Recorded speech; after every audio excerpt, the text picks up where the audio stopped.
In the desolate ruins of the apocalypse, amidst despair, Gu Chengyuan unexpectedly acquires a war system, starting with the possession of an elite infantry squad. The system endows him with a robust data panel, where every decision he makes is a matter of life and death, and every upgrade unlocks new formidable powers. As zombies roam freely, resources dwindle, and fear grips the hearts of many, he embarks on a frenzied journey of military expansion, utilizing his extraordinary intellect and Istam's assistance. From assembling an army akin to a torrent of steel to gradually reclaiming lost territories, Gu Chengyuan asserts his dominance in the apocalypse. In this brutal world, he crafts his own legendary saga as a commander, guiding the survivors to carve a path of hope amid desperation. Chapter 1. The Outbreak of the Apocalypse Revised. Neither a saint nor a dark harbinger of death. Positioned as a neutral guardian of order, a political creature aligned with personal and human interests. Wishing everyone a joyful life. Much love to you all. A final reminder, I am a novice author. The narrative will only grow in intensity as it unfolds. Text. There is a heat that makes one sweat merely at the thought. Cough, cough, cough, cough, cough. Particularly upon hearing the incessant coughing around him, Gu Chengyuan felt increasingly agitated. What could be the cause of so many colds these days? Is it some strain of influenza? He pondered aimlessly, casting glances at those around him who coughed relentlessly without masks, his discomfort mounting. Instinctively, he found himself frequently gazing at the route map. There are still 17 stops to go. No, the life of a dog is still more important. Taking a taxi would cost 30 or 40 yuan, but if I were to catch something, it would not only be an expense, but also a source of discomfort. Having made up his mind, Gu Chengyuan dragged his suitcase while calling out "excuse me," as he elbowed and squeezed his way through the crowd. After a strenuous effort, he finally reached the vehicle door, feeling a surge of emotion within. The intensity of the night market bus was comparable to that of a typical basketball court. Daily, he squeezed onto a few rides, as if declaring, "I can do this too."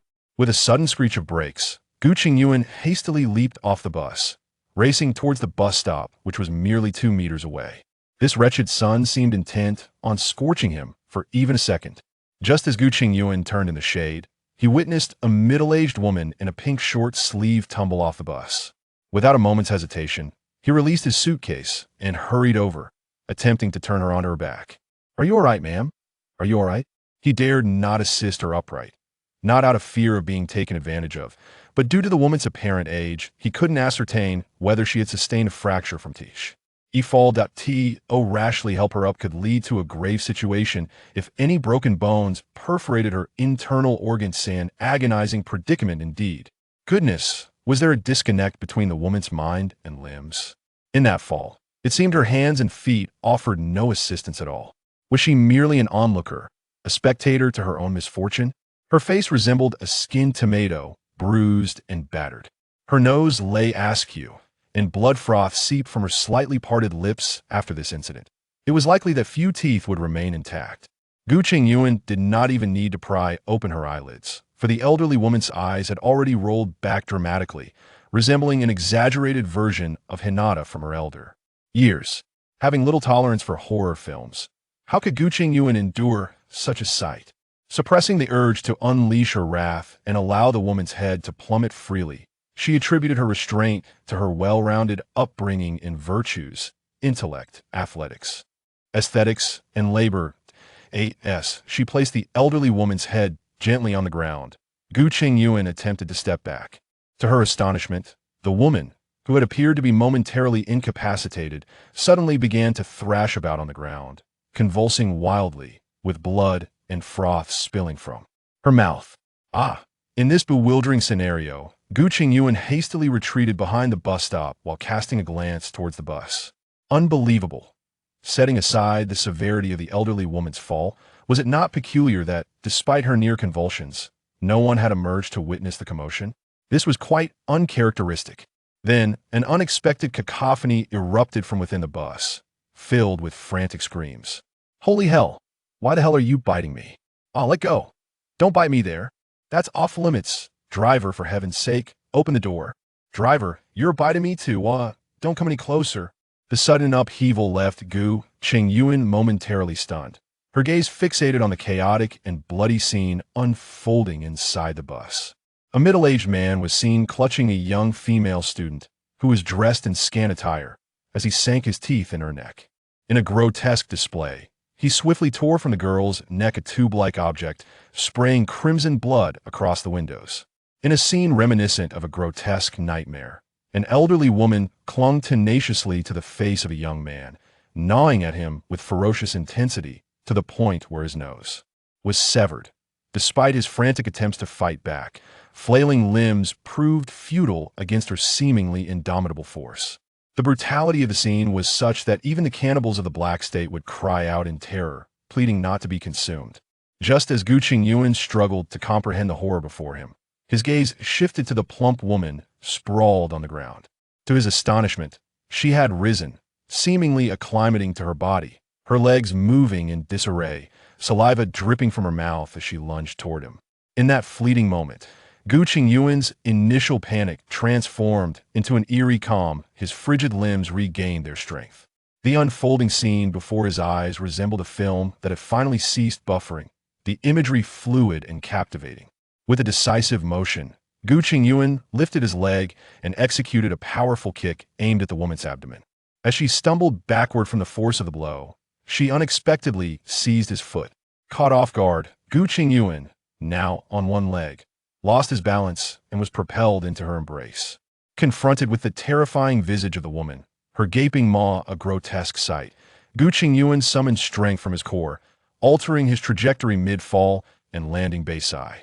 To her instead, however, he was met with the onslaught of her hands, clawing toward him like a tempest. In a reflexive response, Gu Chengyuan raised his arms to shield himself, disregarding any notion of her autonomy, and grasped both of her wrists, momentarily halting her unlawful advance against him.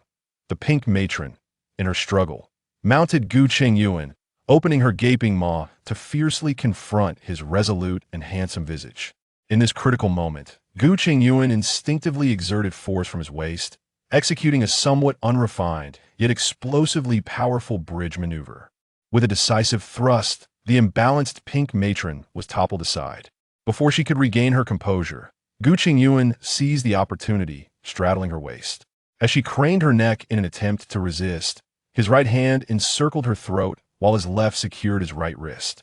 Leveraging his weight on the matron's waist, his feet extended in a fan-like formation to maintain equilibrium. With a firm grip on her neck, he leaned back, utilizing his body weight to exert force. Crack! In a state of exhilaration, Gu Chengyuan instinctively summoned all his strength, and the pink matron was abruptly yanked into a bow-like arc. In the blink of an eye, her struggles ceased, her head languidly slumped against the arm that restrained her, her entire form collapsing into a state of surrender. Gu Chengyuan held this position for approximately 10 seconds, ensuring her stillness, before, as if to confirm, he gave a final, forceful tug before slowly releasing his trembling hands. Thud! The matron, now liberated from her confinement, fell to the ground like a sack of mud. Gu Chengyuan, devoid of any other emotion, stood up, his body slightly trembling. Have I killed someone? Ding! The system activated. Congratulations, Commander, for achieving a kill and unlocking the achievement. Defeated the matron in ground combat. Chapter 2. The War System. System. Did I hear incorrectly? Gu Chengyuan's inner confusion was instantly dispelled by excitement. Having navigated various websites since the 6th grade, he possessed a deeper understanding of the system than the system itself. However, this was not the moment to delve into the intricacies of his newfound abilities. Setting aside the dilapidated bus ahead, which was on the verge of being overrun by the undead, the scattered zombies he had noticed approaching him were far beyond his current kappa. Abilities to confront. Gu Chengyuan pulled out his phone, his hands trembling as he scanned the QR code for a shared electric scooter, all the while keeping a vigilant eye on the encroaching zombies. This sensation reminded him of the time he had played an escape room in Yuching, pursued by a ghost to a door, so panicked that he fumbled with the door handle and could not manage to open it. In the end, it was the NPC ghost that assisted him in unlocking the door. The fear he experienced now was exponentially greater than during that escapade in Yuching, for being caught this time would indeed spell death. Ding! The lock has been released. Upon hearing the melodious electronic chime, Gu Chengyuan let out a long sigh of relief. Placing his small suitcase on the scooter's footrest, pressing down with his left foot, Chui's, ting the throttle, and maneuvering the scooter in a tight circle before darting away like a sharpened blade. To be fair, the electric scooter's acceleration was indeed swift. Minutes later, clad in an army green sun protection jacket with a zipper fully up, Gu Chengyuan lay flat against a large mound of earth by the roadside, envisioning himself as Tarfish, striving to minimize his presence. The mound was surrounded by farmland, offering a broad field of vision and a noticeable absence of human activity. Gu Chengyuan crawled low, meticulously inspecting the mound twice to ensure there were no blind spots before he began to explore his system. As soon as the words left his lips, a blue virtual panel materialized before him, reminiscent of the construction interface from Red Alert. At the top of the panel, the title Red War System, with a font that bore a striking resemblance to bold black typeface. Having just completed a vacation paper, he had become so engrossed that he instinctively recognized it, his mind filled with the formatting requirements of Song T and Hei T fonts. Is it a bit aloof? Gu Chengyuan silently mused, while simultaneously pondering the essence of the system. System sprite? Intelligent system? Or system? Alas, it became evident that the intelligent systems frequently depicted in web literature were mere fabrications. The authors had never truly experienced them. They knew nothing of substance. Soon, having come to terms with the absence of system sprite, Gu Chengyuan diligently examined the war system residing in his mind. The system panel was exceptionally straightforward and intuitive, feeling as though it had been directly copied from Red Alert. It was essentially divided into 3 primary sections: personal, buildings, and troops. Under the personal section, there were subdivisions for personal information and troop configuration. By controlling the cursor on the virtual screen with his thoughts, he accessed the personal details and discovered some fundamental information. Name: Gu Chengyuan. Gender: male. Race: human. Height: 182 centimeters. Weight: 73 kilograms. Strength: 12 average for race. 10. Stamina: 17 average for race. 10. Speed: 11 average for race. 10. Mentality: 20 average for race. 10. Seeing that his strength and stamina exceeded the average, Gu Chengyuan felt no astonishment. For him, who had served in the military during his university years, it was the norm to surpass such averages. However, how could the spirit be twice the average? Could it be due to the countless nights spent reading novels since the 6th grade? Setting aside his doubts, Gu Chengyuan opened the troop configuration page, which, as expected, was devoid of any content. To his surprise, the building page presented a vast expanse, with a solitary barracks structure rendered in a desolate grayish-white, evoking a sense of emptiness akin to a dormitory. Why meant for 100, yet occupied by only 1? Displayed below was a price of 5,000 in red font, indicating that the construction requirements had not been met. Well, it's not a loss. Having a barracks is already quite beneficial. One must learn to be content. Gu Chengyuan reassured himself as he navigated to the troop interface. The troop interface was divided into 3 subsections: sea, land, and air. Both the naval and aerial sections were vacant, but the army interface brought Gu Chengyuan some delight, revealing 2 selectable icons. Although both were grayed out, indicating they were unavailable, there was at least something to behold. The 2 icons were as follows. Daxia Standard Infantry Squad 1500, formed by 10 soldiers. This infantry squad possesses adequate military training and constitutes the fundamental component of the Daxian National Defense Forces, employing the mainstream weaponry of Daxia. Daxia Elite Infantry Squad 3000, comprised of 12 soldiers. This elite infantry squad boasts superior military training and serves as a model unit crafted by the Daxia National Defense Forces, equipped with advanced individual gear for small-scale armed operations. Upon reading the descriptions of these 2 icons, Gu Chengyuan felt a tightening in his chest. As he had anticipated, they functioned similarly to those in Red Alert, capable of summoning soldiers directly. Undoubtedly, the soldiers summoned by the system would possess unwave ring loyalty. In chaotic times, possessing soldiers equates to having power. Talent is of utmost importance. Gu Chengyuan had previously harbored some trepidation, fearing the system might resemble an armory. While having an arsenal is certainly better than having none, the question of who would wield such weapons remains a dilemma. The struggles between individuals are far more inscrutable than the claws of the recently dispatched zombie matron. In the upper left corner, two prominent, bold characters catch the eye. Money. Money. 2, not 0. Gu Chengyuan frowned. Could it be the reward for vanquishing the zombie matron? 2 units seem rather paltry. It is improbable that the system would bestow such a meager sum. According to the system's current pricing, this amount serves as the initial capital. The system ought not to doubt thus. The mystery is unraveled. There is but one truth: this amount is indeed a reward for the earlier encounter with the zombie matron. Does that imply that an ordinary squad must slay 750 zombies, while an elite squad would need to eliminate 1,500? No. I'm not a fishmonger from Durand FA who has spent a decade in the trade. The threshold for entrepreneurship is excessively high. The mere thought of battling a single zombie matron is fraught with peril. Contemplating the existence of 749 more sins, darkness swirling before Gu Chengyuan's eyes.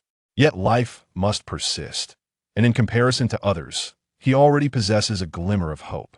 Gu Chengyuan steeled himself, raising a fist and striking the soft earth beneath him, whispering fervently, "Be fierce. I refuse to believe that in this desolate wilderness there are no solitary zombies, digging pits, wielding blunt instruments, employing fire, a myriad of ingenious strategies to outsmart the zombies unfurled in Gu Chengyuan's astute mind, inviting him to partake in their execution. These solitary zombies are no match for me. I declare, even the arrival of Jesus could not prevent this." After a surge of mental fortitude, Gu Chengyuan stood up, invigorated and ready to deactivate the system panel to embark on his entrepreneurial journey, when suddenly he noticed a red dot in the corner of the panel. Upon investigation, he discovered it to be an envelope symbol, and he guided the cursor to open it. Newcomer Gift Pack X1. Would you like to claim it? Chapter 3. Elite Infantry Squad. A novice gift pack? Incredible. It seems this ghostly system possesses a semblance of compassion for this humanities scholar, sparing me from the ordeal of grappling with 749 mutated ants. I shall claim it. I shall claim it. Gu Chengyuan could hardly contain his excitement. Ding! The newcomer gift pack has been successfully claimed. The host has received the following items. Elite Infantry Squad X1. Captain Supply Box X1. Please select a deployment location. As the mechanical synthesis announcement concluded, a movable virtual cube materialized before Gu Chengyuan, approximately the size of half a basketball court, resembling a preset. Hunt from a placement game. Elite Infantry Squad? Incredible. Oh, esteemed system, I admit my earlier complaints may have been a tad too vocal. Surely, this would require me to grapple with 1499 zombies without succumbing. 1499. This would likely yield zombie offspring. With focused intent, Gu Chengyuan directed the preset Phantom towards the road, adopting a third-person perspective akin to a claw machine. He softly uttered, "Claim."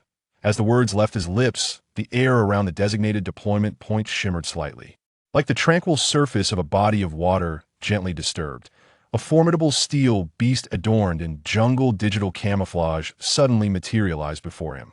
The Mengsher 3 armored assault vehicle. As Gu Chengyuan focused his gaze upon this armored marvel, the name and details of the beast automatically emerged in his line of sight. Mengsher 3 armored assault vehicle. Dimensions LXWX HM 5650 by 2380 by 2125. Total weight kg 8,000. Maximum payload kg 1,800. Top speed 120 km/h. Maximum fording depth 1,500. Maximum range km 750. Powered by a 6.75-liter inline 6-cylinder diesel engine, generating a torque of 850 Nm. The vehicle features a fully welded, load-bearing body, effortlessly providing protection against infantry mines. With a 5-centimeter thick windshield and armored body capable of withstanding 7.62 caliber bullets and grenades. That as he beheld the data materializing before him, Gu Chengyuan felt enveloped by an overwhelming sense of security. This is practically a small fortress capable of reaching speeds of 120 km/h. With an 8-ton weight, what could possibly overturn it? Never mind, better not tempt fate. With a distinctive mechanical locking sound, the 5 doors front and rear swung open, and a squad of soldiers clad in summer combat uniforms fully armed, leaped from the vehicle in various stances, swiftly taking position B. Beside the armored assault vehicle, one soldier stepped forward in front of the formation and shouted, "Count off. 1, 2, 3. Upon hearing the resounding and vigorous counting of the soldiers before him, Gu Chengyuan was startled and hastily gestured for them to cease. Stop, stop, stop. If he allowed this group of comrades to continue their counting, they would undoubtedly attract the surrounding zombies, potentially leading to a count in the hundreds. Observing the soldiers before him, who had obediently halted and were now gazing at him with a hint of confusion, Gu Chengyuan cleared his throat and spoke. You must be their squad leader, correct? What is your name? Gu Chengyuan directed his gaze towards the sturdy, slightly cherubic-faced warrior who had been organizing the counting. Reporting to you, sir, my name is Gu Chengyuan, holding the rank of sergeant, and I am the squad leader of the elite infantry team. Excellent. Sergeant Gu, please provide an overview of your squad's firepower configuration. Yes, sir. Our squad consists of 12 members. 3 riflemen equipped with the QBZ-191 assault rifle paired with the QMK-171 white light scope, 3 times magnification. We have 3 snipers, each armed with different weaponry, one with a 7.62mm precision sniper rifle coupled with a 32x scope, another with a Type 1012. 7mm anti-material sniper rifle accompanied by a sighting aid, and a last with a 191 precision marksman rifle fitted with a QMK-171 white light scope. Additionally, there is 1 machine gunner equipped with the 5.8mm QJB-201 squad machine gun, also featuring a QMK-171 white light scope.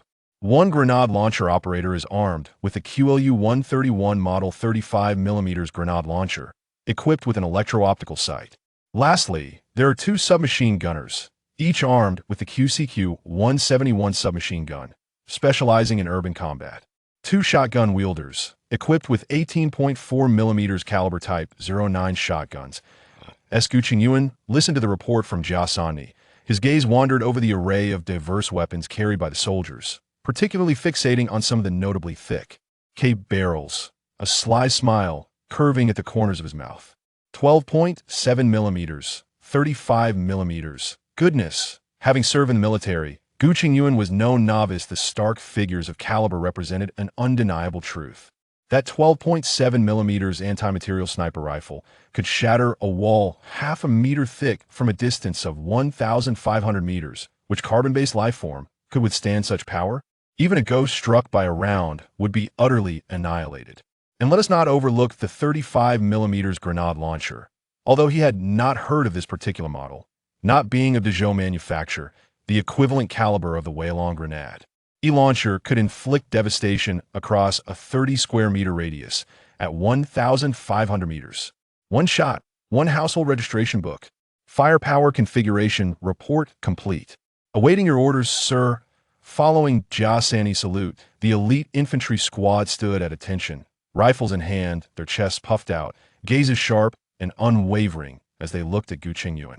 Excellent. The morale of everyone is remarkably high. Gu Chengyuan, present. Where is my gearbox? Leave me to retrieve it. Report, sir. Your gearbox is inside the vehicle. Squad leader Huang Jiaqing. You will now lead the squad in a state of alert. A burly man with a dark complexion stepped forward upon receiving the command. Understood. All personnel, maintain alert. Deploy immediately. After speaking, under the leadership of the vice squad leader, Huang Jiaqing, the remaining 11 members of the elite infantry SQA swiftly formed 3 combat teams of 3, fanning out around the armored assault vehicle, advancing 100 meters in different directions to scout for advantageous terrain. For vigilance. Meanwhile, the 2 remaining soldiers, armed with the Type 09 shotgun, positioned themselves at the front and rear of the assault vehicle, conducting mobile surveillance.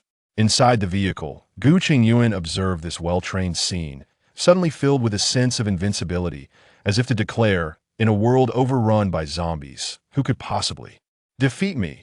The interior of the Type 3 assault vehicle was remarkably spacious, particularly with over 2 meters between the seats, resulting in significant open space.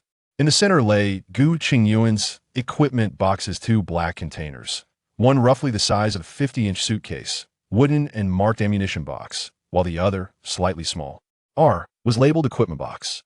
He first opened the topmost equipment box and casually rummaged through it, discovering summer training uniforms, winter training uniforms, spring and autumn uniforms, insignia addy, and more. After retrieving a set of summer combat gear and desert combat boots, he affixed the insignia and began to change. The fabric of the combat uniform was exceptionally comfortable, cool against the skin, smooth, lightweight, and breathable. The tactical gloves fit perfectly, allowing full dexterity without hindrance. Most notably, the 3 golden stars of the captain's rank on the collar gleamed, adding an extra touch of brilliance to the already striking military uniform. Gu Chengyuan, standing at a height of 182 centimeters, possesses a physique of remarkable proportions. His well-defined muscles fill the combat attire, enhancing his overall stature with an air of resilience and determination.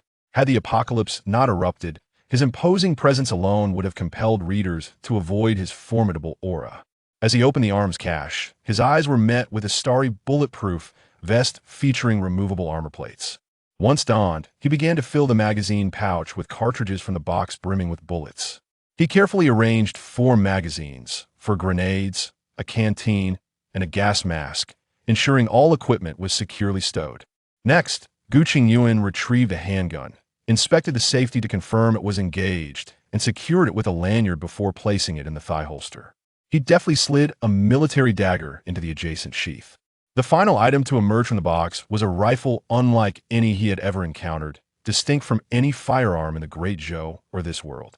The QBZ-191 assault rifle captured Gu Chengyuan's attention immediately, evoking a singular thought in his mind. It was strikingly handsome. As an individual who appreciates aesthetics, Gu Chengyuan firmly believes that appearance equates to combat efficacy. Any weapon lacking aesthetic appeal is undoubtedly inferior in strength. This rifle was equipped with a triple QMK-171 white light scope, but unlike those of his fellow soldiers, Gu Chengyuan's had an additional laser sight and even a transparent red dot sight mounted on the side. This demonstrates that the system had fully equipped the weapon to ensure the host could achieve precision in his marksmanship. After a brief period of familiarization, and once he was assured of his proficiency, Gu Chengyuan slung the gun around his neck and, cradling the 191, began to contemplate his next move. That he was no longer the naive young man limited to mere bare chokes. It was time to recalibrate his strategy according to his own capabilities. Chapter 4. Journey to Yezhou University. The emergence of the elite infantry squad finally liberated Gu Chengyuan from the peril of life and death, allowing his taut nerves to ease. Thus, before contemplating his next move, he swiftly retrieved his phone to contact his parents. Since the onset of the apocalypse, the sporadic sounds of explosions in the urban area had persisted, both loud and faint. Previously, he had been preoccupied with survival, leaving no room for other considerations. However, he realized that if he did not reach out now, he might soon find himself without signal. As he took out his phone, he noticed dozens of missed calls, with the caller ID displaying his mother, father, and younger brother Gu Chengyuan. The most recent call from his parents was just a minute ago, while his brother's call had come mere seconds before. Before Gu Chengyuan could utter a word, his mother's anxious yet frantic voice came through. "Hello, my dear son. Are you all right? Why didn't you answer the phone? Your father and I are terribly worried about you. It was chaotic out on the streets just now. People went mad, as if rabid, biting everyone in sight. Oh my, so many have been bitten to death. It was gruesome. But luckily, I acted quickly and urged your father to pull down the shutters. Don't be afraid. Find a place to hide. And your father and I will drive over to get you right away. Don't be afraid, my son. Your father will come soon." Upon hearing his mother's voice quivering with emotion, Gu Chengyuan felt a pang in his heart and quickly reassured her. "Mom, I'm fine. My phone was on silent, and I didn't hear it ring. Please don't worry about me. I'm with the military, and I am quite safe. Do not seek me out. The outside world is perilous, and the highways are undoubtedly gridlocked, plagued by those entities over a distance of more than 300 kilometers. I am currently with the military. You must stay safe at home and refrain from venturing outside. Under no circumstances should you go out. This affliction is contagious if one is wounded. Have faith in the Great Zhou. The Zhou dynasty has endured for 3 millennia. Simply await the military's rescue patiently. It will not be long now." Despite this, Gu Chengyuan harbors a pessimistic outlook. The existing Zhou dynasty system is likely to face grave challenges, particularly concerning the Great Zhou National Defense Forces. Imagine comrades who were once as close as brothers suddenly transforming into grotesque forms. Many will struggle to react appropriately. The immediate instinct will be to control the situation and await medical assistance rather than to eliminate the threat. This disparity in information, coupled with the virus's transmissibility, poses a nearly catastrophic blow to the Great Zhou National Defense Forces.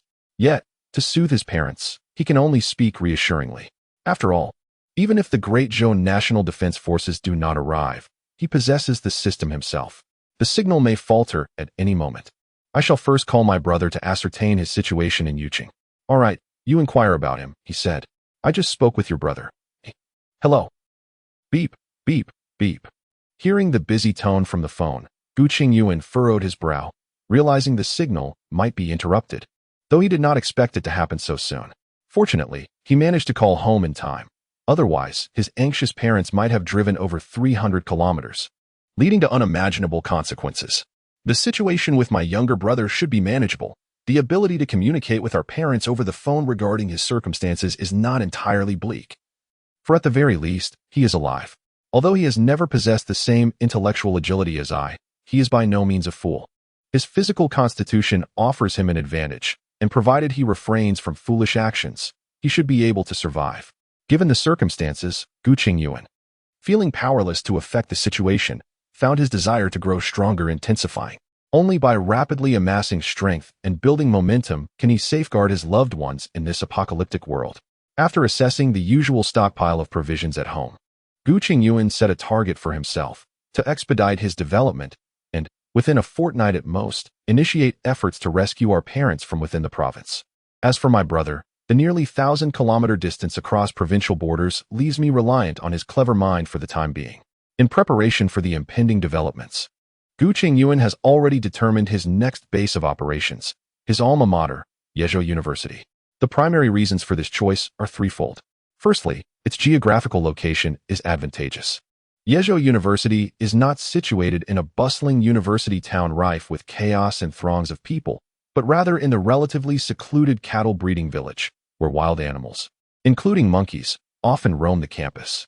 Consequently, the surrounding area features only a modestly populated resettlement zone, making it a low-risk locale replete with resources, ideal for initial development. Secondly, the university boasts ample space and comprehensive infrastructure.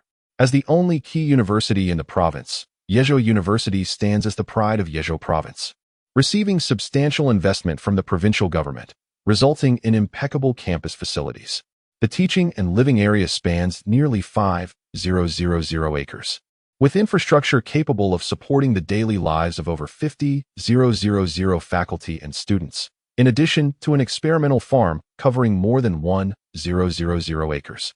This arrangement not only caters to daily necessities, but also allows for agricultural activities, rendering it nearly perfect. The school's enclosing walls, while not particularly high or robust, effectively deter scattered zombies, significantly alleviating security concerns. Such advantageous conditions and substantial capacity have undoubtedly secured Gu Chengyuan's early and mid-term development. Another advantage is the low difficulty in occupation. Yezhou University does not commence classes for another week, and aside from Gu Chengyuan, who has returned early to prepare for exams, there are hardly any other individuals present. At most, there are a few hundred zombies dispersed throughout the 5,000-acre campus. Given the firepower and caliber at Gu Chengyuan's disposal, this location appears to be a gift from the system. With these thoughts in mind, Gu Chengyuan promptly called out, "Jia Sanyu, here. Order the troops to gather swiftly and board the vehicles. Prepare to head to Yezhou University." Yes. Chapter 5. Clearing the zombies on Shijindan Avenue. The formidable and robust M3 assault vehicle cruised at a steady pace.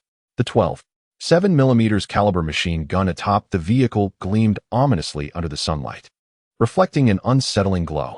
The rifleman and team driver, Hu Junpeng, remained vigilant, intently watching the road ahead for any potential emergencies. Meanwhile, Gu Chengyuan comfortably occupied the passenger seat, which was typically reserved for the squad leader, with a foldable stand supporting the vehicle's computer directly in front of him.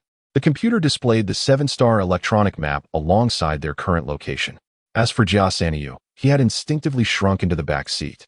Huddling together with the other soldiers in the vehicle, 13 fully armed warriors, each laden with tactical backpacks, were crammed into an armored assault vehicle designed for a maximum of 10 occupants.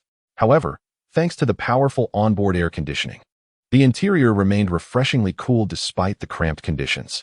As time passed, the vehicle transitioned from the desolate inner-city highway to Shishui North Road, leading towards the Shishui district. Barely 2 minutes into their journey on Shishui North Road, Gu Chengyuan commanded the vehicle to halt. Ahead lay a chaotic scene filled with various vehicles, scattered and abandoned by the roadside. Some were still emitting smoke, while others had severely crumpled fronts, having been charred beyond recognition. The charred remains of those trapped within were visible from a distance, their agonizing struggle before death still faintly discernible. There were some vehicles in relatively better condition, with zombies inside scratching at the doors, desperately attempting to escape. Observing the road conditions before him, Gu Chengyuan silently commended the leaders responsible for selecting the site of Yezhou University. If Shishui North Road, with its sparse traffic, appeared thus, one could only imagine the horrific scene in the heart of Shishui district, let alone the city center. The only option seemed to be waiting for death. Could one truly outrun a horde of zombies with boundless stamina? Those with iron wills would find themselves ensnared, unable to escape. Given the current density of zombies on Shishui North Road, Gu Chengyuan resolved to disembark the soldiers and utilize the armored assault vehicle to clear the area of the undead. The cramped interior of the vehicle was not conducive to unleashing firepower. There was barely enough room to stretch a leg, let alone ensure shooting accuracy. Though the naked eye could still discern the faint presence of zombies wandering the streets, the majority remained ensnared within vehicles. It seemed unlikely that even a mini horde of 20 could be amassed. Given such an opportune moment for slaughter, Gu Chengyuan could not let it slip by. Everyone gather. I hereby issue a combat directive. Firstly, form 3 combat groups, designated as Groups 1, 2, and 3, with 3 members each. Disembark and utilize the armored vehicle to cleanse the zombies obstructing our path ahead. The specific task assignments are as follows. Groups 1 and 2 shall serve as the primary forces for the forward extermination mission, while Group 3 will maintain vigilance at the rear, ensuring no surprise attacks from the flanks. Junpeng, exercise caution with the vehicle's speed. The visibility ahead is limited, and ambushes may lurk in the shadows. Use the horn to alert us in advance. The machine gunner must take position atop the vehicle and refrain from firing without my command. Lastly, 1 shotgunner shall accompany me. Furthermore, all combat groups remain vigilant. Should you encounter vehicles in good condition, robust in structure, with solitary zombies unable to escape, mark them accordingly and leave them for me. Today, I intend to unleash a bloodbath. All units, proceed. Yes, with the command given. The armored assault vehicle's doors on both sides and at the rear swung open simultaneously. Combat groups 1 and 2 swiftly disembarked, taking up positions to cover one another as they advanced. The rear group promptly split, with 1 member flanking the rear and 1 on each side, standing guard with weapons drawn. The 12.7mm machine gun, under the operator's control, began to pivot slowly, readying for action. A series of abrupt gunshots echoed through the air as 2 zombies lunged forward like rabid dogs, only to be sent sprawling onto the ground by the formidable force of the bullets. The squad leader, Jia Sanni, a primary assault team member, felt a slight perspiration on his palms gripping the handle of his 191 assault rifle. The erratic movements of the zombies were indeed disconcerting. Moments ago, they had staggered about as if unsteady, but upon spotting a human, they erupted into a frenzied charge, exhibiting an astonishing burst of speed and chaotic, unpredictable movements. Even with a magnified scope, aiming under such pressure proved to be quite challenging. It took several shots from the 3 of them before they successfully dispatched the 2 zombies by striking their heads. Just disembarking from the vehicle, Gu Chengyuan was equally taken aback by the scene before him. This was vastly different from the zombies he had encountered earlier at the bus station. He mused, furrowing his brow. The shambling corpses that had approached him then were akin to short-distance sprinters. Had he been confronted by this type, he would have surely succumbed. Was this a form of evolution? Or perhaps the reason he had managed to escape earlier was that those zombies had just recently transformed and lacked control over their new bodies. With these perplexing thoughts lingering in his mind, Gu Chengyuan calmly opened the door of the assault vehicle, accompanied by a shotgun-wielding guard, who swiftly entered alongside him. He decided to observe further. After all, one's life was paramount. Mastery in one's field was essential, and one must possess a keen awareness of their own capabilities. Although his shooting proficiency had always been exemplary during his service, the nature of his military branch meant that his training focused on 100-meter prone targets. For him, shooting was akin to a liberal arts student studying physics or chemistry, merely a matter of basic understanding. Initially, I presumed that zombies were merely feeble, shuffling elderly individuals, and I intended to take advantage of this misconception to hone my skills in marksmanship and stance. However, to my astonishment, the imagined frailty transformed into the prowess of sprinters. It seemed as though the entirety of Shishui North Road was populated by athletic beings. Zombies do not adhere to any form of martial ethics, nor do they allow one to crouch and aim with their firearm. It appears I must patiently await the assistance of Jiasani and his companions to serve them to me on a platter. Bang! Bang! A series of rapid gunshots echoed once more. Gu Chengyuan opened a shooting window atop the vehicle, leaning out to observe with binoculars. Jiasani and his team had dispatched another 3 zombies, lunging at us like untamed wild dogs. Beneath us, the armored assault vehicle exhibited a slight sluggishness, as Junpeng maneuvered it to push a small car obstructing the road aside. In the presence of this steel behemoth, ordinary civilian vehicles were mere playthings, easily swept aside. Although a more forceful collision was an option, Junpeng, cherishing the assault vehicle, opted for a gentler nudge to avoid scratching its paint. In this brief interval, the 2 combat teams at the front had already eliminated over a dozen zombies. Upon observation, it indeed appeared that they were all athletes. The system ceased its frivolous thoughts, as Gu Chengyuan summoned it, eager to ascertain the resources he had accumulated. His gaze was filled with anticipation akin to that of a farmer awaiting harvest. What? Where are my resource points? Gu Chengyuan focused intently on the system panel, where the bold letters for currency loomed large. Following that was an even bolder numeral, 2. After slaying a dozen zombies, why was there not a single reward? Where is it? Where is my recompense? Must I be the one to take action to reap the benefits? Impossible.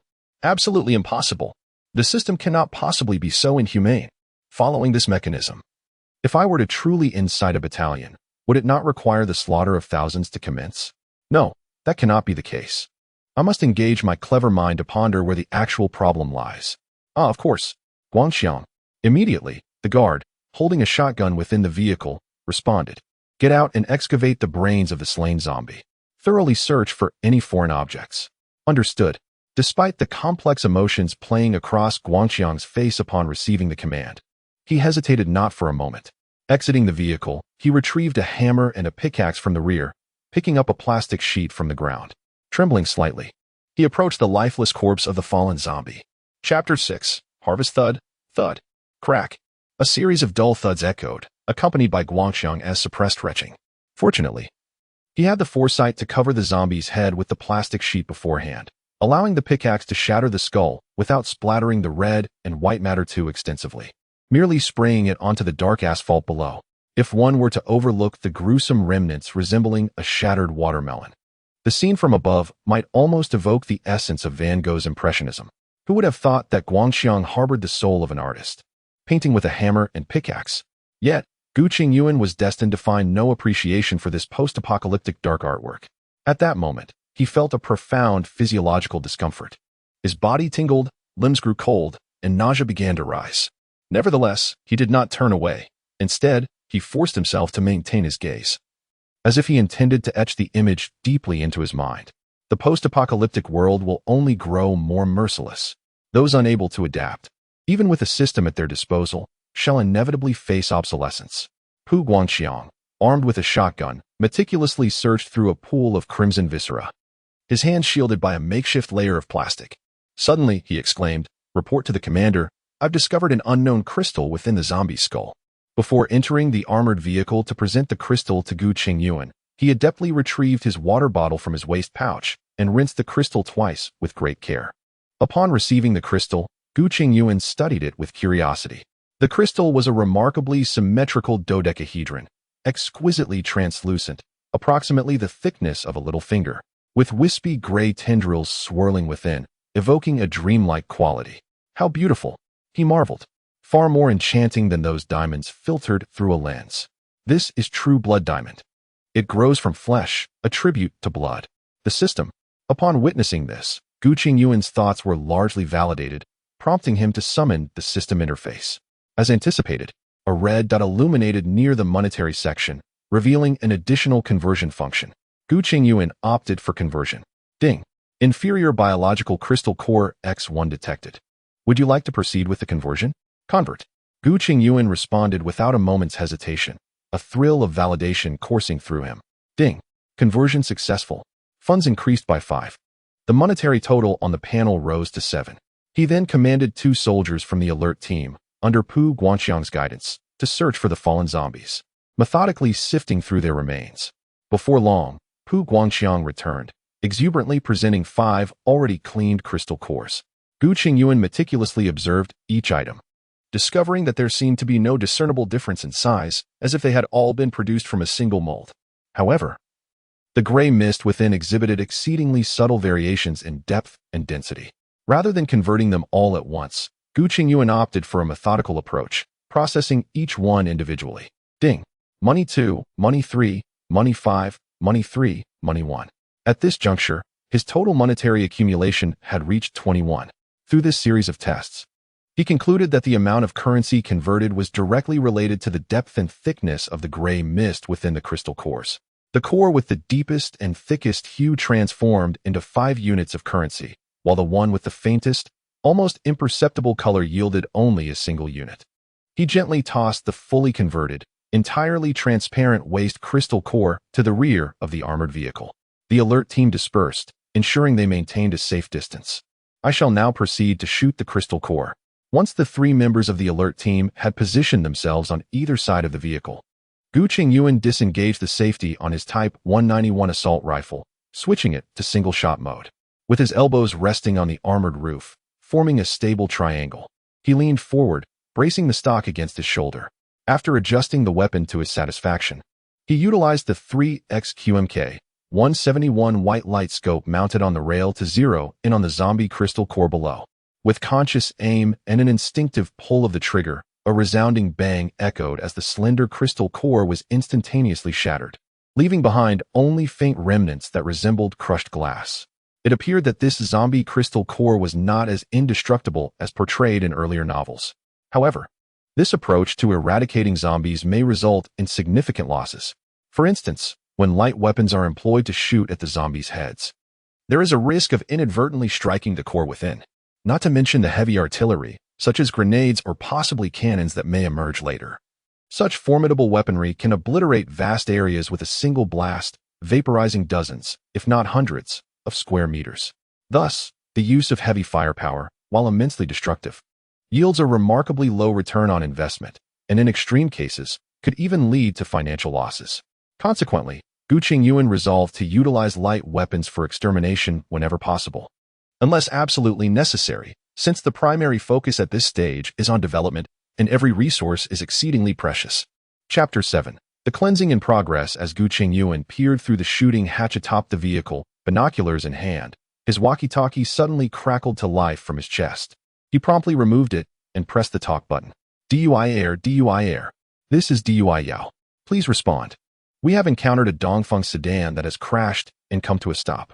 The door is slightly deformed but remains quite robust, and there is a male zombie inside, restrained by a seatbelt. Requesting tactical guidance. DUI Yao acknowledged. DUI Air, mark the location and continue with your mission. Understood. After securing the walkie-talkie, Gu Chengyuan couldn't help but chuckle. Tactical guidance. Jia Sanyu, with his thick brows and bright eyes, has also embraced the nuances of human interaction, allowing himself to indulge in the easy prey, yet still offering tactical advice. Nonetheless, it must be said, it does sound rather fitting. Junpeng, once we reach the marked vehicle, make sure to stop. Certainly. Hu Junpeng replied immediately. The armored assault vehicle, Mengsure 3, advanced for over a minute before halting beside a Dongfeng sedan that had collided with the roadside barrier. Inside, the zombie's skin was a ghastly shade of blue-gray, its slick back hair glinting under the light. Clad in formal attire, its clothing was crumpled and constricted by the seatbelt.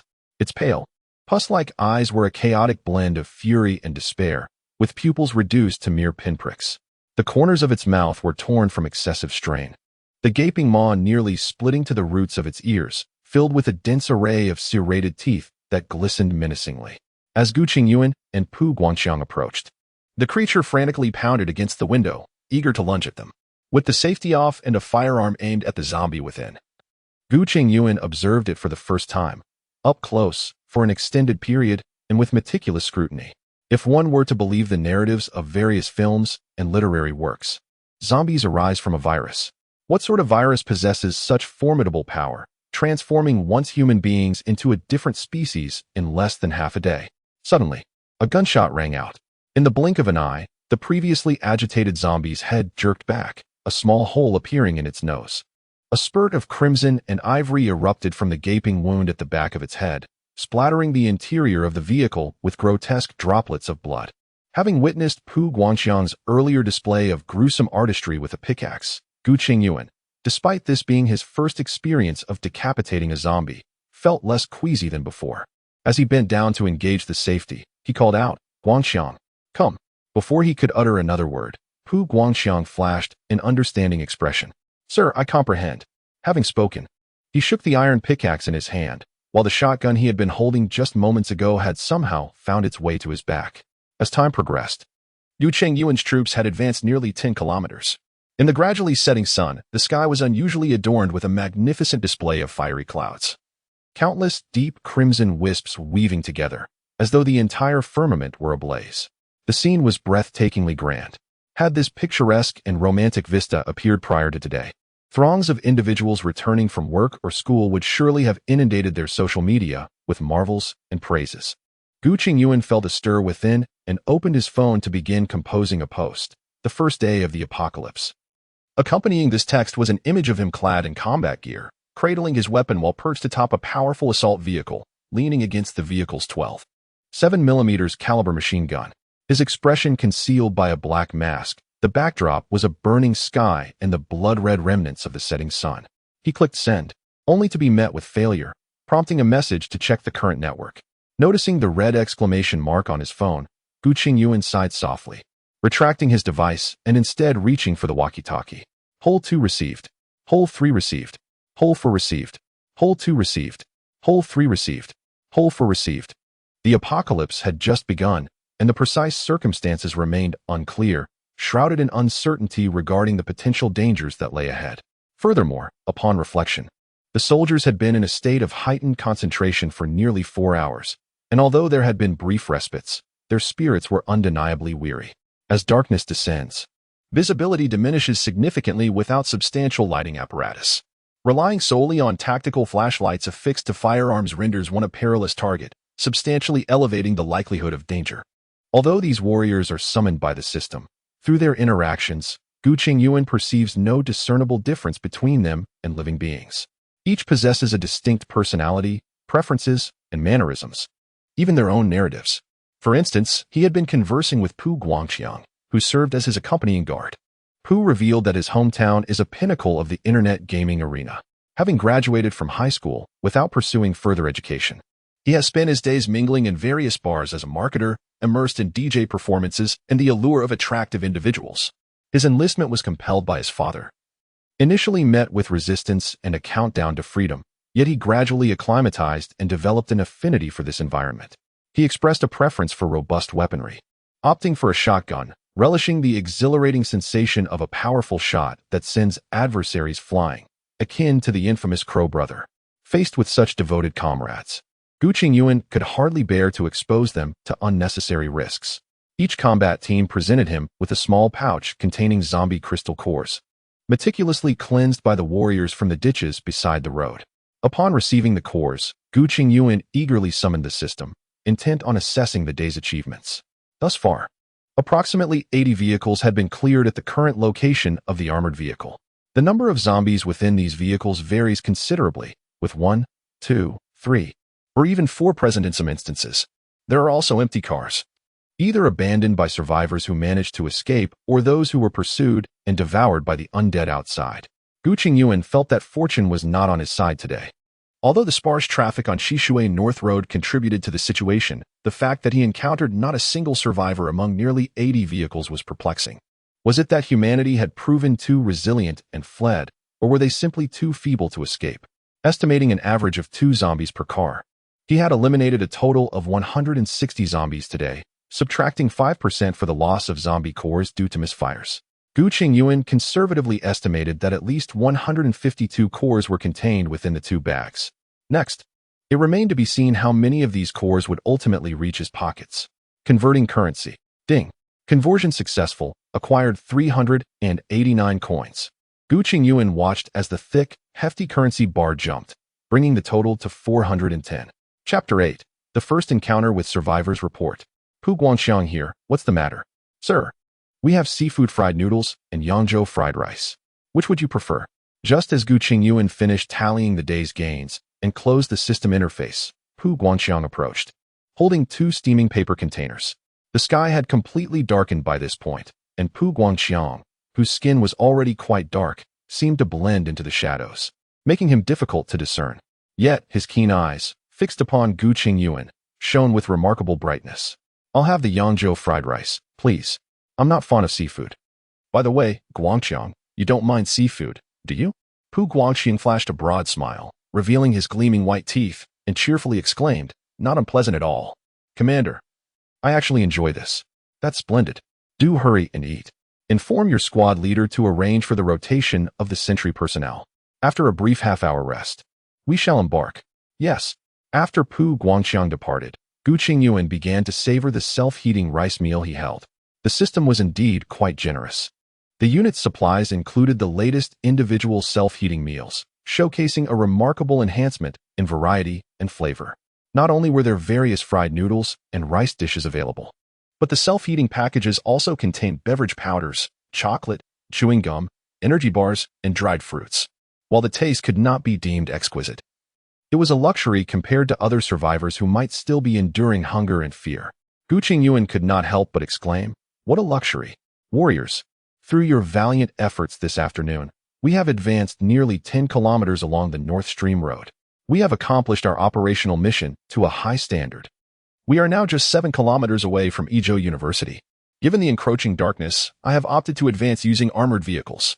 During this process, unless absolutely necessary, all personnel are to remain inside the vehicles and avoid engaging the zombies. As he spoke, Gu Chengyuan raised his hand to glance at the tactical display. Noting the time, 2015. We aim to reach Yizhou University by 9:30 and locate a resting point before 11 o'clock. During our journey, everyone should seize the opportunity to rest. Junpeng, as the driver, must remain vigilant. Nightfall brings complexities, and we must heighten our alertness compared to daytime. Let us set off now. Received. With a resonant growl, the formidable 6-cylinder diesel engine roared to life.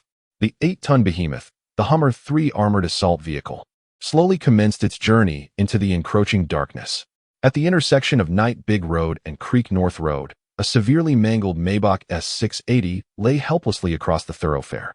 Its left front tire blown out, surrounded by a throng of the undead. The source of its predicament was a small mud truck, overturned and halted in the nearby Greenbelt.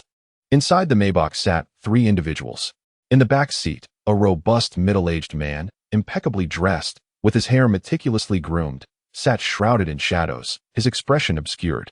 Yet, the frequent glances at his watch betrayed a palpable sense of inner turmoil. Behind the wheel, a burly man bore the marks of hardship on his weathered face. A bruise the size of an infant's palm marring his features, a testament to the recent crash. His eyes glinted with ferocity as he intermittently surveyed the encircling horde, seemingly calculating a means of assault. Beside him, a young secretary, impeccably attired in a sharp suit and adorned with gold-rimmed glasses, struggled to maintain his composure, his face a canvas of anxiety and dread. The trio, each displaying a distinct demeanor, felt the vehicle jostle under the relentless pressure of the zombies. Inside the silent cabin, the only sounds were the relentless pounding against the vehicle and the jarring, nails-on-a-chalkboard scratching that seemed to claw at their very hearts. Almost any turn of the head would bring them face to face with the gaping maw of a zombie, oozing with putrid fluids.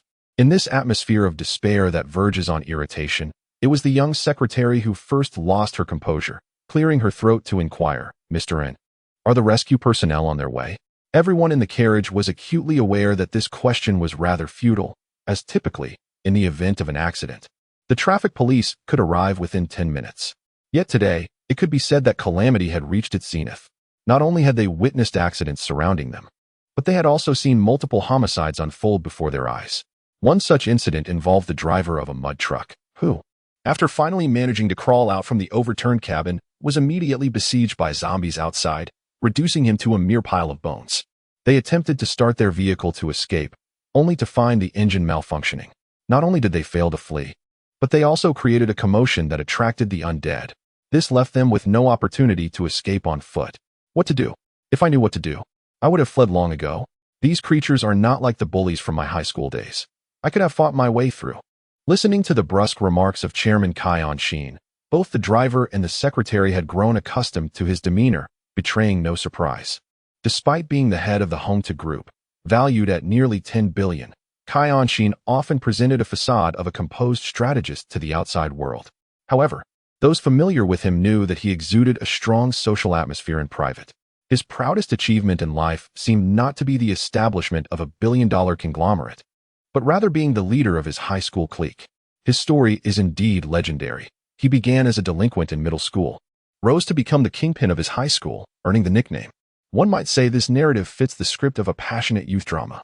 However, after graduating from high school and serving in the military, he embarked on an extraordinary journey. From initially dabbling in small ventures, selling fried potatoes beside Night State University with friends, to establishing the immensely valuable Hongtu Group, worth billions, he achieved this in less than 2 decades. When faced with significant challenges, one must maintain composure. What is the worst that could happen? Death. And even if fear of death arises, I would lead the way. I'm apprehensive about the billion-dollar fortune and my numerous romantic entanglements. What do you possess? Nothing of value. Are you afraid of mere trifles? If you were to perish, it would be inconsequential. I would suffer a great loss. At the very least, I still have another 20 years ahead of me. So many beautiful women await. Despite the young secretary being somewhat prepared mentally, she was still overwhelmed by his fervent outburst. Strangely, this reprimand alleviated a significant portion of her inner dread. Who would have thought that receiving a scolding from the boss could be so relieving? Boss, how about we burst out of here? Suddenly suggested the driver, Abin. He was someone who had joined Chengyuan after his rise to prominence, previously operating a dump truck at a construction site. They were high school classmates. And Abin had once been Chengyuan's subordinate, a loyal confidant. His loyalty was proven during their sophomore year when he fought alongside Chengyuan and a group of delinquents. In the midst of the brawl, while others fled, he remained steadfast, enduring a brutal beating from a dozen assailants. Are you out of your mind? The streets are crawling with zombies. How can we fight? All you do is chase women and flirt with the landlord's wife. Getting scratched by those zombies means you'll turn into one, too. Are you confident you can escape unscathed from this horde? Bursting out to become a zombie signifies death. Remaining trapped is even worse. Do you comprehend the gravity of being consumed alive? Upon hearing a scolding from Chengyuan, the fierce-looking brute Abin somewhat childishly scratched the back of his head and replied with a hint of grievance. Boss, you know my high school performance has never been particularly stellar. I struggle with foreign languages. Those foreign films are incomprehensible compared to the allure of domestic ones. Do you believe I wouldn't slap you both right now? You can't grasp the foreign films on serious streaming platforms. Yet you devour the content from those foreign websites with fervor. Listen to me. Stay in the car and think of nothing. If rescue comes, we live together. If not, we die together. With over 5 million in coffins, though I find it somewhat lacking for myself, wouldn't you two also consider this a glorious legacy? A dignified end? As soon as he finished speaking, the previously sulky secretary in the passenger seat suddenly exclaimed with excitement. Boss, look, there's light. What light? Chengyuan inquired, puzzled. It seems to be the light from a vehicle, boss, in the direction of Shishui North Road. Observing his secretary's uncontainable enthusiasm, Chengyuan turned his gaze towards the indicated direction, and indeed, a faint light from a vehicle flickered in the distance. This sight stirred even his heart. Yet he maintained composure and immediately devised a strategy, instructing driver Abin and the secretary, let us not rush to celebrate. We shall observe quietly for now. They each retrieved their mobile phones, realizing that if they were indeed survivors or part of a rescue team, their cries for help from within the vehicle would likely go unheard. Therefore, they decided to illuminate their phones' flashlights to create a source of light that might attract attention. If that proved ineffective, Abin was instructed to sound the car horn, disregarding the potential to lure more zombies, as this might be their final opportunity. Damn it, let us give it our all, he exclaimed. Understood, boss. With that, The three of them fixed their gaze intently towards the direction of the headlights, akin to drowning individuals desperately clutching at a lifeline. Reality did not disappoint them. Within 10 minutes, accompanied by the distinctive roar of a diesel engine, a formidable armored vehicle emerged into view. As the armored vehicle maneuvered past a van and veered onto the road, its warm yellow headlights illuminated the Maybach S680, which was surrounded by a horde of zombies, nearly blinding the three anxious occupants inside. In normal circumstances, being subjected to such bright lights would have elicited curses from them. Yet at that moment, the beam felt warm and comforting, almost bringing them to tears. Quickly, turn on your phone lights. Press them against the window and wave them. Inside the armored assault vehicle, upon recognizing the familiar intersection, Gu Chengyuan felt a sense of relief. After turning onto the road, they would only need to travel another 200 or 300 meters to reach the north gate of Night State University. A cacophony of scattered zombies surged towards the armored vehicle, yet under the formidable power and robust armor of the Warrior 3. They were either hurled aside or swept beneath the chassis. "Commander, there's a flickering light inside the black sedan ahead," reported the driver, Gu Chengyuan, as he prepared to turn onto the night avenue. "Light?" Gu Chengyuan glanced over and indeed noticed three sources of illumination dancing within the luxurious black car, presumably mobile phones. And faint silhouettes could be discerned. They must be survivors. Gu Chengyuan felt a surge of excitement within. Humans are inherently social beings, and in the face of calamity, their instinct is often to seek solace in numbers. They must have seen us and are seeking assistance. Gu Chengyuan quickly assessed the current conditions for rescue. Although he had dispatched a number of zombies along the way, the assault vehicle had not been able to accelerate due to the obstacles, resulting in nearly 20 to 30 zombies trailing behind. Around the Maybach, approximately 10 to 20 zombies had gathered, with some seemingly drawn towards the commotion created by his own vehicle. Prior to the apocalypse, there were no congregation points for crowds. As long as the noise remained manageable, there should be no danger, allowing for a rescue. Having made his decision, Gu Chengyuan promptly roused the soldiers resting inside the vehicle. Given the perilous environment, no one was truly asleep. Most were simply resting their eyes, and they quickly regained their alertness. "Junpeng, keep moving. The intersection provides ample space. Now, drive the assault vehicle to crush and eliminate the majority of the zombies. Other personnel, prepare for combat. As soon as Junpeng clears a safe zone, we will disembark and establish defensive firepower. The snipers and grenade launchers need not disembark." "Understood." As the command was issued, Gu Junpeng sharply turned the steering wheel and pressed the accelerator, heading straight for the Maybach. Meanwhile, the other soldiers, under the organization of squad leader Gu Chengyuan, began to inspect their equipment and carry out a brief tactical arrangement. The sound of relentless impacts resounded as the armored vehicle surged forward like a bowling ball hurled with all its might. The ferocious horde of zombies, charging recklessly, was sent flying without a hint of resistance, akin to rag dolls crashing onto the ground, against the guardrails, and into the greenery. Some zombies, upon landing headfirst, had their necks grotesquely twisted at a 90-degree angle, falling silent, while others, with multiple broken bones, found their mobility severely impaired. Yet Gu Junpeng continued to press the accelerator. Adjusting the angle, a thunderous crash erupted as the Maybach cleared the zombies on one side. The 8-ton steel behemoth known as the Warrior 3. "Disembark and establish defensive fire. Watch your step around the mangled zombies." Yes, the soldiers skillfully leaped from the vehicle, with Pu Guangqiang, wielding a shotgun, leading the charge. Upon disembarking, he aimed at the approaching zombies on the opposite side of the Maybach and fired. The dull, powerful report of the gun echoed as the first zombie, a female with a grotesquely disfigured face, had her head explode like a watermelon. "Woohoo!" Pu Guangqiang exclaimed in excitement as he rapidly fired again at another 7 or 8 zombies, the recoil of the shotgun causing his face to tremble slightly.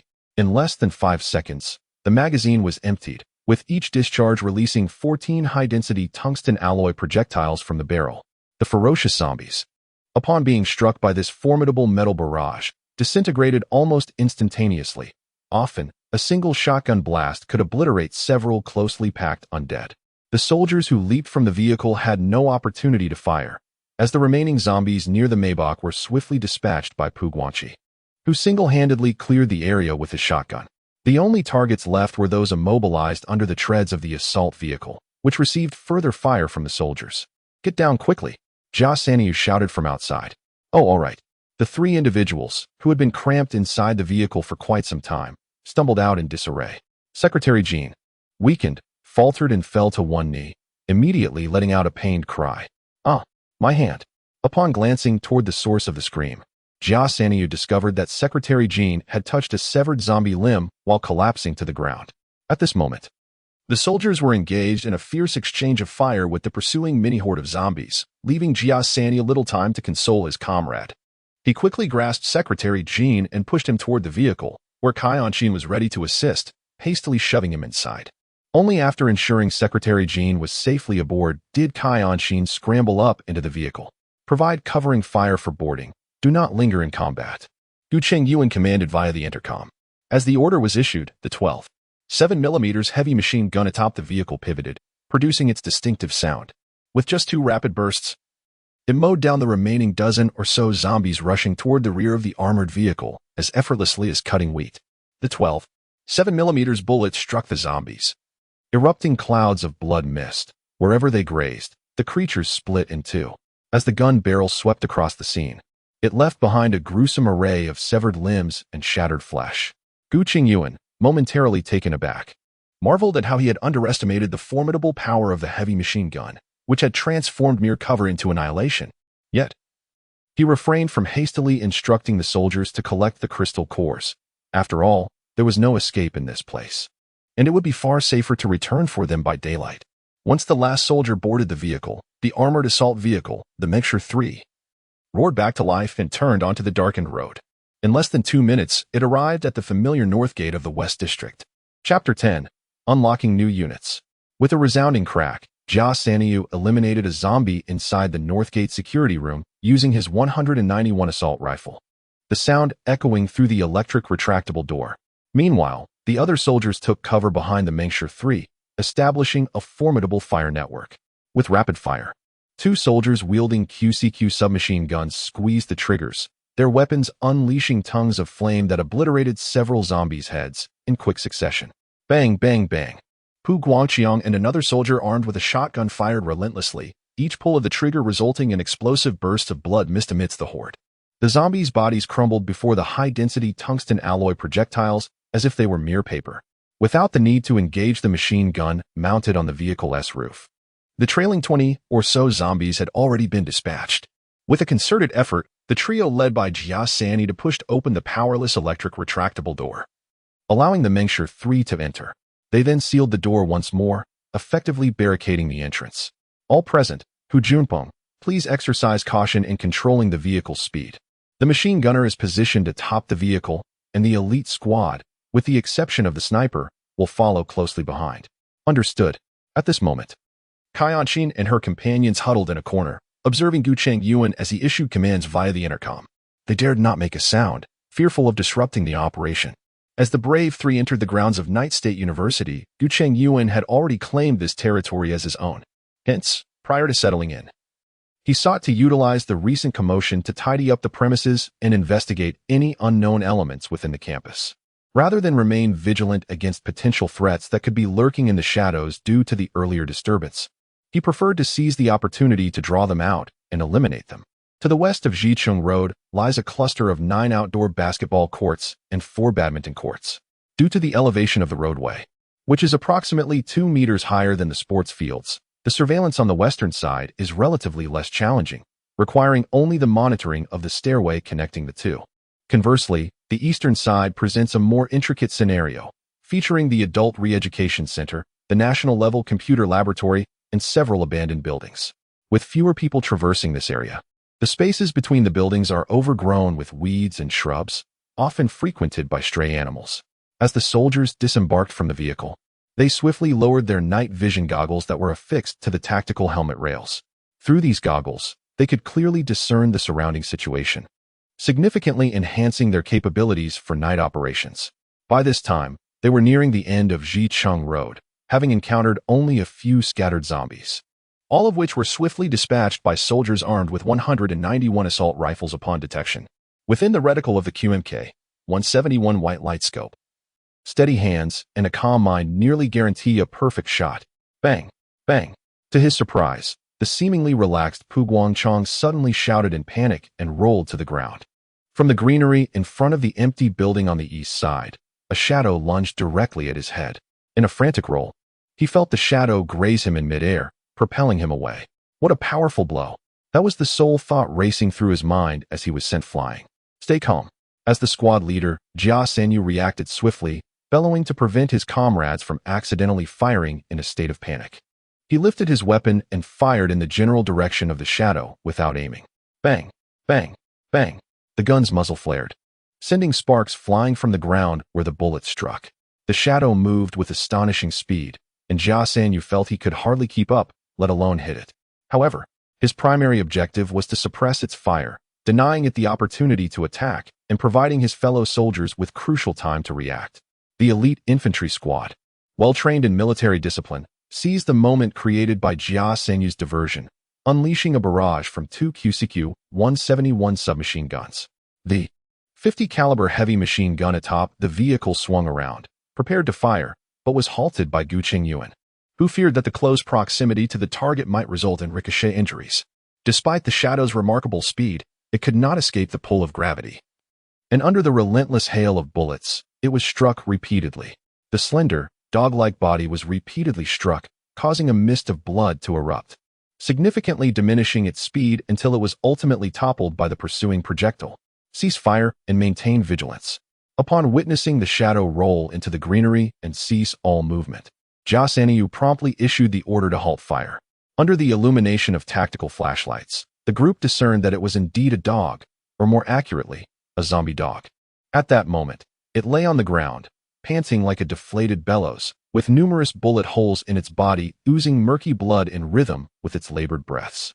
As Gu Chengyuan and the others approached with their weapons drawn, the creature's lips, entirely rotted away, revealed its sharp, exposed fangs, while its blood-red eyes fixated intently on the humans before it. Goodness, its vitality is truly formidable. Despite having endured several gunshots, with its innards spilling onto the ground, it still dared to bare its teeth at us. Guangxiang, are you all right? Confirming the zombie dog had lost its capacity to resist, Gu Chengyuan immediately inquired about Pu Guangxiang's condition, having witnessed his flight through the air and his harsh landing followed by several rolls. It was apparent he had sustained a severe fall. Under the glow of tactical lights, although Pu Guangxiang's face bore no visible bruises, his left cheek was notably swollen, likely due to the darkness obscuring any signs of contusion. He grinned and waved his hand dismissively, adopting an air of nonchalance. It's nothing. I hardly feel a thing. Can I really be harmed by a mere dog? If it hadn't ambushed me, I would have twisted its head off and made a hot pot out of it. Ah yes, indeed, I was knocked aside by a dog. As the words left his lips, a diminutive soldier beside him, armed with a submachine gun, unexpectedly spoke up. His voice possessed a peculiar quality, reminiscent of someone speaking with their mouth full, husky, and raspy. Upon hearing this, Pu Guangxiang's face seemed to flush a shade darker. You little rascal, why must you bring that up now? He retorted, glancing at the grotesque creature before them, its muscles taut and sinewy, resembling a grotesque manifestation of strength. After confirming that Pu Guangxiang was unharmed, Gu Chengyuan paid no mind to their banter. A brush with death often necessitates such a release. Even now, a chill lingered on his back, for had Pu Guangxiang not instinctively dodged, given the formidable bite of the zombie dog before them, he might well have lost half his skull. Reporting to the commander, the zombie dog has completely lost its ability to resist. Shall we proceed to eliminate it? Gu Chengyuan inquired. Though Gu Chengyuan's gaze was fixed on him, his thoughts were elsewhere, absorbed in the system's interface. Ding. Material activated. New unit added to the barracks. Military dog. Breed. Genetically enhanced Huaxiao wolf dog, with significant improvements in all physical attributes. Its exceptionally high intelligence endows it with outstanding military capabilities, allowing it to comprehend combat intentions and cooperate seamlessly with soldiers. Its acute sense of smell enables effective identification of friend or foe. Do not hesitate. Whoever it bites is deemed an enemy. However, its considerable size renders it unsuitable for special operations. Chapter 11. Respite. After reviewing the military dog's profile, Gu Chengyuan felt little enthusiasm, despite its remarkably advantageous recognition capabilities. He understood that the dog's primary function lay more in intimidation and pursuit than in sheer offensive power. In earnest discourse regarding combat prowess, the slender, diminutive simian reigning as the sovereign of Blue Star, even when barehanded, is far from an opponent that mere canines can dare to confront. Instances of individuals fleeing from dogs arise primarily from fear, as they refrain from retaliation. However, zombies are devoid of fear and possess the ability to infect. The utilization of military dogs in close combat scenarios often results in a trade-off. While a dog may incapacitate a zombie, it too risks succumbing to infection, rendering it a rather superfluous entity, akin to a tasteless delicacy that one hesitates to discard. This is particularly pronounced given its lofty price of 500. One cannot anticipate its martial capabilities. Rather, it serves more effectively as a biological radar, with the canine's acute sense of smell proving invaluable in the face of lurking dangers. Engaging in combat with such a creature is out of the question. One cannot allow a zombie worth merely a few coins to confront a military dog valued at 500. Although it may not be suitable for widespread summoning, there is indeed an urgent need for one at present. Had a military dog been available today, perhaps perilous situations could have been averted. Beyond the introduction of the military dog unit, what occupies Gu Chengyuan's thoughts further is the new unit activation mechanism. Capturing zombie dogs activates military dogs? Must subsequent aircraft and artillery await acquisition before they can be activated? After dispatching the zombie dogs, Gu Chengyuan and his companions pressed onward, sporadically eliminating a few more zombies before finally reaching their designated encampment, the 22nd apartment building. The dormitory area of the West Campus of Knight State University is meticulously planned, with dormitory buildings arranged in pairs separated by a distance of 25 meters. Every third set of buildings features a cafeteria, typically situated between two dormitories. The 22nd apartment stands at the easternmost edge of the dormitory zone, boasting an exceptionally advantageous geographical position. The athletic field of the western campus lies merely 100 meters away in a straight line, with the main gate a mere 200 meters distant, and the canteen conveniently located just downstairs. The apartment, originally designated as a female dormitory, boasts 15 stories, each housing 25 rooms, accommodating 4 individuals per room, culminating in a capacity of 1,500 residents. According to Gu Chengyuan's strategy, the troops stationed here cannot solely rely on rations, and the proximity to the canteen facilitates the preparation of meals. To the east, the expansive gymnasium, along with the football and basketball fields, is situated close to the school gate, serving as a parking area for the military vehicles acquired and the logistical support units. Moreover, a current advantage is that apartment 22, while serving as a female dormitory, also houses the first and second-year female students. During this vacation period, the dormitory remains unoccupied, allowing for an easy transition without the need to expend energy on clearing out zombies. One can simply move in with their belongings. The armored assault vehicle, Mengsher 3, has come to a halt at the entrance of apartment 22, its bright headlights dispelling the gloom that has enveloped the dormitory area following the apocalypse.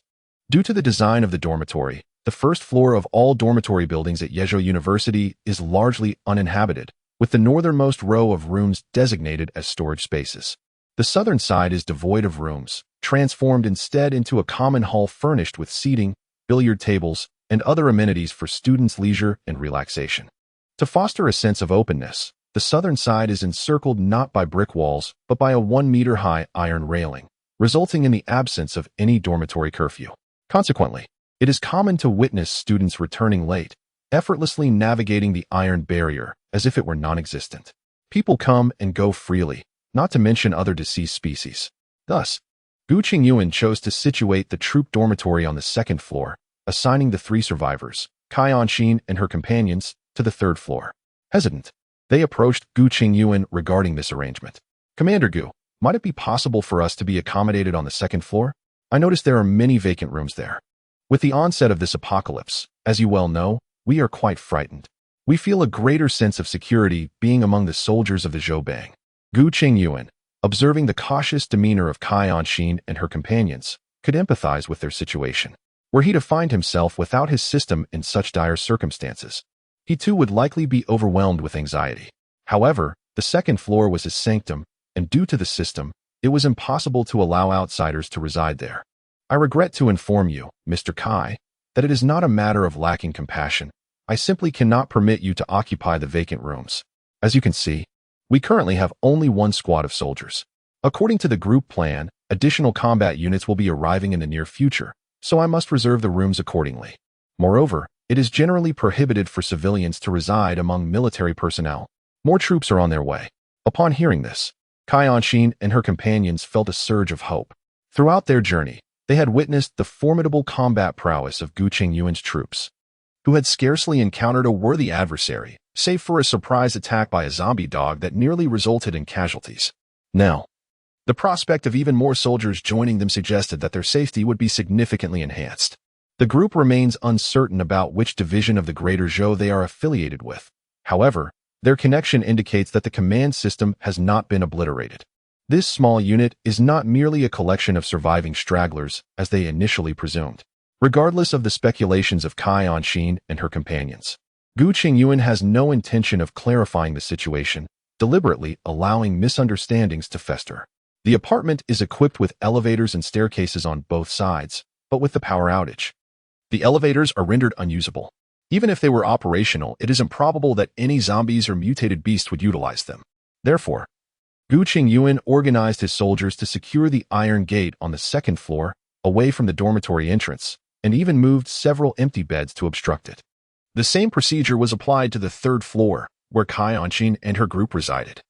And he also sealed off the staircase leading to the fourth floor from their main entrance, ensuring that should any threats exist above, they would not descend. Thus, a small sanctuary was established, with the sole exit being the staircase from the second to the first floor. Gu Chengyuan assigned 3 rooms near the staircase to his soldiers, while he and Pu Guangqi took residence in room 204. Though Pu Guangqi is somewhat dark-skinned and tends to be a bit obstinate, he possesses a cheerful demeanor and is quite capable. Gu Chengyuan intends to train him as his personal bodyguard and aide-de-camp. Guangqi, come here, Gu Chengyuan called, handing over a pink notebook adorned with a cartoon cat. This will serve as tonight's watch log. There are 2 of us on duty, and we are fully armed. The watch position is at the front desk on the first floor. You may sit, but do not doze off. As my bodyguard, you need not stand watch alone, as I have also assigned Cai Anxin and her companions to the rotation. Therefore, hand this over to your squad leader as it provides an additional watch. By the way, remember to inform the 3 individuals upstairs and approach them with a cordial demeanor to prevent any feelings of resentment. In these apocalyptic times, we must foster camaraderie between military personnel and civilians. Upon hearing that he would not have to stand guard, Pu Guangxiang's eyes brightened, and a smile crept upon his lips. Those who have served in the military understand the arduousness of night watches, especially after a long day of combat, leaving one utterly fatigued. Acknowledged. As Pu Guangxiang turned to leave, Gu Chengyuan began to disrobe, intending to take a shower. He had just checked, and the water supply on the second floor remained unaffected. It was uncertain whether this was due to the lower elevation or if the school's water supply control center had activated its backup power. Shampoo, body wash, and even a bath towel were conveniently located in the dormitory. Though he could not use his toothbrush, he had found a suitable substitute mouthwash. The bed sheets and comforter were a delightful pink adorned with cartoon patterns, exuding a whimsical charm. Guangxiang, do not busy yourself too much.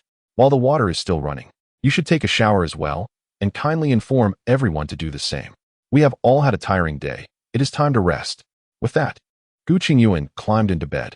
The sheets and duvet cover seemed freshly laundered, carrying the comforting scent of laundry detergent, which brought him a sense of reassurance. With his eyes closed, he soon drifted into a deep slumber. Chapter 12. Survivors on campus. As Gu Chengyuan and his companions settled into quietude, the dormitory area did not descend into tranquility. Their arrival had drawn the attention of several surviving students. A certain male dormitory in Building 19 was brimming with spectators. Having observed Gu Chengyuan and his group as they paused at the entrance of apartment 22, they began to covertly scrutinize the scene. Jia, do you think they are from the military? A slender, pale-skinned young man, filled with excitement, spoke softly, expressing uncertainty about the origin of their armored vehicle, which was not produced by the Zhou state, and noted that the combat uniforms differed from those of the current military. The individual referred to as Brother Jia, a robust man standing approximately 6 feet tall, possessed a keen interest in military equipment, allowing him to easily discern the distinctions within Gu Chengyuan's unit. After a moment's hesitation, Zhao Jia added that it could not be entirely dismissed. It was possible that they belonged to a special forces unit, whose gear is indeed markedly different from that of regular troops. However, caution remained paramount. Further observation was essential. With the onset of the apocalypse, the darker aspects of human nature had been unleashed, a truth familiar to anyone who has perused apocalyptic literature or films. The opposing party was clearly armed, and impulsive engagement was ill-advised. Should they mistakenly ally with the wrong faction, there would be no recourse, invoking neither heaven nor earth to aid them. Zhao Jie turned to address the other 8 individuals on the balcony. Amidst the sudden eruption of the apocalypse, Zhao Jie and Huang Junrui, fortunate to remain uninfected while preparing for exams in dormitory 1411, initially experienced a brief panic. However, Zhao Jie, an avid reader of apocalyptic narratives, swiftly recognized the necessity of solidarity. He leveraged the large group of residents in apartment 19 to connect with the survivors within the building. He continuously engaged in the group chat to soothe their anxieties, generously shared self-rescue techniques, and organized fellow students for rescue efforts. His tall and imposing stature quickly established him as a figure of leadership, and he was elected as the dormitory head. The 8 residents currently in the dorm were either directly or indirectly appointed by him to manage the temporary leadership of the 8 dormitory groups formed by the survivors. Understanding the situation, we will certainly soothe the emotions of our classmates. As a muscular young man, approximately 180 centimeters tall, spoke up amidst the crowd, others echoed his sentiments. Once the dormitory leaders dispersed, Zhao Jie lit a cigarette, leaning against the balcony, his expression clouded as he gazed at apartment 22. His feelings regarding the arrival of Gu Chengyuan's faction were exceedingly complex. Although only half a day had passed, he had already begun to savor the taste of power. Before the apocalypse, his robust physique and prowess in basketball had earned him a degree of respect among his peers. However, the sensation of having everyone gathered around him, hanging on his words and executing his ideas, was intoxicating. If the opposing force truly was Zhou Bang's army, all his efforts could be in vain, and his aspirations for survival might evaporate into thin air. Yet, in the midst of his distress, he failed to notice a pair of eyes lurking in the darkness of the dormitory, staring at him with a mocking grin.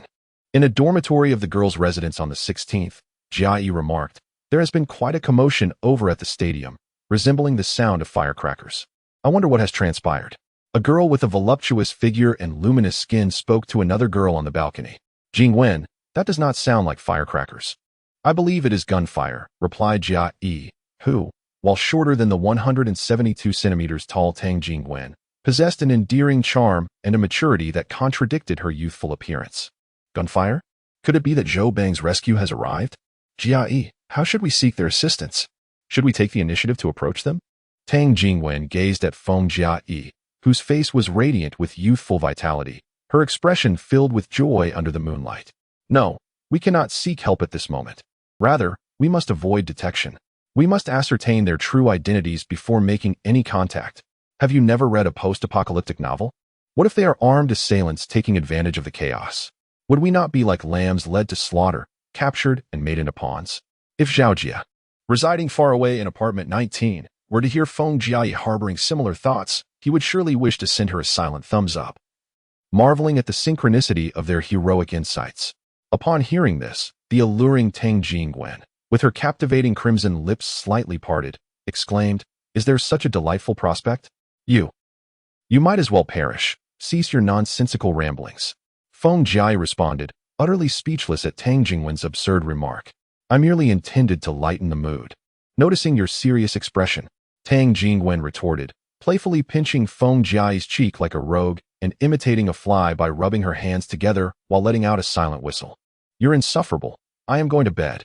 With that, Feng Jiayi turned and fled, shattering the previously tense atmosphere. Just as she departed, Tang Jingwen, who had been beaming with mirth, could no longer suppress the sorrow glimmering in her eyes. Cautiously glancing toward the city, she gently wiped a tear from the corner of her eye, daring not to linger, and inhaled deeply before rushing after her. "Wait for me, my beloved. This night, I shall summon you to my chambers. Do not."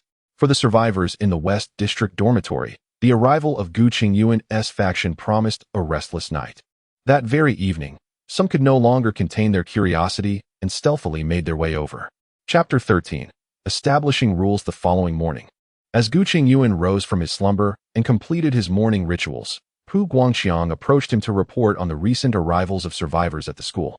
"Commander, the Sentinels reported that 12 students, 8 males and 4 females, sought refuge in our dormitory area last night."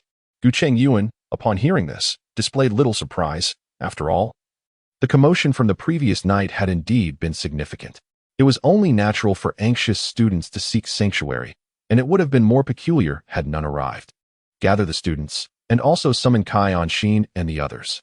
Assemble in the activity hall on the first floor in 10 minutes. I have important matters to discuss. Understood.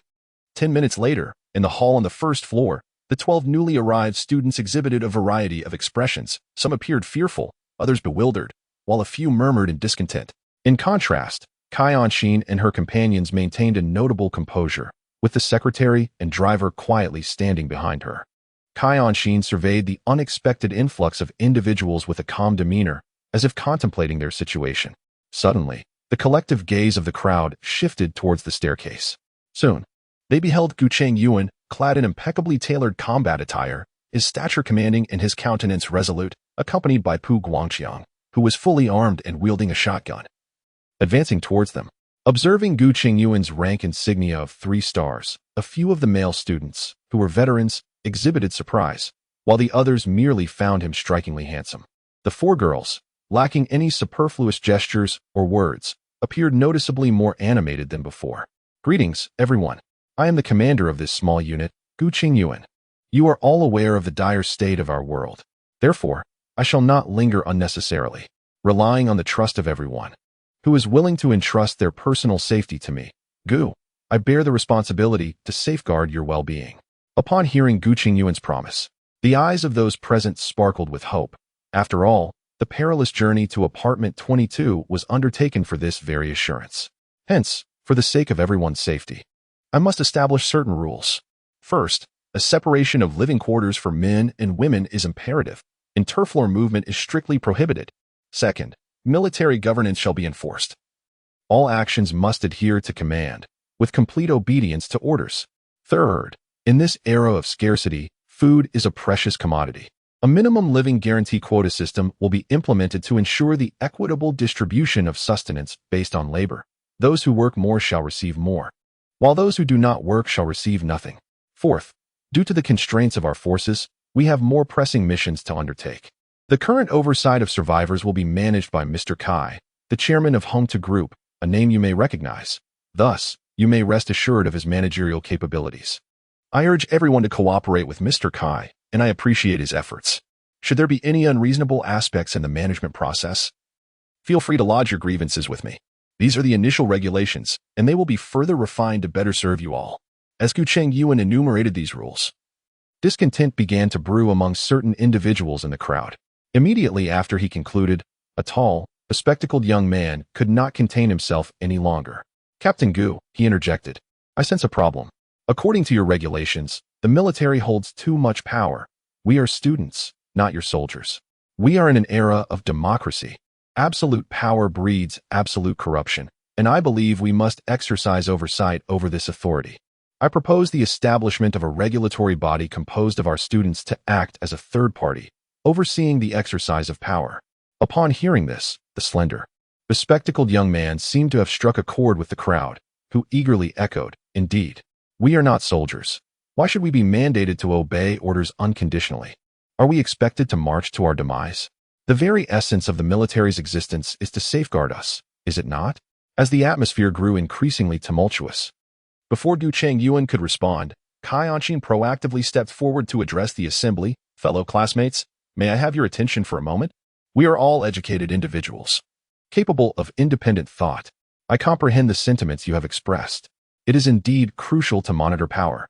However, we find ourselves in an apocalyptic age, and I trust you are familiar with the adage that dictates, in times of chaos, harsh measures are necessary.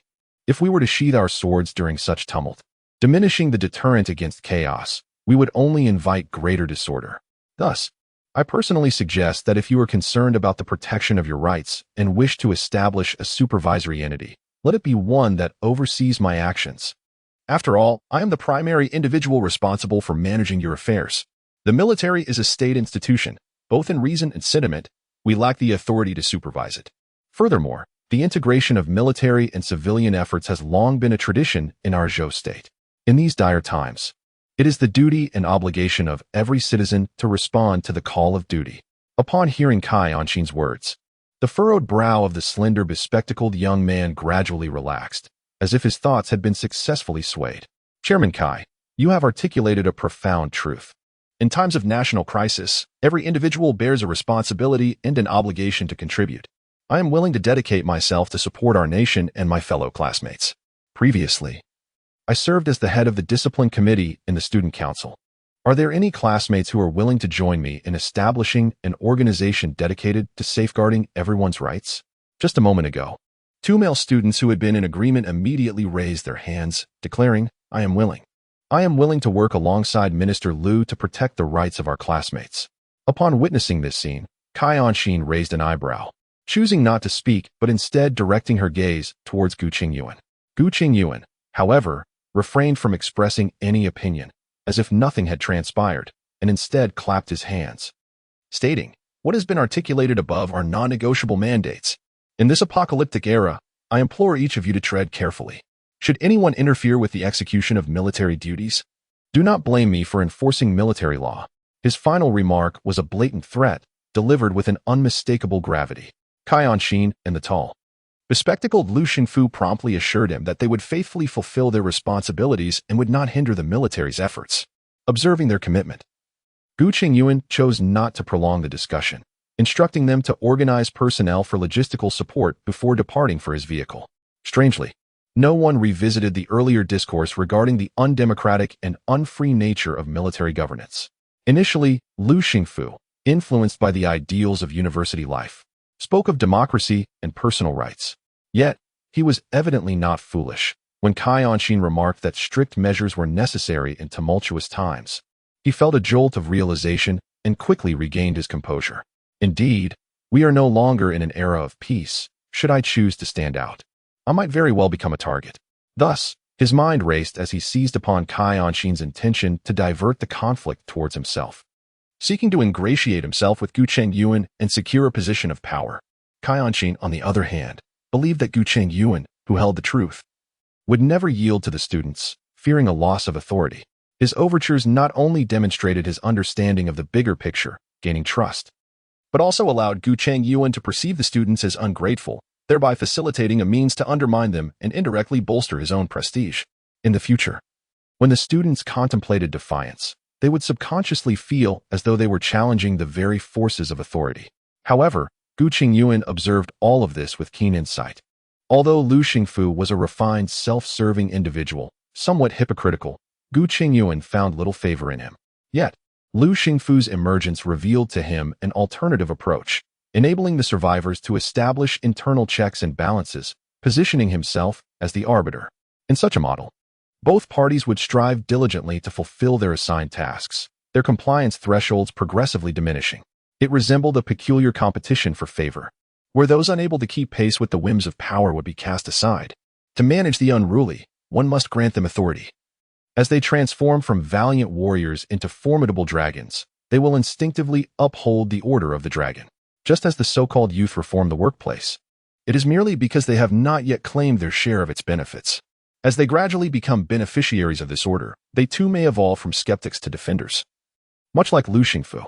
Moreover, Gu Chengyuan himself harbored no desire to govern these survivors. He merely aimed to develop the forces under his command. For all schemes and intrigues were but trifles. By seizing the power of the sword, one secures absolute dominion over discourse. Chapter 14. Clearing the Resettlement Area, Part 1. All personnel, assemble and board the vehicle. The assembly call echoed from apartment building number 22. Following a flurry of hurried footsteps, the elite infantry squad lined up beside the mighty 3 assault vehicle. After confirming that everyone was present, they boarded the vehicle in an orderly fashion, heading towards the outskirts. Today's objective was the resettlement area at the second phase of Night State University's expansion, located across from the northern gate of the Western District. Before the apocalypse, Gu Chengyuan frequently visited this area, particularly at night when numerous food stalls emerged, making it an ideal locale for culinary indulgence. Over time, he became accustomed to its layout. The resettlement area comprises 8 buildings, each 20 stories high, with 2 units per floor and 4 households per unit. This configuration allows for the accommodation of 280 households. Yet due to its remote location, it is conservatively estimated that around 1,000 households are occupied. Assuming an average of 2 residents per household, The area likely harbors over 1,000 unturned corpses. Although clearing each room individually is a cumbersome and slow process, the limited manpower necessitates a methodical approach. In the face of a promising future, it is crucial to maintain a strategic composure without recklessness. As for the zombies present in the school dormitories, Gu Chengyuan chose to disregard them, as their density was too low to warrant concern and the returns on time spent were minimal. The mighty armored assault vehicle soon arrived at the entrance of the resettlement area. Given that this was the only large housing complex within several kilometers, Gu Chengyuan felt no hesitation. All personnel, except for the sniper, disembarked and prepared for combat. Yes, upon receiving the command, the elite infantry soldiers swiftly opened the doors and exited the vehicle, adopting tactical postures. Prepare to unleash a barrage upon the undead. With these words, Gu Chengyuan rallied his comrades to push the shared electric bikes parked on the sidewalk towards the entrance of the community. One by one, they were maneuvered and laid down, forming a makeshift barrier against the encroaching horde. Once the barricade was established, the warriors took their positions behind it, readying their weapons as Gu Chengyuan issued the command once more. Gu Junping, sound the horn. Yes, the blaring of the horn echoed sharply at the community entrance, swiftly reverberating throughout the nearby shelter area. Within moments, chaos erupted in the settlement. The guttural growls of the undead surged closer, as if summoned by the cacophony. Like electrified creatures, the zombies emerged from every corner of the community, converging upon the source of the blaring horn. Bang! Gu Chengyuan steadied his rifle against his shoulder, the first zombie in his sights collapsing under his fire. This felt like the overture to a symphonic climax. More and more zombies began to materialize within their line of sight. Bang! Bang! Bang! The gunfire intensified, each shot striking down another undead foe. The soldiers wielding submachine guns and shotguns were filled with mounting anxiety, as they were yet unable to fire due to the optimal shooting distance. Fortunately, this tense wait did not linger long. The relentless throng of zombies gathered, and upon catching the scent of flesh, they entered a frenzy. Like wild boars, they charged forth en masse. Amidst the bloodthirsty roars, a tide of hundreds of corpses surged forward. The warriors, numbering merely a dozen, resembled a solitary boat amid a black tide, seemingly precarious. Overwhelmed by an immense sense of pressure, their expressions instinctively grew grave. Among the horde of zombies, a few caught Gu Chengyuan's attention. These particular zombies raced at the forefront of the throng, their distance from the mass widening, clearly exhibiting a speed far surpassing that of their counterparts. Could it be evolution? Gu Chengyuan had no time for further contemplation as he began issuing commands via the intercom. The grenade launcher positioned itself for the shot, awaiting orders. The vehicle-mounted heavy machine gun stood ready. Fire! No sooner had the words left his lips than the heavy machine gun atop the vehicle, starved for action, unleashed a dazzling tongue of fire, roaring ferociously. The dense metallic barrage rained down like windshield wipers, sweeping away any target in its path, shattering them into fragments akin to raindrops on glass.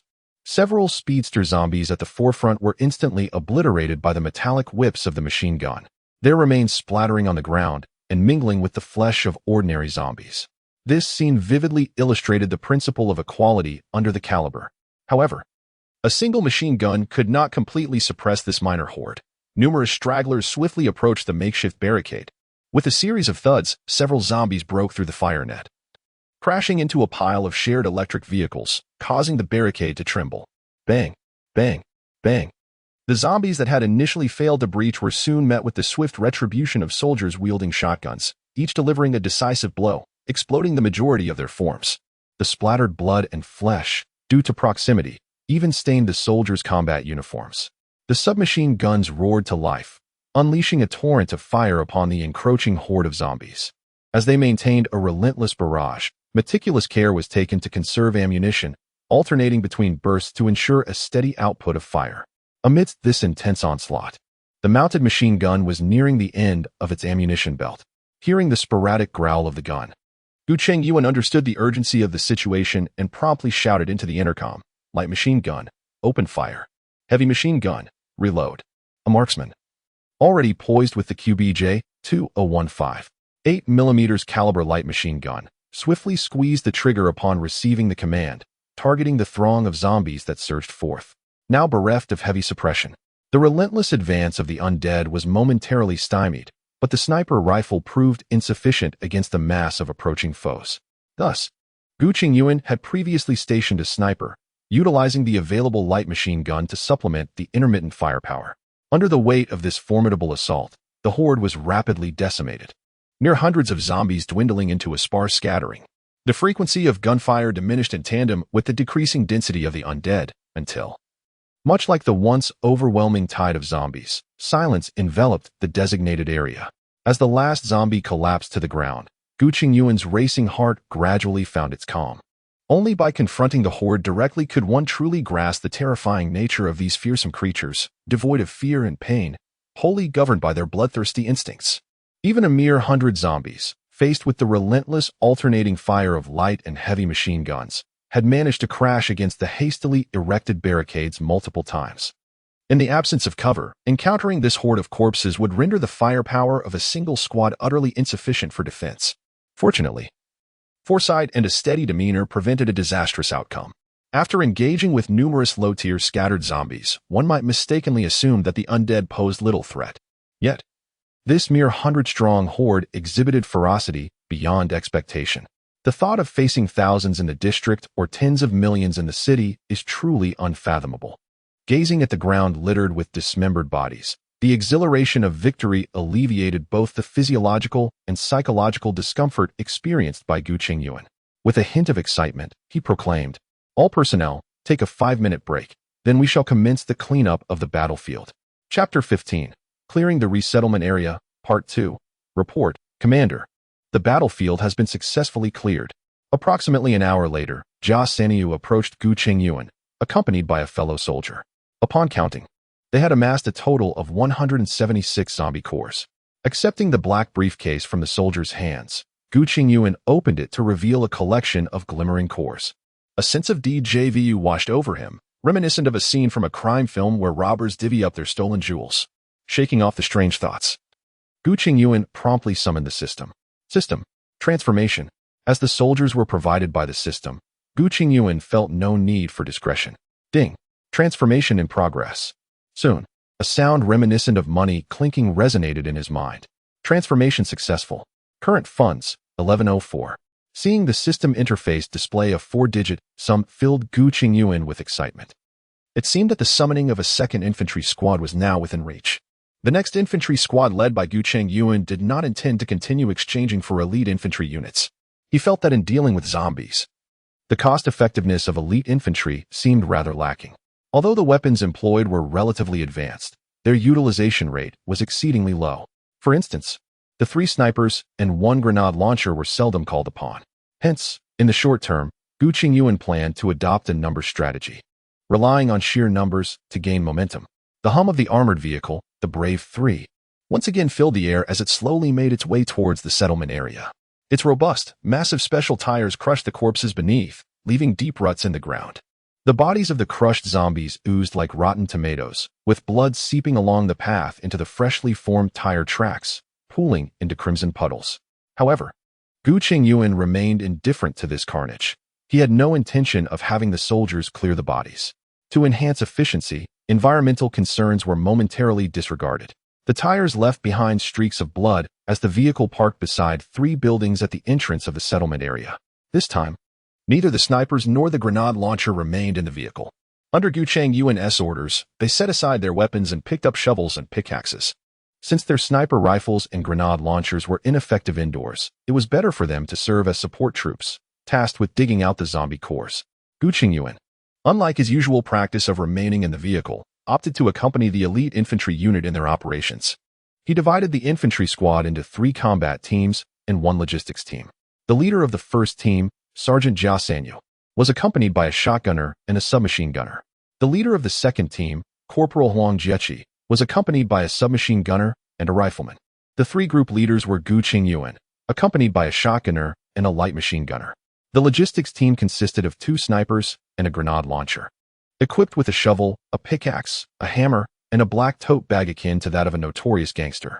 The remaining sniper, wielding a 191 precision rifle, was designated as the lookout for the vehicle. After all, the vehicle contained a heavy machine gun and several thousand rounds of ammunition, necessitating caution. The 3 combat teams cautiously entered the first floor of Unit 1 in Building 3, maintaining tactical vigilance. After swiftly inspecting the hallway and confirming the absence of wandering zombies, each group selected a door. Gu Chengyuan, along with the shotgunner Pu Guangxiang and the machine gunner Lin Zijuan, arrived at the security door of room 101. Lin Zijuan, a rotund individual standing approximately 170 centimeters tall and weighing nearly 150 kilograms, was characterized by his large head and a simple, amiable smile. He was chosen as the machine gunner due to his robust physique, which could stabilize the weapon. Pu Guangxiang breached the door. Understood. Gu Chengyuan and Lin Zijuan positioned themselves against the wall beside the door hinge, while Pu Guangxiang readied his shotgun near the door lock. Concealed behind the wall, Pu Guangxiang aimed the shotgun at the lock, meticulously adjusting his angle. 3, 2. Pu Guangxiang whispered. 1. Bang. A flash erupted from the shotgun's muzzle as the lock was swiftly penetrated by high-density tungsten pellets. Simultaneously, Pu Guangxiang stepped forward and delivered a forceful kick to the security door. Crash. The door flew open. Inside, the sound attracted the attention of the zombies, who lunged toward the entrance. They were a pair of young male and female zombies, likely once a couple before their transformation. With a firm grip on the shotgun, Pu Guangxiang decisively pulled the trigger once more, unleashing 2 consecutive blasts. The shotgun, an invaluable weapon in urban warfare, scattered its pellets and felled the 2 snarling zombies that lunged toward him in an instant. Following Gu Chengyuan's orders, he aimed deliberately at the chest and neck, avoiding damage to the brain. One shot struck the chest of a male zombie, while the other pierced the neck of a female zombie. The impact of the 14 pellets obliterated her neck, leaving only a small strip of flesh connecting her head, which could no longer bear the weight, resulting in it rolling beneath the dining table. Witnessing Gu Chengyuan's ruthless and decisive opening, the other teams did not lag behind. At the entrance of room 102, the unmistakable sound of a shotgun being used as a key echoed. However, Team 2, lacking this versatile weapon, expressed concern over their rifles and submachine guns potentially lacking sufficient penetration power, which could lead to ricochet injuries. They turned to the logistics team and opted for the more rudimentary method of using a hammer to breach the door. Bang, bang, bang. The hammer struck relentlessly at the locking mechanism, and the already subpar security door of the settlement was soon forced open. Yet, instead of the expected growls of zombies, a girl's piercing scream pierced the air. Ah, don't eat me. Chapter 16. The Enchantress. After dispatching the 2 attacking zombies, Pu Guangxiang did not rush forward recklessly. He paused to ensure no further disturbances were present before cautiously entering the room. The confined space posed a significant risk. Any unforeseen event would leave him with little time to react. Thus, the wisest course of action is to create a commotion and wait for the lurking dangers within the room to reveal themselves. Pu Guangxiang takes the lead, closely followed by Lin Zijuan, who places Gu Chengyuan at the rear. Search for anything that might prove useful.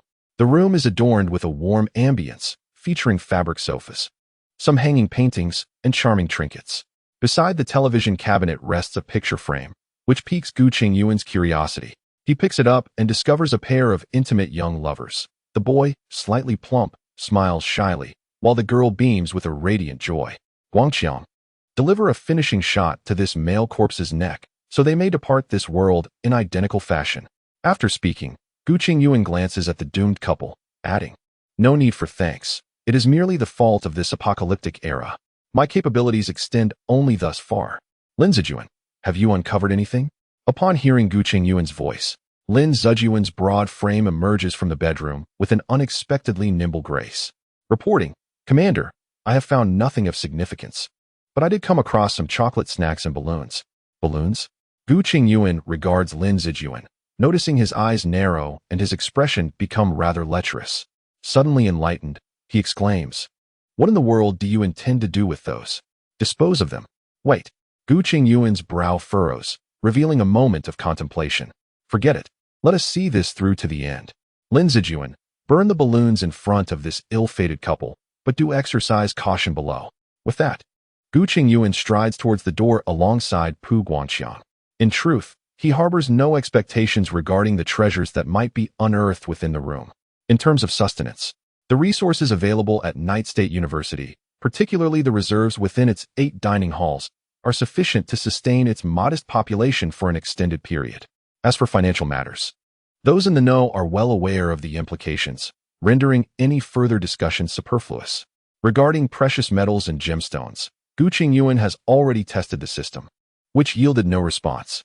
Therefore, within these residential buildings, the most valuable entities to Gu Chengyuan are, paradoxically, the terrifying and foul-smelling zombies that are beginning to decay. They are the ultimate prizes within this blind box, the SSR. However, searching through rooms can also provide a certain thrill, perhaps stemming from human curiosity or a peculiar desire to invade the privacy of others. As Gu Chengyuan and Pu Guangxiang stepped outside, they encountered Jia Sanyu, who was seeking him. Report, Commander. Room 102 has discovered a survivor. Upon inquiry, it appears to be a student from Night State University. Understood. Instruct him to remain in his original room.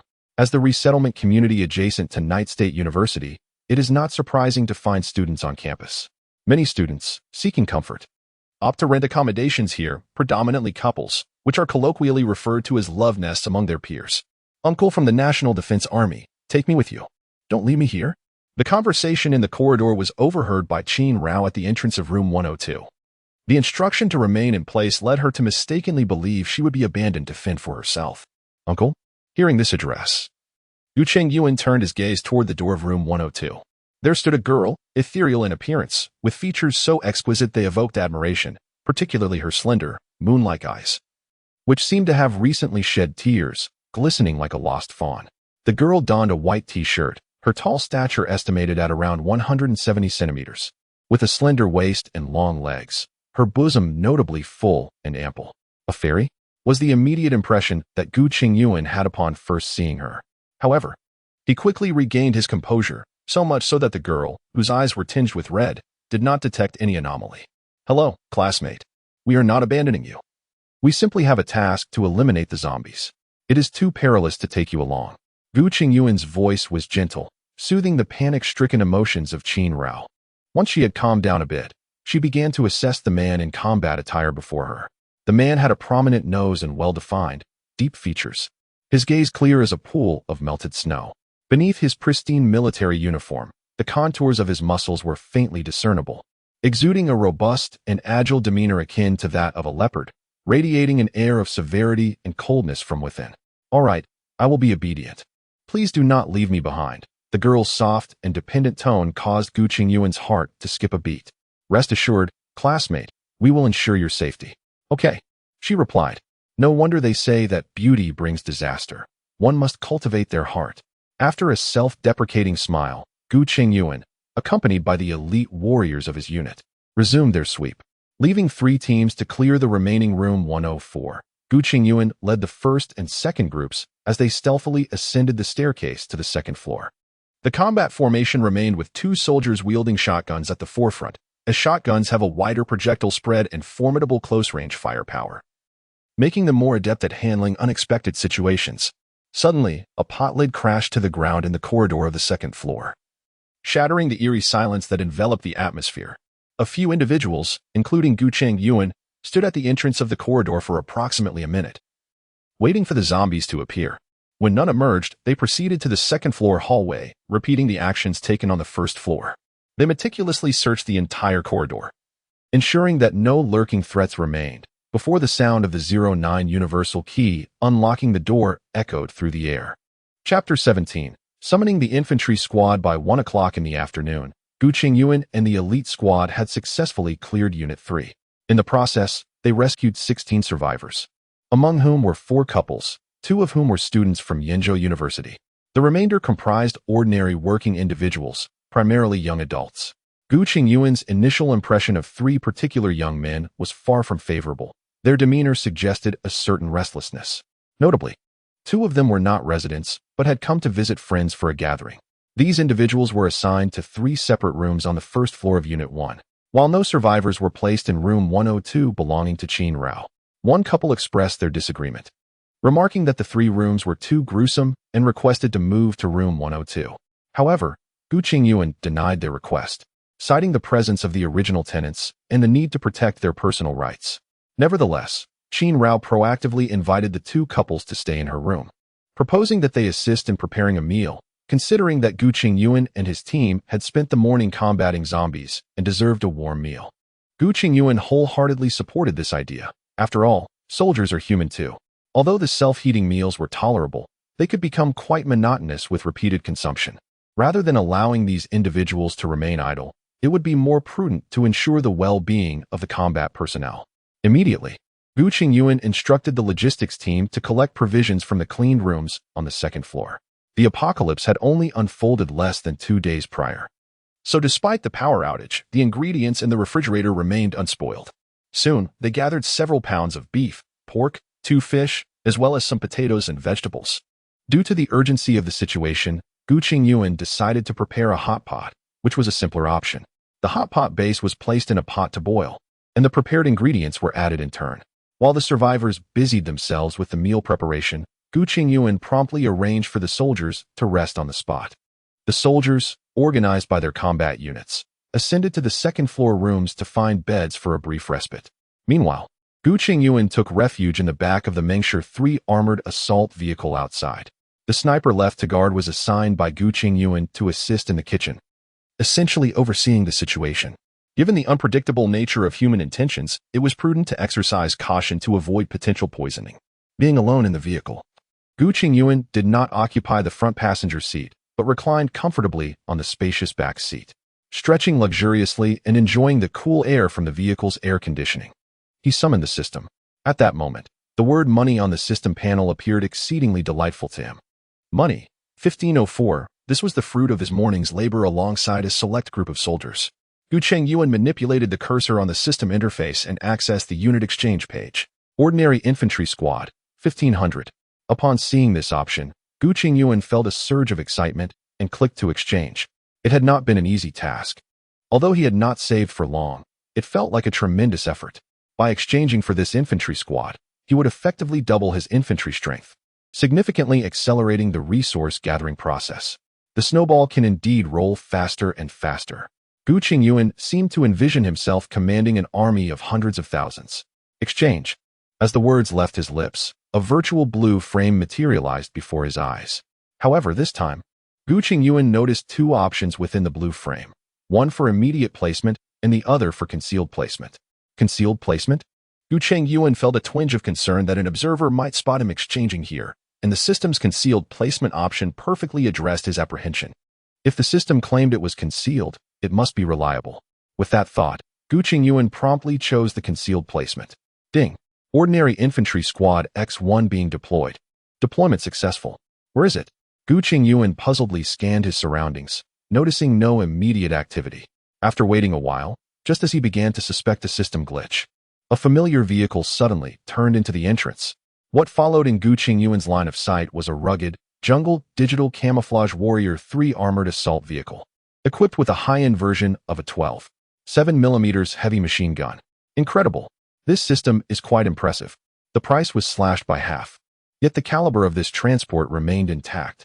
The sound of brakes echoed as the armored assault vehicle came to a steady halt beside Gu Chengyuan's own vehicle. Just like the elite infantry squad's initial report, yet Gu Chengyuan could discern a noticeable difference between the 2 squads. Firstly, regarding the disembarkation. Although this ordinary infantry squad was relatively swift, it lacked the fluidity and grace that characterized the elite infantry squad's movements. This may illustrate the distinction between being adequately militarily proficient and being exceptionally skilled, as described in the system introduction. However, with such an impressive configuration being offered at half the price, what more could one possibly desire? Furthermore, military acumen is something that can be cultivated, especially in this apocalyptic era where combat is abundantly prevalent. Attention! Reporting to the commander. Squad leader Lu Chong of the 2nd Squad stands before you. The 2nd Squad has a total of 10 members, all present. Please provide your orders. Squad leader Lu Chong is remarkably tall, surpassing Gu Chengyuan by a noticeable margin, standing at approximately 1.9 meters, and possesses a robust physique. At ease. Yes. Allow me to report on the personnel and firepower configuration. Commander, our squad is composed of 10 members, organized into 2 combat teams, each led by the squad leader and the deputy squad leader, each equipped with 1 walkie-talkie. Each team consists of 3 riflemen, 1 grenade launcher, and 1 machine gunner, assigned according to their combat roles. The riflemen are armed with QBZ-191 assault rifles, with a supply of 500 rounds. The grenade launcher is equipped with a 35mm grenade launcher, carrying 300 rounds for the rifle and 15 rounds of grenades. The machine gunner wields the QJB-2015 8mm squad machine gun, supplied with 700 rounds, while fellow team members provide an additional 600 rounds. Gu Chengyuan was thoroughly satisfied with this firepower configuration, compared to the elite units that typically favor specialized equipment. This substantial and straightforward squad firepower is undoubtedly the most suitable for combating zombies. Have you had your meal? At this remark, Lu Chong exhibited an unexpected shyness, his large hand instinctively scratching his head. Hee. Report to the commander, I haven't eaten yet. Haha. Then let's organize your squad to head upstairs in search of ingredients. Take as much as you need, and let the survivors assist with preparation on the first floor. You should also take this opportunity to rest, as we plan to commence the clearance of Building 2 in about an hour. Understood. Upon hearing the combat orders, Lu Chong stood at attention and saluted Gu Chengyuan. At that moment, Pu Guangxiang dashed out excitedly. Report, Commander, it's time to eat. Chapter 18. The evils of humanity. The survivors did not express complaints about the sudden arrival of the warriors from Squad 2, but rather felt invigorated. After enduring days filled with anxiety and fear, they welcomed the presence of more soldiers. The meal was thoroughly satisfying for Gu Chengyuan and the others. Hot pot is inherently versatile, easily yielding delicious results regardless of culinary skill. With an abundance of ingredients to indulge in, the soldiers had hearty appetites. After feasting, they even scoured the fourth floor once more for additional supplies. Gu Chengyuan wholeheartedly encouraged this, as without consumption, the meat and vegetables would likely perish and go to waste within a few days. Once both squads had their fill and took a brief respite to digest, at 2:30, Gu Chengyuan issued another combat command. This time, the two squads were divided into 6 operational teams. The elite Squad 1, consisting of 3 teams, was tasked with the clearance of Building 2, while Squad 2, also with 3 teams, was assigned to clean the adjacent Building 4. With the experience gained from the morning's operations and armed with versatile keyshot shotguns, Squad 1 advanced swiftly in the afternoon. The 3 combat teams of the second squad moved at a considerably slower pace. Gu Chengyuan, apprehensive about potential issues, personally took charge of the team. In terms of military proficiency, aside from the seasoned squad leader, Lu Chong, the other soldiers exhibited a somewhat lackluster demeanor, akin to those who have just transitioned from private to non-commissioned officer. Thus, whether regarding military expertise or experience in combating zombies, the disparity between the second and first squads was quite pronounced. Gu Chengyuan could only oversee the situation to avert casualties. Although each soldier was represented as a mere cold digit within the system, clearly marked with a price to Gu Chengyuan. They were living beings, his soldiers, of whom he bore the responsibility for their safety. Right. Spread out the formation. Don't rush. After breaching the door, you need to accelerate your maneuver with the hammer. And do not open fire upon seeing zombies until your teammates have retreated to a safe position. Although zombies are swift, they cannot outpace your bullets. Maintain your composure. Are you out of your mind? I've already stated that even if you kill a zombie after breaching the door, you must wait another 10 seconds before entering. The room is so confined. If you rush in and encounter one up close, can you react in time? Zombies lack intellect and will not ambush. Simply create a commotion and wait for them to approach. In the afternoon, as they cleared zombies, the corridor echoed with Gu Chengyuan's instructions. Occasionally, upon witnessing perilous maneuvers, he could not help but utter profanities. At this moment, he truly comprehended why, during his previous service, the superiors exhibited such a low tolerance for errors and imposed such severe punishments for mistakes. In this profession, an error could potentially equate to the loss of life. Each misstep was fraught with anxiety and utterly intolerable. However, the settlement area that afternoon was not solely a domain belonging to Gu Chengyuan. It resonated with more than just his voice. They had arrived, and the roars came not only from the zombies, but also from the survivors within the nearby residential buildings. The survivors, who had cowered in their homes, consumed by trepidation, were now utterly exhilarated at the sight of the military. Standing on balconies or leaning out of windows, they fervently cried out, "Help! Please save me! I'm trapped in my home. Here I am. Look at me." A cacophony of pleas ensued, with some even brandishing their bedding and bed covers in a desperate bid for attention. Yet, these cries did not summon the much-needed rescue from Gu Chengyuan's troops. Instead, they attracted the zombies lurking within the buildings. The horrifying shrieks of the undead, coupled with the piercing sounds of scratching at the doors, heightened the terror of these individuals. Akin to drowning souls grasping at a final straw, increasingly frantic in their pleas for help.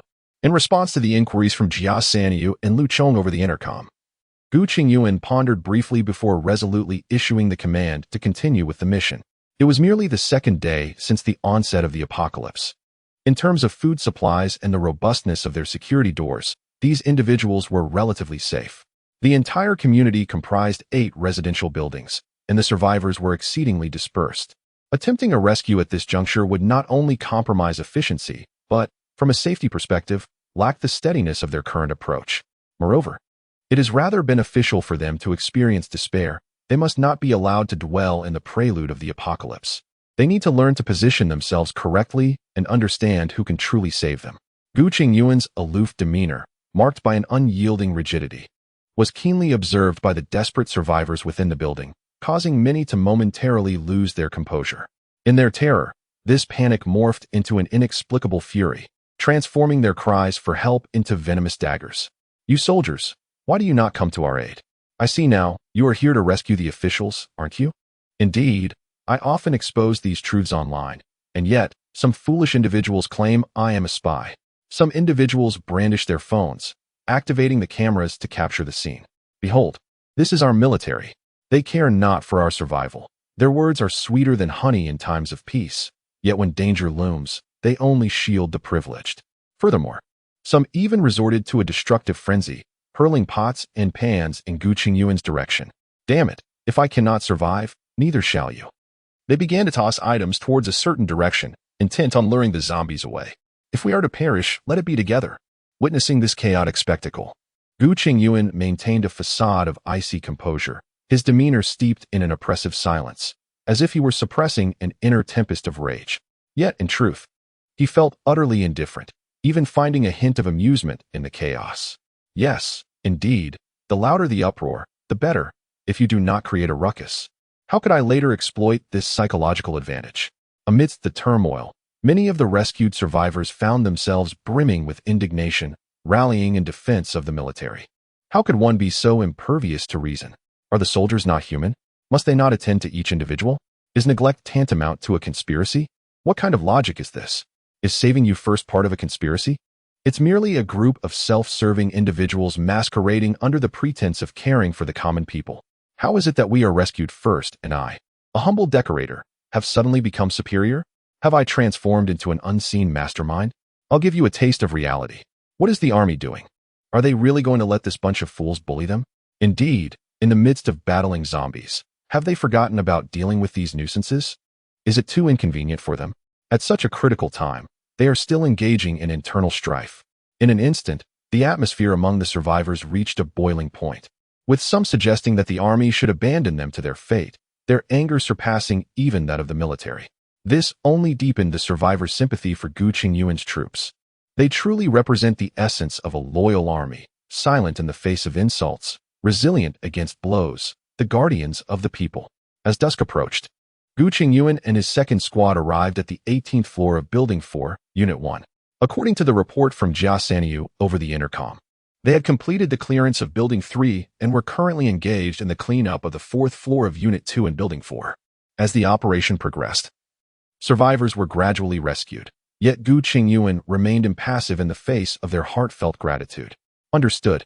Please inquire with the survivors if any of the vehicles parked downstairs belong to them. We need to requisition them for personnel transport. We anticipate wrapping up in about half an hour." "Roger that, Commander." Li Kuan was specifically assigned by Gu Chengyuan to temporarily oversee the survivors. In this apocalyptic era, with human emotions running high, it is imperative to instill a sense of deterrence to prevent chaos from erupting. Setting aside the walkie-talkie, Gu Chengyuan addressed the soldiers of the second squad, who had just completed the cleanup of the 18th floor and were awaiting his next instructions. "Understood." Chapter 19. Strange Creatures. Half an hour later, Gu Chengyuan summoned the troops to assemble downstairs, organizing the survivors to board the vehicles. Fortunately, this area was designated as a settlement zone, where the resident standard of living was not excessively high. Most families owned SUVs, with a few four-seater sedans.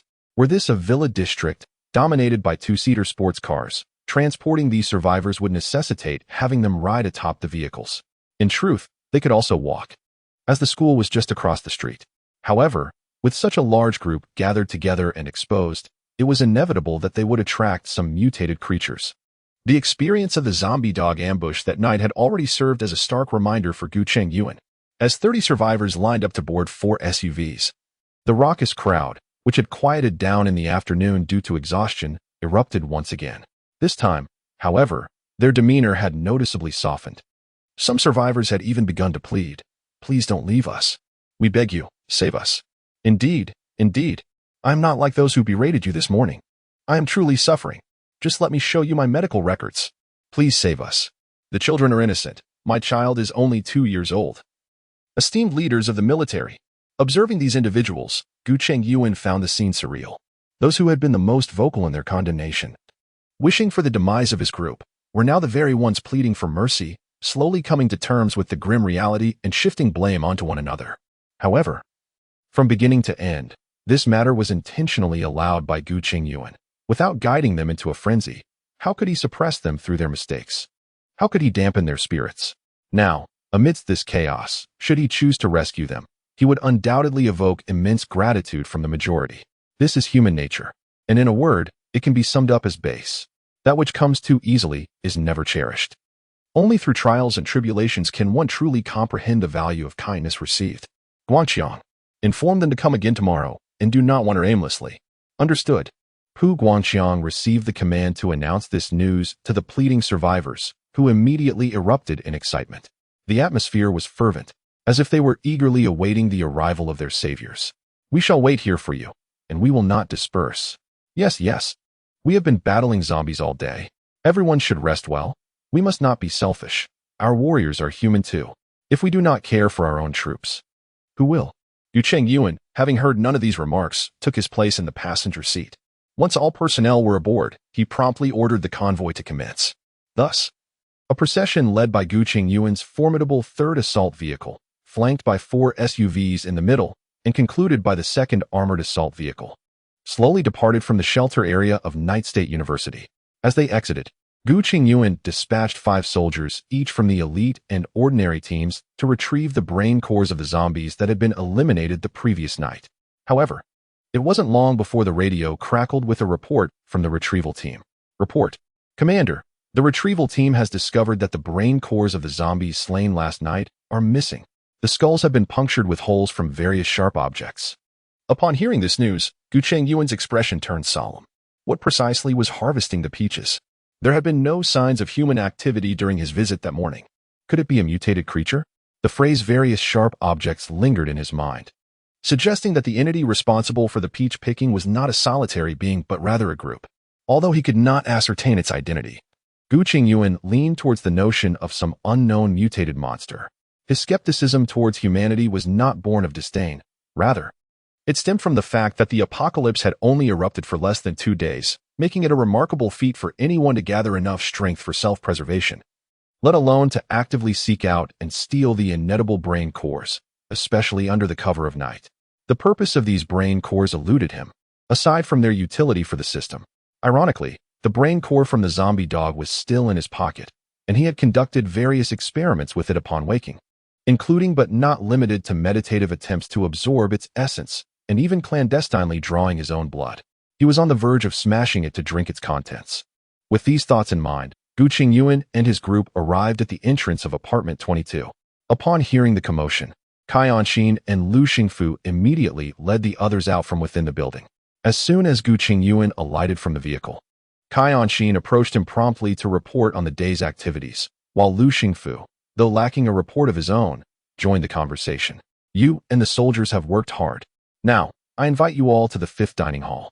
After sealing off the corridors of the dormitory area today, I took the initiative to clean the kitchen and the dining hall and personally dispatch 2 zombies."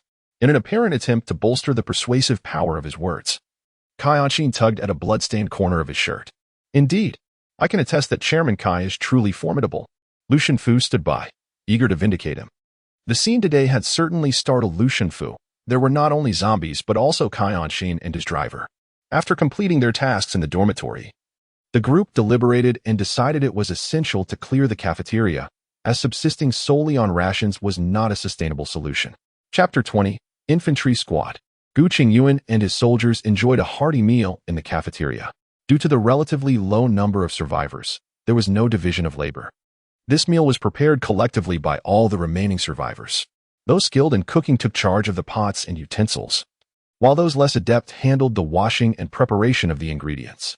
Although the dishes were modest, such as sour shredded potatoes and stir-fried beef with green peppers, the flavors were delightful, leaving the soldiers with their mouths watering in satisfaction. Unexpectedly, Chengyuan and his team did not anticipate an influx of so many new individuals.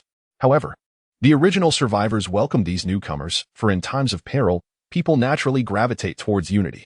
Moreover, the addition of an extra squad of soldiers significantly bolstered their sense of security.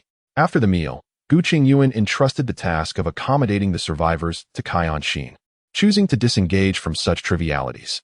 His approach was to focus on military matters while delegating daily life responsibilities, thus conserving his energy. In this apocalyptic environment, the notion of usurpation was non-existent. As long as one held power, authority was merely a matter of will. Upon returning, he made some adjustments to the watch list in his room, removing Chengyuan and two others, while incorporating a newly added squad. Consequently, the security operation was entirely entrusted to his subordinate troops, rendering it more professional and manageable. Gu Chengyuan freshened up and lay on his bed, contemplating the development plan. His thoughts wandered to his parents and younger brother, and he soon drifted into a slumber. The following morning, as he rose early, he was greeted by the enticing aroma of steamed buns and rice porridge wafting through the corridor. Initially, he suspected it to be an illusion until Pu Guangqiang entered with a plate in hand. "Chief, it's time for breakfast," he announced. Director Kai brought breakfast large meat buns, with fillings of cabbage and pork as well as beef. "I've taken 2 of each for you, along with a bowl of millet porridge and a box of milk." Upon hearing this, Gu Chengyuan felt his appetite surge and casually inquired, "Did they prepare these?" "Not bad. It seems some are quite conscientious," he remarked. "Let the soldiers have their meal. We shall depart in half an hour." "Understood." Half an hour later, Gu Chengyuan and his team boarded the vehicle and returned to the resettlement area. The survivors, who had been eagerly awaiting within their rooms, were elated to see the familiar armored vehicle return and greeted it with cheerful welcomes. The 2 squads quickly resumed their combat groupings from the previous day and soon dove back into action. This time, Gu Chengyuan refrained from accompanying them. After the cleanup from the previous afternoon, the second squad had already garnered valuable experience and no longer required his guidance. Whether he was present or not made little difference. Thus, he opted to rest and perhaps fish a little, relishing the comfort of the air-conditioned armored vehicle. Although Gu Chengyuan was lying down, he did not entirely relinquish his attention to the 2 teams, as reports on the cleaning progress occasionally emanated from the walkie-talkie. Through these updates, Gu Chengyuan could distinctly perceive that Team 2 had made significant strides compared to yesterday, with their cleaning speed now closely rivaling that of Team 1. This was quite reasonable. The task of opening cans with a firearm required little technical skill. Once the steps were properly outlined, it was akin to solving problems using established formulas. By around 1 o'clock in the afternoon, when Chengyuan arrived with food, both teams had successfully cleared Building 5. At this juncture, Gu Chengyuan's monetary reserves had reached 1314, and he anticipated accumulating enough for the 3rd team before the day concluded. Chengyuan directed the survivors to dismantle the rear seats of yesterday's SUV, transforming it into a food transport vehicle. This increased capacity rendered lunch considerably more generous. The meal consisted of beef stew with potatoes, stir-fried green beans, seaweed and pork rib soup, accompanied by rice and steamed buns, along with 10 boxes of mineral water and 5 cases of Red Bull. The provisions were undeniably well organized, further enhancing Gu Chengyuan's satisfaction with Chengyuan. Originally, the plan was to scavenge a few items in the building to satisfy their hunger. But the arrival of a fully prepared lunch was an unexpected boon. At 4 in the afternoon, Gu Chengyuan exchanged for the 3rd team, expecting another 10 members. He was taken aback when the door opened to reveal 11 individuals and a military dog. The reason for referring to it as a dog was that, had Gu Chengyuan not meticulously checked the creature's information through the system, he might have mistaken it for a type of large, ferocious beast. The military canine bears a striking resemblance to the Chinese wolf dog in coloration. However, its physique is astonishingly different, robust like a young calf, with its head nearly brushing against Gu Chengyuan's chin when standing. It is equipped to the teeth, clad in a stab-resistant vest, and adorned with an exoskeleton-like apparatus that significantly enhances its capacity to withstand blows while simultaneously augmenting its strength. Each of its 4 paws is equipped with jet-black steel claws, glinting ominously in the sunlight. As it takes its place in the ranks, it stands tall and proud, its gaze imbued with a regal air, resembling not a mere military dog, but a magnificent lion. Yet, even a lion of the grasslands might find it challenging to best this fully armed canine with its formidable claws. Although the military dog remains seated in formation out of discipline upon seeing Gu Chengyuan, its eyes gleam with warmth and a yearning for closeness. Additionally, there is an individual, a communications soldier assigned as part of Gu Chengyuan's command group, forming a complete infantry platoon alongside 3 infantry squads. Chapter 21. Clearing the resettlement area, end. In the days that followed, Gu Chengyuan's unit meticulously cleared the second resettlement area of Ezhou University. Along the way, they encountered various zombie dogs, a consequence of the rising living standards that led many to adopt dogs as companions. However, once these once gentle pets succumb to the transformation, their destructive potential becomes alarmingly formidable. Frequently, when confronted with zombie dogs, they are often the sole undead entities within a room, having devoured everything in sight, including their owners, leaving nothing but blood and bones in their wake. From the scene where even the blood has been licked clean, it is difficult to ascertain whether the master had undergone transformation before being devoured, eluding the virus yet falling prey to the betrayal of his loyal dog. In terms of transformation, a stark distinction exists between humans and animals. While zombies exhibit a significant enhancement in strength, endurance, pain perception, and even vitality, they are ultimately diminished by the obliteration of the wisdom essential for survival. Conversely, animals that undergo transformation merely amplify their vitality and physical attributes while losing the sensation of pain, achieving a qualitative leap. The zombies that humans become evoke in Gu Chengyuan a sense of being the most expendable resources in a post-apocalyptic world. Akin to the slimes found in a novice village in a video game, the wild dogs at the village's edge, or the countless minions that perish daily in the canyons. Thus, warriors would rather confront the encirclement of 20 zombies than face a single zombie dog, for these creatures are exceedingly swift, robust, and possess an astounding vitality. Much like the loudmouths of the pre-apocalyptic era, even if one were to shatter it into fragments, the creature's jaws remain formidable enough to inflict harm. As the number of personnel under his command increases, so too does the daily tally of zombies cleared. For the sake of safety, Gu Chengyuan has designated the combat mission for each squad to encompass a single apartment building, roughly consisting of 40 residential units. Yesterday, he exchanged for an additional ordinary infantry squad, enabling the coordinated efforts of 4 squads to clear 2 buildings each day, yielding an approximate financial return of around 100. However, this profit is fleeting. Indeed, by this afternoon, the second resettlement area of Night State University will finally be liberated from the clutches of the zombies. Restored to its former glory, Gu Chengyuan reclined in the armored vehicle, enjoying the cool air conditioning while the radio occasionally crackled with updates on the progress of various teams. Each report delivered by their respective squad leaders. As the size of the troops expanded, it became impractical to micromanage each 3-person combat unit, prompting Gu Chengyuan to delegate command back to the squad leaders. This approach not only empowered them with autonomy, allowing for more agile responses to unforeseen circumstances, but it also alleviated Gu Chengyuan's workload. Today's operations proceeded remarkably smoothly, with little resistance encountered. In a buoyant mood, Gu Chengyuan affectionately stroked the large head of his canine companion, Xiaohe, who leaned into his hand, squinting with delight and nudging his head against Gu Chengyuan's palm. Due to the military utility of the dog, Gu Chengyuan opted not to deploy Xiaohe alongside the team to clear the zombies. Instead, he kept it by his side for protection and, truth be told, for companionship. With the internet down and no entertainment options available, idling away without engaging in combat against zombies was rather tedious. Moreover, Gu Chengyuan had harbored a fondness for dogs since childhood. Yet a peculiar curse seemed to plague his family. Every dog he had owned had perished within a month. Adhering to the principle of love them, do not harm them, he resolved to refrain from keeping dogs anymore.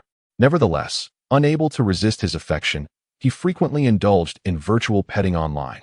In a whimsical manner, he would secretly mimic trends, uttering nonsensical phrases like fat baby, hajime, hajime, often daydreaming about the day he would graduate, secure a job, and rent a cozy apartment with a sunlit balcony adorned with a reclining chair where he could keep a dog. Each evening after work, he envisioned himself lounging in the chair, the dog at his side, gazing into the distance, sipping wine until pleasantly tipsy. The arrival of Xiao He has fulfilled a long-held aspiration of his, albeit in an unconventional manner, reclining within an armored vehicle, not with a chalice of wine at his side, but rather with a 5.8mm firearm, a symbol of truth. Such whimsical thoughts did not linger for long, as the sound of a report reached his ears. Upon hearing the commotion, he immediately sat up. It was a team arriving to replenish ammunition, transforming the area where 2 armored vehicles were stationed into a temporary resupply point for the troops. Nearby, a Link Co. 05 SUV stood, its rear seat completely dismantled. With the vacated space stocked with provisions, food, bottled water, various sports drinks, Snickers bars, chocolates, beef jerky, and vacuum-sealed ready-to-eat meat products. This arrangement was proposed by Cai Anqing, designating the vehicle as a support unit, specifically designed to provide energy supplies for soldiers engaged in operational tasks, accompanied by 4 volunteers. Typically, after replenishing their ammunition, soldiers would come here to refill their water bottles, stow some snacks into their backpacks, and take a moment to recuperate. Consequently, this vehicle earned the affectionate moniker of the strong army vehicle among the troops. The first to arrive were Jia Sanni and his squad. Although they were short by 2 personnel due to the presence of 3 snipers and a grenade launcher operator, their military prowess remained commendable. As one of the elite units that had initially followed Gu Chengyuan, their combat effectiveness was unquestionable. Upon returning to the resupply point, Jia Sanni first reported to Gu Chengyuan, and then led his squad directly to the strong army vehicle for a well-deserved rest. Soldiers, having completed their missions, were particularly fond of this haven, not only for the sustenance it offered, but also for the engaging company of the volunteer ladies who were there to converse with them. The discourse is both melodious and captivating, endearing the soldiers to this place. Observing the rescued survivors boarding the vehicle, each adorned with expressions of having narrowly escaped death. Some weep profusely, showering gratitude upon the soldiers maintaining order nearby. An elderly lady even kneels, bowing her head. "I am eternally grateful to you. I remember you. For you saved the lives of this old woman and my son and daughter-in-law." Jia Sanniu, startled, repeatedly gestures for her to rise. "No, no, please, do get up." Witnessing Jia Sanniu's flustered demeanor and the heartfelt gratitude of the survivors, he suddenly perceives that the task of eradicating zombies has taken on a significance beyond mere development. On the return journey, Gu Chengyuan sits in the passenger seat of the Mengshi 3 armored assault vehicle, gazing at the setting sun in the west, his eyes narrowing slightly. "Boss Crab, I am off duty." Chapter 22. The entertainment venue due to the completion of the resettlement area. Gu Chengyuan resolves to grant the soldiers a day of respite. Though these soldiers are products of the system, apart from their unwavering loyalty, they exhibit no difference from ordinary individuals, and psychological issues may arise. Lacking professional psychological counselors, Gu Chengyuan can only facilitate relaxation through a day off. Thus, the following day, he permits the soldiers to sleep until 10 in the morning before sounding the wake-up call, allowing them ample rest to recuperate from several days of intense combat. Aside from essential personnel on duty, the remaining soldiers are free to engage in activities at the gymnasium adjacent to their dormitory. The gymnasium of Yezhou University boasts 3 levels, encompassing an indoor area equivalent to that of 3 football fields, featuring facilities such as a table tennis hall, basketball court, badminton court, volleyball court, fitness center, climbing wall, and combat arena. Such a plethora of venues enables every warrior to discover an activity that piques their interest. Furthermore, upon learning of Gu Chengyuan's adjustment plan yesterday afternoon, Cai Anqing promptly undertook the task of gathering recreational equipment overnight, transforming the Taekwondo hall, which was covered in soft mats, into a game room. Inside, various game props were arranged, including chess, gamoku, military chess, Monopoly, Werewolf, and 3 Kingdoms Kill, all collected from the female dormitories. They even managed to acquire 10 laptops, each equipped with built-in single-player games, creating a quaint gaming area. Dressed in a jungle-patterned combat uniform and sporting a comfortable pair of athletic shoes, Gu Chengyuan leisurely strolled through the gymnasium, his pant legs casually unrolled. Accompanying him were Cai Anqing, Secretary Jin, and Lu Xingfu, the head of the supervisory department. "Chief Gu, here is what we prepared overnight for the warriors' relaxation," Cai Anqing indicated. As for this restroom, it originally featured shower facilities for the warriors to cleanse themselves after exercising, but it has become inoperative due to a water supply interruption.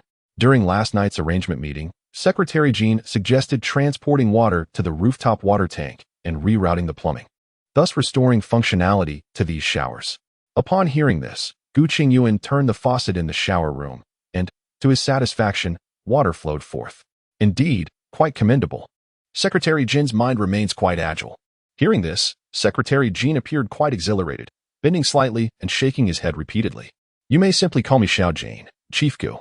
I must express my gratitude to you for providing this platform.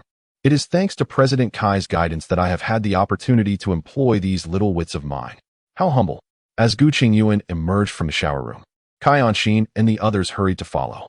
Cai Anxin, lagging half a step behind Gu Chengyuan, continued. Today, we have invited you, Chief Gu, for an inspection primarily to identify areas that require improvement. Firstly, the arrangements were rather hasty, and there may have been oversights that could affect the soldiers' rest. Secondly, our local minds are often limited in perspective, and we might not fully align with the needs of the troops. We truly rely on your guidance, Chief Gu. Had it been before the apocalypse, witnessing Cai Anxin, the head of Hongtu Group, adopting such a humble demeanor before a company commander would have likely left onlookers astounded. Given Cai Anxin's societal stature, even a military commander would typically engage with him on equal terms, never displaying such humility. However, times had changed. Nearly a week had passed since the onset of the apocalypse, and the absence of any official actions or communications led astute individuals like Cai Anxin to sense an unusual atmosphere. It was becoming increasingly evident that they were indeed facing an apocalyptic reality. Previously, while respecting Gu Chengyuan, Cai Anxin had not felt the need to be so humble, as his intentions were merely to rely on Gu Chengyuan's protection temporarily, thus affording him respect. Yet now, it seemed that whatever the future held, he would have to depend on this young man standing before him. Consequently, he swiftly adjusted his mindset, recognizing that personal pride and dignity were merely tools for display during times of success, not instruments for ascent in challenging circumstances. Who among us does not bend down while climbing a mountain? Thus, even when faced with Gu Chengyuan, who is nearly 3 rounds younger, he humbly presents himself without the slightest psychological burden. However, the supervisory organization, despite its capacity to engage in various matters, possesses no voice before any incidents arise, rendering his attempts to initiate conversation and make his presence known futile. He can only smile along with others, observe their actions, and play the role of a mere backdrop. Attention! Greetings, sir. Upon entering the game room, Gu Chengyuan was immediately spotted by a soldier who shouted for everyone to stand. The other soldiers swiftly rose from their seats to greet him in unison. You need not concern yourselves with me. Please continue your games. I merely came to see how you all are resting, Gu Chengyuan said, waving his hand nonchalantly. Despite his words, the other soldiers gazed at him with utmost respect. Gu Chengyuan, undeterred, wandered around the game room, glancing at the computer games being played. Oh, Guangxiang is still playing Red Alert, and Kuan is as well. Are you two teaming up? No, sir. Li Kuan and I are just playing casually. Which of you plays better? Kuan? Upon noticing Gu Chengyuan's gaze, Li Kuan, with his pockmarked face, managed a shy smile and stammered, well, I am a bit more skilled. At this, Pu Guangxiang immediately protested, Sir, Li Kuan is just boasting. I just schooled him. Li Kuan's expression turned even more awkward, and he stuttered in rebuttal, that last game was because I let you win. You deceived me, claiming there was no issue. Observing the stubborn expressions of the two individuals, neither willing to concede, Gu Chengyuan quietly chuckled to himself. It truly is a case of attracting two individuals with such obstinate tongues. Concerned that the soldiers might feel constrained, Gu Chengyuan did not linger for long and stepped outside. Passing by the basketball court, he noticed several soldiers engaged in a game. He refrained from entering but suddenly recalled something. General Kai, are you there? What instructions do you have? Haha, let us just call you Old Kai. It feels more intimate that way. Indeed, General, your directive. It hardly qualifies as a directive. I merely observed the soldiers exercising and was struck by a thought. Look, in this apocalyptic world, the threats to humanity have multiplied exponentially. I believe it is of utmost importance to enhance the physical fitness of the survivors. After all, zombies do not engage in cerebral battles. They are not confined to offices, drafting plans, or creating PowerPoint presentations to be vanquished. Therefore, it is imperative to bolster the survivors' physical capabilities. I do not expect them to fight like soldiers, but at the very least, we must enhance their chances of survival. One must not lose the sense of crisis. We do not yet know what the future holds. Noticing the concern etched on Gu Chengyuan's face, Cai wholeheartedly agreed. In the face of the apocalypse, humanity's mode of survival has undergone a profound transformation. Relying solely on intellect is no longer sufficient as it was in peaceful times. Rest assured, I will handle it. As the two conversed, Lu Xingfu suddenly spotted a student approaching, standing a short distance away with a hesitant expression. Seemingly wanting to say something, yet Gu Chengyuan and Cai were evidently oblivious to him. Lu Xingfu immediately waved him over, and after a brief inquiry, learned that the cafeteria's meal was ready and that they were concerned about the taste deteriorating if it was left too long. Hence the call for the leaders to dine. All right, I understand.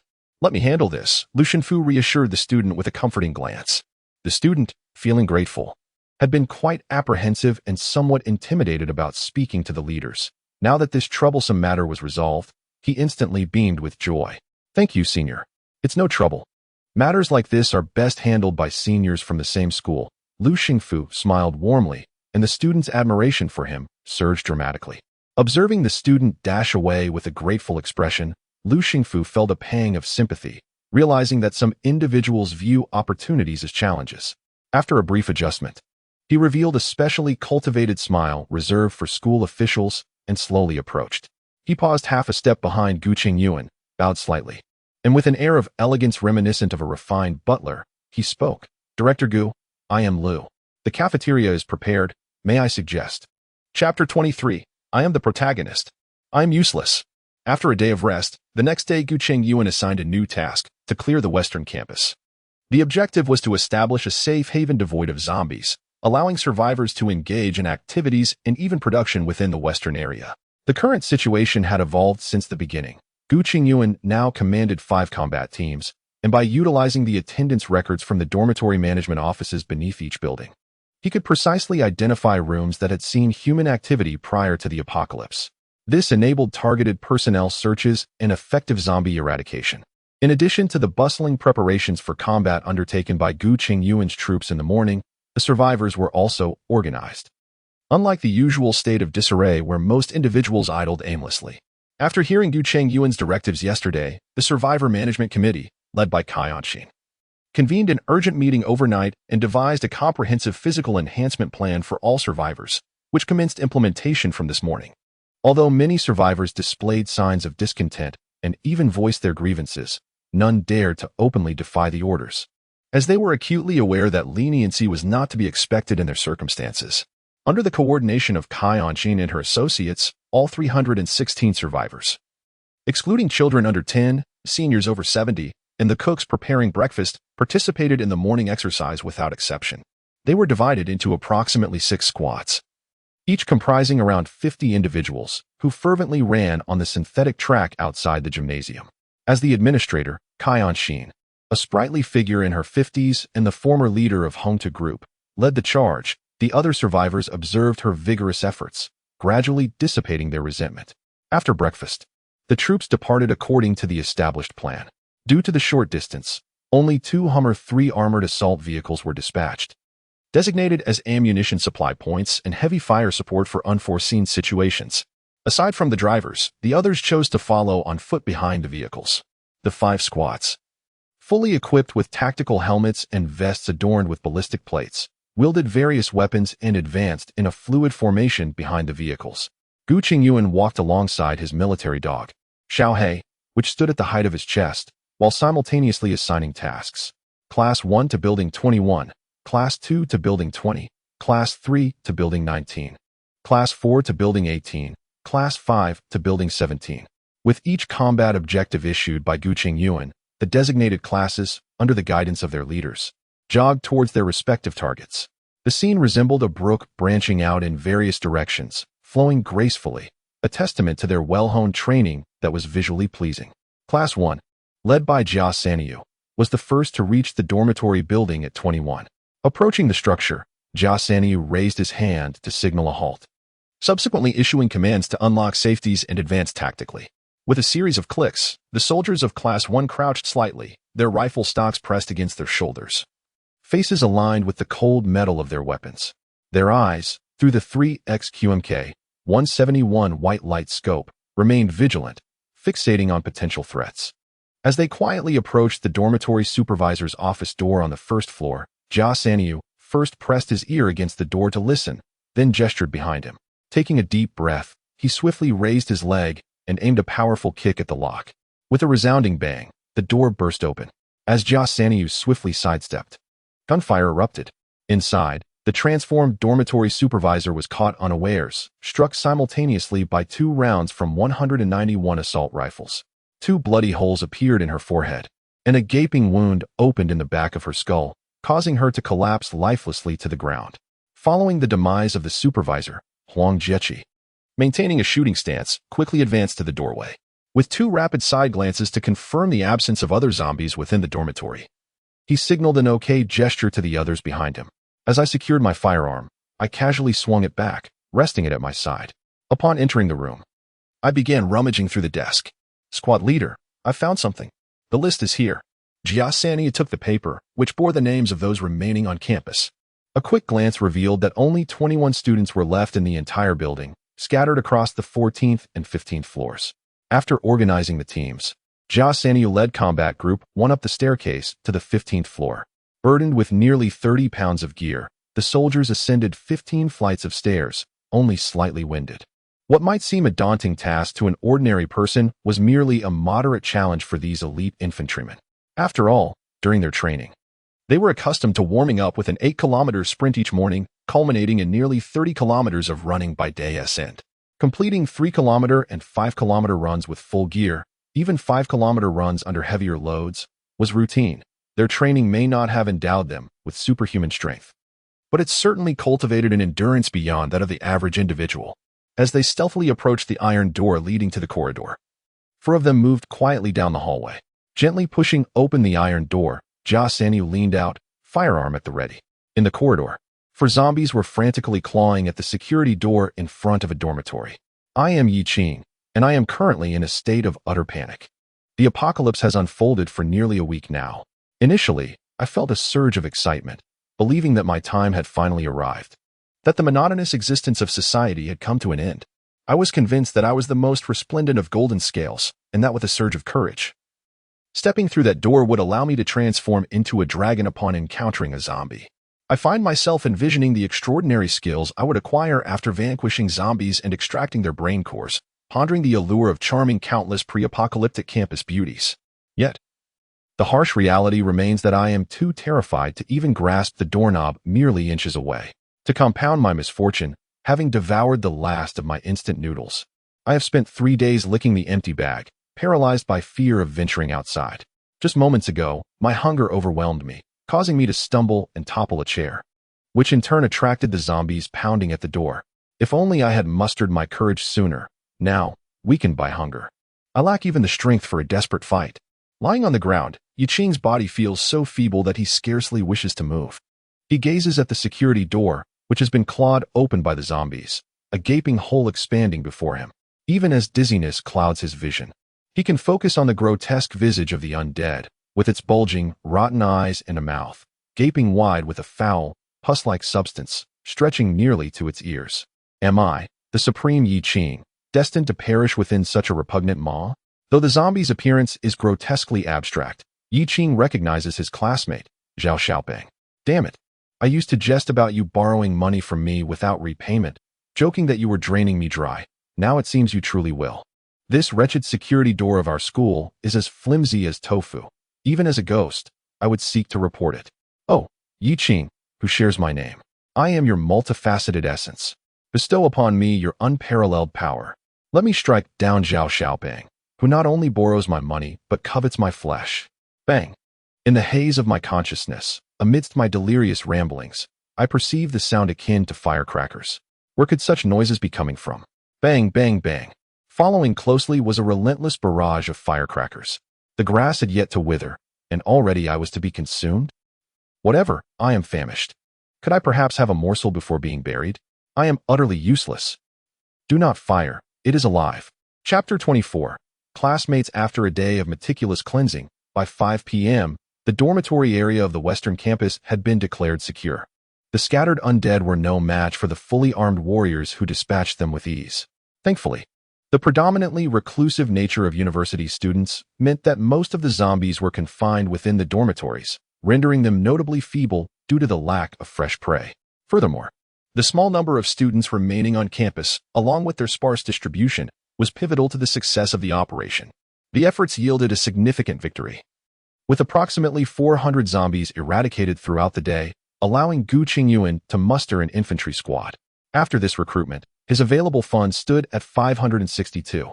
Gu Chengyuan's strategy for his reserves consisted of maintaining a baseline supply of funds to support his current forces, preparing for unforeseen circumstances.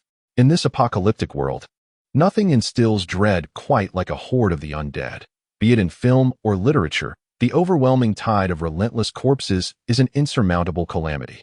Thus, Gu Chengyuan must ensure he possesses an ample supply of ammunition, even if it means slowing the pace of development. It matters little if the number of personnel is reduced. However, a scarcity of ammunition could prove disastrous. If the current population were to double, a lack of ammunition would necessitate a retreat even in the face of a mere 100 zombies. Though the undead lack intellect, they are undeniably formidable, possessing immense strength, boundless stamina, an absence of pain, and an ignorance of fear. They are beyond the capacity of human resistance. Currently, the forces under Gu Chengyuan have reached 2 platoons, and with the addition of 1 more platoon, the actual organization could attain the scale of a company, aligning perfectly with his current rank of captain. Gu Chengyuan harbors an intuition that when the actual organization reaches the zenith of his rank, the system will undoubtedly undergo significant transformations. In addition to the rewards garnered from exterminating the zombies, he also rescued 113 students, fortuitously including several of his classmates. When they were liberated, many classmates immediately spotted Gu Chengyuan, clad in combat attire, standing beside the armored assault vehicle, Mengsher 3, with his pet, Xiaohe, in tow. At that moment, Gu Chengyuan was seated by a flower bed, gently stroking Xiaohe while listening to the communications officer, Zhang Zhichuan, report on the battle situation. Zhang Zhichuan, not particularly tall but robust, was memorable for his strikingly modeled black and white hair and his gentle, melodic speech with a distinctive accent, often punctuated with phrases like "sir." The situation is as follows. This contrast in tone captivated Gu Chengyuan. Meanwhile, Pu Guangxiang stood alertly beside him, rifle raised, vigilantly scanning the surroundings as he fulfilled his duty of safeguarding. It must be noted that this dedication to his responsibilities is one of the reasons Gu Chengyuan holds Pu Guangxiang in high regard, despite his various quirks. His commitment to his role is unwavering. Chengyuan? A slightly apprehensive voice emerged from a soldier leading a survivor towards the safe zone. Gu Chengyuan, puzzled, lifted his gaze towards the source of the voice. As he turned his head, the voices in the crowd grew more animated. It's me. I'm Zhao Jia. Zhao Jia? Gu Chengyuan, taken aback but not entirely surprised by the tall and robust Zhao Jia, felt a surge of secret delight. Moments ago, he had been engulfed by a sense of uncertainty regarding the future, a feeling that dissipated significantly with Gu Chengyuan's appearance. Yet, his understanding of Gu Chengyuan remained superficial. He was aware that Gu Chengyuan possessed commendable athletic skills and was undeniably handsome, having played basketball with him. Zhao Jia frequently received requests for contact information from classmates and seniors from both his and other academies. To be candid, a tinge of jealousy often stirred within him, and he sometimes entertained thoughts of besting Gu Chengyuan on the court. However, all these complex emotions vanished in an instant upon seeing Gu Chengyuan turn around, replaced by an overwhelming sense of familiarity. It was akin to the anxiety of a student whose homework is under scrutiny, only to find their deskmate's work equally blank. Thus, Zhao Jia's call of Chengyuan was imbued with genuine emotion and fervent affection. More or less. What brings you here? Gu Chengyuan opted not to elaborate, choosing instead to divert the conversation. Given their current student relationship, he preferred to avoid questions that might arise from an explanation. When the truth eventually came to light, Zhao Jia would, due to the nature of their respective positions, harbor unexpressed inquiries, unable to ask directly. I'm reviewing at school, preparing for the postgraduate entrance exam. All right. Then, I won't disturb you. Zhao Jia was mindful not to hinder Gu Chengyuan in his duties, having heard of the strict discipline within the military. And he certainly didn't wish to be the cause of any repercussions for Gu Chengyuan. Despite donning military attire, Zhao Jia was aware that Gu Chengyuan was merely a conscript, situated at the lowest tier of the military hierarchy, overshadowed by veterans, squad leaders, and platoon commanders. His greetings to Gu Chengyuan stemmed from a shared sense of camaraderie and misfortune, without any ulterior motives regarding personal connections. After concluding their conversation, the survivor group, under the guidance of a soldier, resumed their journey toward Building 22, oblivious to the fact that their movement had halted upon Zhao Jie's utterance. Once Zhao Jie departed, Gu Chengyuan sensed a lingering gaze from the crowd, filled with unspoken implications. Shortly after, Zhao Hu, a muscular man standing at over 6 feet tall, could no longer restrain himself and exclaimed, "Impressive, Brother Jie? You even have acquaintances in the military." Immediately, others chimed in, "Indeed, Brother Jie, your connections are extensive. You must look out for us." Although Zhao Jie held no intentions of leveraging his influence, the flattery from his companions brought him a sense of secret delight. He feigned an air of mystery, responding nonchalantly, "It's nothing. He's just a good buddy I happened to run into." The others, encouraged by his words, felt even more elated. Having followed Zhao Jie for quite some time since the outbreak of the apocalypse, they initially feared his downfall with the military's arrival. Yet it appeared his support had only grown stronger. Amid the lively crowd, 2 girls engaged in hushed whispers. "Aiko, is that the Gu Chengyuan from the Internet of Things class you mentioned?" The girl known as Aiko had cascading, softly curled, light yellow hair, a delicate visage, and strikingly red lips paired with bright eyes. Standing approximately 1.7 meters tall, she exuded an air of confidence, distinguishing herself among her peers. Indeed, it was her hoarse voice, tinged with fatigue and distraction, that caught attention. What use is good looks? There are plenty of handsome faces around me. I've never been short of them." That day, I encountered him in the academic affairs office. Even as a senior, he was still scrambling for credits and selecting courses. "Do you believe someone like that could be worthy of me? But he has served in the military. Look how dashing he is in his combat uniform." The girl was evidently a staunch admirer of beauty. "Served in the military? I am not some Navi girl. Let's not even discuss his performance there. Even if he were exceptional, he is still just a private. Rather than talk about him, we should consider how we will navigate our new circumstances."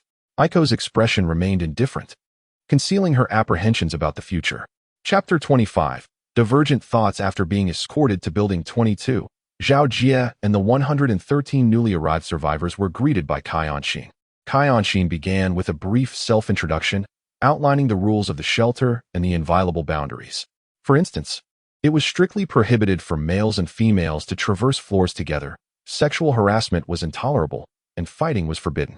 Any infraction could result in confinement or, in severe cases, immediate execution. "Students, we do not have a prison here, nor do we offer a chance for redemption. Once you transgress, we will not accept remorse or attempts at reform. You only need to prepare for the possibility of starting anew in your next life. Remember, students, think carefully before you act. The last Survivor Management Committee is currently seeking individuals who are eager to serve the community and possess a certain level of professional competence to participate in interviews." After conveying this information, Cai Anxin began to organize the groups, forming teams of 4, essentially resembling a dormitory setup. She led the participants in an orderly fashion up to the 7th and 8th floors, where over 70 young women were assigned to the 7th floor. The lower level meant fewer stairs to climb, which could be considered a privilege for the girls. During the free grouping, Aiko and An found themselves together, thus being allocated to the same room.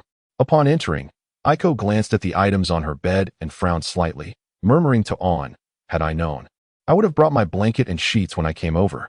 There's only a mattress on this bed, and it hasn't been used in ages. Who knows how much dust it has?"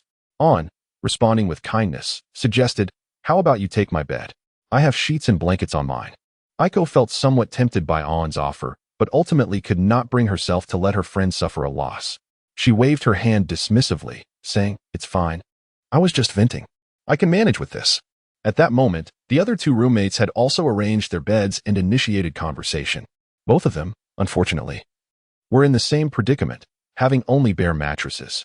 The status of the dormitory's sole fortunate soul, An, was firmly established from the outset. "Hello, I am Tang Jingwen, and this adorable one is Feng Jiai. We are majoring in economics." Tang Jingwen, with her curvaceous figure and radiant skin, spoke with a voice that exuded a mature charm, introducing herself while affectionately tousling Feng Jiai's hair. "Do not touch my head. It will hinder my growth," exclaimed Feng Jiai with a delicate wrinkle of her nose, displeased. "Greetings. I am Aiko. I recognize you. the goddess of the School of Economics. This is Zhang Wenwen, whom you may call On. Aiko introduced herself, mirroring the self-introduction of On beside her, as she gazed at Tang Jingwen. Tang Jingwen chuckled in response. I cannot accept the title of goddess in the presence of the campus belle. I have long heard of you, Aiko from the School of Arts. You have been the face of numerous school events as the host. In this atmosphere of mutual flattery, the two quickly became acquainted, transforming the initially unfamiliar dormitory environment into one of camaraderie, and before long, they began to refer to each other as sisters. As for Feng Jiai and Zhang Wenwen, they remained mere ornaments, lacking individual agency. The harmony of the entire dormitory rested solely upon the amicable relationship between Tang Jingwen and Aiko. As their familiarity grew, the girls could not resist indulging in gossip. The soldier whom you spoke to in the line earlier, that must be Gu Chengyuan from the Internet of Things class. Why is he in the military again? Did he not return to the Internet of Things class? Tang Jingwen inquired with curiosity. The phone has no signal. I wonder what is happening outside. Noticing Aiko's expression of concern, Tang Jingwen understood she might be worried about her family and offered words of comfort. Do not fret. Have faith in Zhoubang. Moreover, they have dispatched rescue troops to the school, so conditions elsewhere should be manageable. Look at how the zombies stand no chance against the military. As she spoke, Tang Jingwen nodded to herself, seemingly reassuring both Aiko and herself. Let us hope for the best. The atmosphere momentarily grew heavy. In light of the recent upheaval, everyone who had been rescued was filled with concern for their families. Do you not find Gu Chengyuan rather handsome? Previously, someone posted his basketball photos on the school's confession wall. And our class certainly has quite a number of his admirers. Right, Jingwen? Feng Jiai seemed to sense the shift in mood and swiftly redirected the conversation back to Gu Chengyuan. Ah, Jiai is indeed correct. There are quite a few girls in our class who are captivated by his looks. She is, after all, the foremost fan of Gu in our economics class. Haha. Aiko remained non-committal to her statement, yet she felt that such an obsession with appearances was rather superficial, or perhaps she was grappling with other emotions. He is indeed handsome, but it does not bear much relevance to us. Upon hearing this, Feng Jiai was about to retort, but just then, an announcement echoed through the corridor, signaling that it was time for dinner. Everyone, gather in the hallway by the dormitories.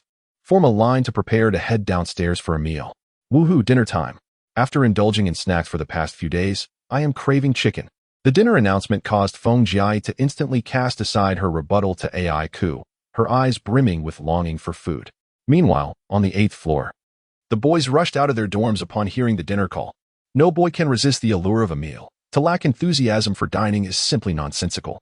Given that over 40 new survivors had recently arrived on the 8th floor, most of whom had been mingling with Zhao Jie in Building 19 after the apocalypse, Zhao Jie remained the center of attention as they queued in the corridor.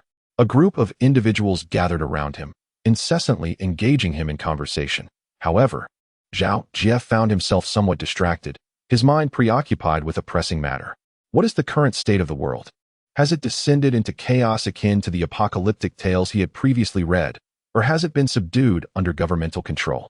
This information held immense significance for him.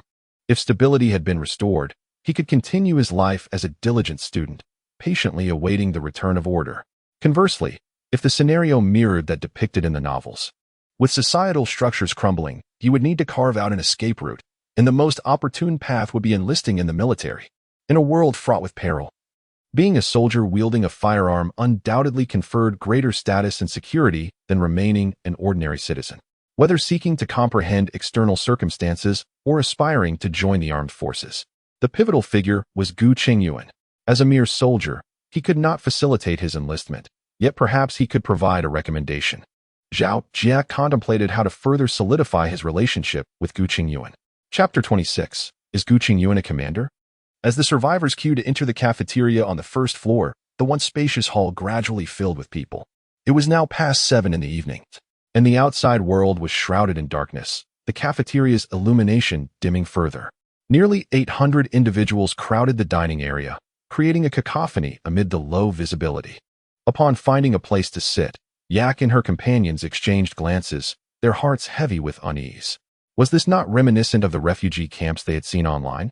The same gloom, the same clamor, reflecting the uncertainty of their future. Their spirits sank further as they overheard conversations around them. Brother Wang, how are your parents? Have you managed to get in touch?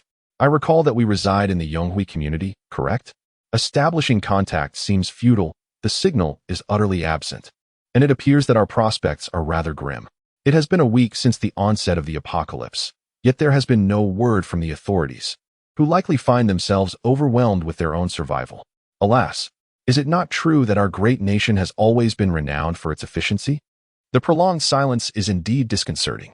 A middle-aged man nearby interjected, expressing his concurrence. I share your sentiments, and furthermore.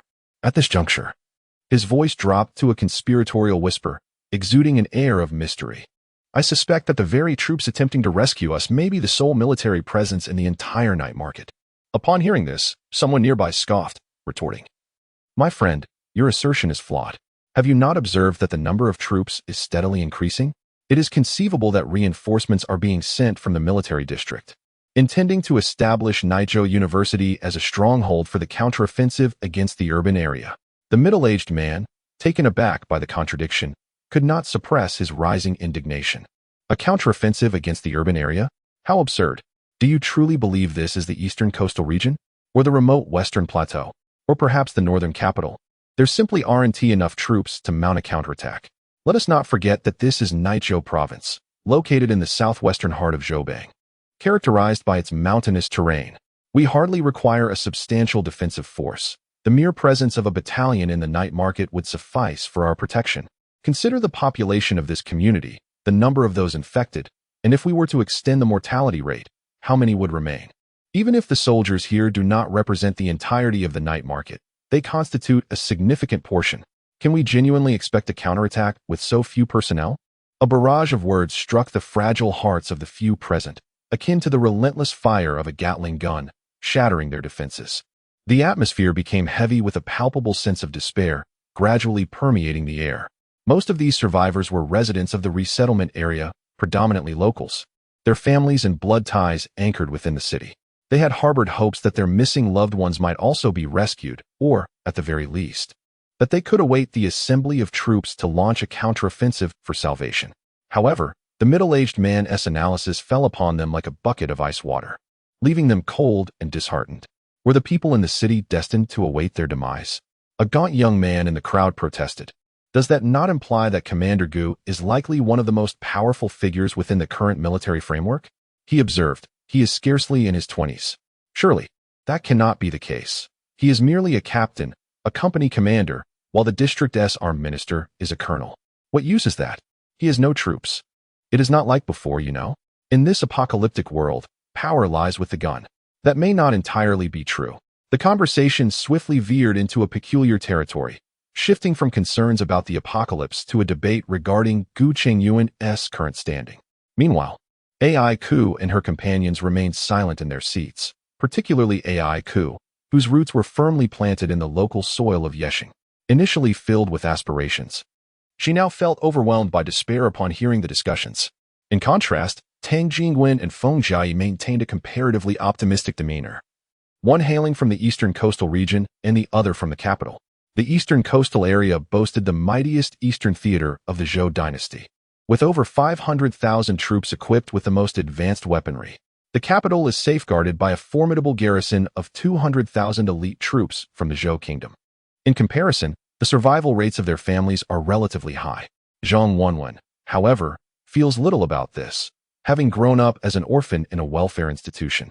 She has always been unburdened, relying on the support of the Zhou government and benevolent individuals to attend Yezhou University.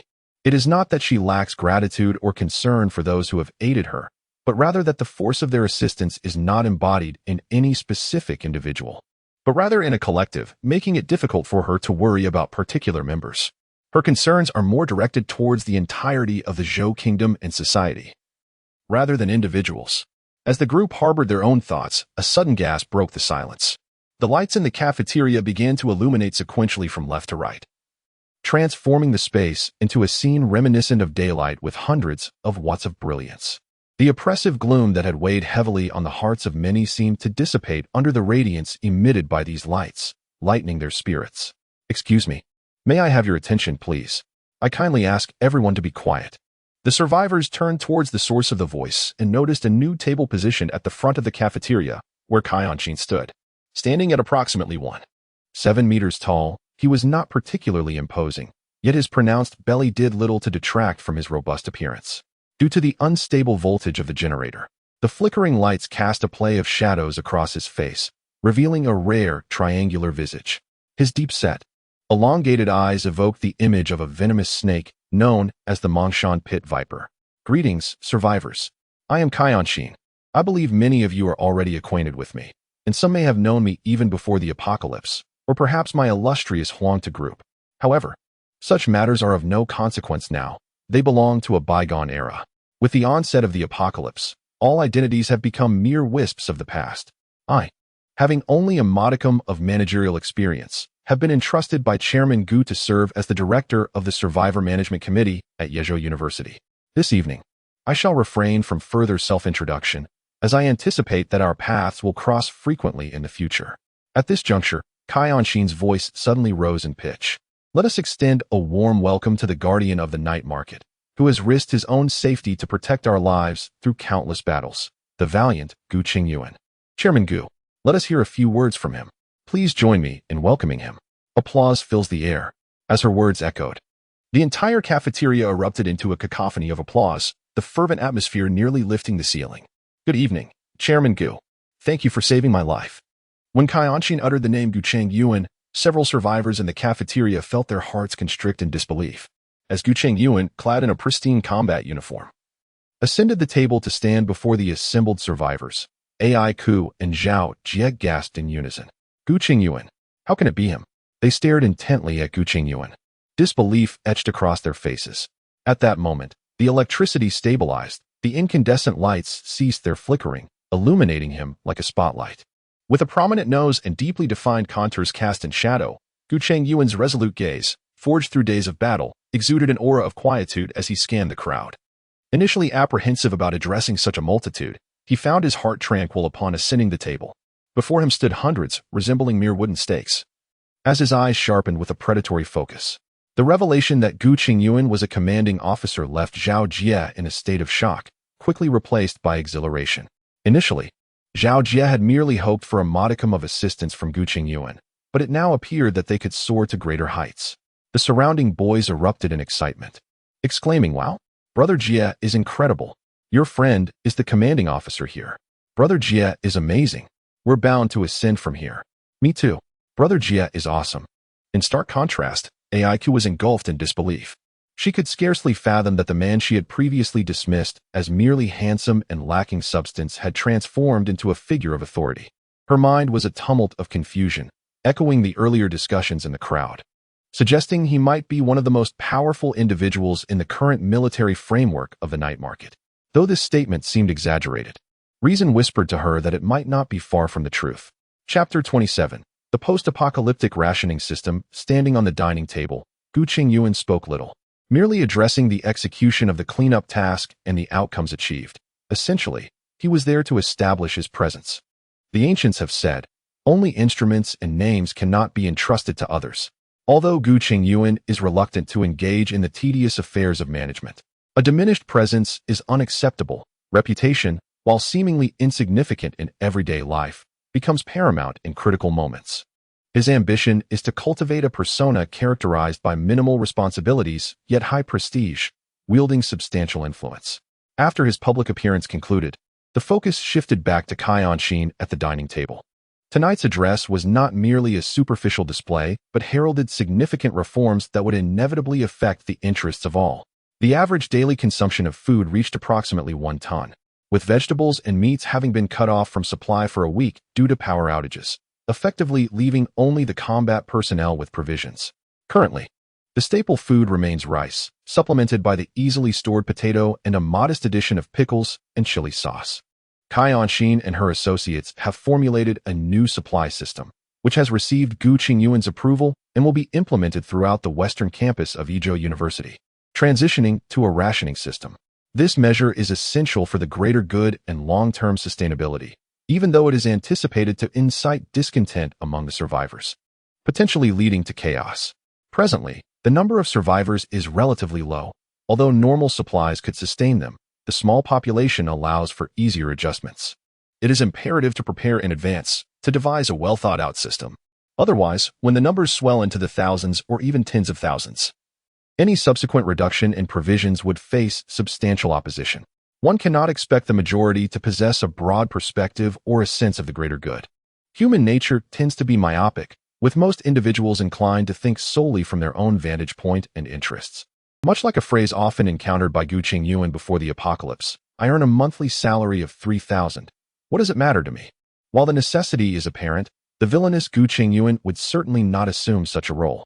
Instead, it falls upon Chengyuan, the director of the Survivor Management Committee, to take on this daunting task. In anticipation of potential emergencies and the rare few emotionally volatile survivors, today's meal requires the soldiers to remain fully equipped, armed, and ready for conflict. They have prepared themselves for the possibility of bloodshed, understanding that reform is not a mere banquet. A moment's inattention could lead to lethal consequences. The more lenient the approach, the more those harboring illusions of safety may proliferate, potentially inciting a stronger backlash. This reform of the resource distribution system primarily concerns changes in personnel treatment. Transitioning from a communal dining system, where one could consume as much or as little as they wished, to a model of labor-based allocation, where compensation correlates with contribution. This reform arises from two fundamental reasons. Firstly, to alleviate the burdens on logistics and enhance the survival rate of the majority. The apocalypse is upon us, an undeniable truth. Yet, the duration and conclusion of this ordeal remain uncertain. Thus, to ensure prolonged survival, we must be prudent and engage in a war of attrition. We cannot squander the provisions that may save our lives tomorrow for the sake of enjoyment today. Consequently, the reduction of basic compensation standards has become inevitable. Secondly, it is a matter of fairness. Absolute egalitarianism is the epitome of injustice. Those unwilling to contribute should refrain from participation, while those capable must exert themselves to the utmost. In the end, if compensation remains unchanged regardless of effort, what incentive remains to work? As the conversation unfolded, the kitchen staff clad in white uniforms could not help but nod in agreement or convey their understanding through their expressions. Among the survivor community, they bore the heaviest burdens, rising before dawn to prepare breakfast and toiling late into the night to ready provisions for the following day, all due to their prior experience in the field. Meanwhile, the other survivors either indulged in sleep or engaged in idle chatter, lamenting the culinary skills of these diligent workers. It is quite perplexing, despite receiving the same treatment. Why must these individuals bear the brunt of the labor? Some may question why, as fellow victims of catastrophe, they should not strive to ensure the well-being of all and embody the spirit of humanitarianism. However, esteemed colleagues, the world has undergone profound changes. In a recent meeting, Commander Gu emphasized that the apocalypse is no longer merely a disaster. It represents the new reality that each of you must adapt to as part of your daily existence. Thus, our shelter's disaster relief model must also evolve accordingly. To survive in this new world, it is imperative that you abandon the mindset of a victim. Do not wait for rescue or handouts. You are no longer mere disaster survivors. You must transform into producers as you were before the end times. We must strive for self-sufficiency. Otherwise, who will provide you with supplies? The zombies? The rescue organizations? Or will you merely wait for Providence to bestow upon you? It is essential that each of you leverage your unique skills to create value within our existing survival framework. On a grand scale, this is for the continuation of humanity. On a personal level, it is for your own sake. If the skin is gone, what will the hair cling to? After Chengyuan concluded her speech, an eerie silence enveloped the room. The survivors exhibited a myriad of expressions. Some appeared bewildered, others were visibly anxious, while a few displayed indignation. Yet, none dared to voice their thoughts, all awaiting the forthcoming detailed policies. I shall now announce the specifics regarding the adjustments to our provisions. Shortly, notices will be posted in the cafeteria and dormitory bulletin boards. Should you forget any details, feel free to revisit them. Ordinary survivors, who bear no responsibilities as shelter staff, will receive a daily food ration totaling 500 grams. Contribution-based survivors, those assigned tasks such as chefs and management personnel, will be allocated a daily food ration of 2,000 grams. High-risk survivors, who engage in combat and logistical support, will receive treatment akin to that of combat personnel. Survivors with advanced technical skills, whose expertise enhances the overall capabilities of the shelter, will also receive benefits equivalent to combat personnel. Additionally, infants may apply for special nutritional products such as formula and milk.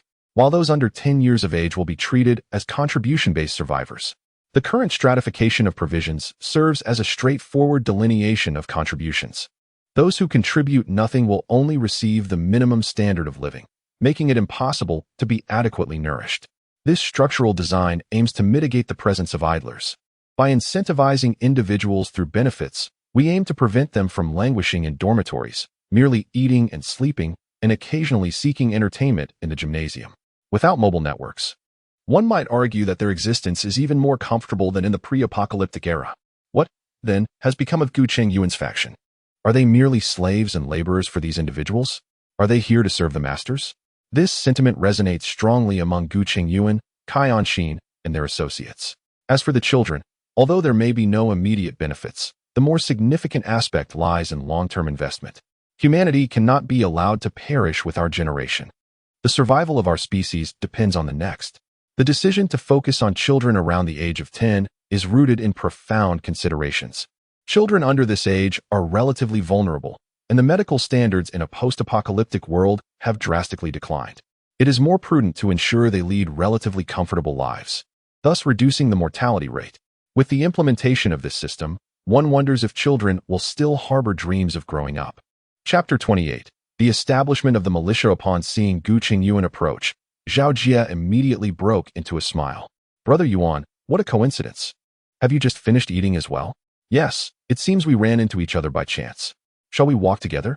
Gu Chengyuan paid little mind to the shift in Zhao Jie's address from Chengyuan to Brother Yuan, nor did he dwell on the nature of their encounter. He was merely curious about what Zhao Jie intended to convey.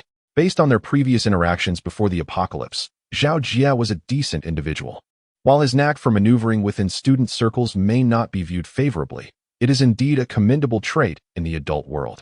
They had once shared a degree of camaraderie, and provided Zhao Jie's requests were not overly demanding, Gu Chengyuan was inclined to assist him. It was only upon entering the dormitory, as they prepared to part ways, that Zhao Jie could no longer contain his eagerness and voiced his plea. Brother Yuan, you know me. I thrive on action, not stillness. I was profoundly inspired by Director Kai's speech earlier. I cannot remain a passive recipient of aid. I wish to contribute. I want to create value for our shelter. Would it be possible for me to join our military? I, too, wish to slay zombies and take up arms to protect everyone. Gu Chengyuan regarded the visibly anxious Zhao Jie with contemplation. Initially, he presumed that Zhao Jie sought preferential treatment or some form of authority. However, it turned out he wished to enlist in the military. At present, Gu Chengyuan had no intention of incorporating ordinary citizens into the armed forces. Firstly, the issue of weaponry posed a significant challenge. The system's armaments could not be exchanged individually. Although there was ammunition supply, it could not simply be distributed without restraint, akin to providing a mere hammer for launching projectiles. Secondly, the question of loyalty remained paramount. The current size of the troops was insufficient. Should firearms fall into the hands of individuals lacking absolute fidelity, the risks would be considerable. Enlisting ordinary citizens would also result in diminished combat efficacy, as most individuals were unfamiliar with firearms. This would only serve to heighten their own peril without substantially enhancing operational capabilities. Thus, Gu Chengyuan promptly dismissed the idea, albeit partially. The reason for this partial negation lay in his intermediary notion, the establishment of a logistical unit akin to ancient auxiliary troops, tasked with supporting the regular forces. This would encompass duties such as the transportation of supplies, handling, and the extraction of zombie brain cores, directly accompanying the front line. Such tasks, peripheral to combat, consumed a significant amount of soldiers' time, thereby diminishing their operational efficiency. With this thought in mind, Gu Chengyuan spoke up. I regret to inform you, Ajia, that our military currently does not entertain the notion of recruiting combat personnel from among ordinary citizens. Upon hearing this, Zhao Jie felt a pang of disappointment. Despite having mentally prepared himself for rejection, the reality of hearing it was akin to a dashed hope. Oh, I see, Brother Yuan. I was merely inquiring casually. If there's no plan, that's quite all right. Contributing elsewhere is just as valuable. Observing Zhao Jie's efforts to conceal his disappointment, Gu Chengyuan chose not to prolong the suspense. Although there were no formal recruitment plans for combat personnel, there was indeed a militia recruitment initiative. Would you be interested? Militia? Zhao Jie's hope reignited upon hearing this. Yes, it involves collaborating with regular troops without directly confronting the zombies, focusing instead on battlefield support roles. Responsibilities may include the transportation of supplies and logistical support for combat personnel, among other tasks. Furthermore, should the regular forces decide to incorporate civilians as combatants, priority will be given to selections from the militia, which functions akin to a reserve unit. Gu Chengyuan, now adept at spinning enticing prospects, perhaps exemplifies the innate skills acquired from assuming a leadership role, criticizing leaders, understanding their perspectives, and ultimately becoming one. Are you interested? Absolutely. Zhao Jie's emotions were like a roller coaster. Previously despondent, he now found a viable alternative, which seemed quite promising. So, Brother Yuan, where should I report? Haha. There's no need for a formal report. Simply report to yourself. Noticing Zhao Jie's bewildered expression, Gu Chengyuan refrained from teasing him further and stated, "This militia is merely an idea for now. It requires your efforts to transform it into reality. I recall your good rapport among classmates. Therefore, I appoint you as the captain of the militia squad, entrusting you with the responsibility of recruiting and managing the militia. Your first task is to enlist members, with a quota of 50. Do you have the confidence to succeed?" Upon hearing this, Zhao Jie felt his mind ablaze with excitement. He had merely aspired to be a foot soldier, yet unexpectedly found himself appointed as the captain of a militia squad. This authority was not self-proclaimed, nor was it a whimsical decision made through a mock voting process, but rather a formal appointment from the authorities. To all survivors, Gu Chengyuan's faction represented the official power, replete with legitimacy and credibility. Had they merely been a band of armed militants, Zhao Jie would have felt a certain joy, yet it would have been tinged with a sense of unworthiness, akin to assuming a throne in a remote valley, far from the recognition of the world. He felt a surge of confidence. He was determined not to disappoint his superior. With reddened eyes, Zhao Jie swiftly adapted to his new role. Observing Zhao Jie's fervent enthusiasm, Gu Chengyuan felt a sense of satisfaction. Genuine emotion cannot be feigned, especially not by one of Zhao Jie's youth. As for the choice of who would lead the militia, Gu Chengyuan was indifferent, as long as the tasks were accomplished without hindrance. He had no intention of equipping this militia with weapons, at least not for the time being. The term militia was merely a euphemism. In reality, they served as laborers assisting the army with various tasks. Gu Chengyuan's decision to recruit 50 men at once was also strategic, primarily aimed at addressing the food shortage. With limited supplies in the mess hall, they could not afford to squander their resources. Therefore, prior to his 2-week deadline to rescue his parents, Gu Chengyuan planned a bold move. After all, with provisions in hand, one could remain untroubled. He recalled a military supply store located on the central ring road of the creek area and intended to seize a stockpile of resources. At that time, the militia would prove invaluable. The soldiers would contend with the zombies while the militia members would handle the transportation of supplies. After all, one must embrace a bit of bravado in youth. Such joyous occasions, devoid of exclamations of astonishment, would indeed diminish the overall merriment. Chapter 29. Training of the militia. Once the leader of the militia was selected, Gu Chengyuan chose not to dwell further on the matter the following day. Relinquishing control entirely to Zhao Jie, Gu Chengyuan painted a grand vision for him, and in turn, Zhao Jie inspired his former classmates with similar aspirations. That very evening, he successfully convened 32 members for the militia, all of whom were students from Yezhou University. This was a deliberate strategy on his part. Although the militia had yet to offer any tangible benefits, the allure of joining a formidable organization in a post-apocalyptic world was one that many would find irresistible. However, admitting a large number of outsiders would clearly complicate his management. The seasoned individuals from society would not be as easily swayed as these classmates. Thus, after careful consideration, Zhao Jie resolved that the initial members of the militia would predominantly be students, facilitating the consolidation of his leadership position. He planned to recruit a handful of outsiders subsequently, leveraging the majority of students to establish a dynamic of majority rule, thereby exerting influence to gain complete control over the militia. The next day, after finishing breakfast, Zhao Jie eagerly approached Gu Chengyuan to report that the militia was fully recruited and presented a training plan for approval. Gu Chengyuan examined the seemingly well-crafted militia training manual in his hands and inquired about its origins. Zhao Jie explained that it was a collaborative effort among his peers, drawing upon their collective understanding of military training to create this document. Firstly, the formation is undeniably crucial. It serves as an indispensable tool for enhancing troop compliance.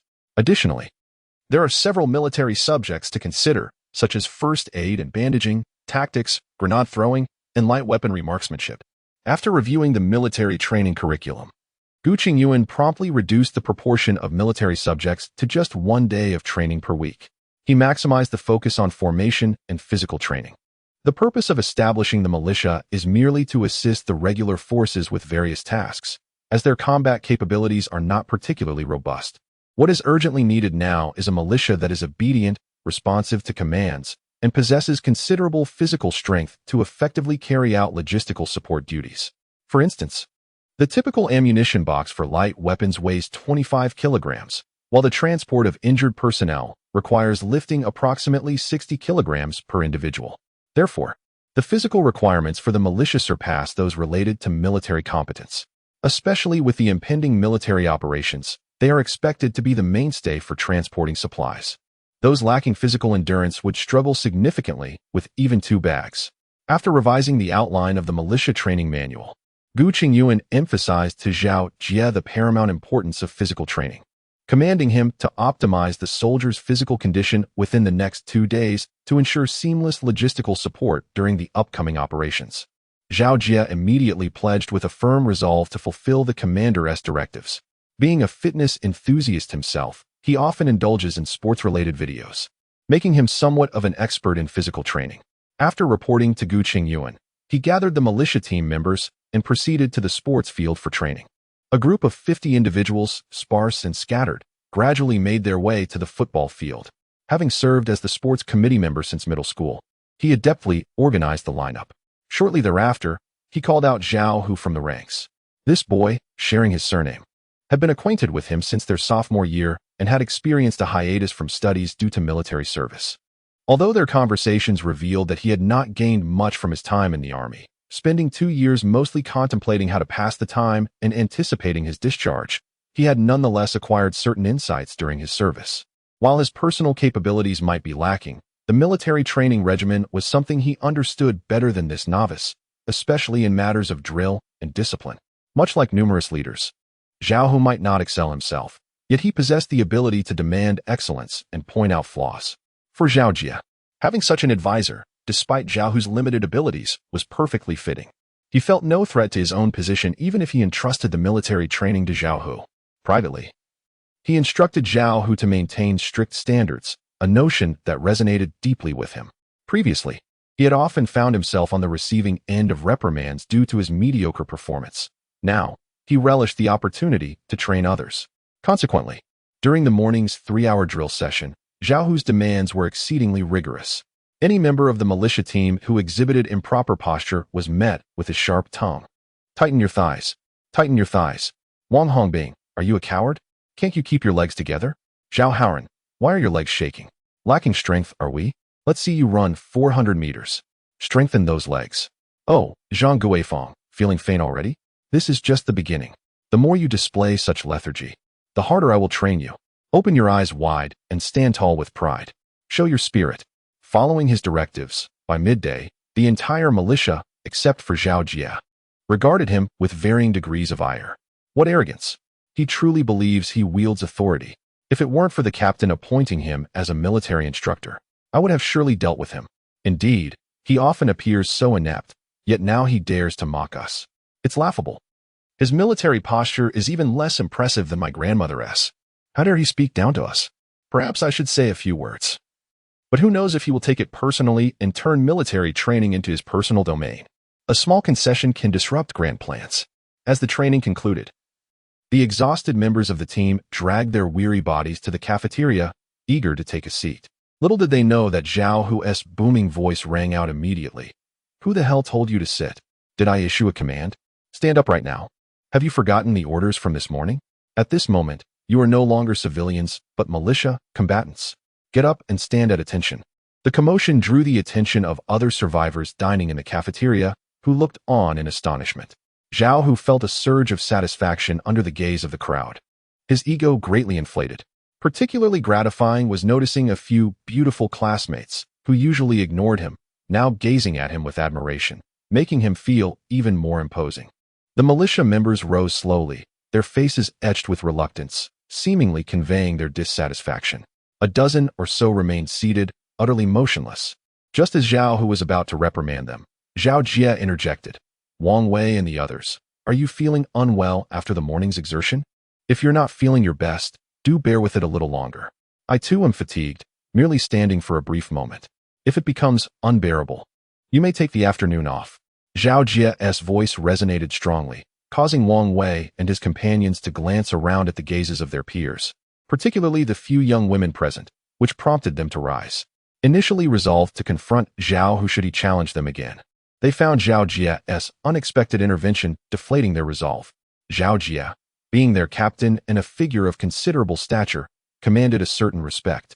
It would be unwise to direct their frustrations at him, especially since the training was not organized by Zhao Jie himself.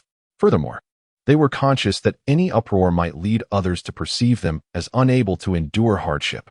Meanwhile, Zhao Hu sensed that Zhao Jie was bolstering his position, and his expression grew more self-satisfied. Sit. With the official commencement of the militia's meal, the brewing tumult dissipated. After dining, the group engaged in a customary afternoon rest. At 2 o'clock, they reconvened and were taken to the athletic field for physical training. This time, Zhao Jie served as the lead instructor. Having been informed by Gu Chengyuan that a mission was imminent, which necessitated a focus on maintaining their physical condition rather than engaging in high-intensity training. Instead, they began to jog together, covering a distance of 5 kilometers, followed by a brief session of push-ups, sit-ups, and other strength training exercises. The remainder of the time was spent engaging the team in various playful activities aimed at enhancing their reflexes and speed. The afternoon training undoubtedly provided the team members with a stark contrast. For every disparaging remark directed at Zhao Hu, there was invariably a compliment bestowed upon Zhao Jie. This interplay of criticism and praise swiftly established Zhao Jie's commendable reputation within the militia, earning him the genuine respect of nearly all his comrades. Chapter 30. Clearing Academic Street. As Zhao Jie's militia team immersed themselves in fervent training, Gu Chengyuan's regular troops were equally diligent. Following breakfast, a total of 62 soldiers from 2 platoons, fully armed and equipped with an array of light and heavy weaponry, gathered swiftly in front of the building, each carrying digital camouflage tactical packs brimming with magazines and various combat supplies. With Gu Chengyuan's forces expanded to 2 platoons, personnel formations were organized accordingly, divided into 2 small squares. The command issues arising from the increase in personnel were effectively addressed during a military meeting held last night, attended by all 12 squad leaders and their deputies. Following Gu Chengyuan's nominations, the entire assembly voted to appoint the former elite squad leader, Gu Chengyuan, and his deputy, Huang Jiechi, as the leaders of the 1st and 2nd platoons, respectively. The moment their appointments were confirmed, the system supplies arrived, granting Gu Chengyuan 2 sets of platoon leader provisions. These included insignia uniforms for lieutenants, specially allocated 92 type pistols for officers, communication devices for establishing platoon command, and 2 copies of the infantry platoon tactical training and command manual. The vacancies created by promotions were duly filled after Gu Chengyuan expended 600 gold coins. The ascension of Gu Chengyuan and Huang Jiaqing ignited a fervor among the other squad leaders and deputies present, kindling their aspirations for advancement, for who does not desire progress? Yet, no one harbored envy over the simultaneous elevation of 2 individuals from a single squad, especially considering that Huang Jiaqing had ascended 2 ranks. The merit of Gu Chengyuan and Huang Jiaqing was indisputable. They were the earliest followers of Gu Chengyuan, distinguished by their prowess as elite infantrymen, with exemplary military acumen, rendering their appointments universally accepted. On the road before Building 22, 6 armored assault vehicles, the Mengsher 3, were arranged in 2 neat rows, meticulously aligned. The soldiers stood resolute, their heads held high and chests out, exuding an air of solemnity that captured the attention of passing survivors. The gazes directed toward them were imbued with curiosity, admiration, respect, and awe, an intricate tapestry of emotions that compelled the soldiers to stand even straighter, as if under the scrutiny of the populace. The military meeting held the previous night not only addressed personnel appointments, but also focused on the operational strategies for the day. With the successful completion of the clearance operations in the 2nd phase of the Yezhou University resettlement area in the Western Dormitory District, the strength of the troops had significantly expanded, evolving from a single squad into 2 full platoons. This surge in capability prompted Gu Chengyuan to assign the upcoming operational tasks to Xuefu Street, situated adjacent to the western district of Yezhou University. Xuefu Street, established in conjunction with Yezhou University, serves as a commercial avenue dedicated to the needs of students, primarily focused on dining, entertainment, and leisure. The entirety of the street, aside from a fitness center and a cinema, predominantly comprises various dining establishments. The architectural framework is characterized by high-rise buildings, where the first and second floors are designated for commercial purposes, while the upper levels are allocated for the sale and rental of residential properties. Thus, although the street is primarily tailored for student services, it also accommodates a significant number of local residents, totaling over 800 households. In this operation, Gu Chengyuan has clearly communicated the mission objectives to the squad leaders, emphasizing that the primary aim is not rescue, but rather the extermination of zombies to bolster their strength. The nature of the operation dictates the tactical approach. This mission will not employ a methodical house-to-house sweep within the buildings, as such a strategy is fraught with danger and inefficiency. Instead, the focus will be on a concentrated eradication of zombies throughout the street, akin to the previous operation that eliminated the wandering zombies in the Phase 2 resettlement area.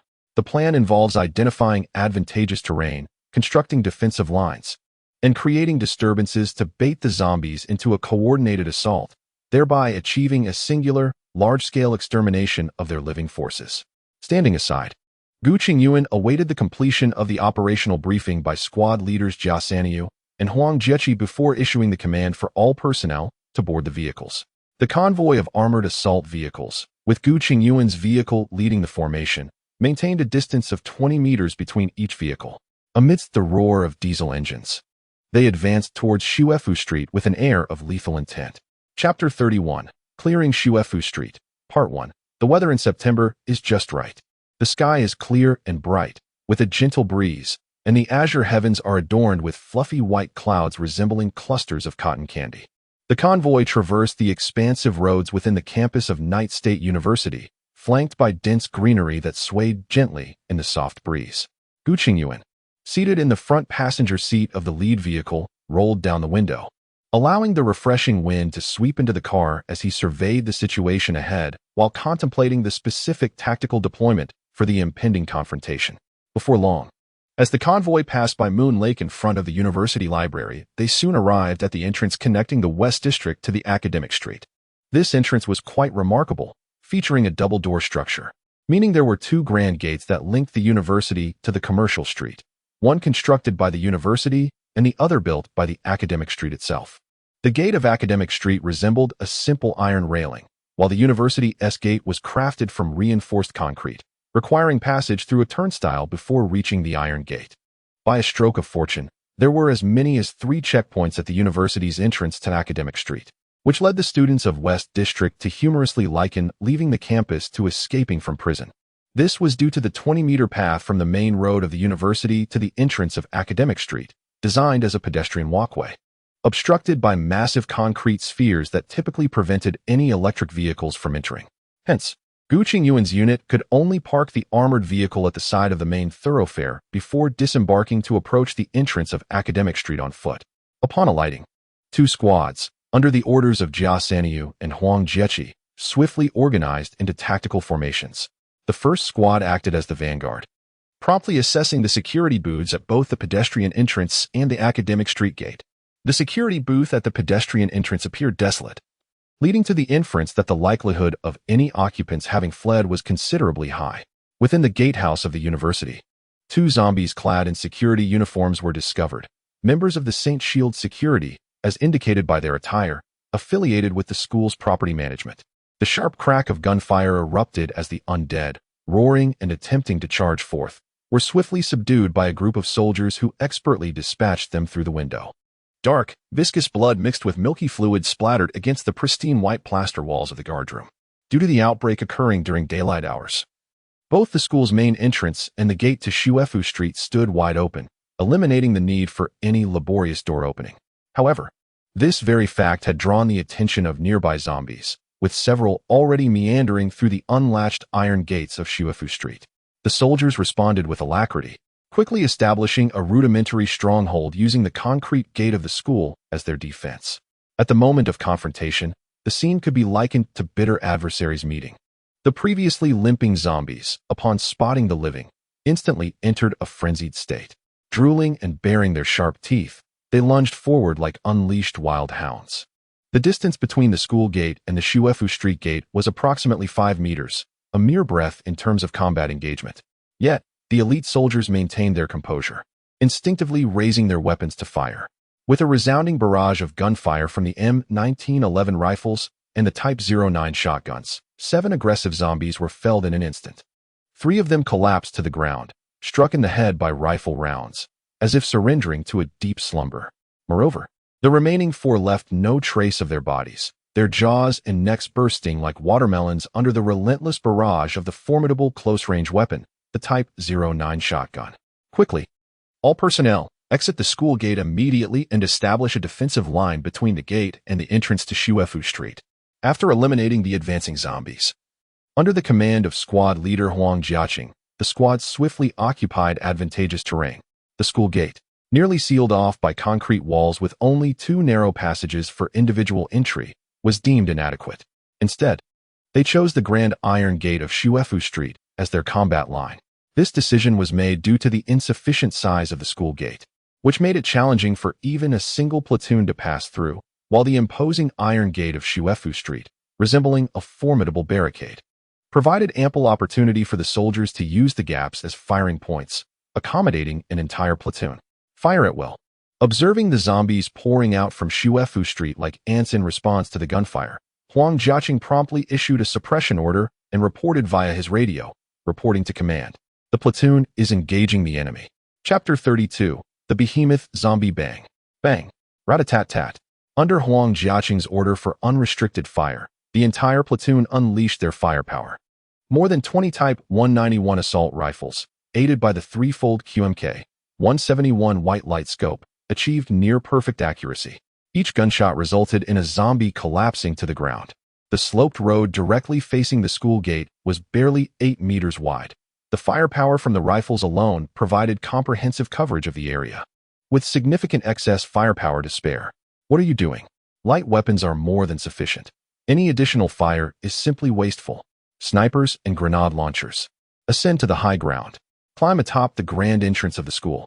The newly constructed gate, which houses the guard room, resembles not merely a gate, but rather a small edifice blocking the breach in the school's wall. Standing 3 meters tall, 2 snipers interlock their hands to form a platform, while another sniper lightly steps onto their hands, propelling himself upwards to grasp the eaves. With a forceful tug of his arms, he hoists himself up. This method allows another sniper to ascend, and soon the pair assist in pulling the remaining snipers up. One by one, the snipers lay prone atop the security room. Engage in brief communication to delineate their tasks, and then commence vigilance in various directions. Logically, this positioning of snipers starkly contradicts tactical principles. Its concealment is woefully inadequate and overly concentrated. Any military strategist observing this arrangement would undoubtedly scoff in disdain. Amidst the persistent gunfire, the entire academic commercial street simmers like water reaching a boil, with the stirrings of life becoming increasingly pronounced. Zombies emerge from the streets, hot pot restaurants, milk tea shops, supermarkets, and landscaped areas of residential communities, converging towards the school entrance. Suddenly, a row of soldiers, engrossed in their firing, is jolted by the sight of a shadow soaring through the sky, followed by a resounding crash as a zombie breaches the barricade of gunfire and plunges into the 20-meter void before the gate. The splatter of putrid blood showered the surrounding soldiers, unleashing a nauseating stench. From a relatively safe distance, Gu Chengyuan quickly fires, eliminating the zombie that had fallen to the ground, struggling to rise. What is this nonsense? Zombies can fly. No sooner had the words left his lips than several dark figures flashed by. Bang, bang, bang. Damn it. With a series of flesh-on-flesh collisions echoing, the makeshift stronghold at the school gate was filled with the anguished cries of soldiers. Fire. The urgent calls of Gu Chengyuan mingled with curses, causing the previously orderly defenses to descend into chaos. 2 zombies, having crashed into the midst of the soldiers, lay with broken necks and multiple fractures, their heads dangling limply, swaying back and forth due to inertia. Even in this grotesque state, they writhed on the ground like alien beings, still attempting to launch an attack. Bang! Bang! The sound of gunfire rang out within the stronghold, and these two airborne zombies met their end, their brains splattered across the dark asphalt, releasing a foul stench that assaulted the soldiers' senses. Medic! Medic! Quickly! Transfer the wounded to the security room. After shouting this, he hastily grabbed the walkie-talkie again. Sniper team, take a look. What the hell is going on? Zombies can fly. Whether they fly or jump, bring them down. Damn it. It's your turn to act as anti-aircraft artillery. Received. Moments later, Gu Chengyuan's walkie-talkie crackled to life. Report, squad leader. The sniper team has identified a target. The sniper team has identified a target. It was not that the zombies could fly, but rather a particularly massive and robust zombie was hurling others through the air. Boom. Before he could finish speaking, an explosion erupted, sending a jolt through Gu Chengyuan's heart in surprise. The walkie-talkie crackled to life with the sniper's voice, calm yet resolute. This is the squad leader. The target has been neutralized. The large zombie has been obliterated by the Type 10 anti-material sniper. Over. Chapter 33. The mutant monkey horde a large zombie? Gu Chengyuan was taken aback. Could it possibly be an evolved zombie of a strength-based variety, utilizing ordinary zombies as weapons to be flung? A single zombie, despite its severe decay, would weigh around 70 kilograms. To hurl a 70-kilogram zombie over 50 meters is no trivial feat. It is worth noting that during his service, a standard soldier who could throw a 260-gram 82-2 grenade 40 meters was considered exceptional. He himself had achieved a remarkable distance of 54 meters, placing him among the top performers in his unit, though this was partly due to the focus of his unit on equipment rather than combat. However, the individual capabilities of soldiers do not vary drastically. At the very least, they reflect a level of physical prowess that exceeds the average person.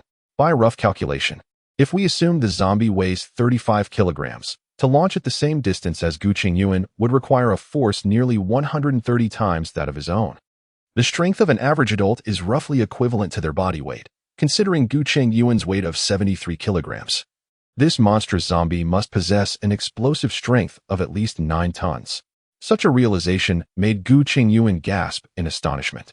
It was indeed terrifying. Even if we consider the possibility of a doubled exertion during its explosive moment, the zombie's regular strength would still be nearly 5 tons. To put that into perspective, a typical small car weighs between 1.2 to 2 tons. In the eyes of the hulking brute, these vehicles are mere toys. Should a human engage in close combat, it is highly likely to evoke iconic scenes reminiscent of the King of Strength. A single punch could pierce through the abdomen, shatter the skull, and send limbs flying. The human body, in the face of such overwhelming power, is no more resilient than a block of tofu. However, in reality, there are no what-ifs. Thanks to the possession of firearms, Gu Chengyuan need not resort to hand-to-hand combat. Rumor has it that you possess immense strength. I shall wield a 12.7mm anti-material sniper rifle. Wang Chong, who revels in handling the Type 10 anti-material sniper, is overjoyed, thinking that he finally encounters a zombie worthy of his prowess. Previous zombies were far too diminutive. Even a standard rifle could penetrate them, rendering the use of an anti-material sniper rifle akin to using a cannon to swat a mosquito. After all, the Type 10 sniper was initially designed to target light armored threats from a distance of 1,000 meters, including personnel, fortifications, and vital radar installations. The appearance of this colossal zombie brings him immense joy, almost bringing him to tears, while his comrades have already amassed numerous kills. He has yet to fire a single shot since arriving in this world over a week ago. He often endures the teasing of his fellow soldiers, being told that he might as well carry a shovel, as it could at least be used to extract a zombie's brain core. At last, he can hold his head high. Just moments ago, a nearby sniper S5.8mm precision rifle failed to breach the brute's skull. He took aim and delivered a decisive shot, opting to strike the zombie's neck to mitigate excessive force, only to inadvertently shatter a portion of its chest as well. Having primarily engaged in target practice, this marks his inaugural experience of his weapon-striking carbon-based life. The explosion of blood and flesh, akin to a blossoming flower, was vividly captured by Wang Chong through the white light scope that seamlessly integrated both day and night functionality, as well as the intelligent auxiliary sight featuring infrared imaging. After effortlessly eliminating a target that his comrade could not breach, he even took a moment to mimic the calm demeanor of a cold-blooded assassin from the movies, nonchalantly boasting to his squad leader. "Ah, what a thrill!" Wang Chong silently cheered within. His rich inner thoughts were unknown to Gu Chengyuan, who held no interest in delving into them, for he was now faced with a new dilemma. According to reports from the vigilance personnel dispatched by the 2nd Squad's first team, a group of mutated monkeys had appeared in the nearby woodland, seemingly observing and exhibiting a slight restlessness, as if poised to act. Monkeys? Gu Chengyuan frowned upon hearing this in the security room. He was aware that there were indeed monkeys around Yezhou University, and quite a number of them, often sneaking into the student dormitories in the West District for food and drink, affectionately dubbed senior brothers. This phenomenon was primarily due to the university's rather remote location. The surrounding area was not merely suburban, but also characterized by the mountainous terrain of Yezhou province. Consequently, many of the nearby woodlands were seldom trodden by human feet. As people grew more affluent, the economic practices of relying on the mountains diminished, making it unnecessary to risk venturing into the wild for sustenance. This led to an increase in the population of wild animals, such as monkeys, which, being particularly active, frequently wandered into residential areas, thus garnering a more significant reputation.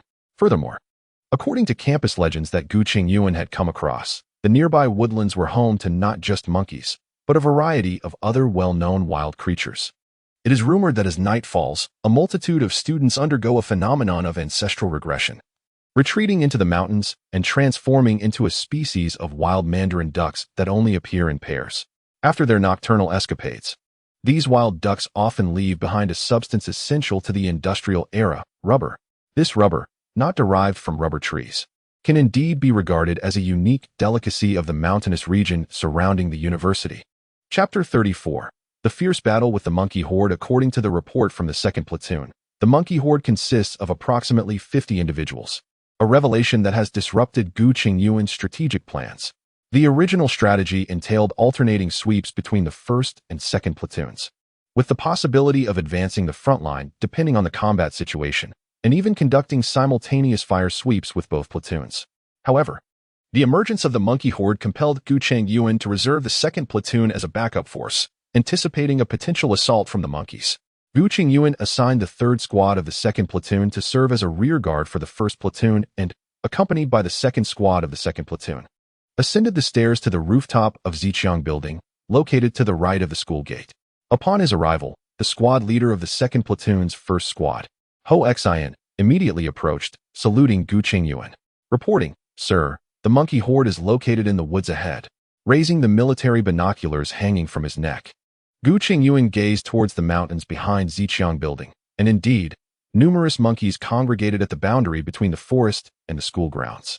They appeared to be drawn by the explosive sounds of gunfire, scattered atop the branches, scanning the surroundings. From Gu Chengyuan's observations, these monkeys did not exhibit signs of zombification, yet they were visibly undergoing some unknown transformation. Notably, their sizes had increased. Monkeys that once stood no taller than waist-high were now approaching the height of a person.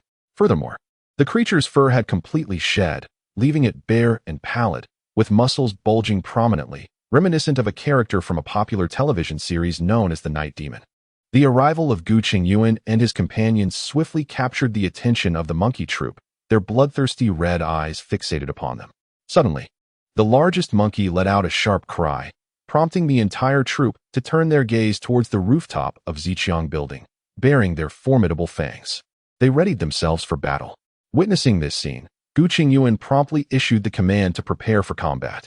In truth, he was reluctant to provoke this group of monkeys, especially without understanding their capabilities, particularly at this critical juncture of clearing the zombies from the academic district. However, the monkey's reaction compelled Gu Chengyuan to exercise caution.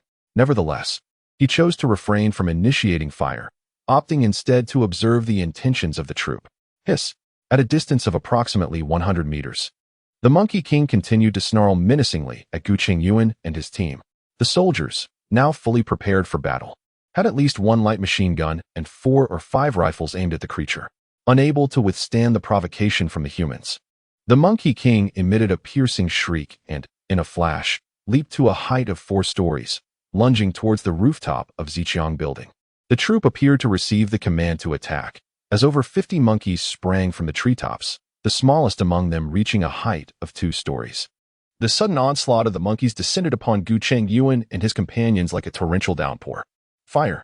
Gu Chengyuan commanded, and the soldiers' firearms erupted in a cacophony of roars. The sound of gunfire echoed as 2.58mm caliber light machine guns unleashed their fiery tongues, unleashing 2 chains of orange bullets that lashed out like whips at the charging horde of monkeys. In the air, the mutated primates struck by the bullets erupted in clouds of crimson mist, plummeting to the ground. However, due to the monkeys' extraordinary leaping ability and swift, erratic movements, the carnage inflicted was rather limited in comparison to the number of corpses. Many monkeys, even when struck by rifle fire, would merely grunt in discomfort, yet persist in their relentless advance. The soldiers' gunfire did little to instill fear. Instead, it seemed to incite their ferocity, prompting them to screech and dart about with heightened aggression. As Gu Chengyuan kept his sights fixed on the Monkey King, he finally discerned a fleeting trajectory as the creature leapt into the air, allowing him to empty his magazine through the threefold scope. Several small sprays of blood erupted from the Monkey King's abdomen, yet it appeared largely unfazed, quickly scrambling up the trees surrounding the Self-Reliance building. The other monkeys followed suit, successfully nearing the base of the building after sacrificing more than a dozen of their kin. Grenade! Gu Chengyuan shouted. A portion of the soldiers armed with the 191 assault rifles ceased their fire, retrieving the 82-2 grenades from their belts, pulling the safety pins, and hurling them downwards. These soldiers did not even glance back as they released the grenades into free fall, then swiftly reached for another, repeating the action. Boom! Boom! Boom! Moments later, a series of explosions reverberated from the ground floor, accompanied by the anguished cries of the monkeys. Each detonation of the 82-2 grenade unleashed a barrage of 1,600 steel pellets, inflicting immense suffering upon the monkey troop. Within seconds, several monkeys lay dead or incapacitated, writhing helplessly on the ground. Caught off guard, the Monkey King was also struck by a grenade. The dense cluster of steel pellets riddled its back, creating a myriad of black puncture wounds that resembled a honeycomb, enough to induce a shudder in anyone with a fear of tight spaces. However, as the Monkey King's skin flushed a fiery red, akin to molten steel, the pellets were violently expelled, and the wounds restored themselves to their original state. Yet, its skin appeared even paler than before. Chapter 35. The Valuable Mutant Monkey Commander. Please retreat to a safe location, Huang Jiechi urged, recognizing that the battle was about to escalate to the rooftop for the sake of Gu Chengyuan's safety. Heeding her advice, Gu Chengyuan refrained from displaying bravado. After all, even in the age of cold weapons, one must be cautious, let alone in the presence of firearms. A precious heir should not linger in peril. With this thought, Gu Chengyuan prudently withdrew behind the others, retreating into the building under the protection of Pu Guangqiang. As soon as Gu Chengyuan entered the building, a monkey leaped onto the rooftop, and the Monkey King, seemingly rejuvenated after the recent grenade explosion, had its once fiery eyes now glimmering with clarity, its intelligence surging to new heights. No longer charging recklessly, it retreated behind its troop, directing them with piercing howls. With a piercing cry, the monkey that had just landed on the rooftop was mercilessly riddled with bullets, its black blood seeping onto the ground as it collapsed. Almost simultaneously, another 7 or 8 monkeys leapt onto the scene, some clutching stones in their hands, hurling them at the soldiers before even touching the ground. Several fist-sized rocks were violently launched by the monkeys, catching the second row of soldiers off guard. Several of them groaned in pain and fell, rendered incapable of continuing the fight. However, the monkeys that had thrown the stones seemed to have expended their last burst of energy, as the confined space of the rooftop limited their movements, and they quickly succumbed to a hail of gunfire, their bodies punctured and lifeless upon impact. After 2 failed assaults on the building, coupled with casualties sustained during their advance, the monkey troop, once numbering over 50, now suffered more than 30 losses. The remaining monkeys, each injured, hesitated as they climbed the pipe leading to the rooftop. In a moment of despair mixed with rage, the Monkey King emitted a mournful howl, revealing a semblance of human-like fear and vengeance in its eyes. The troop swiftly retreated down the pipe, following their leader as they dashed back into the jungle. After waiting for approximately 2 minutes, and observing the lack of movement from the monkey troop, Huang Jiechi dispatched personnel for reconnaissance, only to discover that the monkeys had vanished without a trace. Report to the commander. The monkey troop has been repelled. For personnel sustained injuries, 3 with minor wounds, and 1 suspected of a leg fracture. Gu Chengyuan, binoculars in hand, scanned the surroundings from the rooftop. confirming the absence of any traces of the monkey troop before issuing his command. Swiftly relocate the injured to a secure location and ensure the power supply is stable. Command Chengyuan to establish a rescue team based at the Western District Health Station to provide proper medical care for the wounded. Maintain a necessary guard to prevent ambushes by the monkey horde, while the remaining personnel promptly clear the battlefield. Understood. Upon receiving the order, Huang Jiechi immediately organized a team to eliminate the mutated monkeys on the rooftop and below. The sporadic gunfire echoed as soldiers executed follow-up shots on the mutated monkeys, fully aware of the formidable vitality possessed by these aberrant creatures. Thus, before approaching the carcasses, the soldiers would fire 2 shots to the head before extracting the brain cores. After approximately 10 minutes, Huang Jiechi returned to Gu Chengyuan with a small bag containing the brain cores. Reporting to the commander, the clearance of mutated monkeys is complete. A total of 32 mutated monkeys were neutralized, with 30 brain cores extracted.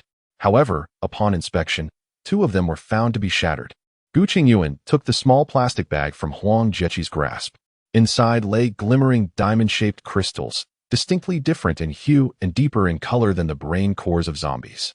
System, convert the brain cores. Ding. As the system's voice resonated, the brain cores transformed into a transparent state, with their contents entirely extracted. Acquired wealth, 1515. Incredible. I had no idea these monkeys were so valuable. Had I known, I would have been more aggressive earlier. Gu Chengyuan suddenly felt as though he had lost a fortune, realizing that each monkey was worth nearly 50 units of currency. Suddenly, the line of zombies being besieged seemed far less appealing. If only the number of these monkeys matched that of the zombies. No. Upon this reflection, Gu Chengyuan shook his head.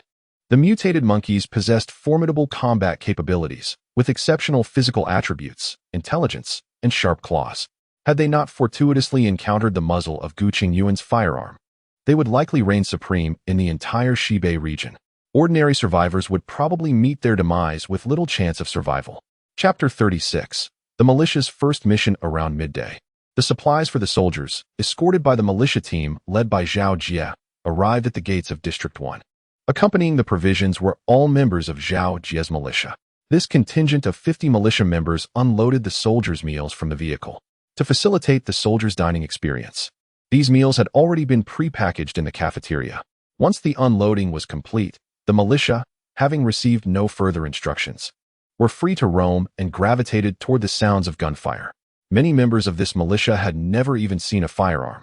The only time they had encountered one was during the comings and goings of the soldiers. The sight of firearms being used against zombies was a spectacle for them, so they eagerly approached at the first opportunity. However, it wasn't long before their expressions turned pale, and they instinctively averted their gaze. After only a few steps, some were already crouched by the roadside, retching. The scene of the zombie cleanup was horrifically gory, with splattered brain matter everywhere and layers of fallen zombie corpses strewn about, each meeting a gruesome end. A cursory glance revealed that the most fortunate among the dead had merely suffered a gaping hole in their skulls, with a mixture of red and white brain matter oozing out. A single gust of wind wafting from the direction of the corpses was enough to overwhelm the militia members, causing them to roll their eyes in revulsion, teetering on the brink of nausea. Jiegu. This is utterly terrifying. It is unlike anything in previous computer games. Zhao, who considered himself quite brave, capable of watching horror films alone and confronting the remains of the deceased. Although he was mentally prepared for a gruesome experience, he thought his extensive exposure to various zombie-themed games would afford him some immunity. Yet, he was mistaken in his self-assessment. He anticipated horror, but nothing could have prepared him for this level of terror. Even while conversing with Zhao Jie, his face remained ashen, and his legs trembled uncontrollably. Zhao Jie, crouched nearby and silently smoking a cigarette, gave no verbal response, but the weight of his heavy breaths revealed that he was struggling to suppress something within. However, one must admit that the brain matter truly resembled tofu pudding, remarkably authentic. No sooner had he spoken than a wave of nausea washed over Zhao Jie, triggering vivid imagery in his mind, and his stomach erupted violently, as if molten lava had been unleashed. Zhao Hu, caught off guard while sitting beside him, was splattered by the eruption. Staring at the vomit on himself, Zhao Hu could no longer hold back, and the two of them began to retch uncontrollably by the curb, as if in a competition. When Gu Chengyuan arrived and beheld the scene of devastation on the road, he couldn't help but furrow his brow. Could there have been an issue with their lunch, perhaps food poisoning? Upon questioning the pale Zhao Jie, who had nothing left to expel, Gu Chengyuan found the situation somewhat amusing, yet he also expressed understanding. He too had felt quite overwhelmed upon first encountering such scenes. Rather than chastising them, he instructed them to swiftly transport the remnants of their meal to the hall of the Ziqiang building. A street littered with vomit was hardly conducive to dining. After the soldiers took turns dining at noon and enjoyed a brief respite, Gu Chengyuan replaced the second squad with the first, which remained on alert to recuperate. As time progressed, the density of zombies dwindled significantly. Estimating that the zombies on Shuefu Street were nearing depletion, Gu Chengyuan issued an order for a proactive assault, commanding the firepower team to enter Shuefu Street and clear the remaining undead. As the gunfire gradually became sporadic, Gu Chengyuan instructed the militia team to don protective gear and proceed to Shuefu Street to extract the zombie brain cores. 50 militia members were clad in an assortment of raincoats collected from various sources, their feet encased in bright yellow firefighting boots sourced from the West Campus buildings. And they wore dishwashing gloves from the dining halls. In their left hands, they grasped colorful plastic bags, while their right hands wielded fire tongs, hammers, shovels, and picks, implements capable of delivering a fatal blow. Their expressions betrayed apprehension, with some displaying overt fear. Observing this ragtag assembly of militia, Gu Chengyuan revealed no trace of disappointment. As ordinary individuals, their bravery to stand here, despite trembling legs, was commendable. Before the gathered militia, Gu Chengyuan emphasized two crucial points. First, they must prioritize protection. Any accidental skin lacerations must be reported immediately for disinfection. Concealment of injuries was strictly forbidden. The military would not abandon any unturned person. Should any concealment of injuries be discovered, the offender would face immediate execution for crimes against humanity. Second, all zombie brain cores must be surrendered. No private retention was permitted. Any discovered possession would result in immediate execution for wartime theft of critical military supplies. Gu Chengyuan's declarations of immediate execution resonated with gravity, exuding an aura of deadly seriousness. In the crowd, those with wandering gazes suddenly became much more subdued, though some remained unconcerned, believing that Gu Chengyuan was merely attempting to intimidate them. After all, in the modern history of Zhoubang, there have been no instances of military forces firing upon civilians. Yet, Gu Chengyuan remained indifferent to their opinions. The line had been firmly drawn, and they were warned not to say they were unprepared. As the militia team arrived, the soldiers had essentially completed the extermination of zombies on the first and second floors of the Academy Street, leaving behind a line of defense to protect the militia's safety. Exhausted, the second squad of soldiers dragged their weary bodies to the side of the armored vehicle. They selected some snacks and beverages to relax and replenish their energy. As scientific studies have indeed demonstrated that snacking can alleviate tense nerves. As the sun began to set and darkness enveloped the sky, Zhao Jie finally approached Gu Chengyuan. Chapter 37. Casualties of the militia team report. Sir, all zombie cores have been thoroughly cleared, totaling 813. Zhao Jie rendered a salute to Gu Chengyuan, then gestured for the two militia members behind him to bring forward a black duffel bag. Gu Chengyuan did not rush to open the bag and inspect the zombie cores. Instead, he placed a reassuring hand on Zhao Jie's shoulder, who appeared exhausted, yet visibly transformed from 2 hours prior. Well done. I never anticipated that the militia would accomplish their first mission so splendidly. It has truly exceeded my expectations. It was indeed wise to entrust you with leading the militia. As he observed Gu Chengyuan's admiring expression, Zhao Jie felt a surge of warmth within, making all the hardships worthwhile. He even experienced a fleeting impulse to regard him as a kindred spirit. University students are indeed more easily swayed than seasoned individuals in society. Despite their proclamations of my fate is determined by me, not by heaven, and their self-important declarations of superiority, they can be profoundly moved by a mere gesture of respect and recognition. It is not arduous work. Serving the people. Observing Zhao Jie's proud demeanor, Gu Chengyuan continued to encourage him. There have been no casualties among the militia, have there? Upon hearing this, Zhao Jie's spirited expression suddenly dimmed, and with a hint of remorse, he replied, there were 2 casualties. One occurred while we were relocating the zombies. I misjudged the sharpness of its claws and sustained an injury. The other happened while extracting the brain core of a zombie. I unfortunately slipped on the slick pile of corpses and was impaled by a fragment of bone. It is my failure in ensuring safety, and I humbly request your reprimand." Observing Zhao Jie, who had just moments ago been brimming with pride, now bowing his head like a chastened child, Gu Chengyuan refrained from excessive reproach. Safety incidents can only be mitigated. Perfection is unattainable. He had anticipated the possibility of casualties among the logistical personnel on the battlefield. You are new to this and have performed commendably. Do not burden yourself with excessive guilt. Since issues have arisen, focus on resolving them.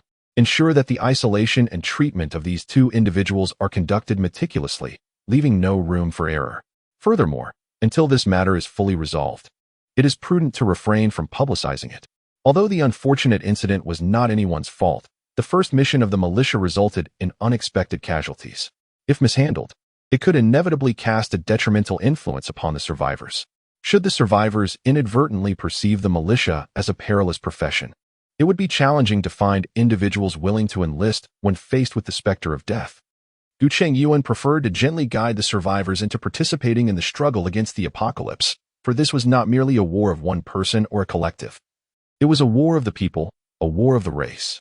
Thus, beyond the system warriors, all available forces should be rallied. Although it was feasible to act otherwise, it was not the outcome he envisioned. In a fight for humanity's survival, why should they become adversaries to one another? Would it not be more harmonious to proceed amicably? Hence, the guidance of public opinion was of paramount importance. This realization prompted Gu Chengyuan to consider the establishment of a medium akin to a broadcast voice. As the shelter now housed nearly 1,000 individuals, a great leader once stated that public opinion is also a battlefield. If you do not seize it, others will. With the zombie crystal core in hand, Gu Chengyuan no longer lingered.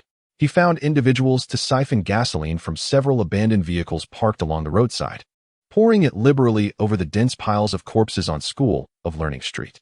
A convoy of 6 armored vehicles, accompanied by a dozen civilian cars, forged through the darkness, illuminated by the glaring headlights, as they ventured into the encroaching twilight.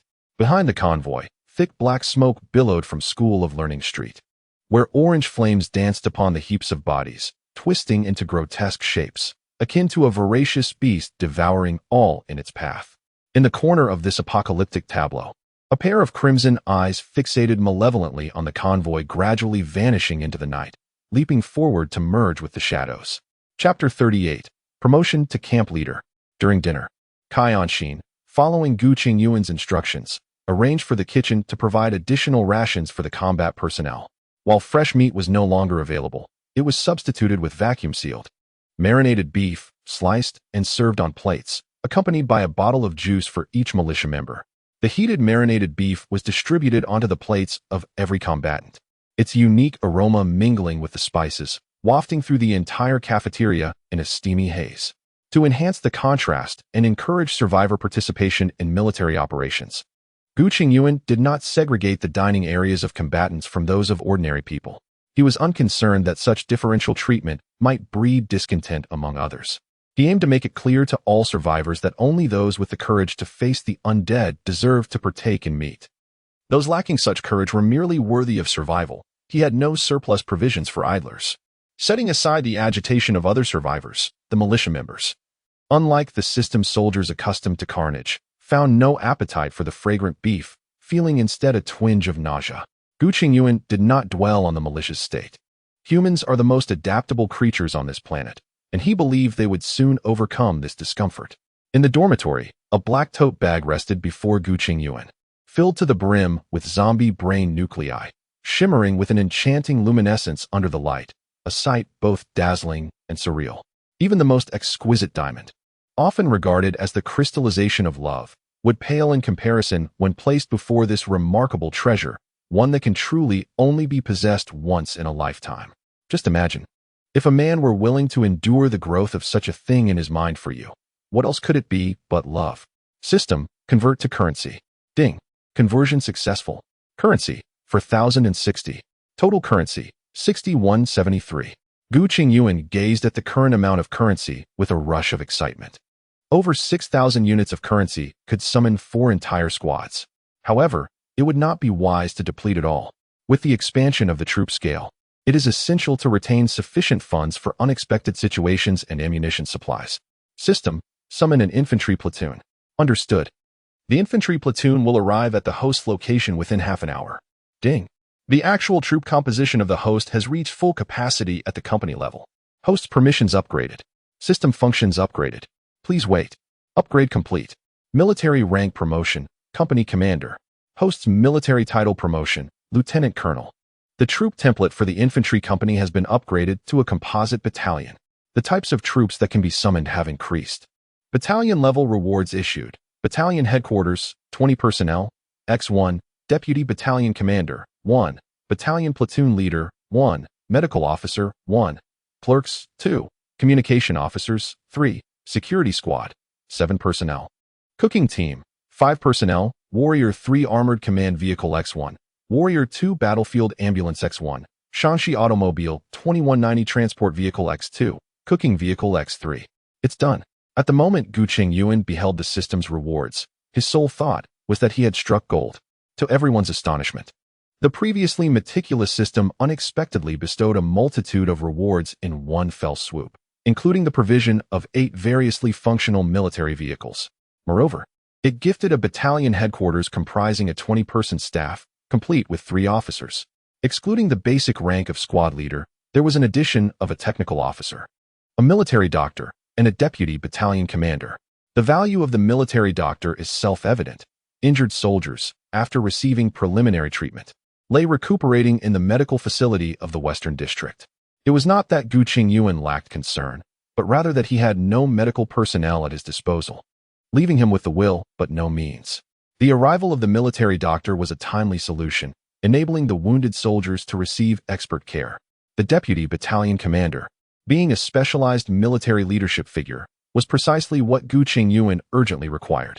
Previously, Gu Chengyuan had merely been a minor conscript, possessing only a superficial understanding of company-level command and management, merely a fleeting acquaintance with the intricacies of military operations. Cough, cough. After all, he was frequently under orders. However, as the unit was poised for expansion to battalion level, the absence of professional guidance could potentially diminish combat effectiveness despite an increase in size. The system's latest rewards could indeed be likened to timely assistance amidst adversity, which explains his profound exhilaration. Chapter 39, Armored Units. Claim. After Gu Chengyuan claimed his promotion rewards, the system informed him that the battalion personnel would arrive alongside the 3rd platoon, all due to reach him within half an hour. Upon reopening the system, Gu Chengyuan noticed alterations in the interface. The troop type section now displayed template options, and the current troop template indicated the term composite battalion. One could only wonder if new troop types would be introduced. Gu Chengyuan was filled with anticipation. Although the current infantry was sufficient, who wouldn't desire a more opulent arsenal? Relying solely on infantry seemed rather insubstantial.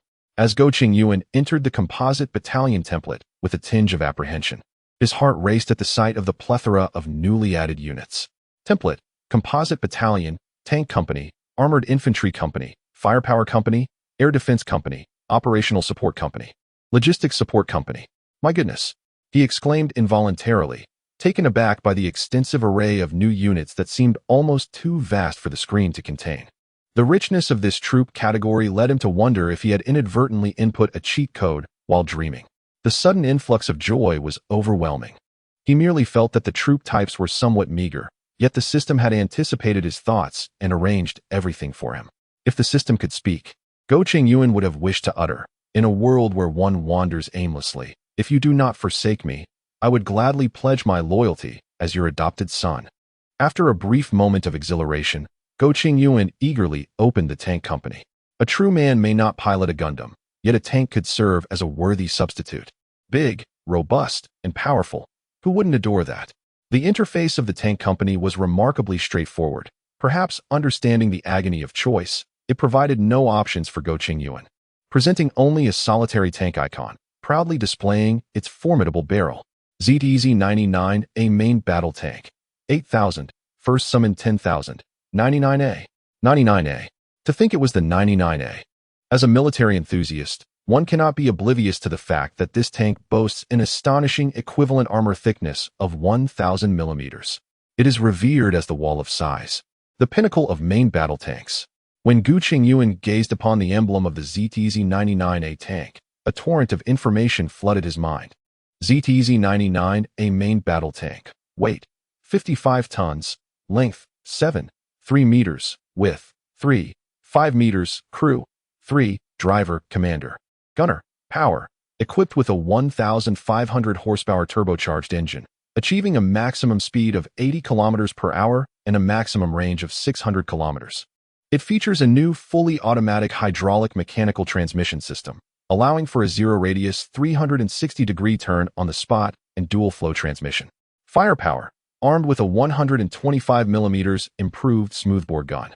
Boasting an impressive caliber of 48 times its diameter, the largest among active main battle tanks globally.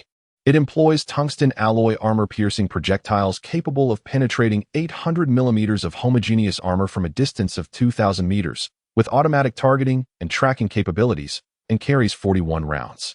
Defense, comprising a 3-layer armor system, which includes an inner sloped armor, composite ceramic armor, and external explosive reactive armor. It utilizes modular, external constraint composite armor technology, allowing for easy replacement of damaged sections. The effective armor thickness reaches an extraordinary 1,000 millimeters. Furthermore, it possesses battlefield situational awareness and information exchange capabilities, along with friend or foe identification. Truly, it is the king of land warfare, the ultimate main battle tank produced by the Eastern Dragon, a masterful synthesis of terrestrial combat weaponry.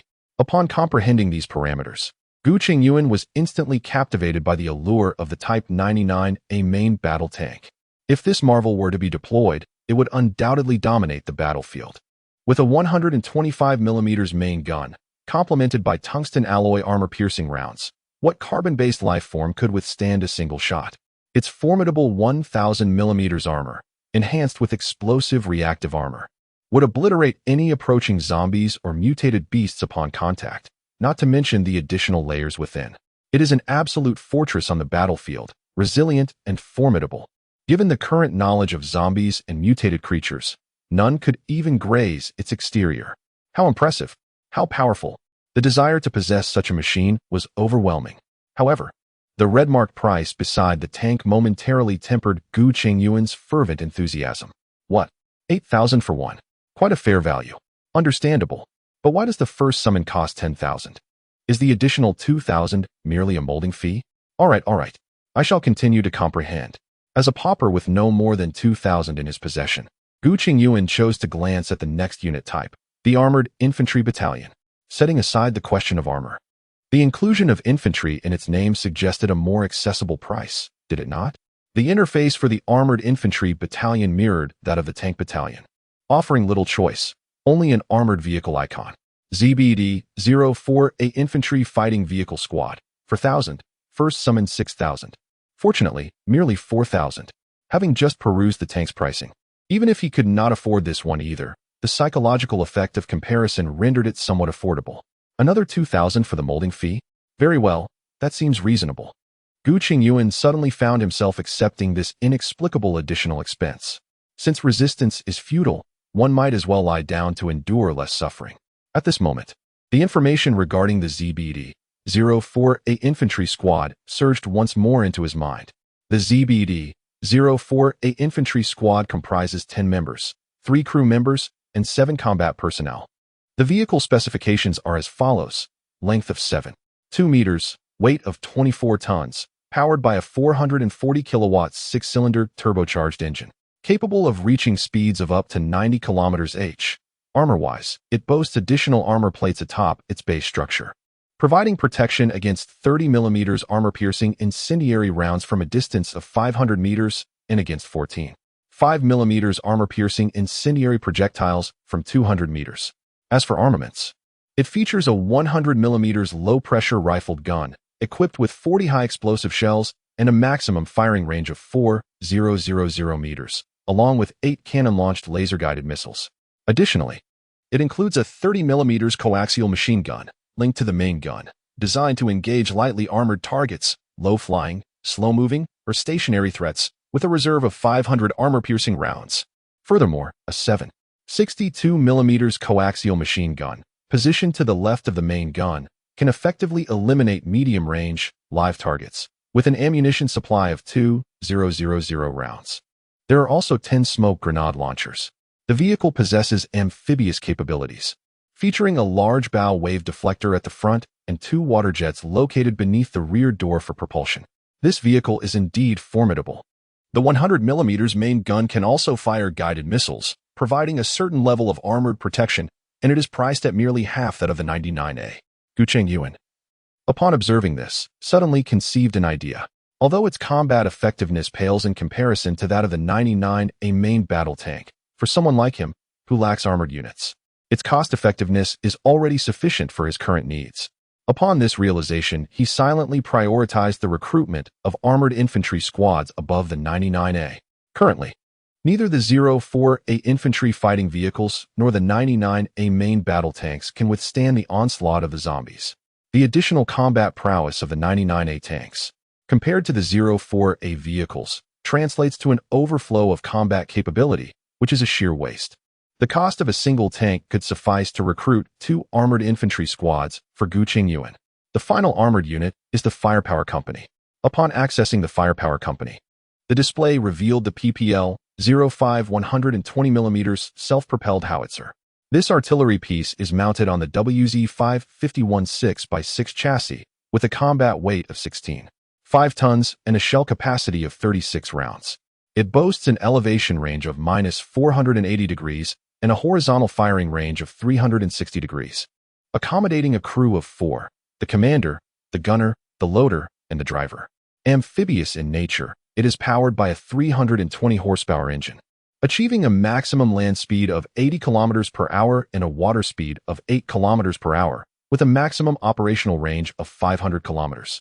The fully enclosed turret houses a 120mm rifled gun and a 12.7mm QJC-88 vehicle-mounted anti-aircraft machine gun. The 120mm gun can fire high-explosive shells with a rate of 6 to 8 rounds per minute, while the mortar can achieve a rate of 10 rounds per minute. Chapter 40. Expansion of Forces. After reviewing the armored units, Gu Chengyuan then turned his attention to the Combat Support Company and the Logistics Support Company. The Combat Support Company includes an engineer platoon, 5,000 seasoned construction warriors who forge pathways through mountains and erect bridges over waters. They are adept in the use of various manual and automated tools, serving as the most reliable engineering machinery in the absence of heavy equipment. Transport Platoon, 5,000 seasoned veterans familiar with a myriad of battlefield environments, capable of navigating even the most treacherous terrains at exhilarating speeds. Communications Platoon, 10,000 the technical experts who ensure connectivity on the battlefield, adept in both wired and wireless communications, capable of facilitating a robust network through various means, from vocal commands to digital devices. Reconnaissance Platoon, 10,000 the specters of the battlefield, masters of stealth and infiltration techniques, capable of providing intelligence beyond the confines of the tactical map. Logistics Support Company, Medical Platoon, 10,000 the healing angels of the battlefield. Their mere presence instills hope. Proficient in a variety of life-saving skills that significantly reduce casualty rates. Repair Platoon, 10,000 skilled artisans who serve as the finest physicians for war machinery. While they may not always restore full functionality, they invariably ensure mobility. Culinary Platoon, 5,000 although they may appear greasy and unkempt. Their exceptional provisions serve as the second line of combat power for soldiers, alongside their weapons. Transport Platoon, 5,000 as the drivers of the logistics corps. Their capabilities extend far beyond mere highways.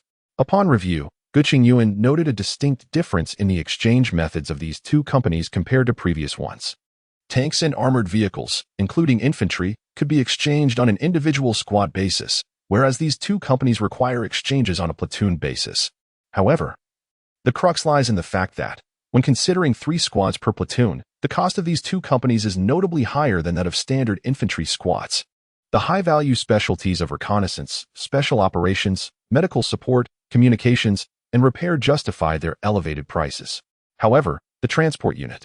Surely there are places to drive beyond mere roads. Is being proficient in healthcare considered an asset? After a moment of inner lamentation, Gu Chengyuan exited the system interface. Leaning back in his chair, he stretched lazily and let out a deep sigh. The system had prepared everything. All that remained was for him to exchange the lives of the zombies for his own. Guanchong. At this thought, Gu Chengyuan stood up abruptly. 2. The voice of Pu Guangxiang resonated from the adjacent dormitory, presumably engaged in a game of cards. "Commander, what are your orders?" Pu Guangxiang stood before Gu Chengyuan, at attention. "Gather the first squad and accompany me to the playground to receive the new arrivals. Additionally, inform Qianxin to ensure the kitchen prepares a meal sufficient for 60 people, and to arrange accommodations for 52 individuals, including a private room for the deputy commander." "Commander, are there new brothers arriving?" Pu Guangxiang's face lit up with excitement upon hearing this.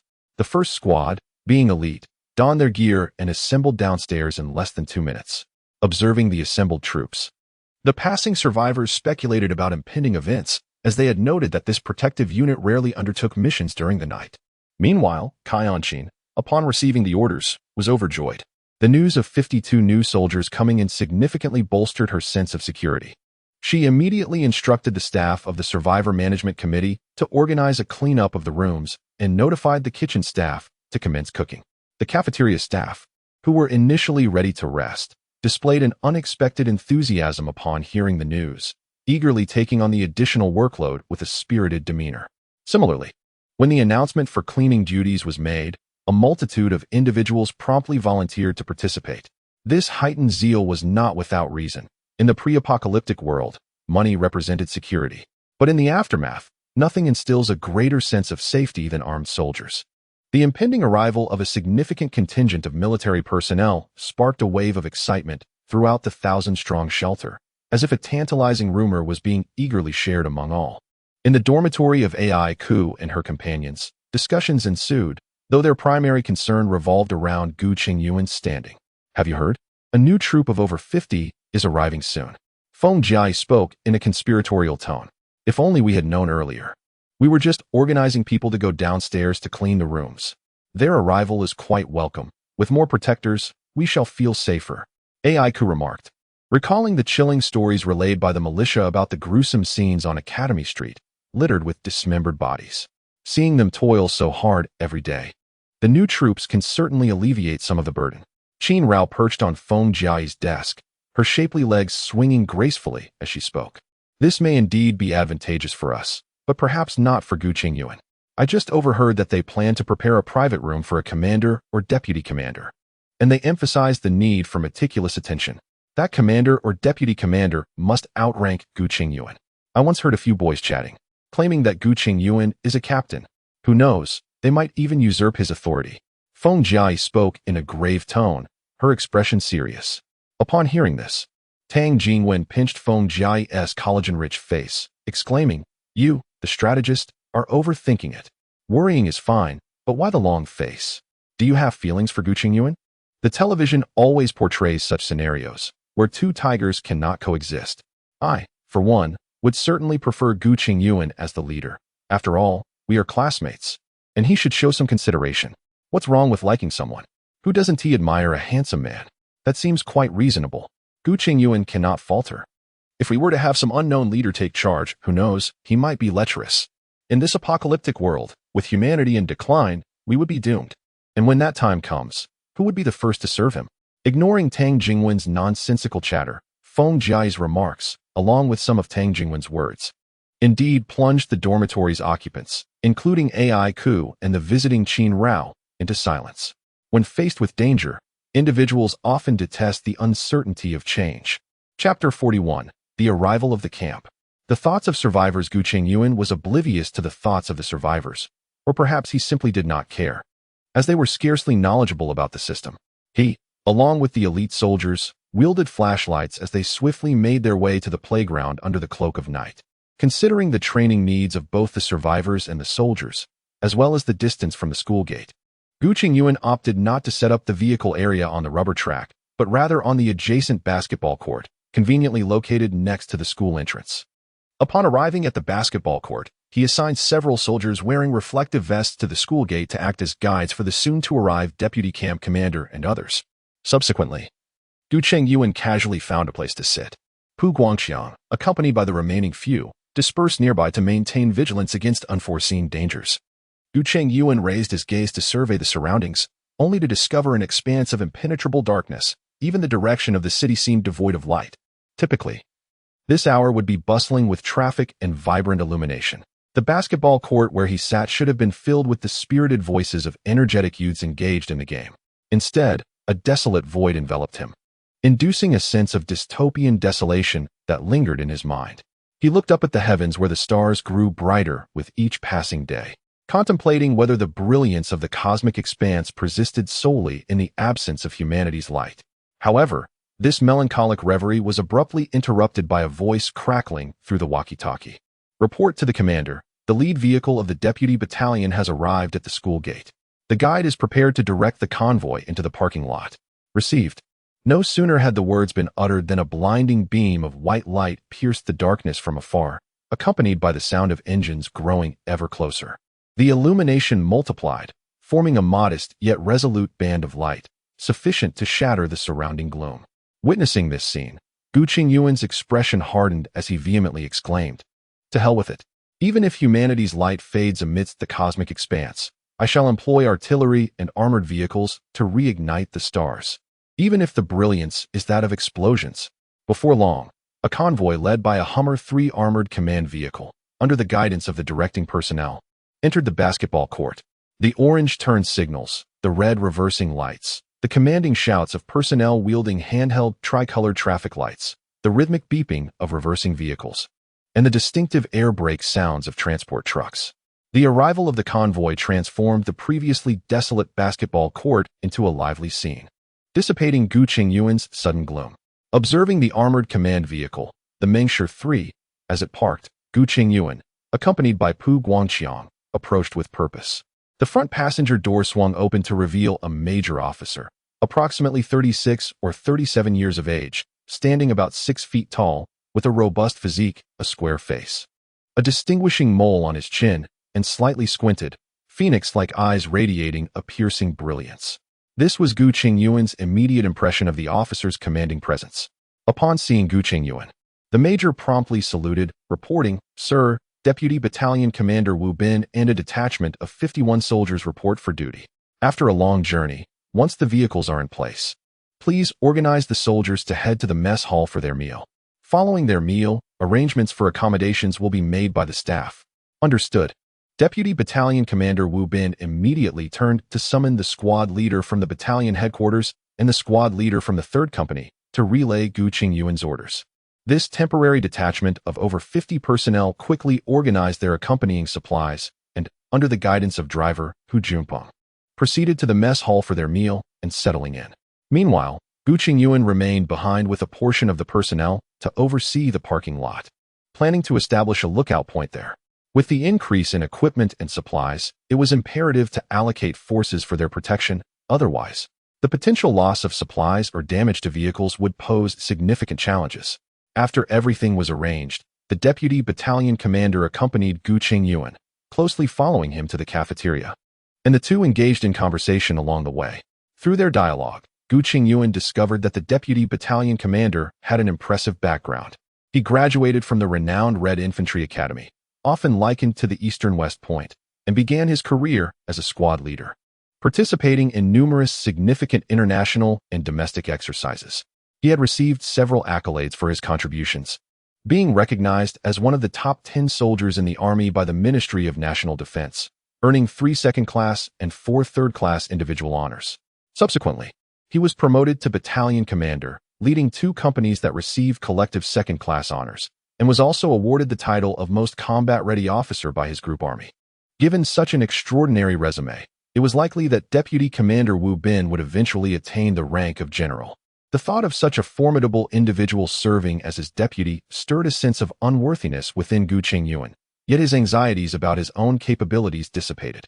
It was evident that he and the deputy commander would achieve great success together. Chapter 42. Intense Battle of the Great Zhou Internal Guard. With the sound of the lights-out whistle, the survivors of Night State University concluded their day and drifted into slumber. The campus gradually fell silent, save for the sentinels at the gates of Building 22 in the parking lot. Meanwhile, on the other side of the city in Jingyang District, the fierce sounds of gunfire heralded yet another sleepless night. At the Internal Guard detachment located on Fuxing Road in the southern part of Jingyang District, the command building was ablaze with light, bustling with personnel clad in Internal Guard combat uniforms, hurrying to and fro, while outside, Several diesel engines emitted a constant, irritating roar. Within the command center, Lieutenant Colonel Liang Yumming, his hair streaked with gray and his face etched with fatigue, sat at the head of the table, massaging his temples with one hand. Several captain-level staff officers, armed with documents, were diligently feeding information into the command room's large screen, displaying the real-time progress of the battle. Suddenly, a sharp sound of a door being pushed open echoed, and Colonel Liu Zhaoping, the chief of staff, hurriedly entered. The abrupt commotion startled everyone in the command room, who had been working in silence. Old Liang, the captain of the 1st Battalion, Wu Yuan, just called. The situation at Cross Street is becoming untenable. They are calling for reinforcements. The ammunition is depleting rapidly, and casualties are mounting. Upon hearing this, Liang Yumming's eyes widened in alarm. We must hold the line, no matter what. How dare they, who often boast about their battalion's valor and capability in tough battles, abandon me in this critical moment? What will happen to the 2nd Battalion if I withdraw?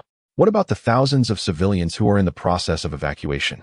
Are they too afraid to speak directly to me, thinking that you, the Chief of Staff, would be more amenable? Xiao Wu, get me the captain of the 1st Battalion. Understood, replied one of the captain-level staff officers, who picked up a wired walkie-talkie. With the communication systems down, all military correspondents relied on the telephone lines set up by the signal troops. At Cross Street in Jingyang District, over 100 soldiers clad in forest combat uniforms took cover behind the remnants of vehicles, unleashing a barrage of gunfire towards the northern part of the street. However, the bullets seemed to vanish into the sea of corpses as an unending tide of zombies surged forth, overwhelming everything in their path.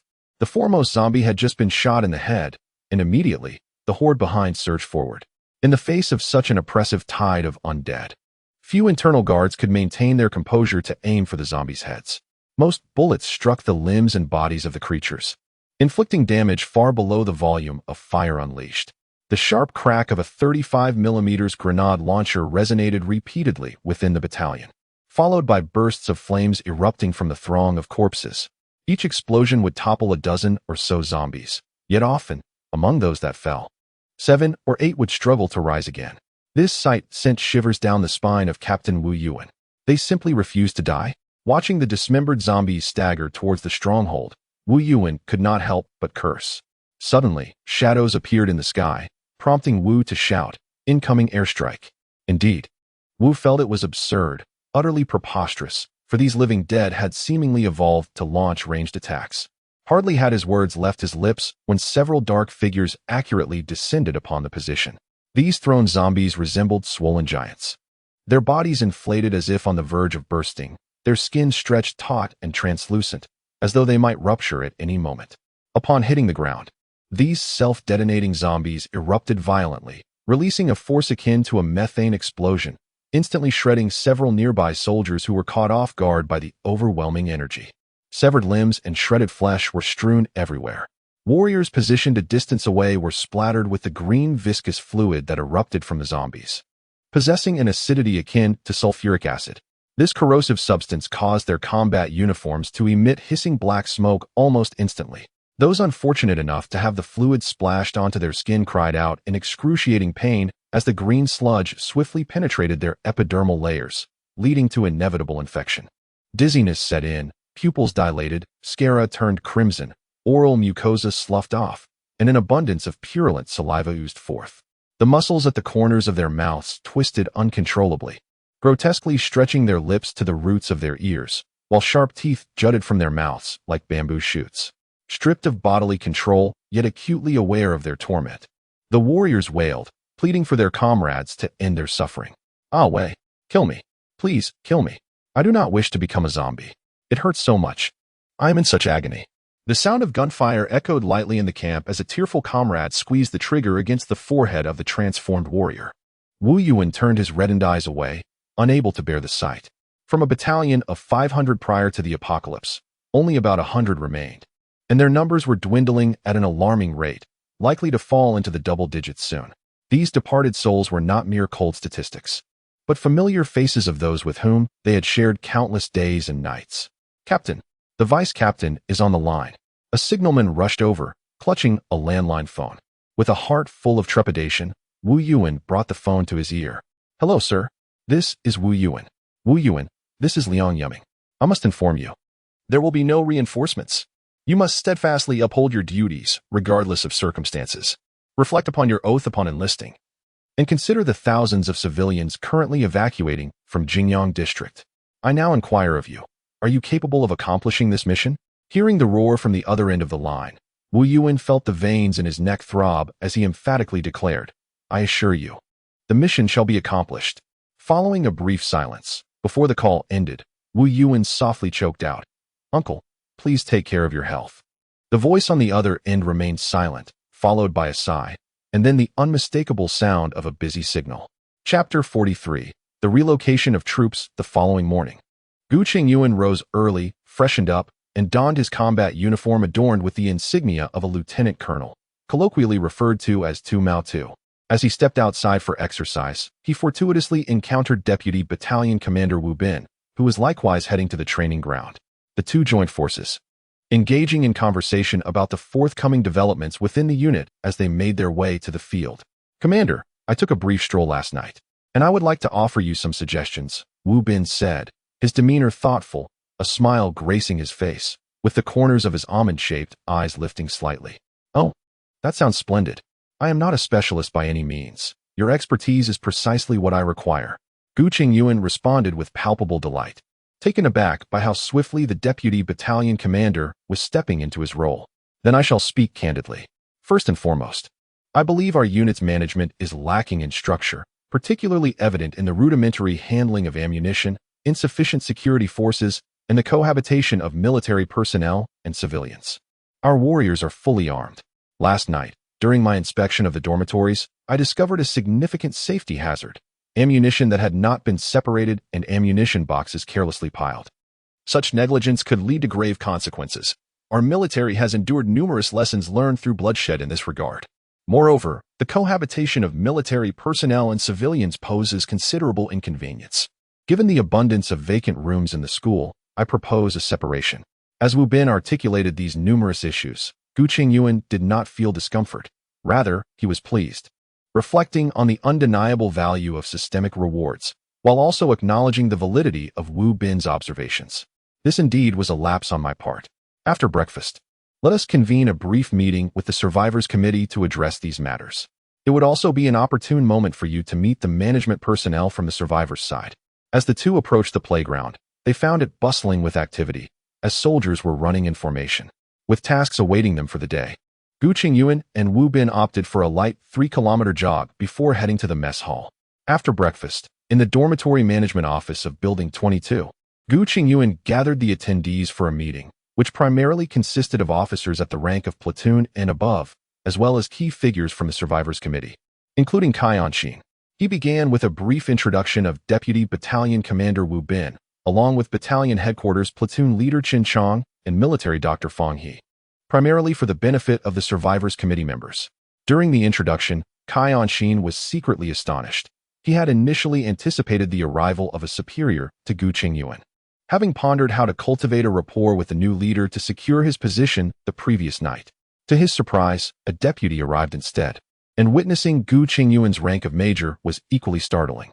He was aware of the expedited promotion, but never expected such a significant leap in rank. Gu Chengyuan, however, did not dwell on the thoughts of those beneath him. Instead, he promptly assigned tasks in accordance with Wu Bin's recommendations. The first task involved the relocation of the troops from Building 22 to the Management Academy across the way. The Management Academy boasts 5 floors, each replete with over 40 classrooms, restrooms, conference rooms, and offices, all necessary amenities. Most importantly, it features a spacious underground parking facility. By simply replacing some classroom desks with beds, the accommodation needs of the troops could be entirely met. Furthermore, the underground garage was constructed to the standards of a nuclear and biochemical shelter, complete with entrances and exits fortified by half-meter-thick sealed doors, ensuring the safe parking of tanks and armored vehicles. Troops could mobilize swiftly from below, facilitating rapid responses. In terms of comfort, the offices and conference rooms of the Management Academy, traditionally designated for the institution's leadership prior to the apocalypse, far exceed the living conditions of the dormitories in both comfort and professionalism.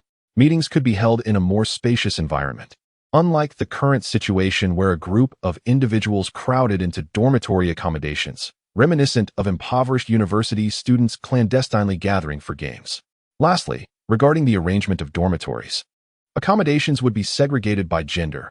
Female dormitories would be housed in Building 22, while male dormitories would occupy Building 21. Residents could choose to form their own living groups or await assignment. The purpose of forming teams independently is to soothe the troubled hearts of individuals, as the apocalypse has left many in psychological turmoil. Residing alongside familiar companions may provide some measure of comfort. Nevertheless, it remains imperative that no members of the opposite sex inhabit the same dormitory. This may have been merely a slogan at the dormitory entrance prior to the cataclysm. Girls' dormitory, no entry for boys. Boys' dormitory, no entry for girls. However, when Gu Chengyuan addressed this issue, he rapped the table emphatically, asserting that this rule is non-negotiable. Any violations would result in immediate execution. The chaos stemming from inappropriate relations between genders is, in his view, the root of all disorder. Regardless of whether a male intrudes upon a female space or vice versa, all offenders shall face the same fate, execution. Gu Chengyuan's declaration resonated with a chilling resolve, startling the members of the management committee present. This regulation is not a reflection of Gu Chengyuan's lack of empathy, but rather a necessary measure to prevent the emergence of darker issues, such as power dynamics, coercion, entrapment, and seduction. Given the current circumstances, his focus is on development, leaving him little energy to address these potential complications. Thus, he must eliminate those who might incite such problems. After concluding the internal meeting, Gu Chengyuan permitted several leaders from the survivor faction to depart before closing the door to continue with a military briefing. The agenda centered around the forthcoming actions, particularly those planned for the afternoon. As the relocation endeavors required ample time, a single morning would suffice. Gu Chengyuan is acutely aware of the urgency of each passing moment. With these thoughts weighing on him, he felt a shadow of unease regarding the safety of his parents at that very moment. In just 2 days, assembling an armored infantry platoon should be feasible. With a budget of 14,000 in currency, Gu Chengyuan calculated the ratio of crystal nuclei to zombies and concluded that he would need to eliminate approximately 3,000 zombies to assemble an armored infantry platoon. After some contemplation, he decided to adopt a different approach. The essence of the war system lies in the strategy of overwhelming numbers. For the next few days, he would first recruit ordinary infantry squads. The greater the number of troops, the more substantial the gains. His objective was to bolster his forces while reserving a small surplus to ensure that he could ultimately summon an armored infantry squad on the final day. At this stage, he was still relatively weak, and recklessly pursuing such high-cost units would hinder his growth. The firepower of the infantry squads was currently sufficient, and summoning an armored squad would serve merely as an enhancement of firepower. Chapter 44. Strategy for Chaoyang Street. Following the conclusion of the meeting, and after considering the advice of Deputy Battalion Commander Wu Bin, Gu Chengyuan designated Chaoyang Street in the Eastern District as the next operational area. Chaoyang Street consists of 2 thoroughfares, Upper Street and Lower Street, lined with self-built houses from decades past. Due to its proximity to the East Campus of Yezhou University, it has transformed into a bustling dining street frequented by students and faculty, making it advantageous for swiftly acquiring zombie brain nuclei. Therefore, capturing Chaoyang Street was imperative from a geographical perspective, as it would provide a stronghold to establish a defensive line and choke the influx of zombie hordes from the Shishui area.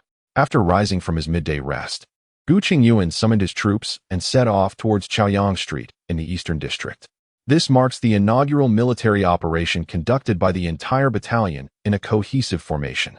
A single Hummer 3 armored command vehicle was deployed as the command center, accompanied by 3 Hummer 3 armored assault vehicles to provide firepower support, 1 Hummer 2 battlefield ambulance for medical assistance, and 2 Shaanxi military trucks designated for personnel transport and ammunition carriage. The personnel arrangement consisted of him and the deputy battalion commander, along with 2 signal soldiers, traveling in the Hummer 3 armored command vehicle. The battalion medic accompanied by 2 medics in the battlefield ambulance, and the 1st, 4th, and 7th squads in the Hummer 3 armored assault vehicles. The remaining 6 squads were distributed among 3 squads per Shaanxi military truck, which also transported ammunition. Originally, Gu Chengyuan had intended for the entire unit to travel in the Hummer 3 armored assault vehicles, which would have amounted to 10 armored assault vehicles and 912 7mm heavy machine guns. Coupled with the light and heavy weaponry carried by the soldiers, this firepower would have been formidable enough to engage in operations against smaller towns, barring the absence of artillery. However, this notion was dissuaded by Deputy Battalion Commander Wu Bin, who pointed out that Chaoyang Street is an old thoroughfare with a mere 2 lanes, which are poorly defined. While civilian vehicles can barely navigate past each other, the vast armored assault vehicles would struggle to proceed side by side. An excess of vehicles would either become immobilized in the streets or be restricted to parking within the eastern campus, thereby undermining their firepower advantage and limiting the unit's mobility. Acknowledging the analytical suggestions of the professional commanders, Gu Chengyuan acquiesced. The Hummer 3 armored command vehicle, carrying Gu Chengyuan and Deputy Battalion Commander Wu Bin, led the convoy, followed by 6 various military vehicles as they exited the underground parking facility. The dark, reflective barrels of machine guns atop the vehicle glimmered ominously under the sunlight, exuding an aura of impending danger. As they traversed the campus roads, Gu Chengyuan initiated a communication check with the vehicles trailing behind via the onboard intercom, subsequently coordinating with Deputy Battalion Commander Wu Bin through the vehicle's computer map to establish their combat deployment strategy. Due to the interruption of the satellite network, the onboard map, while lacking navigation capabilities, could still serve as a conventional map. Gu Chengyuan, having received training in military map utilization as a recruit, and Wu Bin, a graduate of a military academy, had no difficulty interpreting the military map, thereby avoiding any potential embarrassment that might arise from misunderstanding it. However, had it been an ordinary individual, they would likely have found themselves utterly confounded, perhaps unable even to ascertain their own position on the map. The 2 men manipulated the map, ultimately designating the battlefield to the Eastern District's small gate, the junction between the school and Chaoyang Street. This street formed a Y shape, with the bifurcated ends representing the upper and lower streets, while the lower part directed towards the path from Chaoyang Street to the Eastern District's small gate. Positioning the front line here would enhance the density of zombies, narrow the operational scope, amplify unit firepower, and better leverage penetrating and destructive capabilities. Additionally, the crowded environment would help restrict the mobility of the zombies. After all, once they began to run, they were akin to unleashed wild dogs, capable of rapid and explosive advances. As the convoy entered the eastern campus area, sporadic gunfire echoed, for the Eastern District had not yet been cleared, leaving a few wandering zombies, predominantly elderly ones with graying hair. This is also due to the proximity of the East District to residential areas, where nearby retired elders frequently utilize the East Campus as a park for leisurely strolls and dances. Suddenly, the crack of gunfire reverberated, and beside the fountain in front of the grand auditorium, a tall, gaunt elderly man collapsed like a puppet severed from its strings, blood splattering onto an overturned wheelchair. If the virus did not obliterate the host's consciousness, it would indeed be a miraculous medical remedy. The elderly man, Gu Chengyuan, was somewhat familiar to me. He was reportedly a retired faculty member of the school, paralyzed for over a decade, often brought by his spouse to watch himself and other seniors dance. This incident had even graced the campus confessional wall, eliciting laughter from Gu Chengyuan for quite some time. Little did he expect that this zombie virus would allow him to rise once more, albeit only to fall again. As we approached the gates of the East District, the command vehicle Gu Chengyuan occupied began to decelerate. Following closely were 2 armored assault vehicles, which accelerated past to ram into the barricades at the gate. One to the left and one to the right, they effectively blocked the entrance with their fronts. Suddenly, a rear window slid open, and a barrel of a Type 191 assault rifle emerged, firing without hesitation at the security booth trapped between the 2 vehicles. With a series of sharp cracks, 2 mutated security guards inside the booth toppled backward, their momentum causing them to knock over various items within, creating a cacophony of clattering sounds. The zombies meandering slowly in the street turned their heads in unison at the commotion. Upon confirming the presence of the living, they seemed to awaken, bearing their putrid, gaping maws, and charged towards the 2 armored vehicles with reckless abandon. The 2 machine guns mounted atop the armored assault vehicle, operated by the gunners, rattled as the belt of ammunition was flung about. The barrels swung towards the horde of corpses, eagerly unleashing bright yellow tongues of fire. The sound of rapid gunfire echoed, rat-a-tat-tat-tat-tat-tat, as both machine guns fired simultaneously. However, due to the relatively low density of zombies, The gunners opted for short bursts instead of suppressive fire to conserve ammunition. Meanwhile, other soldiers inside the vehicle, donning masks and carrying tactical backpacks, swiftly disembarked, adopting a crouched stance as they maneuvered into their designated positions, ready to pull the trigger and fortify their defense. A preliminary defense line was established. The voice of the squad leader crackled through the intercom. Gu Chengyuan seized the radio to issue the next command. All combat personnel, proceed as planned. 3rd Platoon, establish a defensive line behind the armored assault vehicle of the 7th Squad. 3rd Platoon acknowledged. To be prudent, Gu Chengyuan allocated 1 platoon to safeguard the rear. Although the scattered zombies in the Eastern District had not posed a significant threat during their advance, and there seemed little need to assign an entire platoon for defense, he adhered to the ancient wisdom. Caution leads to long-lasting success. Gu Chengyuan's approach emphasized stability, striving to eliminate any risks at their inception. Furthermore, given the constraints of the battlefield's expanse, integrating this platoon would merely expedite the cleanup process. Should they be ambushed from behind, it could potentially lead to a collapse of their front line. There was no need to take unnecessary risks in pursuit of output.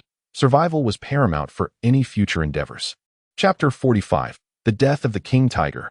Hurry, hurry, follow me. Charge ahead. Quickly seize the firing positions.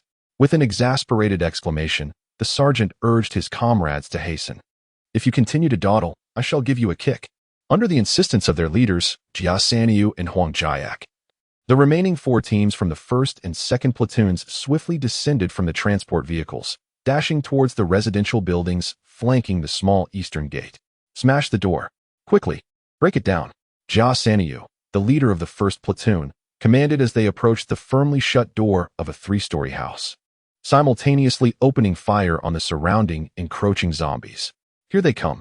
Just as he finished speaking, a soldier wielding a battering ram shouted and struck the lock of the door with a resounding thud, shattering it instantly. In. The 2nd team will cover the 3rd team as they enter the building. Be wary of the zombies within.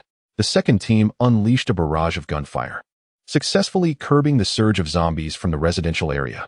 Under the protection of the 2nd team, the 3rd team entered in an orderly manner, executing tactical maneuvers as they ascended the staircase with agility. Before long, the sound of gunfire echoed from within the building as the 3rd team leader and his squad relentlessly advanced, eliminating 7 or 8 wandering zombies in the corridor. Just as they were about to ascend to the rooftop on the 3rd floor, an unforeseen twist occurred. Due to their proximity to the school, the local residents had cleverly renovated their homes, renting out rooms to students. In each floor, 4 or 5 rooms were occupied, leading to cramped quarters where some students had piled their belongings in the corridors, cluttering the passageways with shoe racks, books, luggage, and other items. Wang Hu, the leader of the 3rd Squad, felt a sense of ease after easily overcoming the initial 2 levels. He dispatched a few strap-clad female zombies lingering in the stairwell and hastened his ascent towards the top floor. However, unbeknownst to him, lurking behind a pile of debris was a fully grown, glistening, and muscular teddy bear-like creature, salivating as it lunged at him. Just as Wang Hu turned to ascend the stairs, he was suddenly struck by a tremendous force from behind, causing him to tumble down the stairs. In the ensuing chaos, a sharp pain shot through his neck, and just before losing consciousness, he heard gunfire and what seemed to be someone calling his name. Zhang Jian, who was following closely behind Wang Hu, noticed the squad leader signaling an OK gesture and instinctively assumed the 3rd floor corridor was secure. In the moment he turned his weapon, a shadow darted past him. By the time he regained his wits, he saw his squad leader being overwhelmed by a grotesque creature covered in tumors and sores. Though he should have acted decisively, his hesitation, born from the fear of friendly fire, cost him precious seconds. In that fleeting moment, the repulsive creature sank its teeth into Wang Hu's neck. The delayed gunfire erupted, striking the zombie teddy and sending blood splattering. Yet the fiend, now devoid of sensation, continued to gnaw at Wang Hu's throat.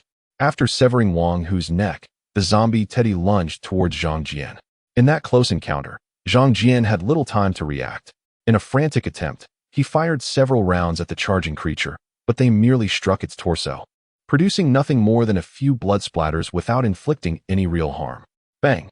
Gunshots rang out once more, causing the zombie teddy to convulse rapidly in the air. With a violent inertia, its body crashed down upon Zhang Jian, its head tilting grotesquely as it fell lifelessly onto him. Zhang instinctively shut his eyes, yet he felt no pain as he had anticipated. Upon opening them, he was met with the horrifying sight of the creature lying in his embrace. Its gaping maw filled with a grotesque array of jagged teeth, encrusted with bits of flesh and emanating a nauseating stench. Was that flesh from the squad leader? A peculiar thought flickered through Zhang Jian's muddled mind. "Zhang, are you all right?" The voice of his deputy, Wang Weifeng, pierced through his dazed state, pulling him back to reality. I'm fine," Zhang stammered, his voice trembling. This was the second time he had brushed so closely with death. First, witnessing the squad leader being bitten right before his eyes, and now, nearly becoming a victim himself. "Just get up quickly." With that, Wang Weifeng dashed towards Wang Hu, crouching beside him to examine the irregular, palm-sized wound on his neck. The trachea and carotid artery had been violently severed, blood pooling beneath his body in a small puddle. After a moment of silence, Wang Weifeng gently closed Wang Hu's wide, unblinking eyes with his gloved hand, the black fabric contrasting starkly against the pallor of death. He murmured softly, as if speaking to Wang Hu, yet also to himself, "No one can believe that it could be them who dies. But we are indeed just ordinary people. To the upper floors. Let us fight against this damned apocalypse." Chapter 46. The resurgence of the monkey hordes. With a resounding thud, the soldier wielding a 5.8mm caliber squad machine gun swiftly located a gap in the railing of the rooftop, deploying the mount and thrusting the barrel outward. Under the command of Wang Weifeng, the remaining soldiers promptly took their positions, executing no superfluous movements, as Wang Wei issued a direct order for free fire. In mere seconds, the rooftop of the opposite guest house erupted with a volley of gunfire, as the second squad leader, Huang Jiaqin, and his team secured the high ground, launching an assault against the tide of corpses. The two central squads, in concert with the dual 12.7mm heavy machine guns mounted atop the Mengsher 3 armored assault vehicle, relentlessly hammered into the relentless horde.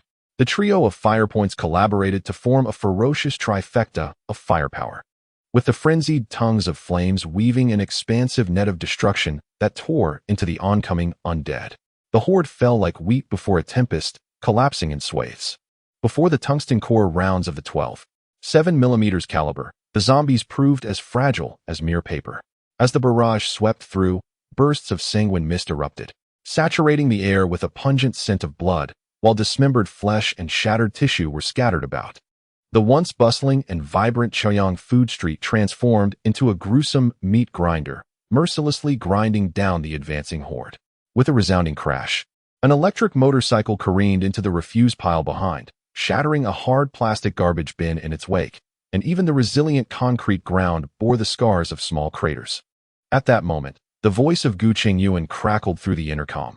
"Attention all units at the position. A powerful variant of zombies has emerged. Beware of thrown projectiles." The sniper commenced operations, locating the target within a minute and eliminating it. The sniper team acknowledged the success. However, the first casualty was reported. Squad leader Jia Sanyu informed that second squad leader Wang, who had fallen victim to a surprise attack by a zombie dog during the building assault due to negligence. Wang Weifeng, the deputy squad leader, has now assumed command and will continue to lead the team. Upon hearing the report from Deputy Battalion Commander Wu Bin, Gu Chengyuan fell into a brief silence before he spoke. Sacrifice is the ultimate commitment of a soldier, yet it is not the greatest contribution of a soldier. Such preventable losses must serve as a lesson. Wu Bin, listening to Gu Chengyuan's words, felt a surge of approval. He had been concerned about how Gu Chengyuan would cope with the news, considering he had been just an ordinary university student days prior. Yet, Gu Chengyuan's current demeanor exceeded his expectations. Compassion does not govern military affairs, nor does righteousness dictate financial matters. A competent commander learns to perceive the essence beyond appearances and to grasp significance beneath the surface. In the wake of casualties, the immediate focus should not merely be on the loss itself, but rather on contemplating the implications behind it, or the value that transcends the casualty. This does not denote coldness in Gu Chengyuan. Rather, it reflects a universal awareness among soldiers to be perpetually prepared for sacrifice. If one were to become mired in sorrow over personal loss, a commander would find themselves overwhelmed by grief throughout the course of the war. Contact squad leader Lu Chong. Instruct him to heighten vigilance. I have an ominous premonition. Understood. The communications soldier promptly relayed Gu Chengyuan's directive. At the school fountain, Lu Chong, accompanied by 3 rows of personnel, established a rear defensive line relying on the powerful Mengshi 3 armored assault vehicle as the firepower center. Listening to the dense gunfire emanating from the school gates, Lu Cheng felt an insatiable itch within. As the former class leader of Class 2, he had recently been promoted to squad leader following the military expansion conference, and at this moment, he was eager to prove his worth. Damn, it's so intense ahead. Yet here we are with hardly any action. Is there even any action? Xiaoben, show me what you got. I propose we should send our 3rd squad up. Leaving just a single team here is insufficient. Otherwise, it's akin to battling zombies while competing for loot. While Lu Cheng was idly boasting with the communications soldier beside him, a sudden light sound interrupted. Something appeared to have struck the soldier's tactical helmet. Damn it! Who threw something at me? If you're a dog, bark. If you're human, show yourself. The communications soldier, a rough man, cursed back. Lu Cheng, seeing this, pointed at the soldier with a hand like a giant fan and laughed heartily. You're making a fuss over nothing. Who would throw something at you? There are hardly any zombies here. It's probably just a pine cone falling from a tree. Bang! No sooner had he spoken than Lu Cheng's tactical helmet also echoed with a sound, as a fist-sized stone struck it. Despite the shock-absorbent layer, Lu Cheng's head was jolted to the side. You son of a BTCH. Who the hell threw that at me? Show yourself. I'll make sure you regret it. Cursing, Lu Cheng raised the QCQ submachine gun hanging from his neck and disengaged the safety. A resounding thud echoed as a dark shadow flew overhead. Upon witnessing this, Lu Cheng shouted, "Air raid." Subsequently, with a surprising agility that belied his imposing stature, he swiftly rolled to the side of the Mengshi 3 armored assault vehicle. Unfortunately, the other warriors, engrossed in their focus on the undead, were not so fortunate. Several of them, caught off guard, cried out in pain as they were struck. Although they wore tactical helmets, the stones were not lethal, yet sufficiently painful to elicit their cries. What the hell? Where did those stones come from? That hurt like hell. Damn it. I'm in agony. To the northeast. In the trees. Team 9, maintain vigilance against the zombies. Teams 7 and 8, fire at will. Lu Cheng, having narrowly avoided disaster by taking cover behind the armored assault vehicle, quickly deduced the enemy's position based on the trajectory of the incoming stones. Damn it all. It's that group of wild monkeys from last time. Recognizing his attackers, Lu Cheng cursed vehemently, shouldering his rifle without hesitation and firing towards the northeastern woods. At that moment, the Monkey King, perched atop the treetops, let out a shrill scream as he saw the stick pointing at him from the human's hands. The monkey troop began to scatter and retreat deeper into the forest. Chapter 47. The initial surge of the undead, a dense barrage of bullets rained down towards the direction of the monkey troop. Yet due to the timely withdrawal of the Monkey King, not a single one of the creatures was felled, save for a few unfortunate monkeys that were struck and emitted pitiful cries. Lu Cheng, in a state of exasperation, vented his frustrations, yet simultaneously, his wariness towards the monkey troop reached unprecedented heights. Previously, the skirmish on Shuefu Street had led Lu Cheng to believe that these foolish monkeys had succumbed to a virus, rendering them mindless and recklessly charging toward the gunfire. Yet, it has now become evident that these monkeys possess an understanding of guerrilla tactics. They strike and then swiftly retreat, showing no inclination to engage in prolonged combat, and they appear to harbor a considerable grudge. Were it not for the foresight of the commanding officer, who took preventive measures, a surprise attack from behind by these creatures could have resulted in actual casualties. What vexes Lu Cheng the most is the apparent difficulty in dealing with these monkeys, as they lurk in the shadows, occasionally darting out to jab at him before fleeing. This behavior is particularly exasperating if he allocates sufficient troops for defense. They feign an attack, yet if he does not muster enough forces, he risks facing a full-on assault. Alas, he resigns the matter to his superiors, pondering that as a mere squad leader, overthinking could lead to baldness. With this thought, Lu Cheng pressed his forehead in an attempt to soothe his receding hairline. While calling out to the nearby radio operator, Xiaoben, hand me the intercom. I just broke mine. Commander, this is Lu Cheng. This is Lu Cheng. Upon hearing the calm and magnetic voice of Gu Chengyuan emanating from the intercom, Lu Cheng's previously agitated heart instantly settled, and his tone became steadier. My 3rd squad was attacked by a mutated monkey horde, with no casualties reported. Preliminary assessments suggest it was the same group from Shuefu Street. The monkeys hurled stones at our position, but missed decisively before retreating. Their decisiveness indicates a significant level of intelligence. Received. Continue to enhance vigilance. Listening to the usual tranquility from the intercom, Lu Chong opened his mouth, intending to emphasize something, but ultimately refrained from pressing the talk button. Regarding the emergence of the monkey troop, Gu Chengyuan was not taken aback. As close relatives of humans, monkeys are inherently intelligent creatures with a pronounced sense of vengeance. During the skirmish, Gu Chengyuan had already speculated about the intelligence of the mutated monkeys. After all, unlike the equally infected zombies, monkeys are capable of running. A fact that speaks volumes. However, the damage inflicted by the 3 rows of guards was manageable. Presently, a more pressing issue loomed. Reconnaissance indicated that the zombies from the streams of Qinghua, Tian, and Wangshui streets were gravitating towards their location. The combined numbers of zombies from these streets could easily amount to tens of thousands. If this trend persisted, localized cleansing operations would swiftly devolve into a defensive battle. The clearing of Chaoyang Street could potentially trigger a chain reaction, inciting a horde of zombies from the entire Xibei district, possibly summoning hundreds of thousands. With merely a company at his disposal, Gu Chengyuan lacked the confidence to hold the line, even with a battalion. The only viable strategy was to conclude matters swiftly.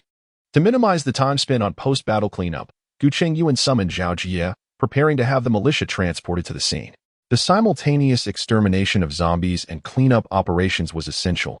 Otherwise, if a horde of tens of thousands or even hundreds of thousands materialized, the effort would prove futile. Zhao Jie arrived with the militia in under 10 minutes. Equipped with protective gear, the militia swiftly entered the fray under Zhao Jie's command. With bags in one hand and pickaxes in the other, the militia entering the battlefield had previously experienced the cleanup at Xuefu Street. They had initially believed that their capacity for endurance had significantly improved, yet it was evident that they had either overestimated themselves or underestimated Gu Chengyuan's trust in them.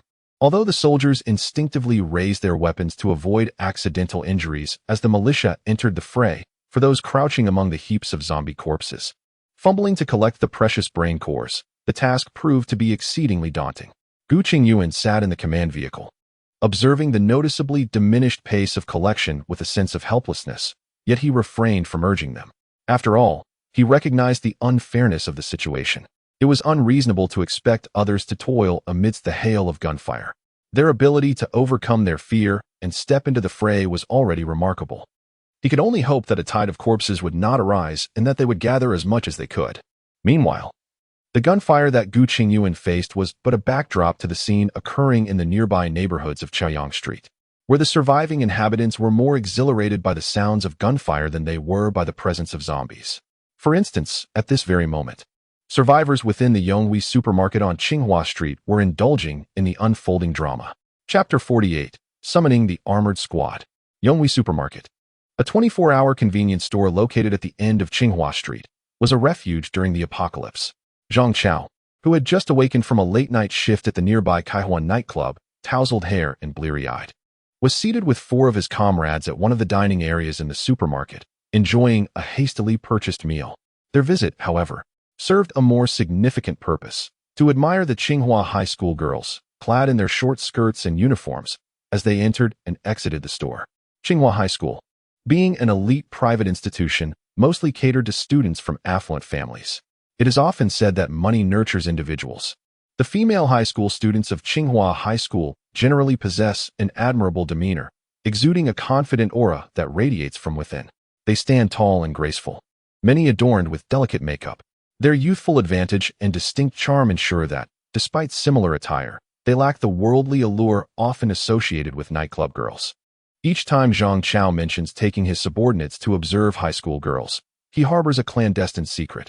He indeed watches these young women, but his gaze is solely fixated on one, Xiong Yuding, a girl so dazzling that even uttering his affection for her feels like sacrilege. Yonghui Supermarket, run by a retired couple renowned for their delectable cooked dishes, attracts numerous students each day who, reluctant to dine at the school cafeteria, concoct various excuses to venture out at lunchtime. It was during one such excursion that Zhang Chao fortuitously encountered Xiong Yuding at a convenience store. From that moment onward, the radiant girl became indelibly etched in his heart, transforming into the one sentiment he could never articulate, despite his propensity for crude remarks. On the day of the apocalypse, Zhang Chao, as was his custom, led his entourage to Yonghui Supermarket just before class concluded.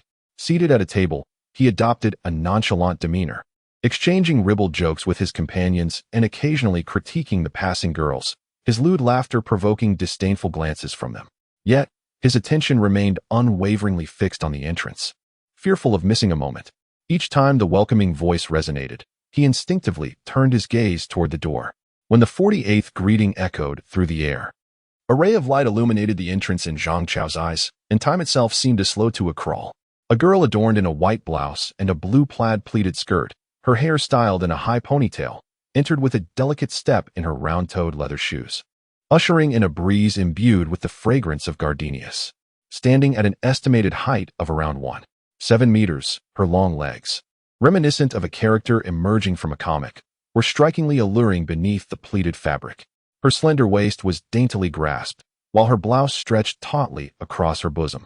With a fair complexion lightly adorned with makeup, her eyes sparkled, her nose was elegantly aquiline, and her ruby lips framed a radiant smile that shone like the sun as she chatted with her friends in line, captivating Zhang Chao to the point of distraction, rendering him oblivious to the persistent calls of his companions.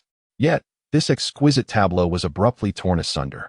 A sudden frenzy erupted within the crowd, blood and flesh splattered, anguished wails echoing, transforming this dreamlike noon into a haunting crimson scene. Among the instigators of this chaos was Xiong Yuding. She had undergone a grotesque metamorphosis. Her once bright eyes morphed into a lifeless gray, brimming with a ravenous thirst for blood. Her slender, bony fingers sprouted sharp, obsidian nails, while her once enticing smile turned into a gaping maw, fissured to the roots of her ears, filled with rows of jagged teeth reminiscent of a shark's formidable jaws. But what of it? Zhang Chao continued to revere her as a deity. Armed with a butcher's knife from the supermarket's cutting station, bolstered by years of martial arts education and a fierce resolve nurtured in the shadows of society, he was determined to protect her. In a fit of madness, Zhang Chao unleashed his fury. After the tumult within the Yonghui supermarket subsided, he leaned heavily against a shelf, gasping for breath. The sharpened tip of the blood-stained knife directed downward, droplets of dark crimson cascading to the floor. Zhang Chao gently caressed the pronounced contours of his face, tracing the flesh-tinged scars that marred his skin. His index finger, stained with warm, fresh blood that bore a metallic tang, found its way to his lips, where he lightly sucked on it. This vivid image, etched in the minds of the survivors, carried a far greater impact than the fearsome presence of the zombies, as Zhang Chao had single-handedly felled 8 of the grotesque creatures with a mere knife. Thus, this moment became a legendary tableau, passed down through whispers among the new and old survivors of the Yonghui shelter. As the most resource-rich location in the vicinity, Yonghui Supermarket had become the favored refuge for many fleeing survivors. Consequently, the number of survivors within the supermarket had been steadily increasing over the days of this apocalyptic existence. However, such an influx invariably led to a mix of characters, including those who, emboldened by disbelief in the tales of horror, sought to prey upon the female students sheltered within. Yet, when one such predator found his severed head displayed upon the supermarket counter, replacing the position of the fortune cat, the atmosphere within Yonghui shelter transformed into one of remarkable civility and respect. What was that sound of firecrackers? Wang Kaisen, huddled in a corner of the supermarket, suddenly opened her eyes and pressed her ear against the wall. Moments later, her voice rose an octave, trembling with excitement. Is that really the sound of firecrackers? No way. Where is it? Let me listen. In an instant, what had been a stagnant Yonghui supermarket erupted with fervor. Though the supermarket was well stocked, the oppressive darkness and isolation had rendered everyone as if stranded on a desolate island, with the prevailing sentiments being anxiety and dread of the unknown future. However, the sounds from outside stirred a wave of excitement among the survivors within the supermarket. What echoes through the air is not the sound of firecrackers, but rather the distinct and dense crackle of gunfire. An exhilarated member of a shooting club from the pre-apocalyptic era exclaimed, "Gunfire! The military has arrived. Could salvation be upon us?" Oh, at last. I was on the verge of despair. Upon hearing the news of the troops' appearance, the many survivors in the supermarket were overcome with joy, tears streaming down their faces. Could these days of despair, shrouded in hopelessness, finally be drawing to a close? Yet, amidst the jubilation of those in the supermarket, Zhang Chao in the lounge furrowed his brow. The dying sun cast a blood-red hue, while the horizon glimmered with a golden light. Twilight enveloped the land like water, slowly obscuring the contours of the earth, as crows cried out in lamentation from an unknown origin. Inside the command vehicle, Gu Chengyuan and Deputy Commander Wu Bin sat in silence, each holding a meal box. The atmosphere thick with tension. The gunfire from the Eastern District's small gate continued unabated, relentless for over 6 hours now. With the density of zombies showing no signs of diminishing, the narrow end of Chaoyang Street had transformed into a veritable hellscape, strewn with zombie corpses piled nearly 2 meters high.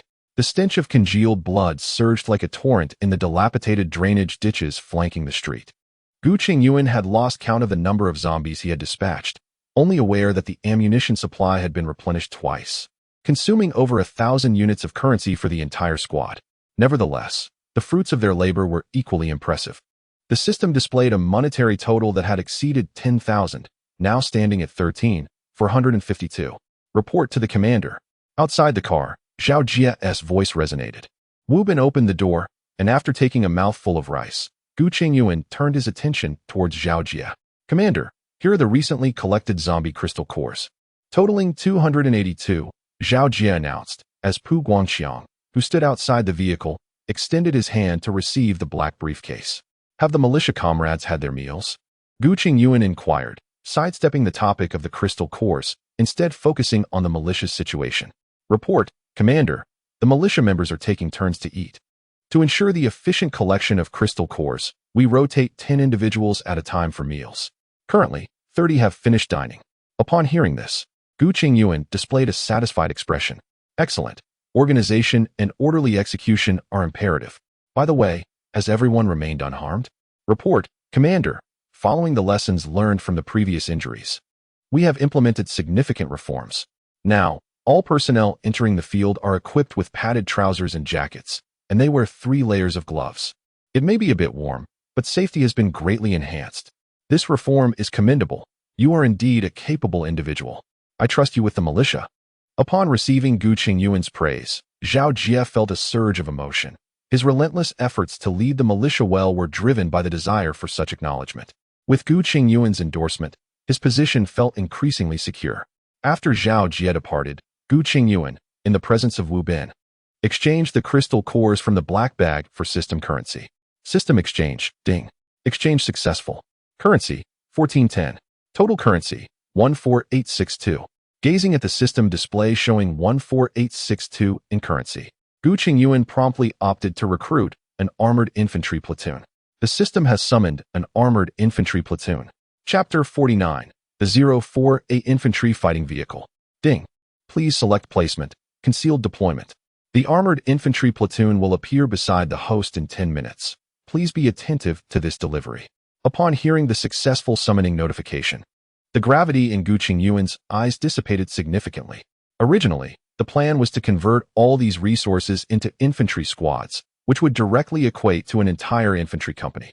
However, based on the current battlefield situation and reconnaissance feedback, it seems that the movements of zombies in the entire creek area have been stirred by his butterfly effect, subtly trending towards this direction.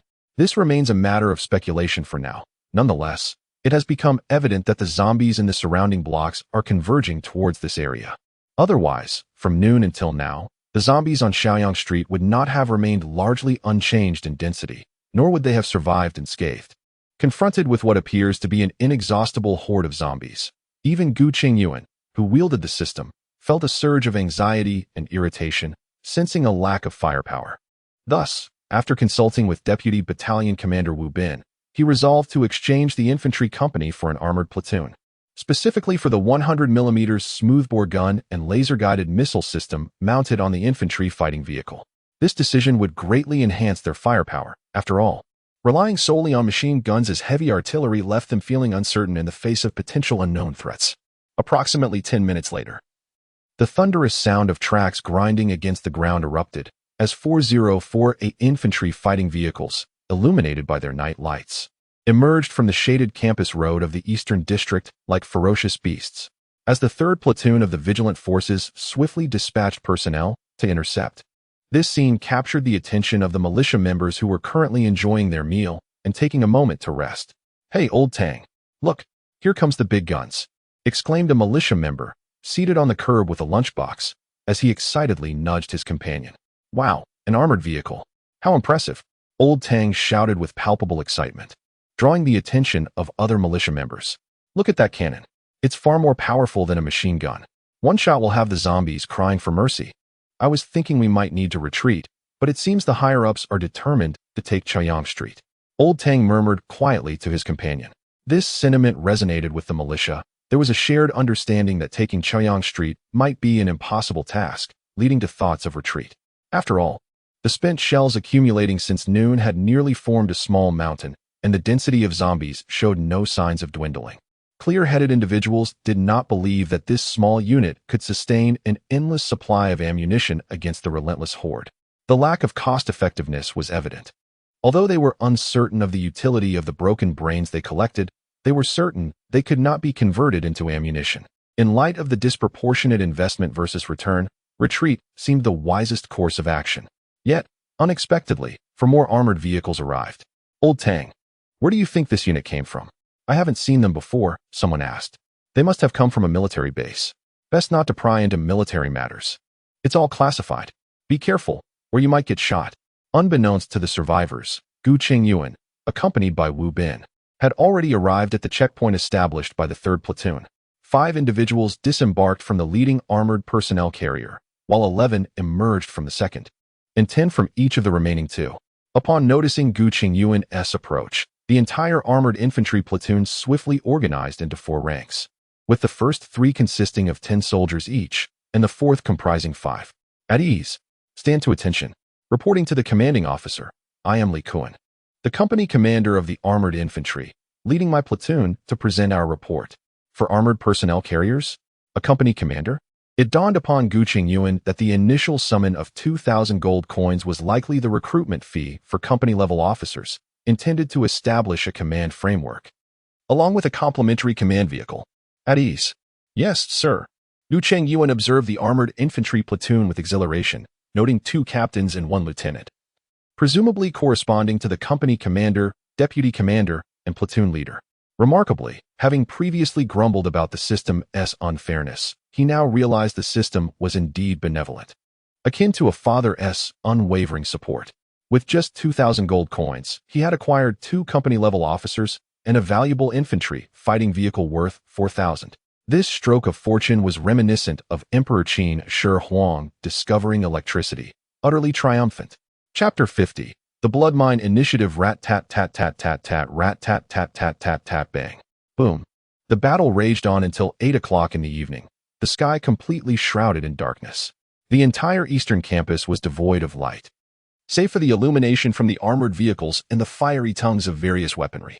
Occasionally, amidst the intervals of gunfire, the distant sound of artillery would erupt, followed by massive fireballs rising from the heaps of corpses, their brilliant flames illuminating a large portion of the street. After being violently torn apart by 100 caliber shells, the remnants of human tissue would scatter erratically, while the tactical squads stationed at the street corners might find themselves favored by fortune, receiving some charred and hardened unknown objects that fell from the sky. The unfortunate soldiers struck by these organic fragments could only exclaim in astonishment, "What on earth is this?" The density of the zombies showed no signs of diminishing, and the battlefield dynamics were aligning with the assessments made by Gu Chengyuan and Deputy Commander Wu Bin. What was initially intended to be a decisive annihilation had now devolved into a protracted struggle. The 2 men, having confirmed this reality, remained composed. Although the situation had exceeded expectations, they understood that reality does not unfold like the scripted sequences in an RPG game, and they had long been prepared for such eventualities. Inside the armored command vehicle, the Hummer 3, the rear seats where Gu Chengyuan and Wu Bin sat were reclined halfway, allowing them to lie diagonally. The faint yellow light above cast a tranquil ambience within the vehicle. Just moments ago, they had received reports from the drone unit, indicating that, according to reconnaissance images, the northern section of the creek area had seen the zombies coalesce from a dispersed state into clusters across 9 streets. Presently, these amassed hordes resembled quicksand. Wherever a piece was missing, the surrounding masses would flow to fill the void. Chengyuan Street had become a breach in this quicksand. However, the silver lining was that most of the zombie hordes were oblivious to the situation on Chengyuan Street, aimlessly seeking to fill gaps. Only upon entering the northern streets of the creek area did they exhibit a vague restlessness.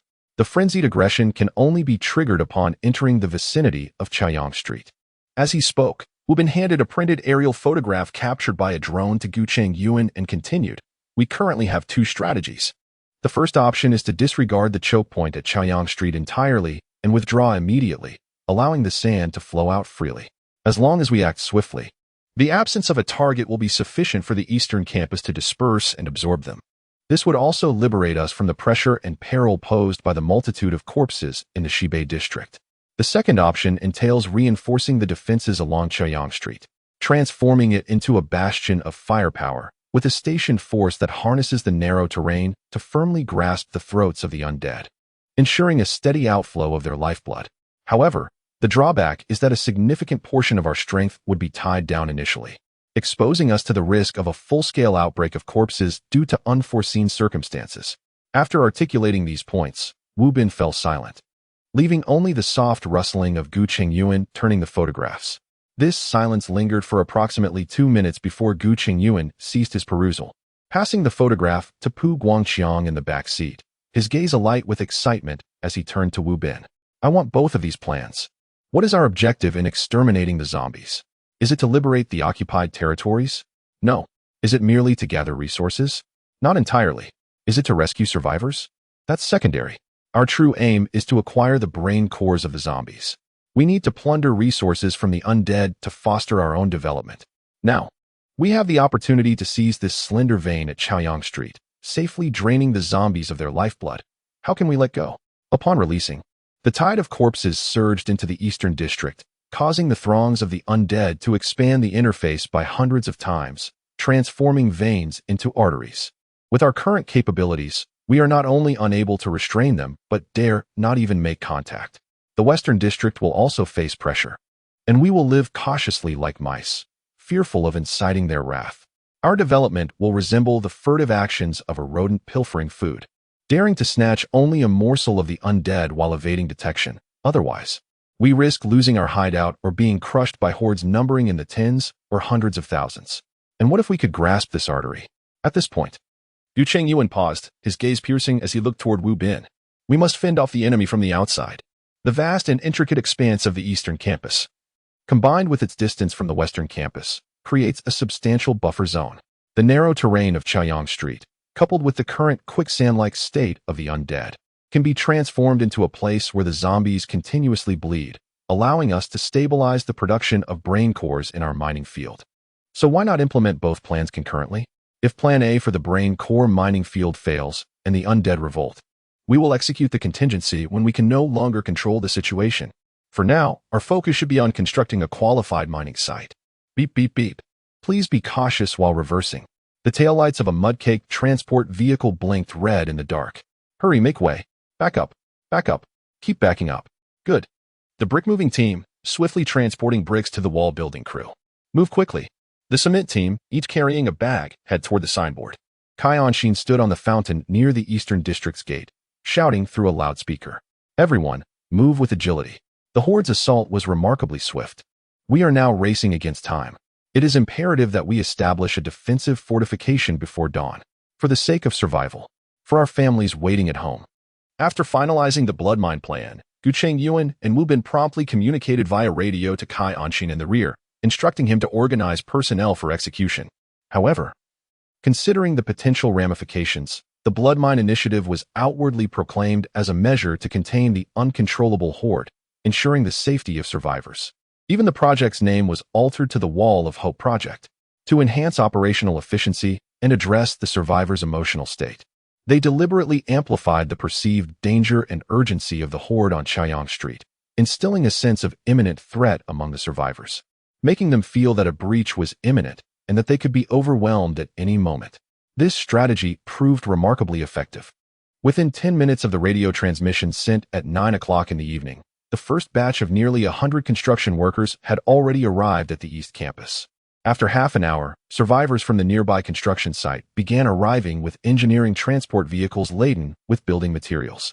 Among the 638 able-bodied men in the West District, nearly all who were still mobile had come. Cai Anshin, with his strong on-site command abilities, effectively led this makeshift team. Since most survivors were either students or office workers, He utilized a few skilled laborers as the leadership backbone. By fostering mentorship between the experienced and the inexperienced, the survivors quickly adapted, and with his centralized coordination, this hastily assembled engineering team operated with commendable organization. The ease of this endeavor can primarily be attributed to the ominous specter of the zombies looming over everyone. In the face of death, no one dared to strike. Moreover, the defensive engineering was not overly complex, requiring merely a modicum of physical strength to transport bricks and mix cement. The project chiefly involved erecting sufficiently robust barricades along 3 paths leading from the small square at the eastern gate to the interior of the campus. The first phase of the barricade construction aimed to reach a height of 6 meters, approximately equivalent to 2 stories, with a thickness of half a meter facing the zombies. The walls were designed with 2 tiers of shooting apertures, and the top was to be sealed to guard against aerial assaults by the undead. The second phase entailed the establishment of fortifications based on the barricades, providing a space for soldiers to rest, wash, and dine within. 3 fortifications would be interconnected, effectively trapping the horde within the eastern square. A pivotal aspect of the Blood Mine initiative was the construction of an electric sliding gate at the eastern small door. When the number of zombies in the small square reached a certain threshold, this gate would close like a sluice gate, temporarily halting the influx of the undead. This would allow the militia and logistical personnel to enter the square, employing a combination of manual and mechanical methods to transport the zombie carcasses to a secure area for the extraction of their brain cores and subsequent incineration. This approach not only enhanced the safety of the logistical personnel during the brain core extraction, but also mitigated the risk of zombie carcass accumulation, which could potentially trigger epidemics and elevate the terrain hazard. Inside the armored command vehicle of the berserkers, a soft yellow light emanated from the interior, casting a gentle glow. Gu Chengyuan lay on the fully reclined seat, covered by a military green blanket. He had only just fallen asleep when he was roused by the sound of reports from outside. Startled awake, I instinctively raised my hand to check my tactical watch, 2:13. Simultaneously, a flash of white lightning streaked across the horizon, illuminating the trees outside the car window in a ghostly pallor, followed by the deafening rumble of thunder. Kalala slithered through the sky like a silver serpent. Had this occurred before the apocalypse, Gu Chengyuan would have been startled by the sudden sound. However, now, merely hearing the cannon fire had nearly rendered his ears calloused. This was but a trivial noise. Upon receiving permission, a figure outside the vehicle opened the door. It was Zhao Jie, clad in a blood-stained raincoat. His eyes were bloodshot and weary, and in conjunction with the distant lightning, he resembled a character from a dark tale of murder on a stormy night. "Report, sir. This is the new zombie brain core," Zhao Jie stated, handing the travel bag to Pu Guangxiang, who was standing guard outside the vehicle. The hand that held the bag, in stark contrast to his disheveled attire, appeared meticulously clean, as if washed purposefully. Gu Chengyuan, momentarily disregarding the nauseating stench of decay emanating from Zhao Jie, expressed his concern. "Didn't I instruct you to take shifts? Why are you still awake?" "Report, sir. I conveyed your orders, but everyone is aware of the zombie tide crisis. The militia brothers have all voluntarily requested to work overtime. Although we are uncertain of the brain core's significance, witnessing hundreds of brothers in the Western District toiling throughout the night, we too wish to contribute our part." Faced with Zhao Jie's flushed yet resolute eyes, Gu Chengyuan could only shake his head in resignation. "If you feel unwell, you must rest promptly. Your health is paramount." "Understood, sir. I shall continue to excavate the brain cores." As he gazed at the hasty departure of Zhao Jie, Gu Chengyuan unzipped the travel bag, brimming with supplies. "System exchange." A chime resonated. "Conversion in progress." Conversion successful. With the finality of the announcement, the luminous brilliance of the brain core within the bag dimmed. Funds, 7,786. Total funds, 10,332. Chapter 51, Zombie Rebirth? A realm devoid of mystique, a pure apocalyptic world, absent of bizarre creatures and supernatural phenomena. Thunder rumbled, and silver lightning cleaved through the dense, ominous clouds, revealing an indistinct glimpse of the distant mountains. A torrential downpour cascaded like a ruptured sky, drumming upon the roofs of the forest, coalescing into a waterfall that hung from the eaves of the Yonghui supermarket. The howling winds echoed like mournful wails, swirling the rain into a tempest, as sheets of rain clashed violently against one another in chaotic disarray. In the restroom of the Yonghui supermarket lounge, The transformed corpse of Xiong Yuding lay submerged in the bathtub, with only her head protruding. Her ashen face, marred by fine, dark veins, was inscribed with distorted, dark red incantations, written as if by a brush. Her mouth, torn by the transformation, was concealed by a copper mask woven with red strings. Zhang Chao knelt before the bathtub, draped in a black cloak, his right arm, marked with countless knife scars, formed intricate hand seals as he murmured, "The sun and moon open, cloud specters, defying the heavens." In the wake of the apocalypse, Zhang Chao, who had managed to subdue Xiong Yuding, believed he could finally possess her. Yet, in her zombie state, she had completely morphed into a bloodthirsty beast devoid of reason. This transformation was an unbearable truth for Zhang Chao, who could not reconcile the memory of her previous beauty with her current existence as a creature confined to a cage. If Rain Ting were to be transformed into a zombie, she should be able to regain her intellect, right? Zhang Chao, whose cultural background is rather limited, found himself at a loss for direction, placing his hopes in the realm of the mysterious. To him, this apocalypse was indeed a calamity bestowed from the mystical. His inclination towards such thoughts was influenced by his family's legacy. His ancestors had long been practitioners of the yin-yang arts, a lineage that was only severed in his father's generation, for the life of a wandering Taoist is hardly lucrative. Although he did not pursue the path of a Taoist himself, Zhang Chao was raised under the care of his grandfather as a left-behind child. With his formative literature not comprising tales like Andersen's fairy tales, but rather peculiar volumes such as the 300 Explanations of Yin Corpses, The Secret Techniques of Raising Corpses on Mang Mountain, an illustrated guide to Yin corpse dual cultivation. What seemed ordinary at the time unexpectedly proved useful now. Zhang Chao buried Xiong Yuding's body in the 4 Yin grounds of the restroom, crafting a dilapidated arrangement with a bathtub. The earth used for the burial was secretly taken from beneath an ancient locust tree by a public toilet, known to be extremely Yin. The copper coin mask adorning his face was fashioned from 5 emperor coins he had procured from a nearby pawn shop, reputed to trap the last breath of the deceased. Zhang Chao nurtured the corpse with feng shui, the mask gathering energy, and in a bid to ensure that Xiong Yuding would recognize him post-transformation, he replaced the crow's blood he had been offering with his own. This midnight, as the 2 days converged and yin and yang were inverted, marked the day of the zombie's rebirth. "Yuding, I am doing this for your sake. I believe you will surely recover." After reciting the incantation, Zhang Chao maintained a kneeling posture, his eyes filled with tenderness, slowly extending his hand as if to caress Xiong Yuding's ghostly countenance. As the clock in the supermarket struck 12, the chime resonated throughout the space. With sudden intensity, Xiong Yuding opened her eyes, revealing only the whites. Observing this, Zhang Chao exhibited no trace of fear. Instead, he emitted a low, maniacal chuckle. "Ha ha ha! Yuding, you have finally awakened. Oh, Yuding, from now on, no one shall part us." His words tumbled out in a disjointed manner. Zhang Chao staggered to his feet, but in his fervor, his black robe slipped away, unveiling his grotesquely decayed body. The flesh on his upper body had largely disintegrated, exposing crimson ribs that clung to remnants of tissue, while the faint pulsing of his heart was discernible. His back, the only part seemingly intact, resembled a mass of overlapping folds akin to dragon scales. Yet, he remained oblivious to his ghastly appearance, hastily seizing a platter beside him. It held dozens of translucent crystal cores, reflecting a sinister red glow beneath the dim candlelight. He selected one and gently fed it to Xiong Yuding, who had a gash extending to her ear. His demeanor was akin to that of someone offering a grape. "Yuding, you must eat more. This will hasten your recovery." Suddenly, a flash of lightning illuminated Zhang Chao's sinister visage, rendering his face ghostly pale, revealing a network of veins beneath his skin, writhing ominously. Chapter 52. Jiaxiang Town is situated in the southwestern part of Yezhou Province, a subordinate township of the Southwest Ethnic Autonomous Prefecture, originally named Makhang Town.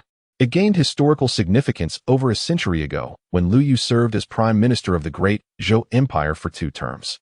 During Liu Yu's tenure, he afforded significant policy advantages to the southwestern region. Consequently, his hometown, Makhang Town, experienced remarkable development, transforming from an obscure and remote settlement into the second largest township in the entire Yezhou province, boasting a resident population nearing 300,000. The infrastructure of Makhang Town is nothing short of luxurious, flanked by 2 4-level scenic spots, replete with orchards, hotels, and agritourism establishments. Moreover, Plans have been laid for an airport and a high-speed railway station, modern transport facilities typically absent in counties of similar stature. In gratitude for Liu Yu's contributions to the development of his hometown, and to enhance the cultural landscape of Makheng Town, known for its natural beauty, diversifying its appeal to better compete in the increasingly competitive tourism market. Makheng Town was officially renamed Prime Minister Town 2 years ago. Additionally, the restoration of Liu Yu's former residence as a tourist attraction was undertaken. The Gu family resides on the pedestrian street of Prime Minister Town, where the mother operates a small supermarket and the father serves as an ordinary civil servant in the empire. The apocalypse has unfolded for nearly 2 weeks now. The once picturesque and tranquil Prime Minister Town lies in utter ruin.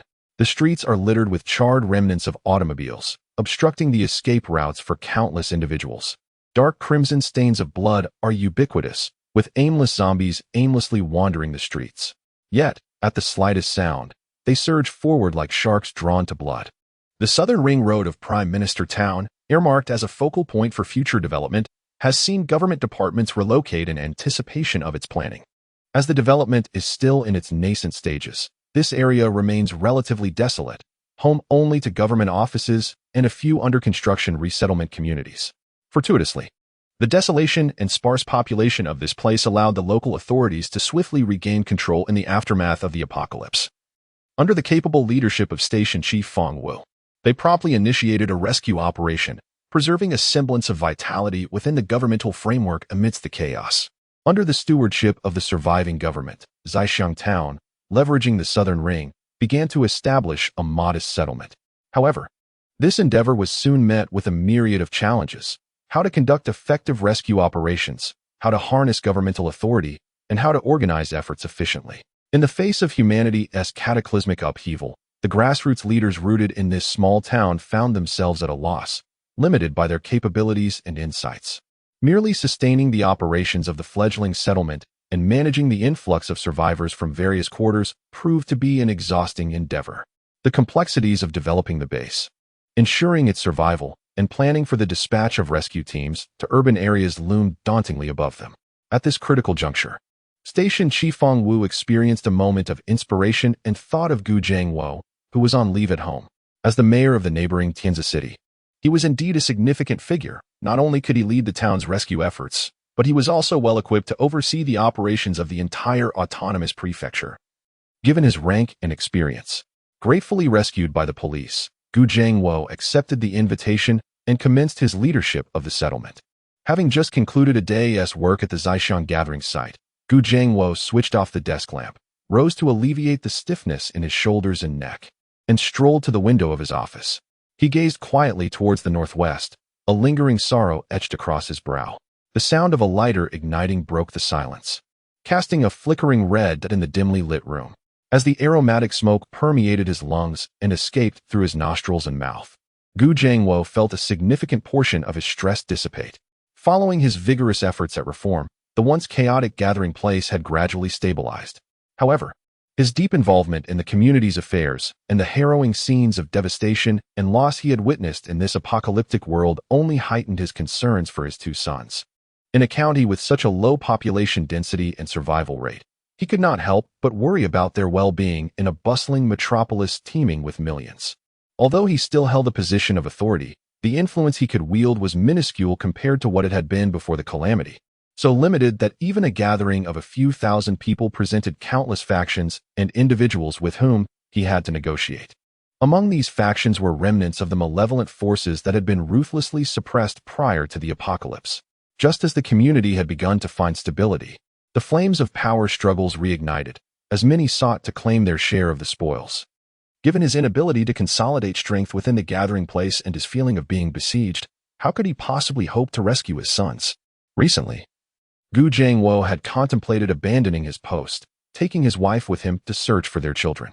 Yet, reflecting on the plight of the ordinary people in the gathering place, he realized that despite wielding some authority before the apocalypse, he had struggled to protect them adequately. If he were to leave, chaos would surely reign even more fiercely. Moreover, as time passed in this new world, the imperial court of the Great Zhou had become eerily silent, and the rogues and scoundrels in the community appeared to grow increasingly brazen. Particularly alarming was the subtle shift in the demeanor of the police chief, who had always been an ally, during today's meeting.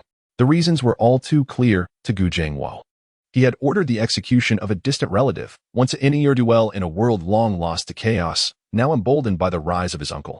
Alongside a band of rascally companions, he had dared to assault a middle school girl within the confines of their settlement, an affront that undoubtedly struck a nerve with Gu Chengyuan. Ignoring the pleas of Director Feng Wu, he resolutely carried out the punishment against this group. Yet this action inevitably created a rift between them. Gu Chengyuan had heard the whispers of discord, insinuating that Feng Wu was unwaveringly loyal while he, Gu Chengyuan, showed no mercy, treating him like a mere dog. The shift in the attitude of the armed factions within the settlement was causing Gu Chengyuan's grip and intimidation over the community to wane rapidly. It seemed he was failing to care for both his family and the common folk. Reflecting on these matters left him with a heaviness in his chest, a pent-up frustration seeking an outlet. Chapter 53.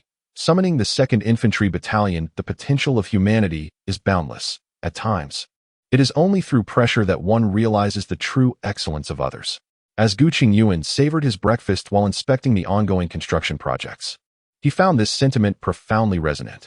The progress of the work had reached its final stages, with hundreds of survivors methodically engaged in the completion tasks like a line of marching ants.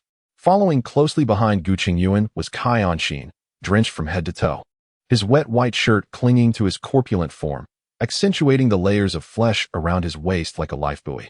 Even more disconcerting was the semi-transparent quality of the soaked shirt, revealing the soft, pink flesh beneath, the coarse chest hair, and the need for modesty in certain areas, all starkly apparent.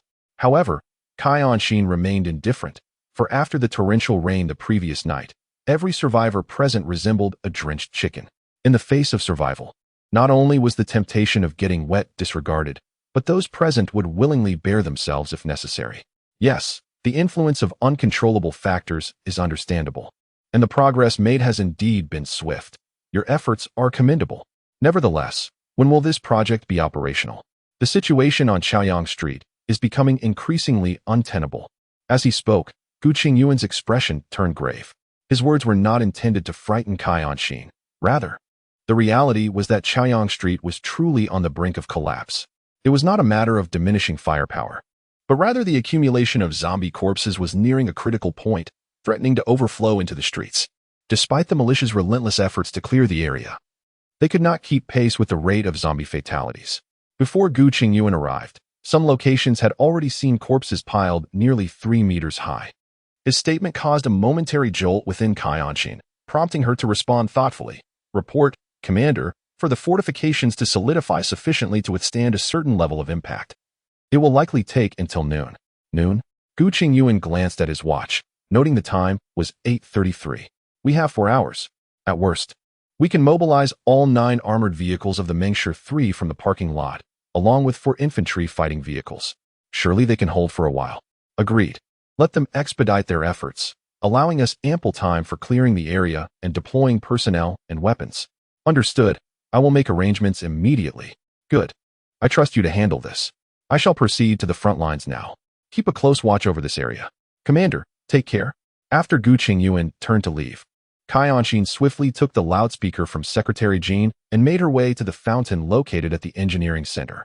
Cai arrangements for Gu Chengyuan no longer piqued his interest. As long as the final outcome met his expectations, he was content. The brain nucleus? At this moment, I have no interest in the brain nucleus. Gu Chengyuan opened his travel bag and opted for an exchange. Currency, 5442, total funds, 15774. Observing the sum exceeding 15,000, Gu Chengyuan contemplated summoning an infantry company at once to test whether a complete unit could be summoned in a single instance and to ascertain if there were any hidden mechanisms involved. If summoning was conducted on a squad-by-squad basis, then the company and platoon leaders would have to promote from among the soldiers, which, while feasible, would still leave a significant gap compared to officers who had undergone professional command and combat training. If armored infantry could receive command personnel, it seemed unreasonable for my infantry to be left wanting. System, summon an infantry company at once. Ding. Summoning in progress. No such summoning option detected. Ding. Infantry category updating. Update successful. Summoning in progress. Please choose immediate summon or covert summon. Covert summon. Ding. Summoning successful. Infantry 2nd Company will arrive at the host location in 10 minutes. The 10 minutes passed swiftly, and soon Gu Chengyuan received a report from squad leader Lu Chong of the 3rd Platoon, stating that a company had appeared at the rear checkpoint and inquiring whether to grant passage. As Gu Chengyuan ordered the passage to be granted, he, along with Deputy Battalion Commander Wu Bin, headed towards the small square by the eastern fountain. When Gu Chengyuan arrived at the designated location, he beheld a fleet of brand-new Hummer 3 armored assault vehicles swiftly coming to a halt under the guidance of 3 rows of soldiers. After a cursory count, he discovered there were 10 vehicles instead of the anticipated 9, causing the corners of his mouth to involuntarily curve upwards. It appeared his assumptions were indeed correct. The organized summons was accompanied by tangible benefits. The additional vehicle was likely the command vehicle for the battalion. As the formations were being organized, the system did not disappoint Gu Chengyuan. The entire armored infantry company was divided into 4 small formations, 1 small and 3 large. Each of the larger formations consisted of 12 individuals in the front row, while the 2nd and 3rd rows contained 10 each. The extra 2 personnel in the front row comprised a lieutenant officer serving as the squad leader and a radio operator equipped with antenna apparatus. The smaller formation, however, was a solitary row with only 6 individuals, presumably from the company headquarters, as a captain stood at the front, likely the deputy company commander, while the company commander was busy arranging the lineup to report to Gu Chengyuan. At ease. Stand at attention. Reporting to the superior. Captain Zhu Jun of the 2nd Infantry Company, with 103 personnel, is here to report. The captain stood upright, his demeanor serious as he addressed Gu Chengyuan. Simultaneously, Gu Chengyuan scrutinized the officer bestowed upon him by the system. Captain Zhu Jun, although not tall, possessed a youthful visage. His skin slightly darkened from prolonged exposure to the elements, yet his gaze was sharp and resolute, imbued with a sense of ironclad determination. Not an ordinary man, was Gu Chengyuan's immediate assessment of Zhu Jun. At ease. Yes. However, the situation was dire, as the brothers of the 1st Company had been deprived of sleep for nearly a day and a night. Without further ado, Zhu Jun, upon hearing his name called, 2nd Lieutenant Zhu Jun responded loudly, his gaze towards Gu Chengyuan filled with eagerness, seemingly anticipating the forthcoming mission. The time has come to assess the combat readiness of your 2nd Company. I shall grant you 10 minutes for pre-battle preparations, after which, lead your troops forward. Will you accomplish the task? Report. We guarantee the completion of the mission. Action. As Gu Chengyuan's voice fell, Zhu Jun saluted, taking command. All units shall adjust their equipment and prepare supplies. Assemble back here in 5 minutes. I will issue the operational orders. Dismissed. With that, the entire company dispersed in an orderly fashion under the guidance of their squad leaders, making their way towards their respective armored assault vehicles. Meanwhile, Zhu Jun, accompanied by the company staff, hurried towards the small gate on Chaoyang Street, presumably to scout the battlefield situation. What do you think? Wu Bin smiled, his eyes narrowing into charming crescents. At present, their combat capability appears formidable, perhaps even surpassing that of the 1st Company. The prospects seem promising. Only through combat will we discern their efficacy. Ha! At these words, Gu Chengyuan could not help but chuckle, as the emergence of the 2nd Company provided a much-needed bolster to their previously strained manpower, lifting his spirits as if the clouds had parted to reveal the sky. Chapter 54, Blood Mine Operations at 1 o'clock in the afternoon. The soldiers of the 1st Company, having descended from the small gate on Chaoyang Street, organized themselves into squads, with each of the 3 squads taking position behind a barricade to prepare for combat. Barrels of varying thickness protruded from the shooting holes in the wall, their cold metallic gleam exuding an aura of peril and lethality. After a morning of recuperation, the soldiers had managed to steal a few hours of fitful sleep. Now, having replenished their energy, albeit not sufficiently, they regarded their brief respite as a luxury in the midst of battle. Most soldiers had regained their vigor, calibrating their weapons in preparation for shooting while engaging in light-hearted conversation with their comrades to ease their minds. The shooting wall was divided into 2 tiers, each hosting a squad, with additional squads reserved as a reserve force for rotation, ready to provide support in times of urgent conflict. Despite the relentless onslaught of zombies expected over the next 24 hours, the number of personnel remained painfully inadequate, yet it was the utmost strength they could muster at present. Recently, Zhao Jie had delivered the crystal cores gathered by the militia, but this time the exchange yielded only over 2,000 coins. primarily due to the increasingly dire accumulation of corpses on Chaoyang Street, making it impossible to halt the advance of the horde. Observing the dwindling returns, Gu Chengyuan issued an order for the militia to withdraw from the battlefield and regroup in the rear. Continuing to gather resources proved to be of low cost-effectiveness and fraught with danger, likely inciting fear and resistance. It was more prudent to allow the militia, who had been working for nearly 24 hours, to rest. After all, once the blood mine operation commenced, they would serve as the primary force against the zombies. Once the militia fully retreated, Gu Chengyuan's command vehicle also moved back to the East District Stadium, situated behind the barricade. The second company was instructed to exit through the small gate of the East District in an orderly fashion, ensuring that no one was left behind, while simultaneously sealing the main gate. Remember, you have only 5 minutes to evacuate the blood mine. 5 minutes is the time allotted for the gate's closure. The retreat route is along Xuefu Road. The gates of the interception wall have already been opened. Once the troops complete their evacuation preparations, they must report immediately. Understood.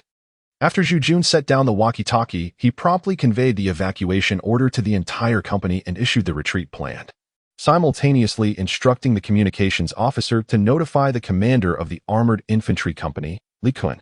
The entire 3rd platoon stationed for rearguard duty boarded their vehicles, as 3 digitally camouflaged Warrior 3 armored assault vehicles lined up along the roadside, with the distinctive clattering sound of the mounted machine guns. The gunners took their positions within the vehicles. Meanwhile, 404A infantry fighting vehicles roared to life, their engines rumbling as their tracks pressed into the asphalt of the school entrance, leaving shallow imprints as they positioned themselves in a trapezoidal formation outside the Eastern District Gate, allowing 2 gaps for the passage of the Warrior 3 armored assault vehicles. Zhu Jun, this is Li Kun. The 1st platoon of the Armored Infantry Company is prepared for reception and can proceed with the evacuation. Received. 1st platoon acknowledged. 2nd platoon acknowledged. No sooner had the words left his mouth than, within a minute, soldiers from the 1st and 2nd platoons, led by their platoon leaders, streamed out from the doors on either side of the small gate, equipped with helmets and goggles, clutching their rifles, and carrying tactical backpacks, making their way in an orderly manner toward the fountain in the Eastern District. During their run, they consciously ensured that the sights on their rifles were kept away from their bodies. To facilitate the evacuation, the previously stationed Warrior 3 armored vehicles had been driven away by the 2nd company, while 2 Shaanxi transport vehicles remained behind. By the time the 2 platoons arrived, the transport vehicles had already started, and the rear gates were swung open. 2 squads of 40 well-trained soldiers swiftly boarded the transport vehicles. The Shaanxi automobile, devoid of any lingering sentiment, turned its head and proceeded along Bachelor Road towards the interception point. Meanwhile, the gunfire at the eastern gate not only persisted but intensified, amplified by the retreating personnel. The gunners atop the 2 Hummer 3 armored assault vehicles unleashed their heavy machine guns with ferocious vigor. The relentless tide of zombies was shattered by the 50 caliber rounds, erupting in crimson mists of blood. However, the pace at which the undead were dispatched could not keep up with the advancing horde. Just as the swarm was about to engulf the Hummer 3 vehicles, Zhu Jun heard Gu Chengyuan's voice crackle through the intercom. 2nd Company, armored units, withdraw along the designated route. Captain Li Kun, provide cover for the Armored Infantry Battalion. Execute immediately. Received. Echoed the response. As the machine guns of the 2 Hummer 3 vehicles blazed in a furious barrage, they began to accelerate backward, swiftly maneuvering through the trapezoidal formation of the 048 infantry fighting vehicles. Observing Zhu Jun's retreat, Li Kun hesitated no longer. He seized the internal communicator and issued the command to fire. Prepare armor-piercing rounds. Fire. The thunderous roars of artillery erupted, accompanied by the telescoping of the smoothbore cannon, sending vibrations coursing through the rain-soaked armored vehicle. The unparalleled kinetic force propelled 3 tungsten alloy armor-piercing rounds towards the horde. The first zombie to meet the projectile disintegrating into a mist of blood, followed in quick succession by the 2nd, the 3rd, and the 4th. Each explosion of sanguine mist illuminated the night like a beacon. 3 armor-piercing projectiles effortlessly plowed through the throng of corpses, each impact resulting in a violent eruption of blood and flesh, carving out 3 vast, gory furrows in what seemed like the blink of an eye. Li Kun, observing through the vehicle's imaging device, couldn't help but smirk in awe. This is truly impressive. If these were not corpses, but rather a crowd of humans, The entire lineage would surely be dragged before a military tribunal. Supply ammunition. Artillery, fire at will. Where's the machine gun? Let it roar, he exclaimed, frustration evident in his voice. Just moments later, a series of thunderous booms echoed as the smoke from the cannons still lingered, further cleaving through the horde, transforming what was once a dense mass into a sparse expanse reminiscent of a balding middle-aged man's scalp. The infantry's second company, initially in a precarious position at the eastern gate, suddenly steadied themselves and even pushed the horde back by several meters. Armored Infantry Battalion. Armored Infantry Battalion. Close the gate immediately, retreat at once. As Gu Chengyuan's commands crackled through the intercom, Li Kuan, caught in a moment of exhilaration, felt a flicker of reluctance, yet resolutely issued the retreat order. The sharp sound of metal scraping echoed as a robust, 30-centimeter thick alloy door, salvaged from an underground parking structure in the Western District, slid into place along the newly constructed rail, sealing the small gate entirely. Without a moment's hesitation, Li Kuan's armored infantry platoon executed a swift maneuver, with the 04A infantry fighting vehicle performing a stylish pivot on the spot, leading the charge. It gradually accelerated along Bachelor Road towards the interception gate adjacent to the East District Sports Hall. Gu Chengyuan and Wu Bin stood atop the barricade, observing as the last 04A armored infantry vehicle departed. Once the closing gate slid shut, sealing off the route completely, they once again grasped the intercom. Attention, control room. Open the small gate in the East District. Please invite the guests into the trap. Received. The barricade, currently besieged by a horde of corpses, slowly retracted to the right, revealing a narrow opening. The mass of bodies, which had piled up like a burgeoning hill, surged forward like a torrential flood, eager to breach into the East Campus.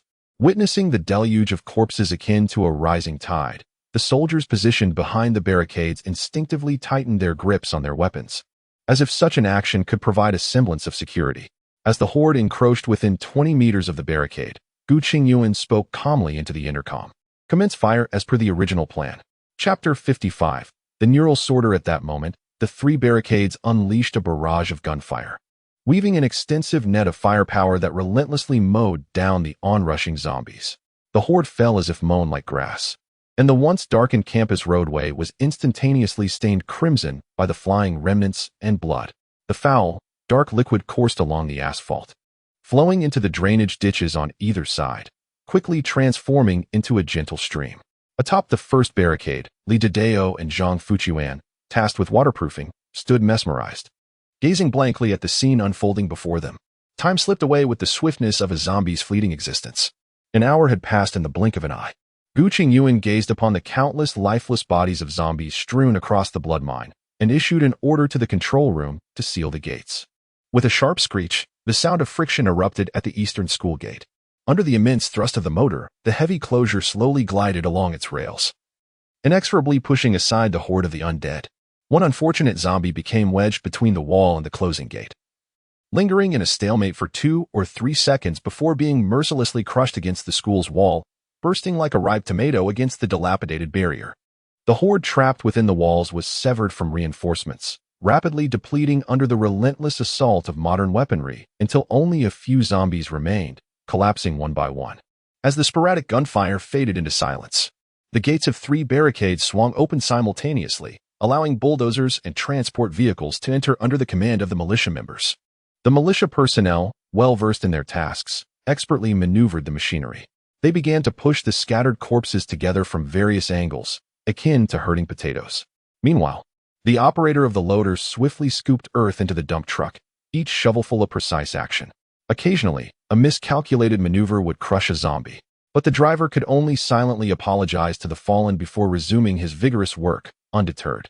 Here, there was no reverence for the dead. After all, the commander had decreed that efficiency was paramount, regardless of the cost. Under the collaborative efforts of a dozen large construction machines, the bodies that had fallen before the barricade were swiftly cleared away. Several earth-moving trucks, laden with a haphazard collection of intertwined corpses, gradually made their way out, the putrid black blood oozing through the gaps in the barriers. How gruesome. This is utterly horrific. Goodness. Brother Qian, I believe I have glimpsed my great-grandmother. What nonsense. Do not frighten me in broad daylight. It sends chills down my spine. No, I insist. It appears that there is indeed a glimpse of my great-grandmother in that truck bed. Brother Qian, perhaps we should refrain from this discussion. I am terrified. My legs are trembling uncontrollably, and I can scarcely move. Very well, let us proceed in this manner. Do you have any photographs? My comrades in the militia could assist. I could arrange for your grandmother to be turned into soap. What fragrance would you desire? Perhaps strawberry? That seems rather youthful. Brother Qian, please, no? The construction vehicles transported the corpses to the basketball court in the Eastern District. Due to historical remnants of school construction planning, there exists a massive pit, approximately 10 meters deep, adjacent to the Eastern basketball court. Upon observing this, Gu Chengyuan decided to utilize it as a cremation pit. The extraction of the zombie brain cores was to be conducted on the spacious and level basketball court. The iron mesh wall between the court and the pit had already been dismantled, allowing for the processed zombie bodies to be conveniently pushed into the pit with a cart. As the construction vehicles entered the basketball court, militia members clad in white protective suits promptly approached to direct the operation.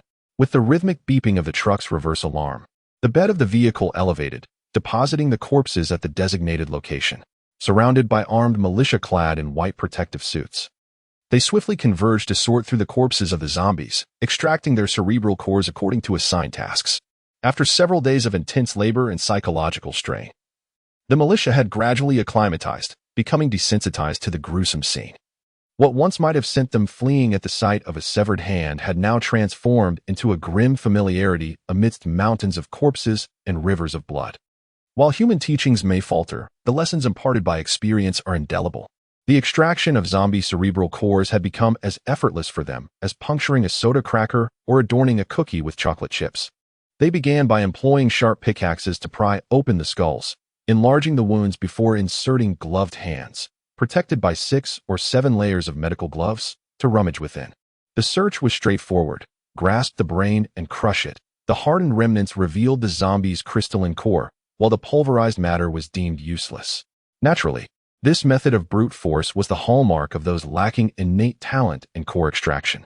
Conversely, the gifted sorters wielded tweezers, intuitively locating the cerebral core with precision. With grace, they would insert the tweezers into the zombie's brain, delicately extracting the core with an elegance akin to artistry. Such virtuosity was rare. Among a battalion of 50, only one individual possessed this level of skill, Captain Zhao Jia. This almost artistic endeavor brought Zhao immense satisfaction, and gradually, he became numb to the gore. The blood-soaked piles of corpses seemed to serve as his palette, from which he selected materials as if engaged in a creative process. The zombie cerebral core represented the essence of life itself. To extract this crystalline substance, one must harbor a profound reverence for life and employ techniques that are exquisitely refined, bordering on the Tao, so as to ensure that life is not desecrated. Zhao Jie embodies this mindset as he hones his skills with relentless dedication and an almost obsessive passion. Chapter 56. Potential Threat. Meanwhile, Deputy Company Commander Wu Bin remains stationed here, for 2 infantry companies and an armored infantry squad have been left at the blood mine, complicating the chain of command among the 3 equally ranked company commanders. Wu Bin's presence is most fitting. Furthermore, the blood mine currently constitutes one of Gu Chengyuan's most significant projects, yielding nearly 3,000 zombie brain cores daily. However, this output is far from its maximum potential, constrained by the manpower available. With only 50 militia members and casualties due to unforeseen injuries, even with the most vigorous efforts to wield the skull-crushing hammer, they cannot keep pace with the army's relentless slaughter of zombies. Thus, the next crucial task lies in mobilizing civilian efforts, ideally rallying 200 individuals to partake in this monumental endeavor. Yet, Gu Chengyuan can only ponder this notion. Transitioning from a civilized society to a post-apocalyptic world, if someone were genuinely eager to engage in such a gruesome task, Gu Chengyuan's first instinct would likely be to apprehend them, suspecting they might be psychologically disturbed. Therefore, the approach must involve guidance, cultivation, and habituation, with a primary emphasis on an incentive system. As the saying goes, there are those who engage in the business of killing, but none for ventures that incur losses. However, how does one entice ordinary survivors to undertake such a sordid job? Monetary compensation? Even that would be deemed too harsh. Providing food?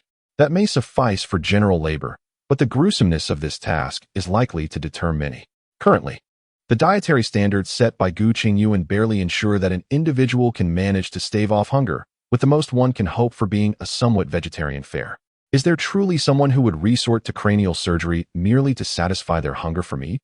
Beyond sustenance, Gu Chengyuan finds himself at a loss for ways to enhance motivation in this post-apocalyptic world.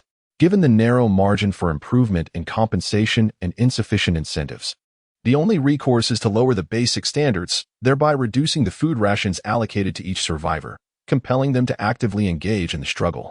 However, this remains the least favorable approach, contingent upon the survivor's willingness to respond to the call. One can only hope for a stronger spirit of self-sacrifice among the populace. Otherwise, coercion may become the only option, Gu Chengyuan mused quietly. In addition to civilian concerns, there exists a significant shortfall in military manpower. Although numerous soldiers have been conscripted in recent days, the situation remains precarious. First and foremost, regarding the blood mines.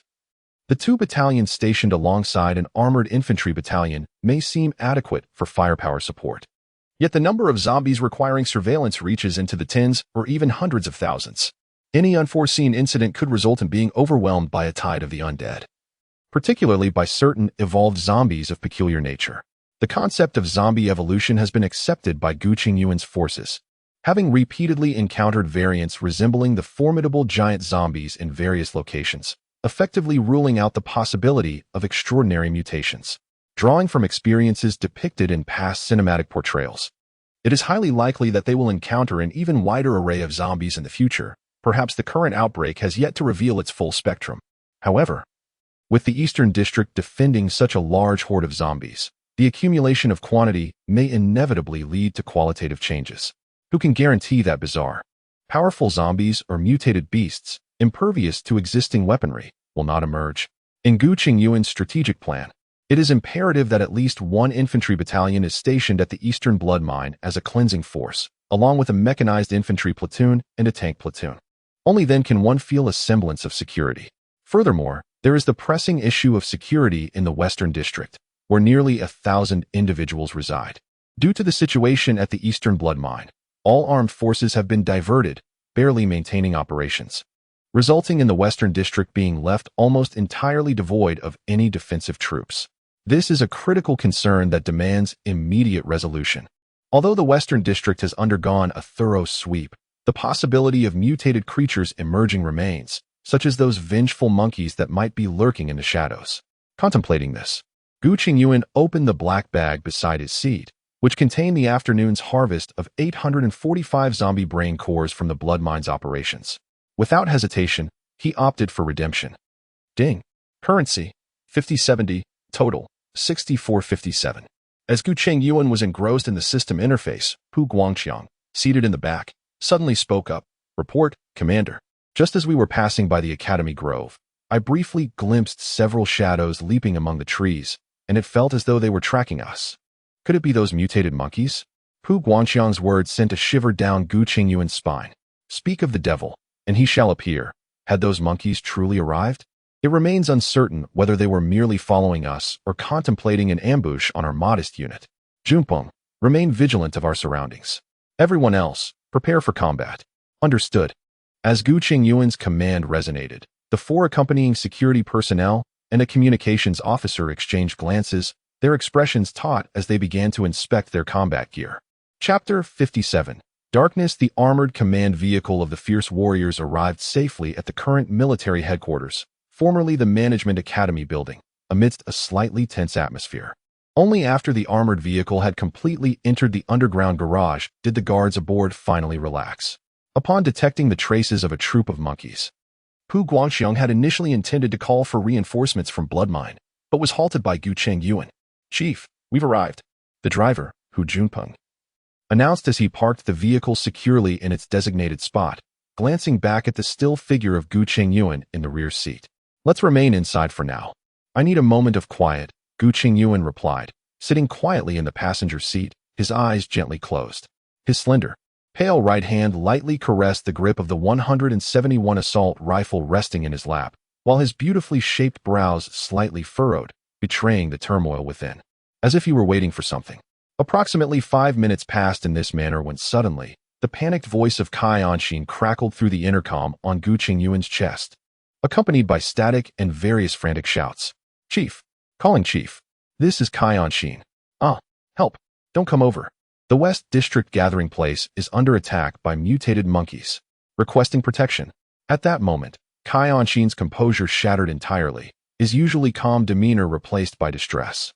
He had been inspecting the dinner preparations of the Eastern District Defense troops in the cafeteria when he suddenly heard a scream from outside, followed by a cacophony of chaos. Just as he furrowed his brow and leaned out of the second-floor window to reprimand the instigators of the uproar, a gruesome scene unfolded before him, causing him to recoil in shock. Outside the cafeteria, a horde of elongated, glistening humanoid creatures emerged, ruthlessly hunting down the fleeing survivors outside the building. Even the sturdiest of adult men appeared as mere playthings in the clutches of these monsters, easily overtaken in mere leaps. Before the menacing claws, human skin offered no more resistance than thin paper. In a fleeting moment of distraction, he witnessed a robust middle-aged man being pursued from behind by a slender humanoid creature, its metallic claws piercing through his back and emerging from his chest as effortlessly as if piercing tofu. Scarlet blood gushed forth from the wound, splattering the surroundings, igniting a frenzy within the creatures. With a powerful thrust of its claws, the upper body of the man was violently torn apart. The mutated beast, with its elongated claws, reached for the man's head, twisting it with ease, reminiscent of plucking apples at a farm. The man's head was wrenched off, the trachea, blood vessels, and esophagus entwined like a chaotic tangle of cables at a construction site, stubbornly connecting the severed head to the torso. From a distance, it appeared as though the man's neck had been elongated. The creature extended its anteater-like tongue, ensnaring the bundle of connective tissue, then pulled it into its mouth, biting and chewing. From several meters away, Chengyuan could almost hear the crisp crunching emanating from its maw. Casually, the humanoid creature discarded the mangled remains of the man as though casting aside a discarded rag doll. It then lifted the severed head, positioning its mouth over the neck's wound, eagerly catching the dripping blood as if sipping coconut water. He then used his mouth to suck the wound, the rapid rise and fall of his cheeks revealing the force with which he was drawing from the fresh skull. As his cheeks bulged, the man's eyes contracted, and the contents of his brain were drawn through the severed neck into the mouth of the mutated monkey. Witnessing the creature standing still, vigorously chewing while red and white fluids dripped from the corners of its mouth, Chengyuan nearly retched. The abominable being had managed to extract everything from within the skull through the neck severance. Was its mouth truly capable of such suction? Even the visual organs, the eyes, which were not entirely within the brain, had been drawn out. Or had it employed its elongated tongue, reminiscent of an anteater-s? But who cares about such details? Chengyuan shook his head vigorously, casting aside his strange curiosity. The mutated monkey. After enduring severe mental pollution, Chengyuan gradually regained his composure. As a high-ranking member of the stronghold, he had heard of the mutated monkeys. Although he had never encountered one, these monsters undoubtedly matched the descriptions. Realizing this, he immediately retrieved his walkie-talkie to call for assistance from Gu Chengyuan. Commander, requesting support. The mutated monkeys are attacking the stronghold. The casualties have already reached dozens. Gu Chengyuan, hearing the tremor in the voice over the radio, exclaimed in shock, the stronghold has been attacked? There are already dozens of casualties? I command you to organize personnel for resistance immediately. You must control the casualty situation. Ensure your own safety. Support will arrive in 10 minutes. Received. After putting down the walkie-talkie, Chengyuan felt a surge of anxiety. In the brief time it took to communicate, several more survivors had been pounced upon and killed. However, the pace of slaughter had evidently decreased, one reason being that nearly all the wandering survivors had been eliminated, and another being that the mutated monkeys were indulging in their spoils. Quickly, retreat to the kitchen operations room. Seal the door. Upon receiving the order, the news broadcasting room immediately activated the air raid alarm. The shrill, piercing siren echoed from the rooftops of the dormitory and cafeteria, startling the pack of mutated monkeys into a momentary halt as they stood alert, surveying their surroundings. Mutated monkey attack. Mutated monkey attack. All survivors, seek shelter immediately and hold your position for rescue. In the command vehicle located in the underground garage, Gu Chengyuan, upon hearing the air raid alarm blaring outside, focused intently on the system interface. System, mobilize an infantry platoon. Please select the mobilization method, immediate mobilization or covert mobilization. Upon hearing the system prompt, Gu Chengyuan hesitated for a moment, then chose covert mobilization. 10 minutes until the infantry platoon arrives at the host location. Having completed this task, Gu Chengyuan switched off the interior lights of the vehicle, plunging it into darkness. Wu Bin, continue with the blood mine operation. Received. Wu Bin had just received news of the attack in the Western District and was preparing to request support, knowing that with the proximity of the Western and Eastern Districts, he could reach the site within 5 minutes. As he ended the call, Wu Bin remained poised, his hand still hovering over the intercom until the screen faded to black. Deputy Battalion Commander, are you all right? Upon witnessing Wu Bin's unsettling demeanor following a phone call, the communications soldier assigned to ensure his safety felt a twinge of concern. Deputy Battalion? He inquired. Oh, it's nothing, just perhaps a bit fatigued. Within the confines of the Warrior 3 command vehicle stationed in the underground parking lot of the West District, only a few flickering red indicator lights valiantly resisted the encroaching darkness that engulfed the rest of the space. Chapter 58, The Arrival of the Troops. For all the survivors in the West District, today marked the darkest day since their arrival at the Night State University gathering point. Outside the 5th canteen of the West District, hairless, grayish zombies resembling monkeys brandished their sharp claws, mercilessly slaughtering every living creature within sight. The survivors were akin to lambs startled by a pack of wolves, devoid of any courage to fight back, reduced to screams and frantic flight. The dismembered limbs of their fellow beings scattered about served as a chilling deterrent to any who dared to retaliate against the monstrous beings. As the massacre progressed, the nature of the struggle shifted. Survivors no longer clung to the hope of battling the beasts, but rather began to see each other as adversaries. It was no longer a matter of outrunning the mutated monkeys, but rather outpacing their fellow humans. In this moment, Yi Qing felt an immense sense of gratitude for his identity as a university student, which had afforded him the opportunity to engage in physical training, albeit under duress. The sweat he had once begrudged now bore the fruit of victory in stark contrast to the many physically weakened office workers around him. As Yi Qing raced through the crowd, his peripheral vision caught sight of a mutated monkey rapidly approaching on all fours, its speed alarmingly visible. His heart raced perilously close to stopping, glancing at a middle-aged man beside him, gasping for breath like an asthmatic. Yi Qing made a swift resolution.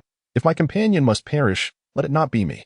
With a sudden surge of speed, Yi Qing pulled ahead of the middle-aged man by a significant margin, and as long as he maintained this lead, he would soon leave him far behind. Just as Yi Qing began to relax, his right leg, which was swinging like a whirlwind, was unexpectedly stepped on from behind. In the next moment, he lost his balance and stumbled to the ground, rolling over 2 or 3 times before landing flat on his back.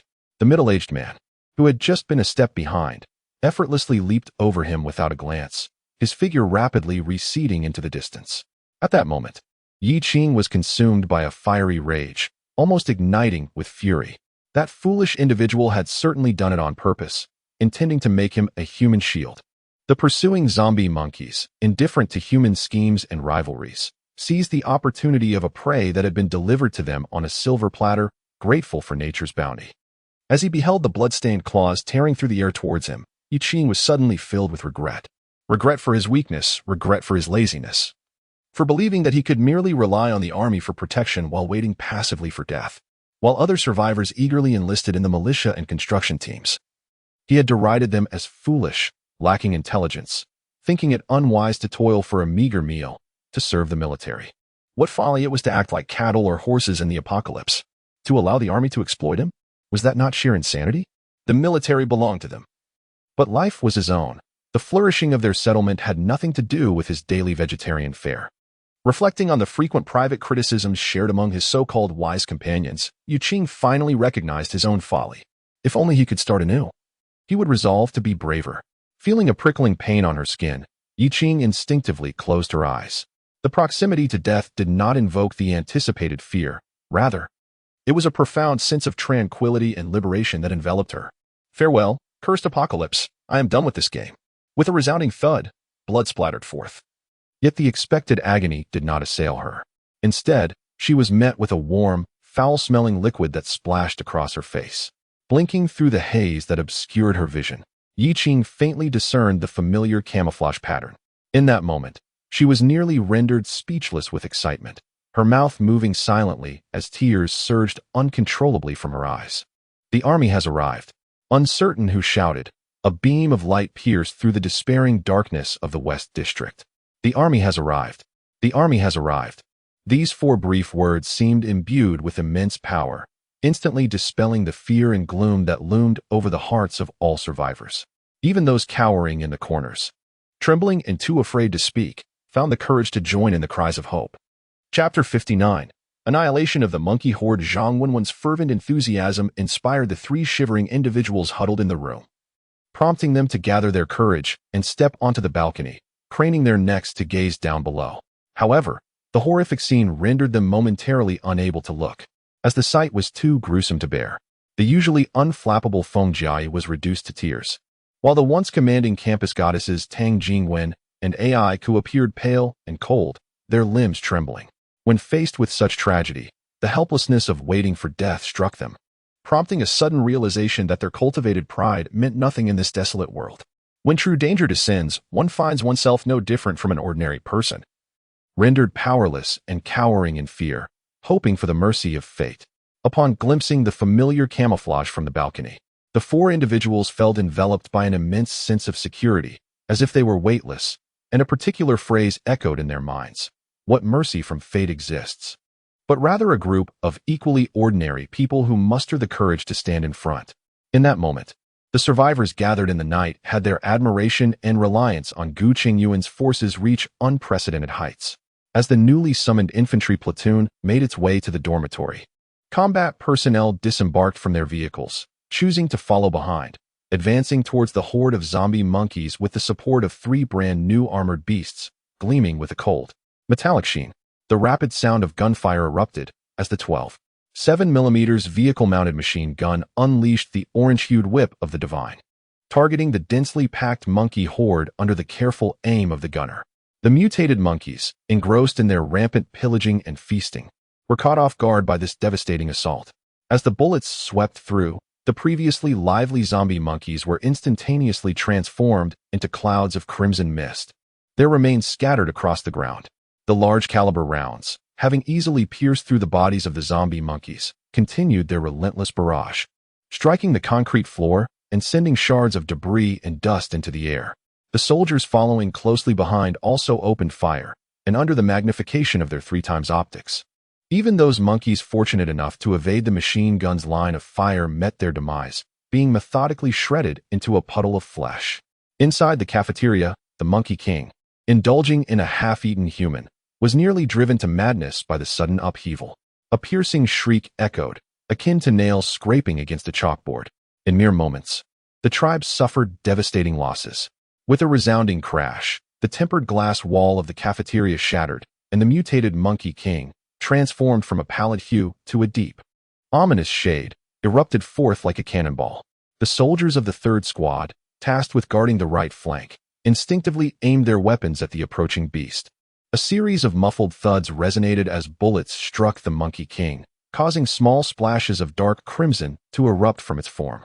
With a ferocious roar, the Monkey King pivoted with remarkable speed. The rifle rounds that would have been fatal to an ordinary monkey failed to find their mark on its head, instead igniting its primal fury. In the blink of an eye, the Monkey King surged forward, not targeting the frail human soldiers, but choosing instead to confront the green-skinned monstrosity that was relentlessly slaughtering its kin.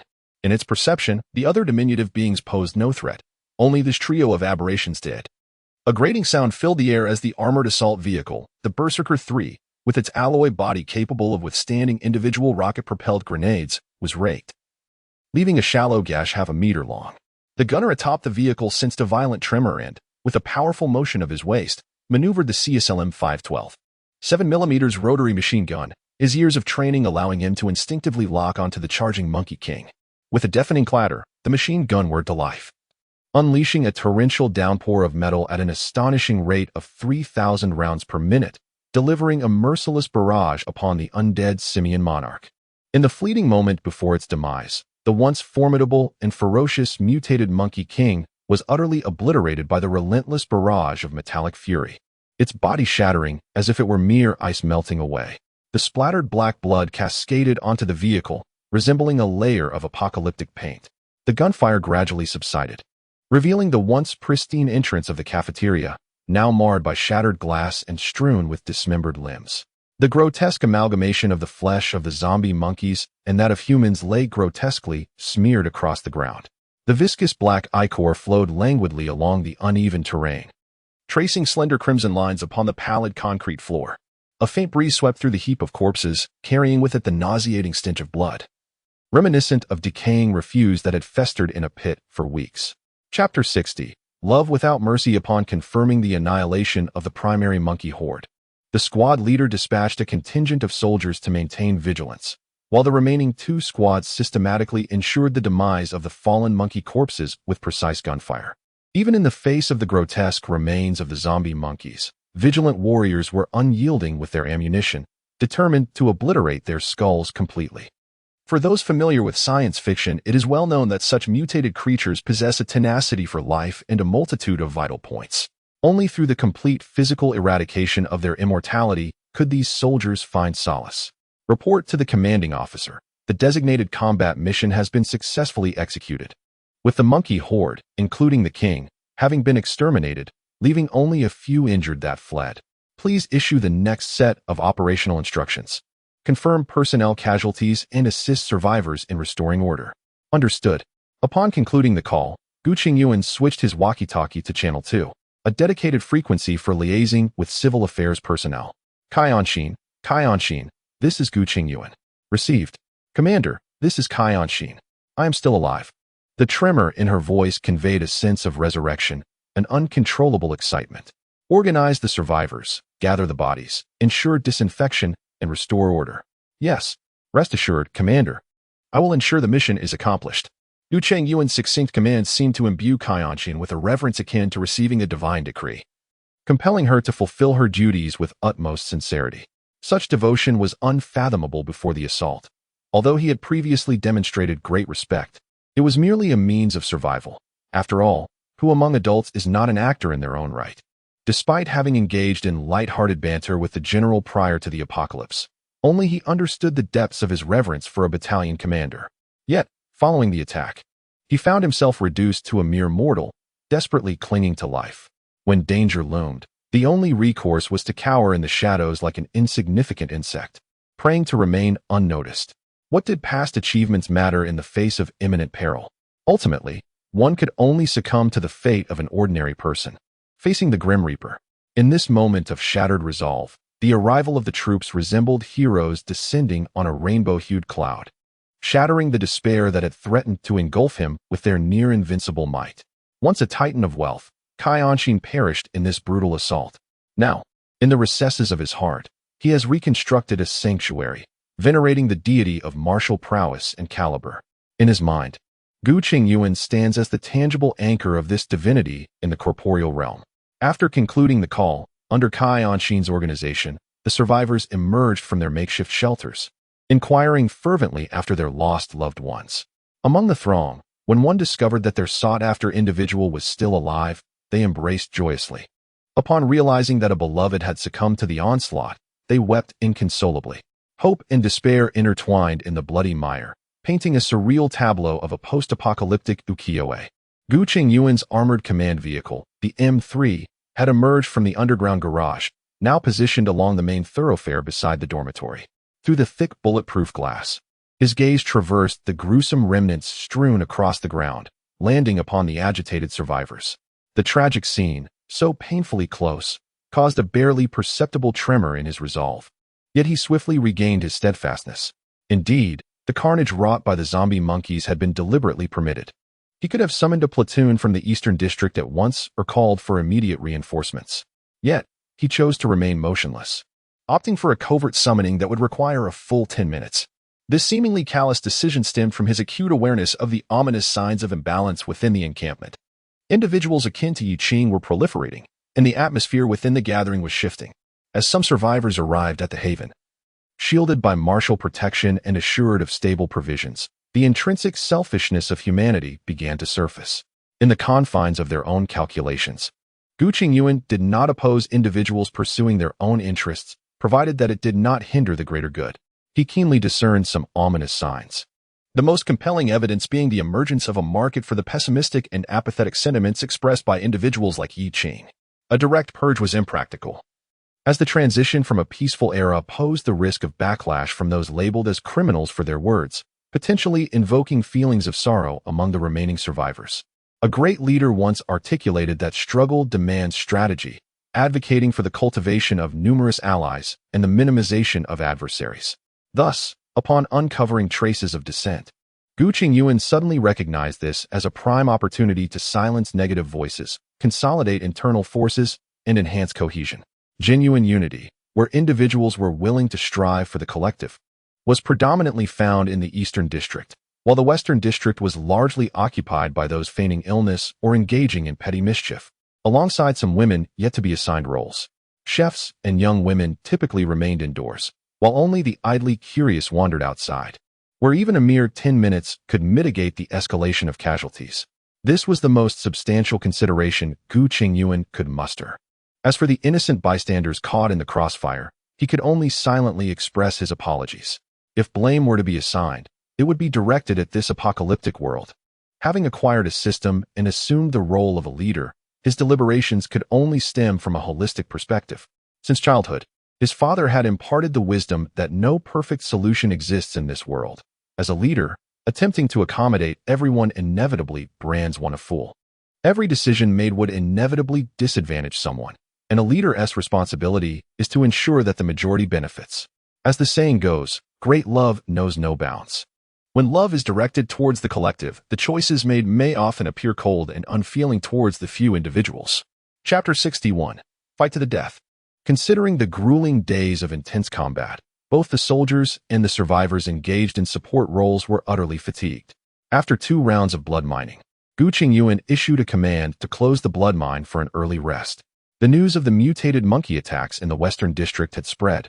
Yet this weary group of survivors displayed little sorrow. Though the reality of the apocalypse had only lasted a mere 2 weeks, it felt to them as if centuries had passed. Their hearts were as cold as a decaying corpse dissected on a basketball court for a decade. Aside from a few survivors who had lost loved ones in the attacks, the rest seemed desensitized to death. They lacked the emotional bandwidth for grief, their thoughts consumed with how to survive under the guidance of their military. Even those with ulterior motives had stifled their scheming. The assault in the Western District had made them realize that it was not yet time to surrender to despair. As evening fell, the 5th cafeteria was brightly lit, with survivors quietly seated, awaiting their meal. Despite the thorough cleaning, a faint metallic odor lingered in the air, a constant reminder of the recent bloodshed. The palpable sense of crisis compelled them to instinctively draw closer to the military, as evidenced by their seating choices. The tables guarded by the troops were particularly coveted. Ahem! Everyone, please look this way. Gu Chengyuan's calm voice resonated through the speakers surrounding the cafeteria, drawing the attention of the somber survivors who instinctively gazed towards the front. Clad in a sharp combat uniform, he stood tall and resolute upon a makeshift table, exuding an air of confidence that provided an inexplicable sense of reassurance, as if no calamity could shake their spirits. Amidst the prevailing atmosphere of trepidation, Gu Chengyuan positioned himself before the anxious survivors, the cafeteria lights seeming to illuminate him like a divine beacon. Comrades, I believe you are all aware of the tragic events that transpired today. On behalf of the military, I extend my heartfelt condolences to each victim. I ask you all to rise and observe a moment of silence for those who have perished today. All rise. Remove your hats. As his words echoed, the entire cafeteria, filled with approximately 800 individuals, rose in unison, bowing their heads and closing their eyes. A poignant silence enveloped the room, and some sensitive souls, awakening from their numbness, could not help but weep softly. Moment of silence concluded. With this proclamation, Gu Chengyuan did not allow the survivors to sit. Rather, he continued to speak under the watchful gaze of the multitude. The deceased have embarked on their journey, and as the living, we must seek our own path. To commemorate the dead is a testament to our enduring emotions. Yet excessive mourning is not the wish of those who have passed. At this juncture, Gu Chengyuan's voice crescendoed, the veins in his neck subtly protruding as he raised his right hand high. Comrades, do not harbor any illusions. The apocalypse has indeed arrived. We, the people of the Zhou state, are never lacking in the courage to fight against fate. We also possess the indomitable spirit to confront death. In this impending apocalypse, the distinction between North and South, young and old, vanishes. Each individual bears the solemn duty to resist, embracing the spirit of self-sacrifice. I implore you all to join me in this fierce struggle. To battle! To battle! At this moment, it feels as though a tsunami is poised to surge, enveloping us in an eerie calm before the storm. In the next heartbeat, the colossal wave crashes down, the din of our voices nearly drowning the roof of the cafeteria. To battle! To battle! To battle! To battle! Let us obliterate this wretched apocalypse. I vow to pierce the heavens. All survivors, faces flushed with fervor, shout desperately. Releasing the pent-up anxiety and trepidation within, they fervently display their indomitable spirit against the end of days. Even the typically composed and rational Aiko and Tang Jingwen find themselves swept away, joining the fervent crowd in a cacophony of shouts. Standing beneath Gu Chengyuan's table, Qianqing gazes upward at the man before her. Under the radiant lights, his visage appears haloed, as if imbued with divine light. An essence known as faith quietly takes root in her heart. In this moment, every survivor present harbors an unwavering belief that Gu Chengyuan can lead them through the darkness and reconstruct civilization. I hereby declare an expansion of the militia by 200 members. Chapter 62. The transformation of Yi Qing after Gu Chengyuan's morale-boosting address last night. The following day, the demeanor of the survivors gathered at the Night University has markedly improved. Particularly with the announcement of the militia's recruitment of 200 new members, survivors eagerly flocked to enlist, including several women clamoring to join. Faced with such a fervent enthusiasm for military enlistment, the members of the militia team wore smiles that could scarcely be contained. A few squad leaders, rising without even washing their faces, squatted at the recruitment point of the militia. Each of the militia leaders, with a hefty cigar dangling from their lips, perched on the curb, gesturing towards the line of applicants, their demeanor reminiscent of seasoned farmers selecting livestock at a market. By heavens, this young lad seems promising. Just look at those legs, ideal for hauling bodies. And that one over there isn't too shabby either. Just observe the thickness of his arms. He'll surely wield a sledgehammer with great force. Gue Fong, why do you keep chuckling without saying a word? Iki, with them joining, I can spare myself the trouble of dealing with a couple fewer heads. What a fanciful notion. Even if our sledgehammers were to spark flames, they could scarcely match the swiftness of a Gatling gun, could they? No more chuckling. It's no wonder that the squad leaders of the militia, akin to children at a festival, have pulled out their treasured cigars to celebrate the influx of new recruits. The militia has endured tremendous hardship. With a surplus of corpses and a dearth of manpower, the intensity of their labor is staggering. The psychological toll is nothing short of torturous. Who could have imagined that in a world where one needed the market's assistance to process a single live chicken, they would now find themselves dispatching dozens of heads daily? The brutality is such that even Hannibal would stand at attention and reverence. Yet, humanity's greatest strength lies in its adaptability. The apocalypse has compelled them to act, leading to a gradual shift in their mindset. Through relentless self-persuasion, many have ceased to regard zombies as kin. In their eyes, the undead have become akin to simian-like creatures. Thus, when it comes to the act of performing a craniotomy, the more one engages in it, the lighter the burden on their conscience becomes. Conversing about it can sometimes feel akin to casually inquiring about today's fishing catch. However, not everyone can acclimate to this. Those who cannot bear the psychological weight must resort to lesser roles, such as operating machinery for corpse removal, transporting bodies, or conducting cremations. Perhaps it will not be long before a hierarchy of disdain emerges within the militia, where those skilled in the art of extracting bloody brain matter occupy the highest echelons, while others are relegated to the status of derided subordinates. Recruitment for the militia progresses at a remarkable pace, with a singular criterion: first come, first served. Arriving first signifies high enthusiasm and a sound mental state. Those who can push to the front demonstrate their physical prowess, while those lagging behind simply cannot compete. Why can they not compete? Oh, you chose to be courteous? That would be disastrous. Survival in a post-apocalyptic world demands a spirit of competition, and such a disposition is simply not suitable, leading to immediate disqualification. It is as straightforward as that, a testament to the simplicity of fundamental principles. In order to ensure that the new recruits of the militia could swiftly immerse themselves in their duties, after Zhao Jie reported to Gu Chengyuan, the latter decisively elevated the militia to the status of a formal company unit. This delighted Zhao Jie immensely. Setting aside the matter of his personal rank, the elevation of the management unit status inherently signified an elevation in his own rank, did it not? The mere thought that he was only 22 and already part of a formal company unit was exhilarating. Such prestige was enviable before the world fell into chaos. Now, Zhao Jie too was a person of standing, and a formal one at that. In his joy, he promptly promoted all the veteran members of the militia by one rank. Ordinary members became team leaders managing 10 individuals, while the 4 team leaders ascended to the role of squad leaders overseeing 50. This was not a mere whim, but rather a strategic move to ensure that the new recruits could swiftly adapt to their responsibilities through the mentorship of their experienced predecessors. With this arrangement, essentially every 4 new recruits can be assigned an experienced soldier to mentor them, thereby conserving a considerable amount of instructional time. Due to the collective elevation in rank, the morale of the militia team is currently exceptionally high. After breakfast, Gu Chengyuan intended to offer Zhao Jie a few more words of advice, but upon inquiry, he was taken aback to discover that under Zhao Jie's leadership, the militia had already advanced to the eastern district, determined to increase production and not hinder their comrades on the front lines. If efficiency lagged, they would compensate with time. Hearing Zhao Jie express the collective resolve of the militia over the intercom, Gu Chengyuan couldn't help but chuckle softly, offering a few verbal encouragements before putting down the device. Could it be that I possess a talent for oration that rivals that of a failed art student? Yi Qing, are you all right? Perhaps you should consider transferring to the corpse transport team? In the Eastern District's zombie processing facility, team leader He Wei observed Yu Qing struggling for half the day without success but did not press him further. The task of extracting brain cores is not something just anyone can handle. It would be unwise to scare him into illness. There is no need to toil on the front lines when one can still shine in logistics. Yi Qing, upon hearing this, did not contemplate the militia's internal division between front line and logistics.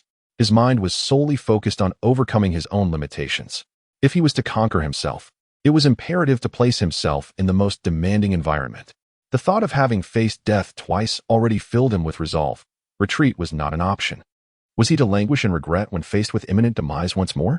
The helplessness of impending death with no recourse was an experience Yi Qing never wished to endure again. With this in mind, Yi Qing steeled his gaze, raised his cranium-crushing hammer, and shouted vehemently, "Damn it! I fear not death. Why should I fear you, you wretched creature? Come on, meet your end." With a resounding bang, the first strike descended, and Yi Qing seemed to have activated some hidden switch, descending into a frenzied state. With each successive blow, the cranium crusher swung with such ferocity that afterimages trailed in its wake. Beneath him, the zombie's brain matter splattered grotesquely, leaving a scene too horrific to behold. Goodness, he is not merely looting the dead, but torturing them. Little benefactor. Observing Yi Qing's madness, Captain He Wei swallowed hard, hesitating to speak, contemplating whether he should report this later. This fellow certainly did not appear to be a virtuous individual. Chapter 63, A Significant Harvest. At 5 in the afternoon, Zhao Jie, accompanied by 2 squad leaders, navigated adeptly to the military headquarters. After a meticulous inspection by the guards, they were ushered into the operations room. Report. Enter. Gu Chengyuan, clad in combat attire, faced away from them, his gaze fixed upon a large map of the creek area displayed on the wall. A civilian staff member, under his command, was diligently marking various points on the map with colored pins. Zhao Jie cast a brief glance before refraining from further scrutiny. Given his limited understanding of military matters, he recognized that the annotated map constituted classified information. Despite acknowledging the futility of his concern, after all, it was improbable that zombies could divulge secrets. He understood that being obedient and well-behaved endeared him to superiors. Report. Leader, we are here to present today's findings, Zhao Jie announced, as He Wei and the others produced 2 bags from behind him. They had been thoroughly cleaned and disinfected, containing a total of 231 zombie brain cores. Excellent. Were there any issues with the new recruits in the militia today? Gu Chengyuan inquired, casting a quick glance at the bags before turning his attention to the status of the new soldiers. To speak candidly, the returns have somewhat exceeded his expectations. Considering that an ordinary individual engaging in such a restricted line of work would be deemed exceptional if they managed to avoid mishaps on their very first day, the substantial output is indeed remarkable. Report to the chief. The militia has successfully adopted a mentorship approach, where seasoned members guide newcomers. Although the new comrades encountered some initial hurdles, they swiftly acclimated to their duties under the guidance of their experienced peers. After a brief hesitation, Zhao Jie continued. Among the new recruits, there is a commendable individual named Yi Qing, who has demonstrated outstanding performance, having harvested 40 zombie brain cores today. 40? Sustainable development is paramount. High-intensity tasks on the first day could potentially lead to psychological issues, which would be quite troublesome and could result in a reduction of manpower. All things considered, the militia spent merely 8 hours at the processing site today. Acquiring 40 brain cores translates to an average of 12 minutes per core, even without considering sustenance or bodily needs. One should not underestimate the duration. Extracting brain cores is indeed a labor-intensive task, and zombies do not line up for one to strike. Anyone who frequently handles corpses understands that they are exceedingly heavy. A thorough investigation is warranted. Just as the words were on the tip of his tongue, Gu Chengyuan amended his statement to, "Before dinner today, let us publicly commend this achievement before all the gathered survivors. Tonight's meal shall be arranged at my table." Upon concluding, Gu Chengyuan instinctively offered Zhao Jie further encouragement, saying, "You are leading the militia admirably, creating quite an impressive atmosphere. Keep up the excellent work. I have faith in you.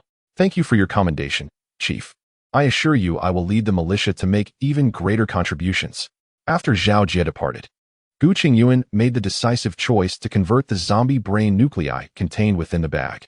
The notification chimed, "Gold, 25,386. Current gold, 26,843. Had the sum exceeded 20,000? Gazing at the substantial amount resting within the system, Gu Chengyuan felt a surge of excitement. His blood mine initiative had indeed proven to be astute. This was not merely a one-time transaction akin to purging a residential area, but rather a sustainable source of income.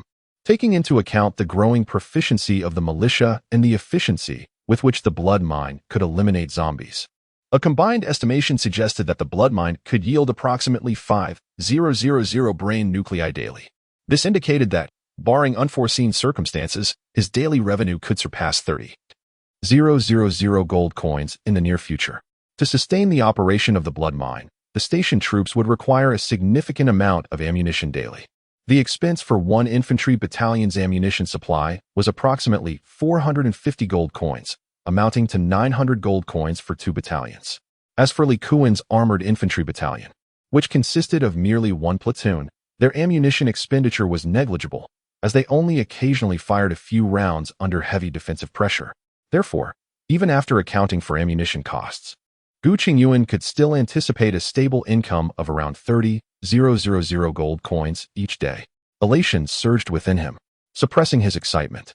Gu Chengyuan began to contemplate how best to allocate this newfound wealth. Saving it would yield no immediate benefits. He needed to invest it into enhancing his strength to facilitate exponential growth. Chapter 64, Troop Reorganization, Strengthening Firepower. During dinner, following Gu Chengyuan's instructions, Zhao Jie took the opportunity to commend Yi Qing in front of all the survivors, urging everyone to learn from his exemplary conduct. Standing on the stage, Yi Qing could no longer recall the exact words of praise from Zhao Jie. Throughout the event, he was overwhelmed with excitement, his head spinning and his body trembling. An immense sense of satisfaction enveloped him, lifting him gently as if he might float to the heavens. What a euphoric sensation! Could this be the reward for shattering a zombie's skull? Tomorrow, he vowed to wield his spiked skull-crushing hammer and deliver a decisive blow to those accursed zombies. In his heart, Yi Qing silently steeled himself. Little did anyone know, it was precisely this commendation that opened a new door for him, giving rise to an ultimate champion within the night university gathering. While dining with Yi Qing, Gu Chengyuan engaged him in casual conversation, offering words of encouragement before departing the cafeteria for the military headquarters, under the fervent gaze of Yi Qing. "Good day, Chief." Before the military building, armed guards saluted Gu Chengyuan with a rifle salute. Although the incident involving the monkey horde's assault on the Western District was intentionally overlooked by Gu Chengyuan, it served as a stark reminder of the pervasive dangers of the apocalypse, where unknown threats might lurk menacingly in the shadows. Adhering to his principle of survival above all, Gu Chengyuan promptly appointed the infantry squad summoned for crisis control as the garrison for the headquarters, tasked with safeguarding his safety and protecting the military building, the nerve center of their forces. Currently, the first and second floors of the military building have been fortified.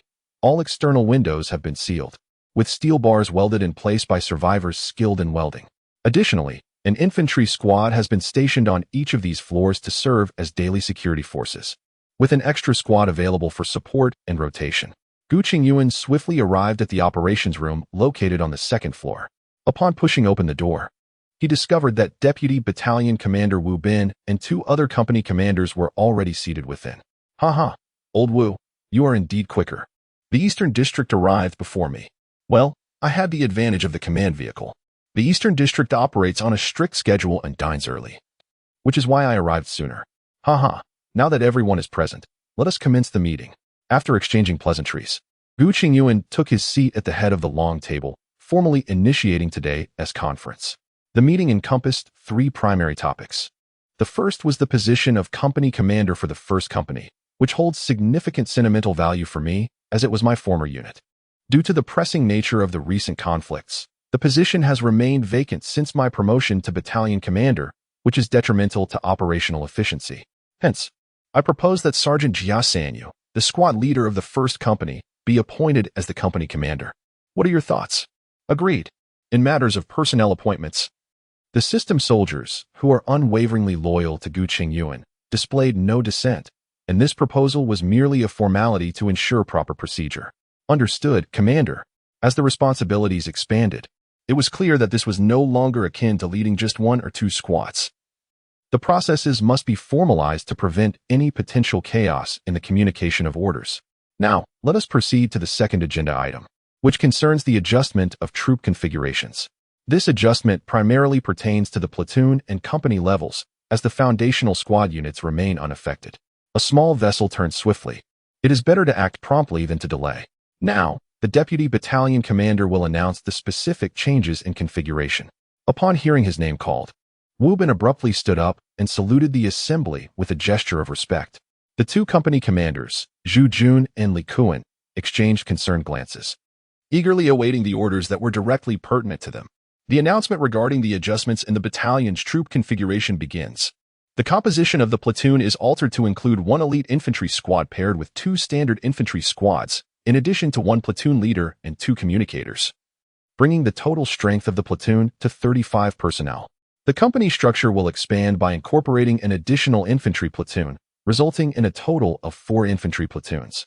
The company headquarters will consist of one company commander, one deputy commander, one driver, one clerk, and 2 communicators, culminating in a total of 146 personnel for the entire company.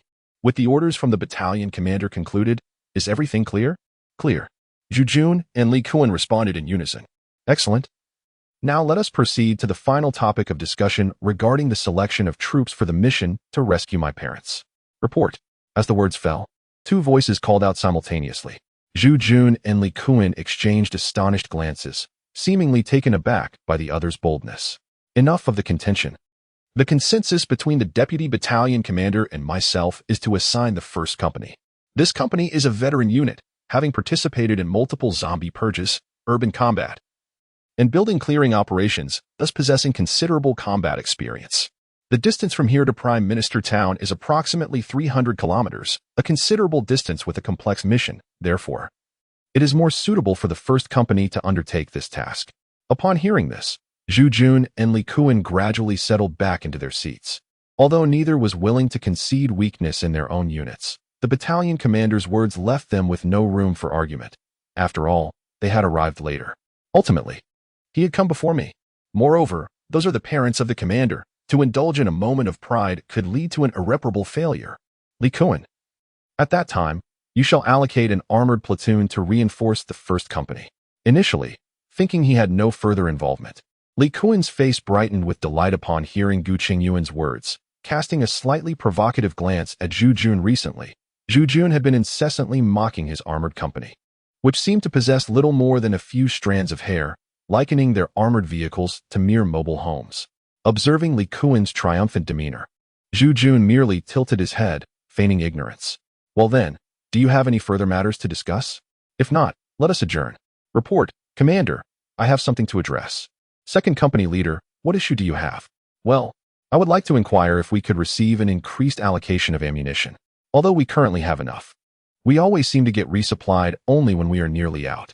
My comrades have expressed that without a few boxes of ammunition on hand, they feel somewhat anxious and restrained in their actions.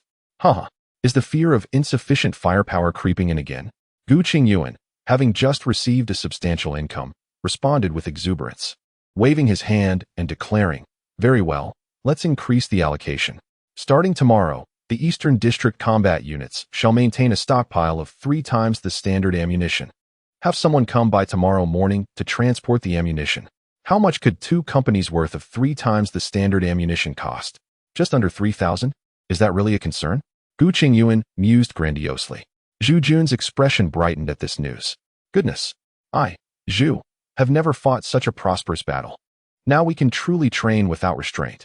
The first company has considerable combat experience. I shall directly feed them with bullets. Let us see to whom the commander will assign the next mission. With these thoughts in mind, Zhu Jun departed with an air of confidence. While Li Kuan scratched his head, perplexed about who truly emerged victorious in their encounter, it seemed that he had retained his pride. While Zhu Jun had secured the substance of the matter, perhaps it could be deemed a stalemate, Li Kuan consoled himself.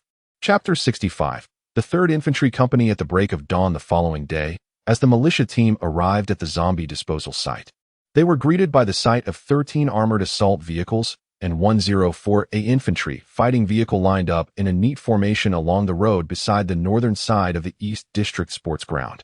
What captivated their attention even more were the ominous heavy machine guns mounted on the vehicles and the robust black barrels of the armored cars, an embodiment of masculine allure. A group of fierce-eyed warriors, exuding a palpable aura of bloodshed, were preparing to board. This was the company led by Jia Sanyu. After receiving the appointment letter from the battalion clerk, Zhou Guhong, the previous night, Jia Sanyu felt a surge of excitement and deep gratitude towards Gu Chengyuan. The journey from an ordinary soldier to a position of command at the company level was once beyond the realm of his imagination, yet here he was. Realizing it so swiftly, amidst the exhilaration, there lingered a weight of responsibility. The fact that his superior had entrusted him with the mission of rescuing his loved ones spoke volumes of the trust placed in him. Determined not to disappoint, Jia Sanyu turned to Zhu Jun, the 2nd Company commander, and requested a platoon from the 2nd Company. It was an unspoken rule within the military that the 1st platoon was always composed of elite troops. This was a heartfelt plea that left Zhu Jun nearly breathless, rendering him unable to voice a rebuttal. Jia Sanyu's reasoning was to better accomplish the rescue mission. Thus, it was imperative for the 1st Company to prioritize adjustments in its composition, and drawing experienced combat forces from other brother units was entirely in accordance with operational requirements. He doubted whether Jia Sanyu could hear his innermost thoughts. Just last night, filled with ambition to surpass the 1st Company, he now felt as though the 1st Company had plunged a knife into his heart, extracting the very essence of the 2nd Company. The pain was excruciating. While Zhu Jun was more than willing to fulfill the commander's orders, there lingered a slight sense of frustration, especially upon witnessing the disdainful demeanor of the Armored Infantry Company commander, Li Kuan, slurping his porridge while watching the spectacle unfold.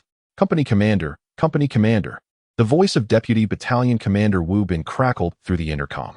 Received, Deputy Commander. Please provide instructions. The 3rd Company has completed full deployment and the handover is finished. You may proceed. Understood. The 3rd Company had been summoned by Gu Chengyuan earlier that morning. Initially, he pondered whether the reorganization would require assembling 1 platoon at a time. But upon entering the system, he discovered that the configuration of companies was, in fact, programmable, allowing for flexible arrangements. How fortunate it is to have financial resources. Gu Chengyuan mused. Whether it could yield tangible advantages remained uncertain, but the system was undoubtedly eager to comply. The 1st Company mobilized its vehicles and set forth. Jia Sanyu's voice resonated through the intercom, reaching each squad within the company with precision. The lead vehicle activated its left turn signal and commenced a slow start. The entire convoy moving in an orderly fashion like a long serpent, heading towards the western gate, with the 04A infantry fighting vehicle trailing at the rear. According to the commander's instructions, today marked an adjustment period for this rescue team, aimed at honing their skills for marching on the road and coordinating tactics with the 04A infantry fighting vehicle. This outing revolves around the night circuit road, focusing on practicing emergency responses and rehearsing various tactical subjects that may be applicable. During the upcoming drills, everyone must remain vigilant. Safety is paramount, and efficiency in practice is of equal importance. Each task must be approached with utmost dedication, striving for perfection on the first attempt. The commanding officer has stated that once we complete the assigned training exercises today, we will be allowed to rest. Surely, no one wishes to forego that opportunity, do they?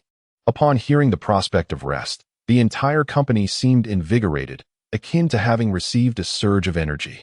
Listening to the excited voices of the squad leaders over the intercom, Gu Chengyuan couldn't help but smile. The East Campus sports field, now serving as a site for the disposal of zombie corpses, had not quieted after the troops' departure. Rather, it had grown more boisterous. "Captain, where do you think the troops are headed?" one asked, glancing towards the school gate. "Are they going out to execute some mission?" "Who knows? I have enough to worry about with you lot. I can't be concerned with the military as well," replied He Wei, casting a sidelong glance at Zhang Tao. This fellow had many admirable qualities, but his insatiable curiosity and garrulous nature could be quite exasperating. Nonetheless, his vibrant energy was welcome. Dealing with zombies was inherently grim work, and having someone like him around lightened the mood, making the task of dispatching the undead feel a tad more bearable, surely better than the somber demeanor of Yu Qing, who was completely engrossed in his task of smashing zombie skulls. Was it really that entertaining? Upon observing Yi Qing's fervent dedication, He Wei couldn't help but question his own understanding. Could there be aspects of the zombies that eluded his perception? What fueled such obsession? "Captain, what exactly are we doing with these zombie corps?" Zhang Tao suddenly lowered his voice. "Well, the reason we are engaging with these zombie corps must be due to their utility. As for how they are useful, that remains to be seen," He Wei replied. "You shouldn't overthink this. Knowing too much can be detrimental. Besides, we've deliberated on this matter extensively before without arriving at any conclusions." Zhang Tao's astute mind seemed to spark an idea, and he exclaimed, "Captain, do you think these zombie corps could facilitate human evolution? Much like in those novels, invoking elements like wind, fire, and thunder. How impressive." Upon hearing this, He Wei's expression shifted to one of seriousness. "Listen here, don't engage in reckless speculation. We currently enjoy a life free from hunger and want, without the specter of danger looming over us. Though our existence may be somewhat unrefined, we have adapted. Do not tempt fate. If evolution were indeed possible, wouldn't our militia, who are in close proximity to the army daily, have noticed? The units that have collected numerous corps have not evolved. What makes you think you would? From now on, this matter is not to be mentioned again. Additionally, regardless of what others might say, our team members, including Yi Qing, are strictly forbidden from discussing zombie corps in private." He Wei ceased his glare only after confirming that every member of the team, Yi Qing included, nodded in agreement. What purpose do zombie corps serve? Not only are these new recruits filled with curiosity, but the seasoned veterans of the militia, who have traversed mountains of corpses and storms of bullets, are equally intrigued by this matter. In fact, they have clandestinely conducted various experiments, yet none yielded any significant results, leading them to gradually extinguish such thoughts. Surviving is already a feat. Pondering excessively would be less beneficial than stealing a few extra minutes of slumber, for upon awakening, a landscape of zombies awaits their attention. The burdensome tasks have slowly eroded their spirit. Chapter 66. The Thugs.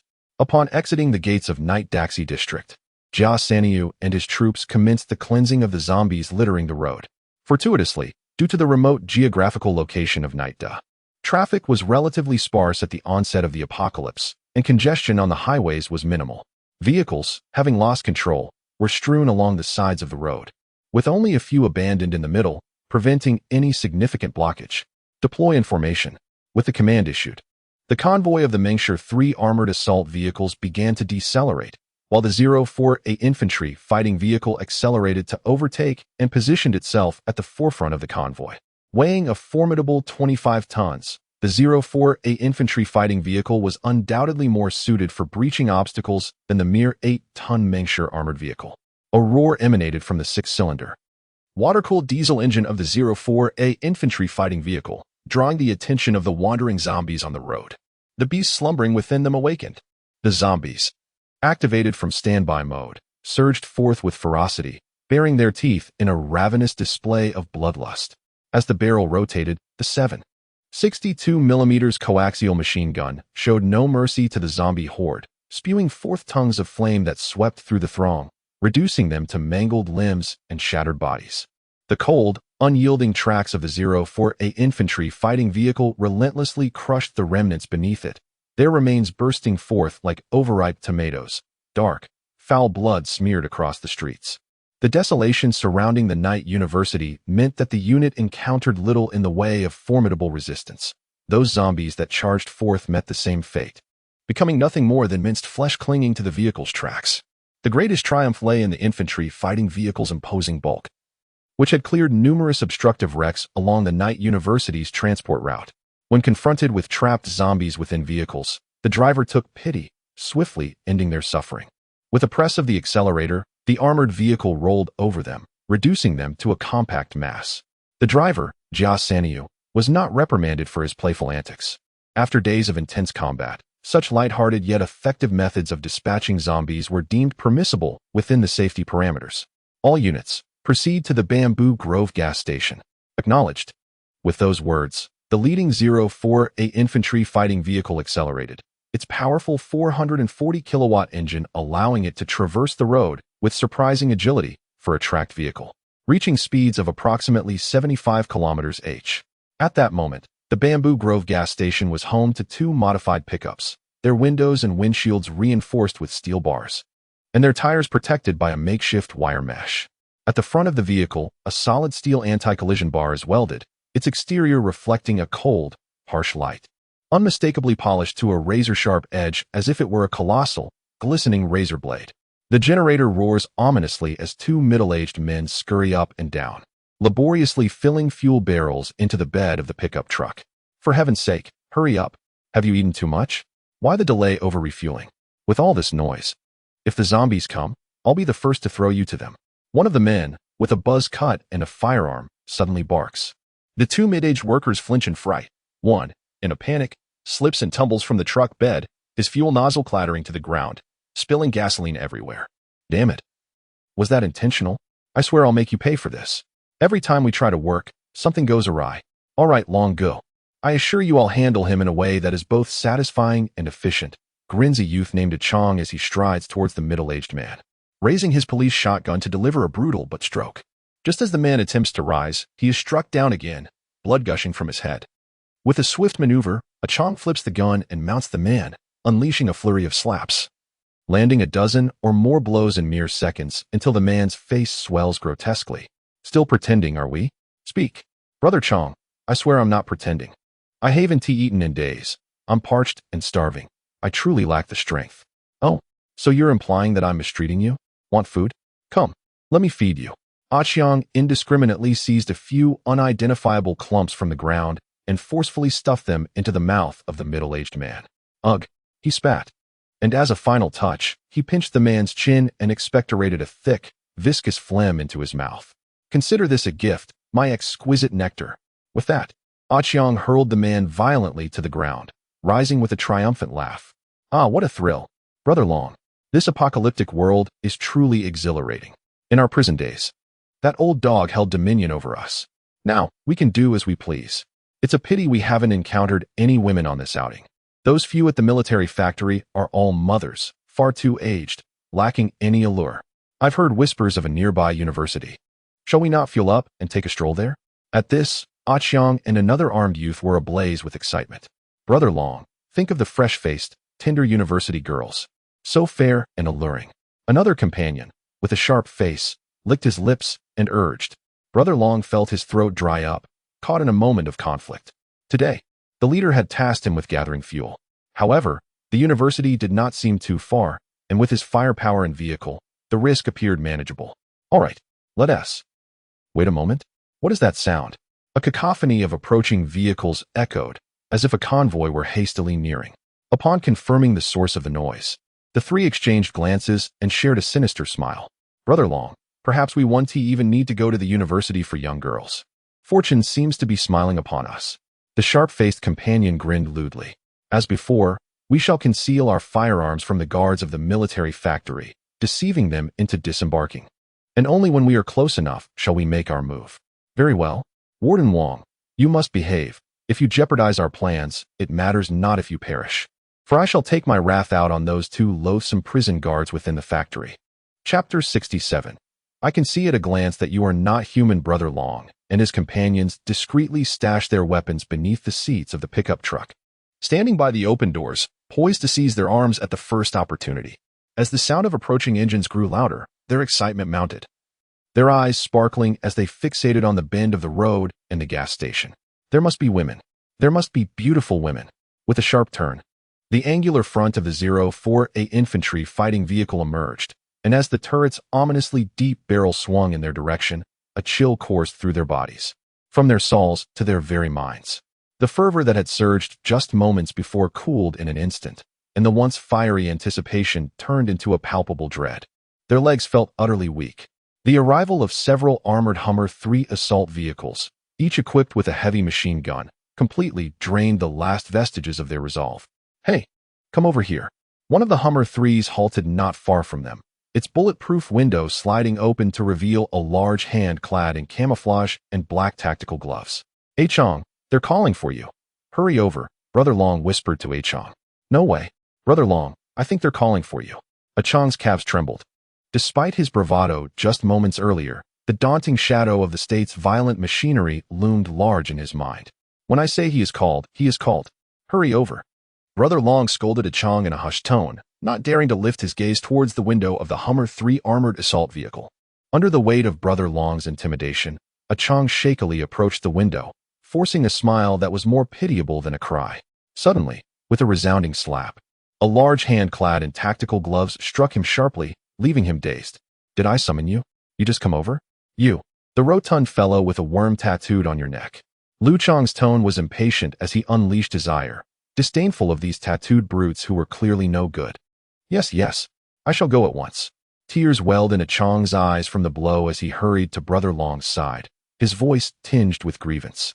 "Brother Long, I told them it was you they called for, yet you insisted I go, causing me to receive a slap. What do you mean I?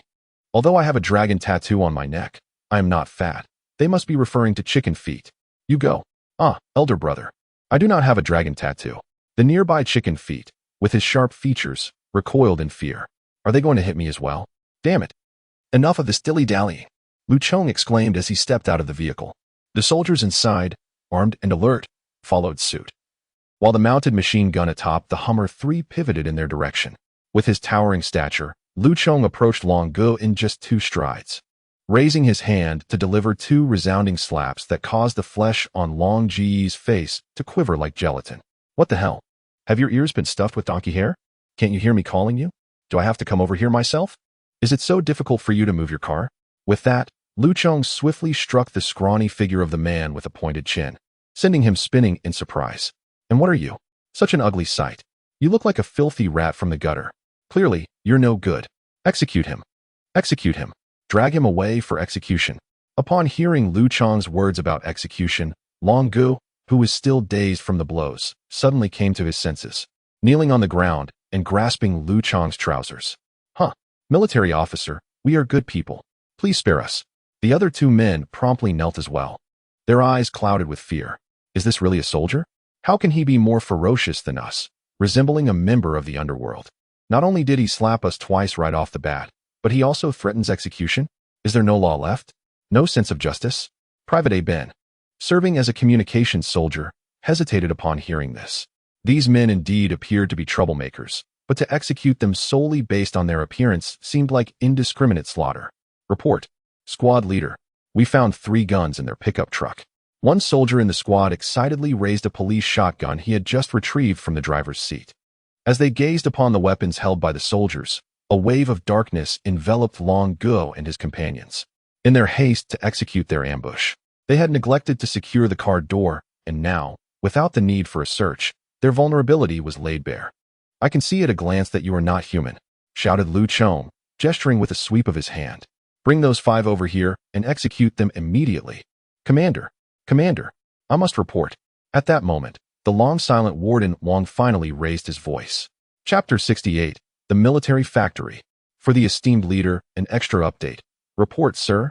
It is these 5 individuals. Within the operations room of the military building located at the west campus of Yezhou University, Long Gu and his companions were bound and kneeling on the ground, while 2 other middle-aged men stood nearby, savoring their long-awaited revenge. Seated in a chair, Gu Chengyuan listened intently to Gu Chengyuan's report, turning his head to stretch his neck as he calmly regarded the 3 thugs on the floor. According to Gu Chengyuan's interrogation, these 3 were part of a criminal organization, all of whom had been incarcerated in the East Suburb prison prior to the apocalypse. The leader, Zheng Gu, was a death row inmate, while the man they referred to as Long Gu, Chen Xiaolong, was merely a minor figure within the gang. When the apocalypse erupted, This group, led by Zheng Gu, had seized the chaos to brutally escape, armed and dangerous.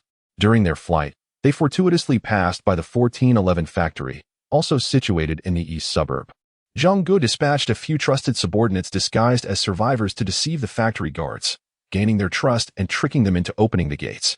They then effortlessly overpowered the security personnel within the factory. Gu Chengyuan had not anticipated that sending Gu Chengyuan out for adaptation training would yield such a substantial catch. The great fish certainly does not refer to the insignificant minions before him, nor to that despicable figure known as Zheng Gu. In Gu Chengyuan's eyes, they are merely insects that could be crushed effortlessly. What truly captivates his attention is the 1411 factory. According to the report from the Warden Wang, the 1411 factory is a subsidiary of the Zhoubang Arms Group located in Yezhou province. Although the factory in the eastern suburbs is not the main production facility, it does handle a portion of ammunition manufacturing. Not only can it produce bullets, but it is also capable of crafting small-caliber artillery shells. This news is undoubtedly favorable for Gu Chengyuan.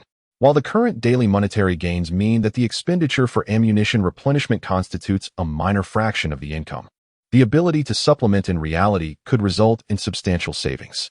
It could save nearly the equivalent of an infantry squad each day, especially with the expansion of his subordinate troops and the future establishment of a fully equipped combined battalion, perhaps even a combined brigade or army. The amount consumed solely through system replenishment would be staggering. Therefore, the 1411 sub-factory, and even the main factory, are objectives Gu Chengyuan is determined to seize. His only concern lies in the number of skilled workers remaining in the factory and whether they can resume the production line. Naturally, these three minions before him are incapable of providing such information. Su Zheng is no fool. Upon realizing they had occupied a military factory, he promptly took control of the production line along with all the workers. Currently, only Su Zheng and his 10 or so trusted confidants can access the core production workshops, and the specifics of the situation are beyond the comprehension of peripheral members like Chen Xiaolong. The trio's police shotguns have been examined. Their quality is remarkably crude, resembling little more than makeshift weapons clad in the guise of police shotguns. It is initially estimated that the object was crafted by hand on a lathe, possibly a prototype. Chen Xiaolong and his companions knelt on the ground, paralyzed by fear, yet they could still faintly perceive the oppressive gaze of Gu Chengyuan. In the face of death, the three of them sweated profusely, their clothing thoroughly soaked, akin to loaches pinned to a cutting board, utterly immobile. During their transport, they realized the nature of the formidable group they had encountered. This was a well-preserved, fully structured modern army with a complete command system. What instilled greater terror in them was the fact that the apocalypse had not only liberated them from their constraints, but had also unleashed the ferocity of this military beast. This was starkly evident in the demeanor of the sergeant, who spoke of execution with alarming nonchalance. Having grasped the situation, Gu Chengyuan leaned back slightly, relaxing against the chair's backrest, his tone indifferent. Leave these two. Take the three on the ground outside to be dealt with. Understood. Upon his command, the warriors, who had been waiting in the conference room like wolves, immediately advanced, each pair restraining one individual as they dragged them outside. The ferocity that Chen Xiaowei and his companions had once exhibited when tormenting ordinary people had vanished. They began to cry out for mercy. "Commander, please don't kill me. Spare my life. I am of use. I can act as your informant." Gu Chengyuan remained unmoved by their pleas, his eyelids not even flickering. The three were swiftly removed from the operations room, their cries for mercy fading into the distance. With the sound of gunfire echoing, the lives of Chen Xiaolong and his companions came to a hasty and ignoble end. It was only moments before his demise that Chong realized the truth. In times of peace, ordinary individuals like themselves were indeed protected, safeguarded from the harshness of reality. Mistakes may still lead to imprisonment, unlike today, where even imprisonment is a distant reality. Chapter 69 Su Zheng. The gunfire outside did not disrupt the discussions within the operations room. After enduring days of relentless combat, Gu Chengyuan and his comrades had become accustomed to life and death. They did not regard life with indifference, yet neither did they give it undue reverence. "Senyo, since it was your unit that apprehended them, I entrust this matter to you for resolution. Make one final effort before we depart." Jia Senyo instinctively straightened his posture, his gaze resolute. "Please, Commander, issue the orders.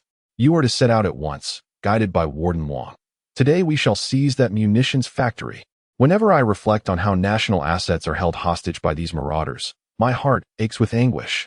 Just imagine the quantity of weapons and ammunition they can produce daily. What profits could these munitions generate? Gu Chengyuan felt a pang of regret that he was only now receiving this information, but it was not too late. By tonight, it would be in his grasp. As for those marauders, I believe they have long since chosen their path to demise. We must eradicate evil without exception. Understood, Commander. I must voice my concern. If the marauders use survivors as leverage, Jia Senyo could not restrain his apprehension.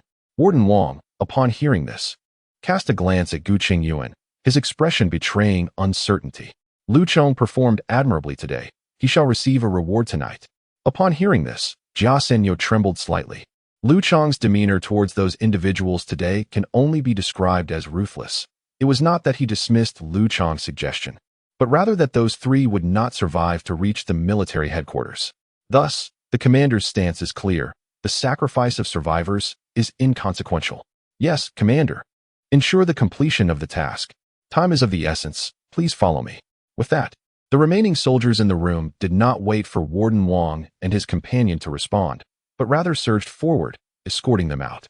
Standing by the window of the operations room on the second floor, Gu Chengyuan gazed intently as a convoy sped away towards the outskirts until it vanished from sight. His heart unmoved. He was acutely aware that his words would likely lead to the demise of innocent survivors. Yet what of it? He was a man, not a deity. Even in the Marvel films, countless ordinary lives perished each time the superheroes endeavored to save the world. But who truly cares? Even the film audiences, comprised of ordinary people themselves, remain indifferent. His only obligation was to ensure the upward trajectory of the collective interest. As for the individuals consumed in the process, they could merely be considered a natural expenditure. In the office of Factory 1411, Su Zheng reclined in the expansive executive chair, his legs casually crossed upon the dark red mahogany desk, his demeanor replete with relaxation and smug satisfaction. What does it mean to find light after darkness? What does it mean to be reborn from the brink of death? Su Zheng, who never completed elementary school, could hardly comprehend these notions in the past, yet now, he grasped their essence profoundly. Who could have anticipated that in just a week, he, who was to face execution, would not only escape death but also rally a band of followers to seize control of a military factory? The manufacturing of firearms had already seen initial success. With weapons in hand and an unceasing production line for ammunition at their disposal, was this not a direct pathway to ascendancy? In that moment, the exhilarated Su Zheng could not restrain a broad grin, indulging in a tactical lean-back.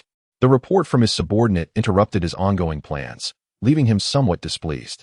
After all, he had envisioned his ascension to the throne and the restoration of the dynasty, and he was contemplating what title to adopt. This predicament was vexing him, causing a slight perspiration to bead on his forehead. How could he ascend without a title? Unfortunately, his exposure to literature was limited to romance of the Three Kingdoms and Young and Dangerous, leaving him at a loss. Frustrated, Su Zheng expressed his impatience. So what if it's delayed? It's hardly worth making a fuss over. Perhaps I'll even catch a woman. The mention of women ignited a sudden fury within Su Zheng. That son of a dog, Chen Xiaolong. If I discover that he dares to secretly pursue women behind my back, I swear I'll deal with him severely. Su Zheng had always looked down on Chen Xiaolong. After all, a hierarchy of contempt existed even among criminals. At the top was someone like Su Zheng, a death row inmate convicted of a grave crime, while at the bottom were those guilty of sexual offenses. In prison, if someone was found to have been incarcerated for rape, they would undoubtedly become the target of bullying and abuse from other inmates. Coincidentally, Chen Xiaolong was indeed a rapist, though he had only recently arrived and had not yet endured the prison's brutal initiation before the apocalypse erupted. Had it not been for the lack of manpower, Su Zheng and his group would have dealt with him long ago. Thus, Su Zheng felt free to display his disdain for Chen Xiaolong in front of his subordinates. However, Brother Zheng, the three of them each took a gun with them. I'm concerned they might escape. Who allowed him to take a gun? The younger brother awkwardly scratched his head.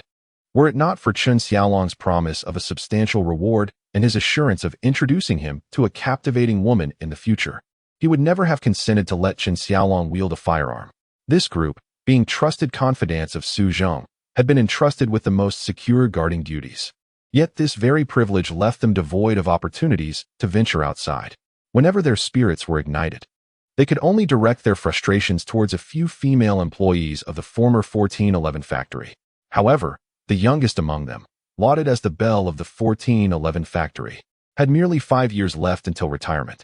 Brother Zheng, the outside is teeming with zombies. Without firearms, should anything arise, it wouldn't matter to them. But my heart aches for our 2 modified pickups. How dare you? Su Zheng suddenly erupted, kicking the younger brother squarely in the chest and sending him sprawling over a meter away.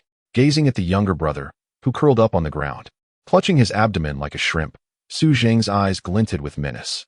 Do you take me for a fool? When I was weaving tales, you were still in short pants. Speak. The younger brother lay on the ground, drenched in sweat from the pain, and knowing Su Zheng's temperament, he immediately divulged the entire story. Upon hearing it, Su Zheng's forehead bulged with veins. He delivered another fierce kick to the younger brother's abdomen. How foolish of you. In this apocalypse, what is most scarce is not women, but firearms. With a gun, you can attract countless women. With women, you can only endure countless bullets. You imbecile. Go summon air and the others. Were it not for your long-standing loyalty, I would have disposed of you today. Make haste. At the urging, the younger brother, gritting his teeth against the agony, crawled up with all his might. Just as he was about to exit, he collided with a robust figure. Elder brother, the military has arrived. Chapter 70. I block him. He dares not fire. What nonsense is this? The army? Su Zheng's fury subsided, replaced by astonishment. After so many days in this apocalyptic world, he had scarcely glimpsed an official or even seen several policemen, many of whom had already met their demise. How could a military force suddenly emerge? Could they possibly share a similar fate to his own? Su Zheng recalled the time he had ordered someone to don a uniform, masquerading as a prison guard. Indeed, Brother Zheng, it is truly the army. At this moment, outside their factory, a dozen armored vehicles were stationed, along with 1 tank equipped with artillery. The sight was ominous and intimidating. Su Zheng inhaled sharply, pausing for a moment. What did they say they were here for? His mind raced as he pondered the military's intentions. Could it be for resupplying ammunition? They could not possibly engage his group directly. Yet if they disguised themselves as employees of an arms factory, in the current chaos, the enemy would likely lack the means to verify their identities, right? Even if their ruse were discovered, he had survivors and workers within the factory to serve as hostages. Surely, they would hesitate to launch an all-out assault. If worse came to worst, he could leverage the entire arms factory as a threat. With this thought, Su Zheng's confidence surged once more. Younger brother, we all know what we did after our escape. Facing execution 100 times before the apocalypse would scarcely suffice. If we are truly apprehended by the military, none of us will survive. Thus, we must burn our boats and seek life in the midst of death. You take a few clever and reliable brothers and plant explosives throughout the factory. Connect them with fuses, ensuring they can be detonated at the earliest opportunity. I will negotiate with them. If they refuse to let us live, we shall not afford them any mercy. Do you understand? Upon hearing this, Lao Air swallowed hard, a glint of madness in his eyes. All right, Zhenggu, if they won't let us live, we will meet our demise with these corrupt officials. Observing Lao Air's resolute figure, Su Zheng spoke again. Aren't there several types of explosives? Let us use the A4. I've seen it used in films to demolish buildings. Its power is formidable. Absolutely. Elder brother, we will ensure the A4 is used. As Su Zheng's trusted confidant, Lao Air's actions instilled complete confidence in him. Once the plans were set, Su Zheng adjusted his ill-fitting suit and tidied his hair in the full-length mirror behind the door. He spat twice into his hand, rubbing them together to smooth down his somewhat unruly crew cut. Pushing open the office door, he found the corridor filled with his loyal subordinates, armed and awaiting orders. Outside Factory 1411, Gu Chengyuan surveyed the factory gate, growing increasingly impatient, contemplating whether to simply charge the 04A infantry fighting vehicle through the entrance. Just then, a crew-cut youth clad in factory uniform timidly approached the entrance, exclaiming, "Military officer, don't shoot." He then set down a speaker and fled. Just as Gu Chengyuan braced himself, suspecting it to be a bomb, a hoarse male voice suddenly emanated from the speaker. "Greetings, esteemed military gentlemen. I am the director of Factory 1411. I wonder what brings you to our establishment." This remark elicited laughter from the entire company. Good heavens! These foolish individuals think they are playing Mission Impossible with us. I am so intimidated that I might refrain from striking him, fearing the spread of foolishness. Lu Chong chuckled as he patted the car door and spoke to Xiao Bin. We have come to replenish our weapons. Please open the factory gates to allow the troops to enter so we can ensure your safety. Gu Chengyuan did not rush to unmask the other party's clumsy lies, but instead continued the conversation. What if they are deceived into opening the gates? I regret to inform you, esteemed gentlemen, that our factory is unable to accommodate. To hell with it. Open the gates immediately, or I shall be forced to bombard you. Having heard half of the statement, Gu Chengyuan realized that cunning would not suffice and was disinclined to engage in further banter. The commander has ordered an assault before nightfall. There is no time for idle chatter. It would be better to conclude this sooner and rest. In the storeroom not far from the main gate, Su Zheng and the others exchanged glances. How fierce. They would resort to cannon fire at the slightest disagreement? I will count to 3. If the door is not opened, I shall fire. 1. Observing the panicked expressions of his subordinates, Su Zheng quickly reassured them. That will not happen. We have so many civilians inside. The military is disciplined and would never. Boom. A deafening explosion erupted, and the 04A armored vehicle shook violently, stirring up dust and debris all around. A 100mm high explosive howitzer was effortlessly discharged, piercing through the gates of Factory 1411, and in an instant, it brought down the concrete walls of the storage facility. Listening to the resounding explosion emanating from the adjacent warehouse, Su Zheng and his companions were drenched in cold sweat. How audacious they were! How could they disregard all decorum in such a reckless manner? With the driver flooring the accelerator, the menacing 04A infantry fighting vehicle charged forward, heading straight for Su Zheng's storage area. Gu Chengyuan was aware that the main target must be there. Did this old scoundrel believe that hiding behind a microphone would keep him safe? Before the group could recover from the shock of the explosion, the deafening sound of tracks scraping against the concrete floor filled the air. With a thunderous crash, the 04A infantry fighting vehicle ruthlessly breached the wall of Su Zheng's warehouse, sending bricks flying and dust billowing.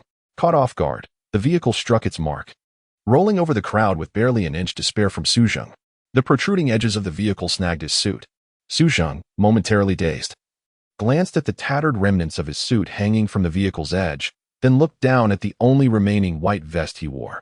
A sudden chill enveloped him. Chapter 71. The consequences of ignorance. A wry smile crept onto Su Zheng's face as he beheld the subsequent arrival of the Mengshi 3 armored assault vehicles. It was all an illusion. If that were the case, let these individuals be the ones to compensate him. A resounding slap echoed, abruptly halting Su Zheng's laughter. Akin to a duck whose throat had been seized, Lu Chong had long harbored a festering rage. In his words, for such a vile creature, one ought to unleash the cannon and obliterate him without hesitation. Why complicate matters? Yet, he was compelled to heed the orders of the company commander, Gu Chengyuan. The moment the 04A infantry fighting vehicle fired its cannon, Lu Chong found himself exhilarated. The Warrior 3 armored vehicle, almost glued to the rear of the 04A, rushed in. Upon disembarking, the sight of the fool grinning infuriated Lu Chong even further. What the hell are you laughing at? Now that I have you, I will ensure you don't escape unscathed. You think you can dawdle around? Execute him. Execute him. Drag him away for execution. Finish him off while he lies there. With a sinister grin, Su Zheng shouted, "Second, ignite and detonate the C4. Let us all perish together." Understood, Brother Zheng. Let the corrupt officials die alongside us. At that moment, Lu Chong finally noticed the communication device strapped to Su Zheng's waist. There are explosives. Retreat. In a flash of realization, Lu Chong understood that this old rascal intended to blow up the armory. He swiftly seized Su Zheng and squeezed into the Warrior 3 armored assault vehicle. The news of the imminent explosion was promptly dispatched for evacuation.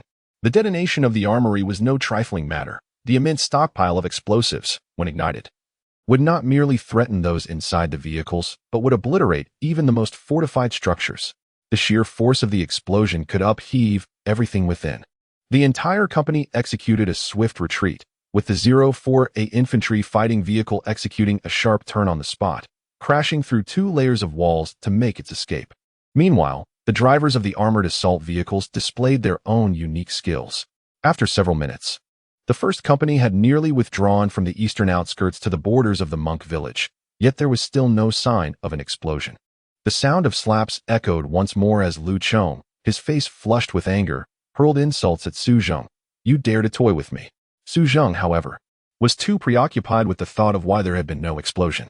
A few kilometers away, in a dry field, Lao Air, covered in grass like a guinea pig, was equally perplexed.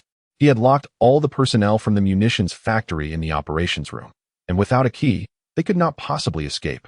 Fearing that the so-called suction four would not detonate, he had pulled several fuses, witnessing the flames consume them before narrowly escaping through a dog hole. It made no sense. Lao Air stroked the stubble on his chin and thought, fine. If it doesn't explode, it doesn't explode. Consider it luck for those bureaucrats. Yet, a sense of sorrow washed over him as he lamented the loss of his elder brother, who had perished in vain. Recalling how Su Zheng had cared for him like a brother during their time in prison, even the cold-blooded Lao Air felt his eyes welling with tears. With a solemn expression, he slowly knelt toward the direction of the munitions factory and bowed his head several times. The dull thuds resonated across the wilderness as the dry ground beneath him quickly formed a small pit. Brother, may you and the others rest in peace. With my current abilities, I am utterly incapable of avenging you. However, if I cannot avenge you, what face do I have left to call you my brothers? Therefore, today I shall sever our brotherhood completely. This blood feud, I, the second brother, shall seek to repay in my next life. With that, he stood up, his face covered in grime, and turned to stride quickly into the distance, his powerful legs moving with the swiftness of a whirlwind. The setting sun cast a blood-red hue, stretching his shadow long and far. Report to the platoon leader. Our reconnaissance at the munitions factory confirmed the presence of a bomb, which is still in a state of combustion. Then why hasn't it exploded? Jia Sanyu, bewildered, listened intently. Because that SC-4.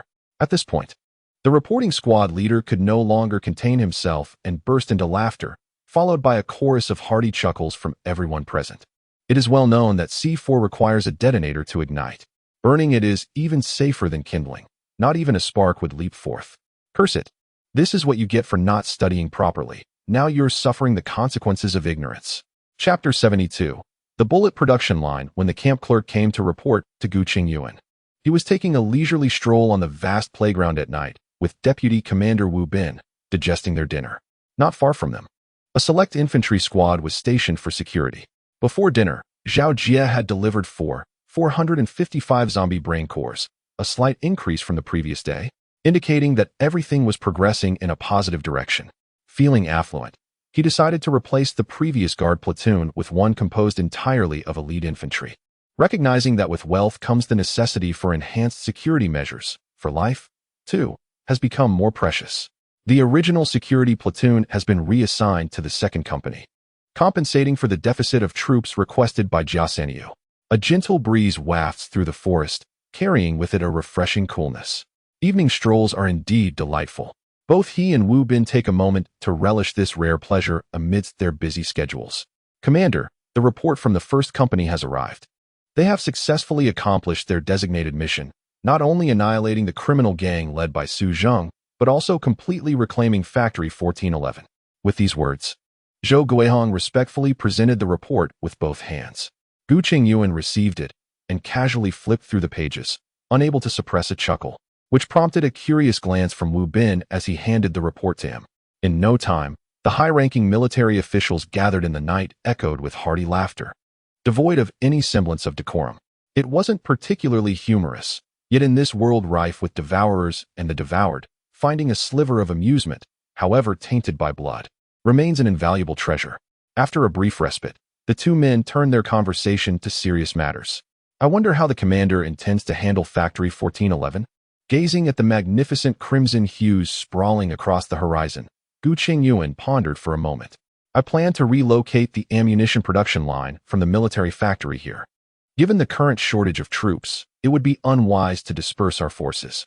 Furthermore, according to the report, only 24 workers remain at the factory, and nearly all of the management has been swept away by the criminal gang, leaving just the lone workshop supervisor.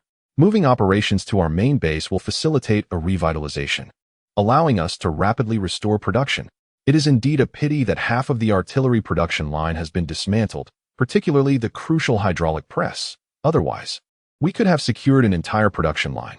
At this juncture, Wu Bin interjected to offer consolation, stating that according to the battle report, a company commander mentioned that these two production lines combined possess a daily output capacity of 100,000 rounds, significantly surpassing our current consumption. Merely these two lines could sustain a doubling of our troop strength. Indeed, this is certainly good news. Presently, our primary expenditure is ammunition, and acquiring these 2 production lines would essentially cover our force's daily needs. With this in mind, Gu Chengyuan's spirits lifted once more, realizing he had been overly greedy. Having achieved such a significant gain, what more could he desire? However, the final piece of information in the battle report was even more noteworthy, as it referenced the 1411 General Factory located in Guanshan District. This factory is remarkable. It is an entirely automated and intelligent facility funded by the Zhoubang Weapons Group. The workshop director stated that its artillery production capacity could reach 50,000 rounds per day, while the ammunition output could exceed 1 million rounds daily. If we could acquire it, Gu Chengyuan dared not imagine the extent of his joy. If it weren't for the fact that Shishui District is separated from Guanshan District by an urban area, and given the current military strength, even attempting to circumvent it would be futile. He could hardly contain his eagerness. Yet, considering that this factory is situated in the night market, Gu Chengyuan felt less urgency. After all, he truly did not believe that any force within the night market could rival the military prowess of his own troops. Having contemplated these matters, Gu Chengyuan turned to the scribe Zhou Guihong and spoke. Guihong, draft the orders for the camp. Upon hearing this, Zhou Guihong promptly retrieved her pen and notebook. Instruct the 4th Infantry Company to transport 4 base units of ammunition to Factory 1411 to facilitate the handover of defense duties with the 1st Infantry Company. 3 of the base units should be allocated to the 1st Infantry Company as ammunition for their mission to Zaixiang Town tomorrow. The aforementioned handover must be completed by midnight tonight. Go ahead, Guihong. Yes, Commander. After Zhou Guihong departed, Gu Chengyuan opened the system interface. Funds, 13,573.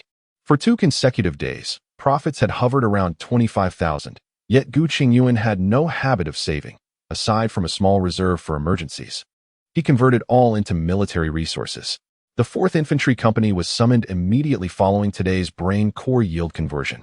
The unexpected emergence of a military factory disrupted his military reform plans. Realizing that the current economic strength was insufficient to support the expanded military capabilities required by the new reforms, Gu Chengyuan had no choice but to continue building the company according to the old structure. The 3rd Company, along with the newly summoned 4th Company, although both comprised 4 infantry platoons like the 2nd Company, lacked any elite infantry squads.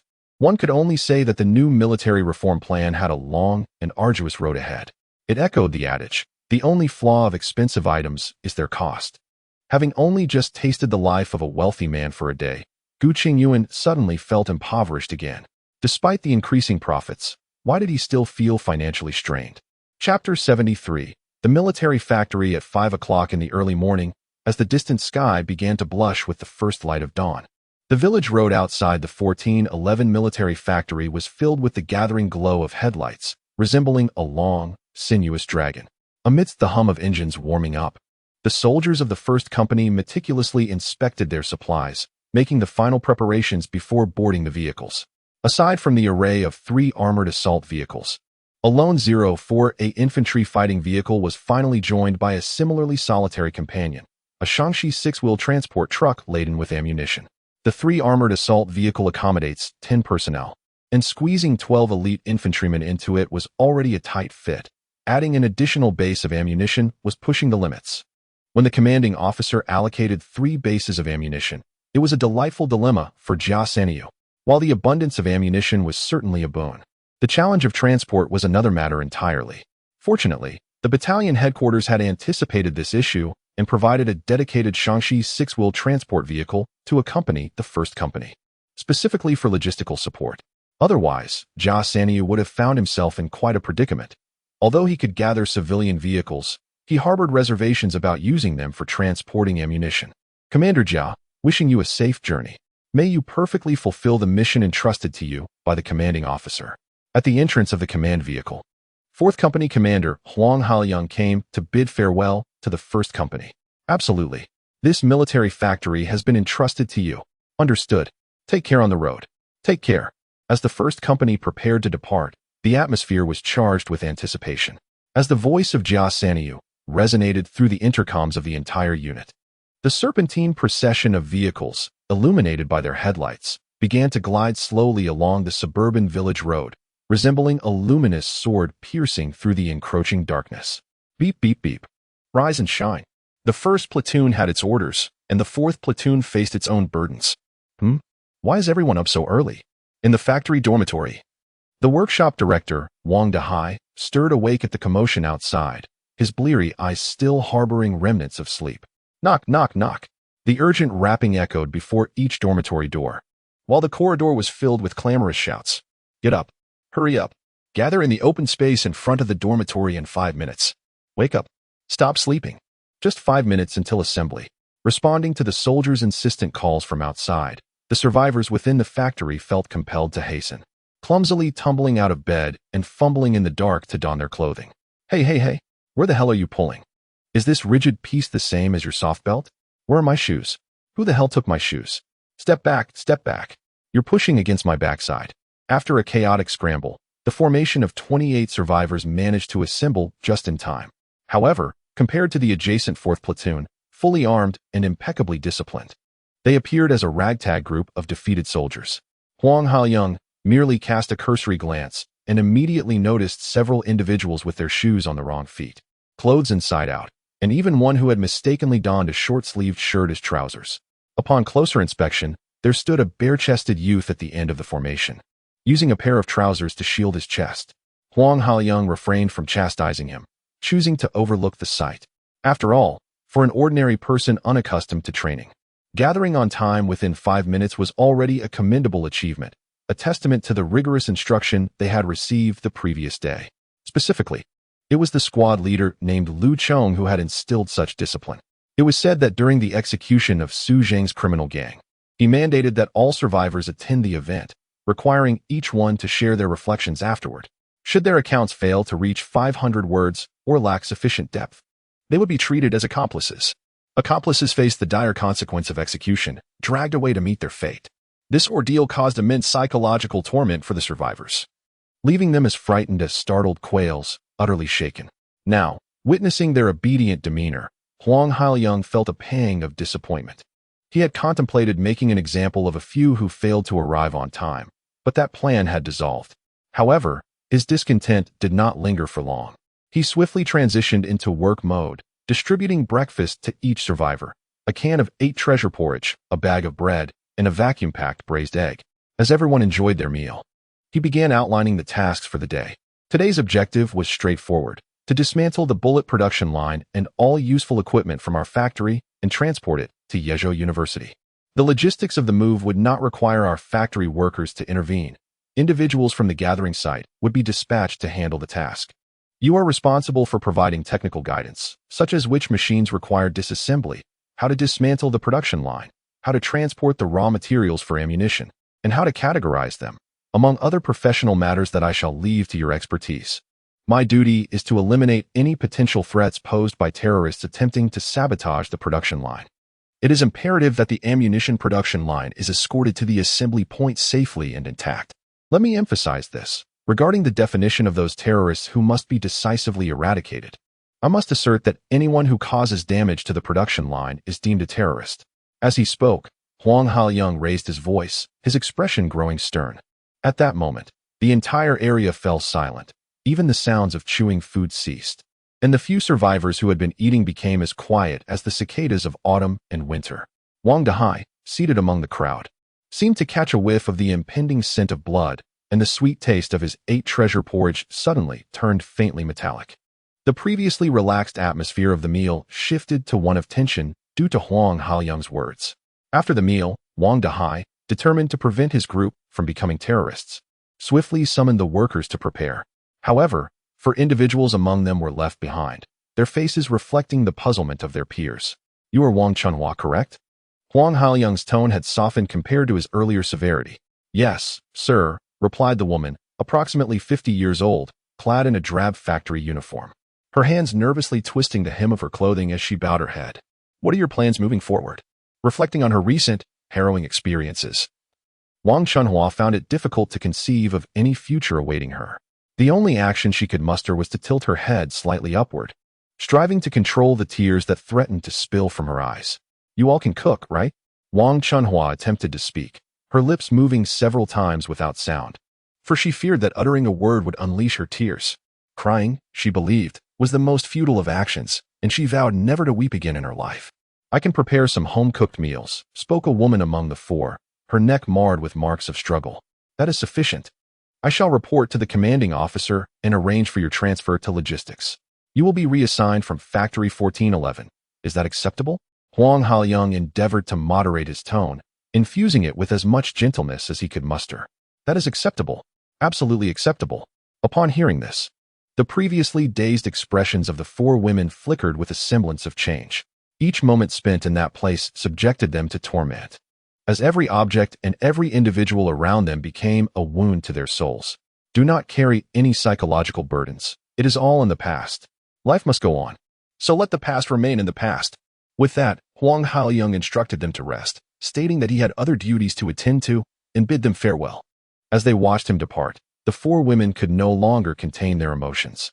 Embracing one another, tears intertwined. Chapter 74, Building an Informationized Army. Report to the commander. This is a report from the company commander of the 4th Company, Huang Haoyang. Zhou Guihong entered Gu Chengyuan's dormitory from the adjacent operations room, handing him the freshly printed report.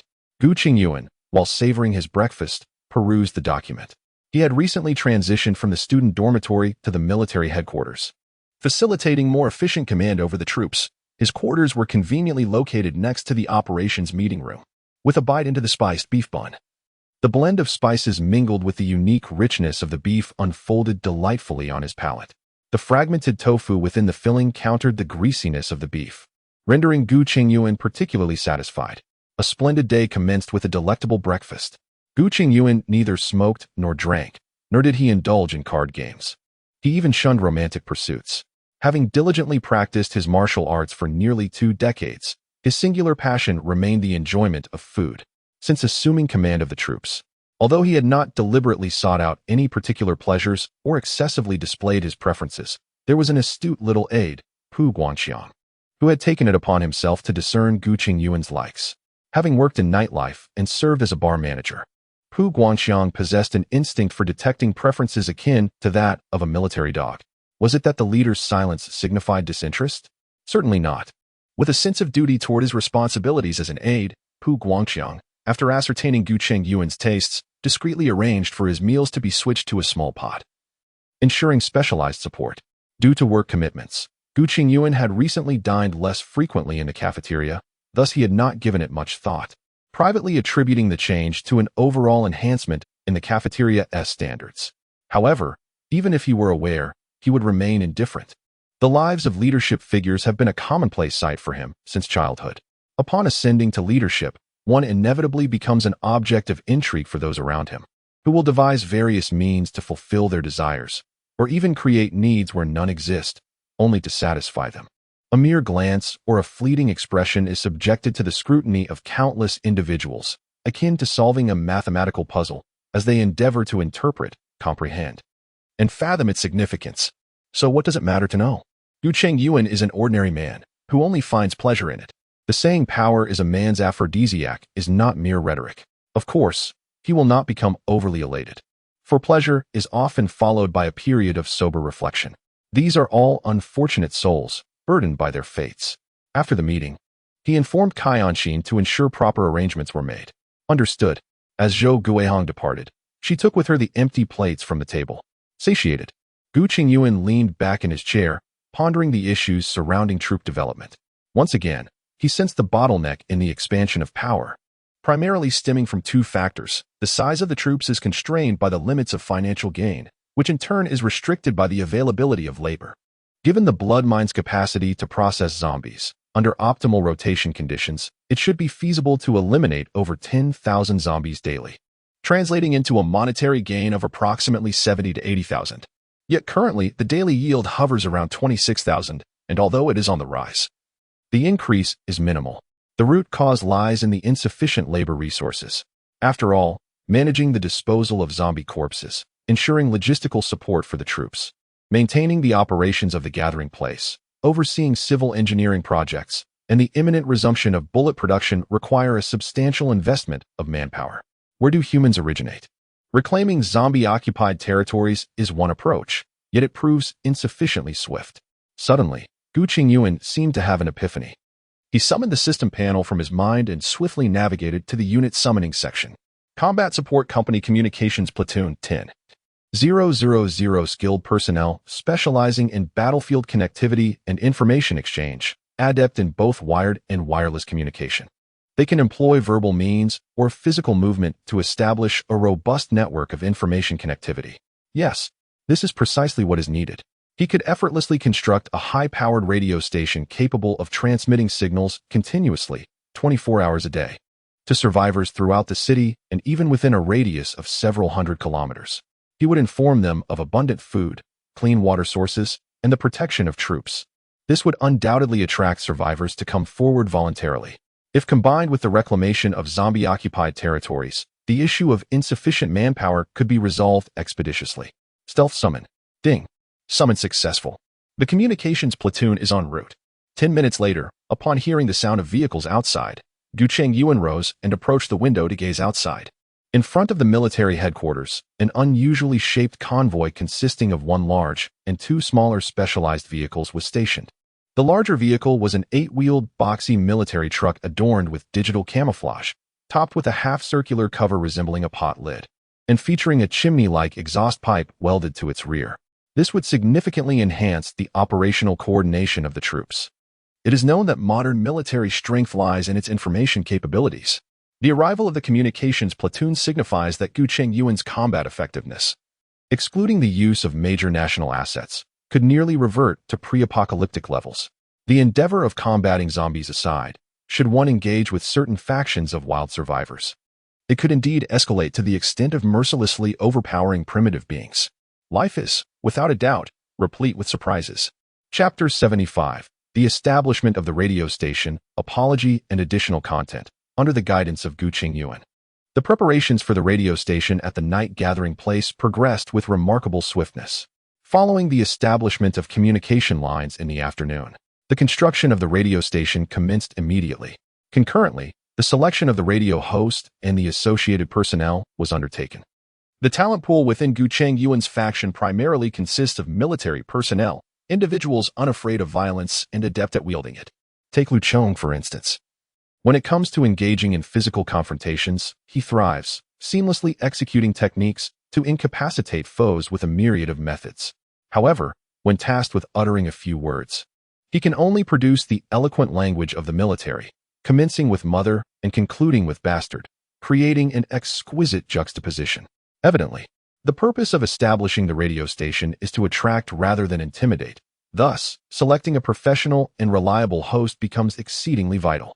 Survivors can supplement the shortcomings of the war system's talent pool in this regard, which is also a fundamental objective behind Gu Chengyuan's initiative to gather survivors. The more individuals congregate, the greater the reservoir of talent. The realms of human development are vast and varied. A singular focus on violence cannot sustain itself indefinitely. Ultimately, the matters of human civilization must be resolved by humanity itself. The system merely serves as a tool in Gu Chengyuan's arsenal. In the selection of the radio host, Cai Anxin, who is responsible for this task, is particularly diligent, for the radio station serves as a calling card for external promotion, and the host's performance reflects the overall image of the gathering place and its leader. Due to human factors leading to the tarnishing of the leader's image, Cai Anxin could never forgive himself. Consequently, at the onset of the selection process, he established stringent standards, not only restricting the relevant fields of study and professional experience for applicants, but also conducting personal interviews one-on-one to ensure quality control. Despite such high expectations, the candidates flocked to his office after dinner, eager to participate. This was, of course, driven by self-interest. As the compensation structure outlined by Gu Chengyuan for the radio station clearly stated that the remuneration for radio hosts was equivalent to that of frontline combatants. After all, the realm of public opinion is akin to the front line of battle. If wielded effectively, its influence is no less formidable than that of artillery. It is worth noting, however, that the target audience is exclusively human, as zombies cannot comprehend the discourse and merely express a desire to consume one's brain. In contemporary military strategy, psychological warfare has been emphasized as a primary tactic. A notable instance of this is the United States' employment of hacking techniques during conflicts with local factions. wherein they broadcast a fabricated video of a local leader purportedly surrendering on the faction's television network. The compensation for radio hosts, likened to that of frontline combatants, offered a relatively easy workload devoid of life-threatening risks, a veritable golden opportunity for survivors, given the prevailing culture and regulations within the settlement. Attaining the status of a frontline combatant typically necessitated either the sacrifice of one's body or life, leaving no alternative paths. This fierce competition among radio hosts resulted in a protracted selection process that extended into the early hours of the morning, ultimately yielding one male and one female victor. By the latter stages of the interviews, Cai Anxin began to experience auditory hallucinations, feeling as though someone was reciting tongue twisters in his ear, causing his auditory system to feel nearly entangled, akin to a Chinese knot. However, what brought him solace was the realization that his efforts had not been in vain. He had successfully selected the finest hosts from a crowd of dozens. Unexpected, yet not surprising, both hosts hailed from Night State University, albeit not from the broadcasting major. The only source of trepidation for Cai Anxin was whether Gu Chengyuan would be satisfied after listening to the broadcast the following morning. This was also a concern shared by the two hosts, for the entire gathering was aware that the only one capable of making decisions in this domain was their senior, Gu Chengyuan. Nonetheless, they took pride in this, for it is human nature to admire the strong. Thus, nearly all students at Night University regarded Gu Chengyuan as an idol, aspiring to follow in his footsteps, and viewed their affiliation with Night University as a badge of honor reflecting their connection to him. Perhaps in the not-so-distant future, the Night University gathering might witness the emergence of a Night University faction. Chapter 76, The Black Great Wall. P.S. The author struggles with naming. Readers who dislike this title need not let it hinder their enjoyment of the subsequent narrative. This title will scarcely appear again, as the story continues along the lines of the reality of the XX Group Army and the XX Combined Brigade. The next morning, Cai Anxin arrived punctually at the Military Operations Command Room. Report. Enter. Recently, the food had indeed improved significantly, albeit slightly greasy. Brewing some pu'er tea would be just the remedy. Old Cai, the tea leaves are beside the kettle. You can brew it yourself. Given our familiarity, I shall not serve you. Upon hearing this, Cai Anxin keenly noted the use of our in Gu Chengyuan's phrasing, and a wave of delight washed over her. What does our imply? Certainly, it must be someone from our ranks. The leader's way of addressing himself indicates that he holds himself in high regard and does not perceive himself as an outsider. With this thought, his tone became even more deferential. Thank you, Chief. Unfortunately, I have just consumed 2 large bowls of soybean milk, so I fear I may not be able to enjoy your fine tea today. After saying this, Cai Anxin earnestly patted his round, ample belly. Ha, speak freely. You never come without a purpose. Indeed, nothing escapes your keen perception. The task you assigned us regarding the establishment of the radio station has been successfully completed. With just a word from you, we can broadcast our voices within a radius of 500 kilometers. Oh, so soon? Gu Chengyuan, taken aback, instinctively scrutinized Cai Anxin, only to notice the bloodshot eyes and the sheen of oil on his face, which bore witness to his fatigue. Cai Anxin, aware of Gu Chengyuan's inspection, subtly adjusted the angle between his face and the light, ensuring that Gu Chengyuan could see his pallid complexion and weary demeanor. Meanwhile, he silently urged, Chief, do ask. Do inquire whether I have been working through the night on your orders. Why else would he appear both lethargic and spirited? Considering that he still required the capable chief steward, Gu Chengyuan finally inquired, Old Cai, have you been working all night? Upon hearing this question, Cai Anxin felt as if he had taken a refreshing gulp of ice water on a sweltering summer day. It was utterly delightful, akin to listening to celestial music. Why had he endured a sleepless night? For the sake of completing the task? No. It is not merely to demonstrate to the Commander one's unwavering resolve in executing orders, nor merely to showcase one's dedication to placing him at the forefront of all endeavors. This is professionalism. Indeed, Commander, having been entrusted with a task directly by you, I find it impossible to rest until it is accomplished. Moreover, the enthusiasm of the young men and women is commendable. Thus, we devoted the entire night to ensure the completion of the assignment you bestowed upon us. Upon hearing this, Gu Chengyuan, though aware that the situation was not quite as exaggerated as portrayed by the individual, nonetheless felt a natural surge of delight within. Even the disheveled appearance of Cai Anxin, who seemed somewhat lackluster, appeared a tad more endearing. Oh, Lao Cai, Your diligence and sense of responsibility are commendable, but do take care of your health. This gathering place cannot function without you. I depend on you to manage it well. You must not falter." After a delightful exchange reminiscent of a harmonious ruler and minister, they finally arrived at the crux of the matter. Cai Anxin presented a manuscript, hastily prepared by the radio station's editors overnight, to Gu Chengyuan. "Commander, we have completed the broadcast script for the inaugural issue of our radio station. May I kindly request your review to ascertain if there are any issues? Furthermore, as we engage in external promotion, it is inevitable that we will reference you and the remarkable achievements of your troops to inspire and uplift the morale of the surviving humanity in their struggle against the apocalypse. This raises a pertinent question. How shall we address you and your forces? Alternatively, what is the designation or codename of your unit? These two matters are beyond my purview. Hence I come to seek your guidance. Commander, there is no need to peruse the manuscript.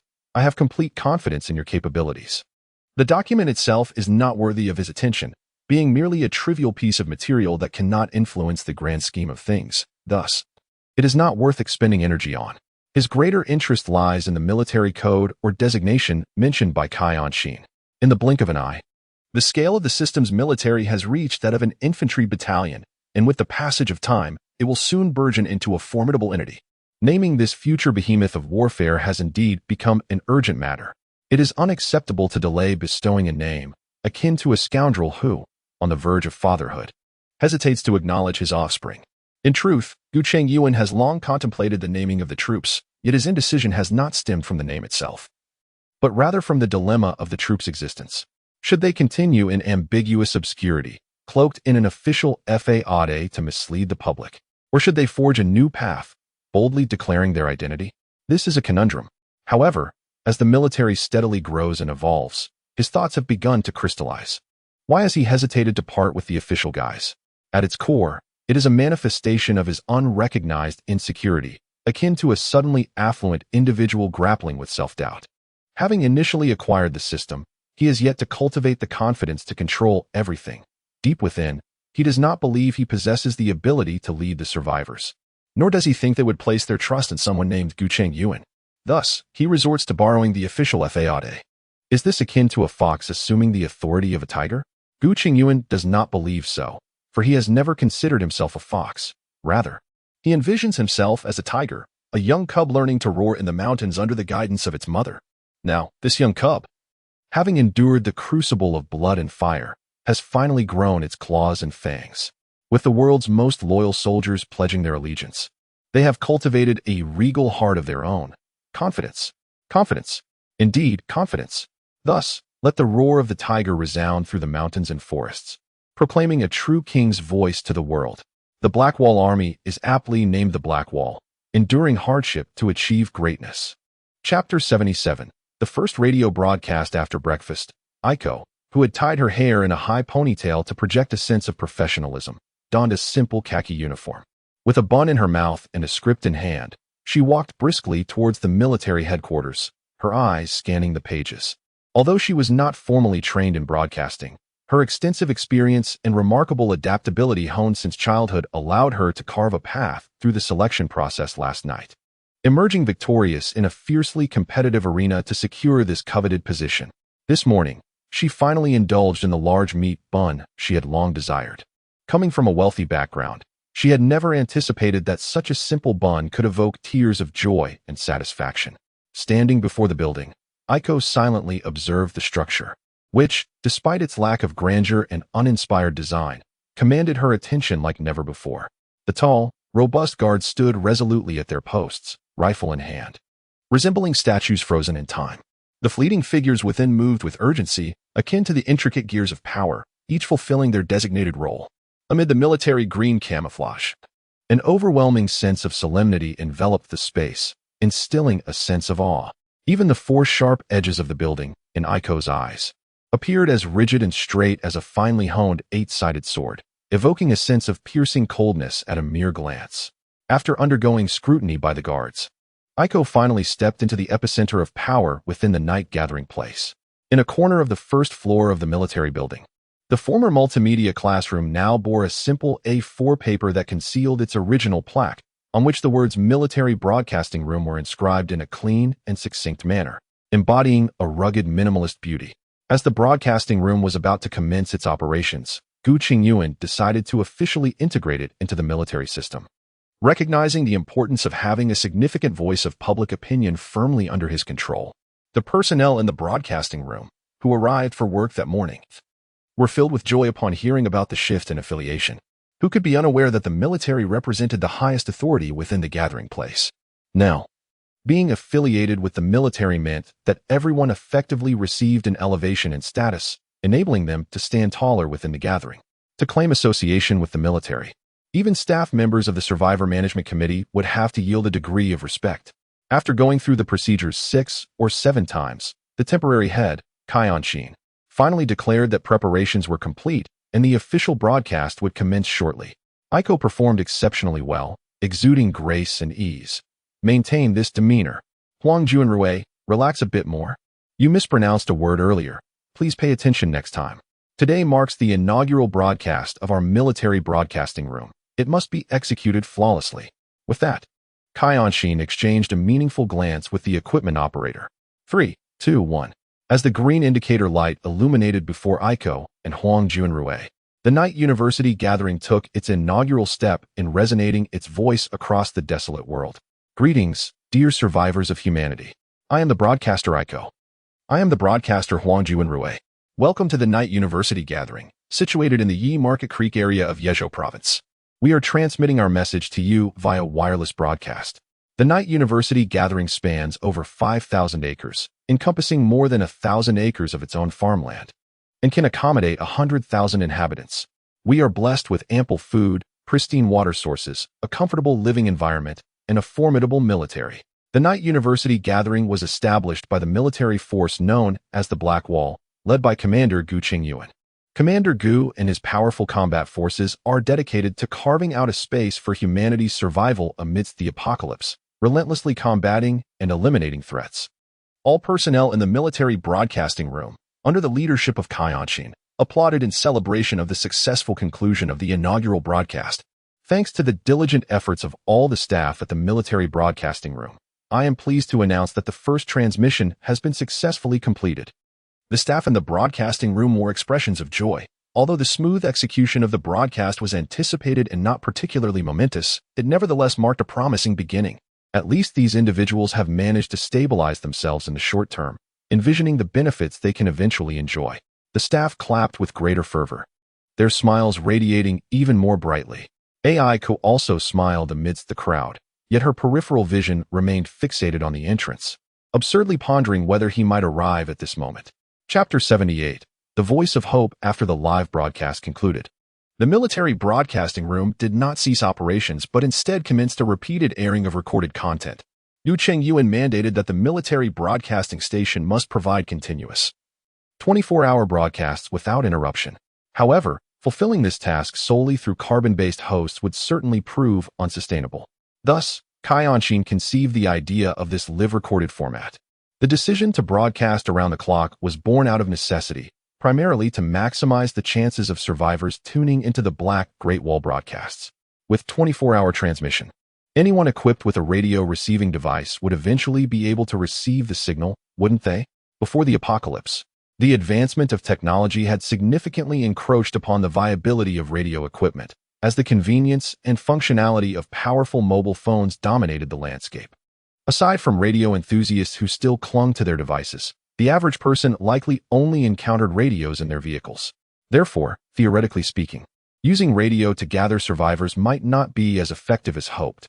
After all, many households hardly utilize televisions anymore, let alone the more archaic radios.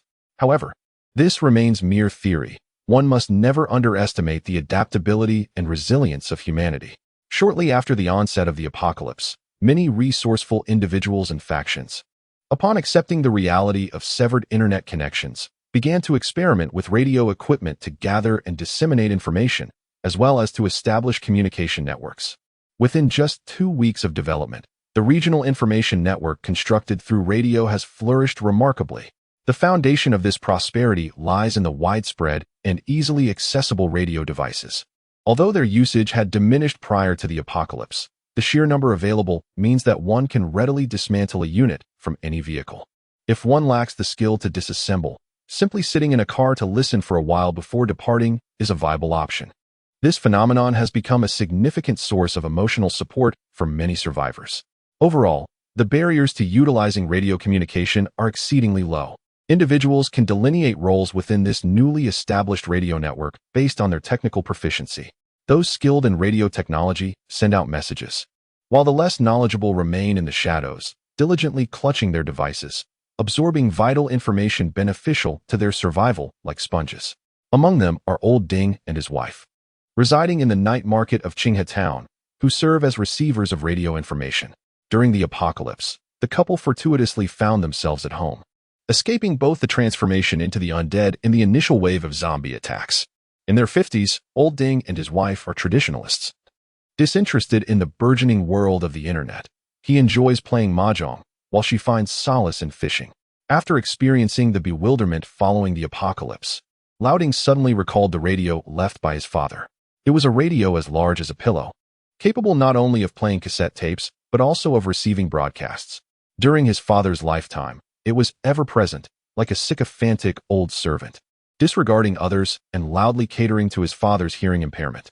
At that time, Ding loathed the device, detesting its antiquated nature and the disturbance it brought to his tranquility. Therefore, upon his father's passing, he hastily relegated it to the shadows, banishing it to the storage room. However, as the apocalypse unfolded, Ding reactivated it, continuously drawing sustenance for survival from the information network broadcasted through the radio. The cataclysm had fostered an unprecedented solidarity among humanity, with numerous technological savants transmitting the most vital and pragmatic survival knowledge to survivors ensnared in various corners of this desolate world. This endeavor was devoid of ulterior motives, driven solely by the fundamental hope that everyone could persevere. Ding never anticipated that his father, who had departed many years prior, would once again safeguard him through such a medium. Today, Ding's life revolves around eating and vigilantly attending to the radio, gathering information that proves beneficial to him. He has genuinely reaped the rewards of information reception, evolving from the initial bewilderment at the dawn of the apocalypse to gradually cultivating the confidence to survive. It is no wonder that people often say one should pursue lifelong learning. In the past few decades, even during his youth when he collected bird eggs, Ding had never yearned for knowledge as fervently as he does now. This morning, as was his routine, he sat early before the radio, first tuning into several familiar survival knowledge channels, diligently taking notes with a notebook in hand. Ding couldn't help but feel a surge of concern. His father's departure had once led him to believe that life and death were the gravest matters in this world. Yet now, they seemed to hold little significance. In this apocalyptic world, human lives resembled ginkgo leaves clinging to autumn branches, easily swept away by a gentle breeze. After silently offering a prayer for the channel's host, Ding set the radio to automatic frequency hopping and began to nibble on the wild bread he had collected from his neighbor the previous day. It was his first experience with taking a life, or more accurately, dispatching a corpse. Utilizing the knowledge gleaned from radio broadcasts, he had crafted a makeshift cardboard armor and, after thoroughly memorizing the weaknesses of zombies and repeatedly practicing the art of dispatching them, he had successfully eliminated a zombie athlete in his neighborhood at the ripe age of 50. Suddenly, a cacophony of jarring frequency shifts erupted. Accustomed to the protracted wait, Ding remained unperturbed. Instead, he retrieved a jar of black goji berries that his neighbor had provided from beneath the coffee table. 1, 2, 3, 8. Oh, 8 of these delightful morsels are quite sufficient. He chuckled to himself, for Ding's engine was powerful yet fuel-efficient. With this thought, a mischievous grin spread across his face. Just as he turned to fetch some water, the static from the radio abruptly ceased, replaced by the composed and dignified voice of a woman and the steady, clear tone of a man. Greetings to all human survivors. I am the broadcaster, Aiko. I am the broadcaster Chengyuan迎来了a. Old Ding sat motionless, listening intently to the announcements on the radio, until the hot water overflowed from his cup, scalding his hand. The sound of shattering glass echoed in the air. Without a moment to lament the loss of his 8 goji berries, Old Ding turned towards the bedroom, exclaiming with fervor, Wife! Wife! Official news! There is finally official news. A shelter has been established. Quickly, come here. Humanity is not doomed. Overwhelmed with excitement, They paid little heed to whether the news was official or unofficial. Their thoughts were simple. Whoever could save them would be their beacon of hope. This glimmer of hope had been awaited for more than half a month. Thus, in the night market and within a radius of 500 kilometers centered around it, countless survivors equipped with radio receiving devices found themselves unable to contain their exhilaration upon hearing the broadcast from the gathering point at Chengyuan University. Their excitement was understandable. In the immediate aftermath of the apocalypse, various organizations were preoccupied with their own survival. Managing to avoid collapse was an achievement in itself, let alone rescuing others. This led to a collective silence among the major institutions within the gradually flourishing radio network.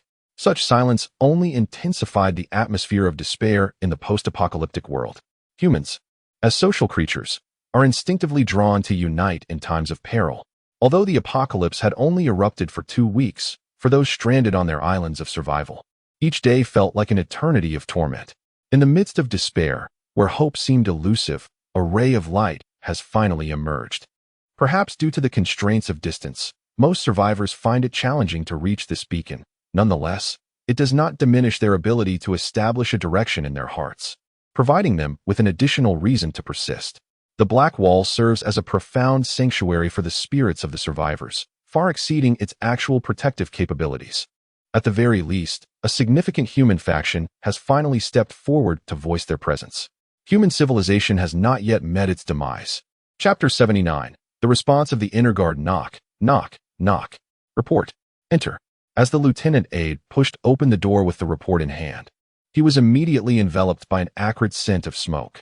The room was shrouded in thick, swirling smoke, so dense that it was almost suffocating, leaving him feeling as though he were submerged in a fog of fumes.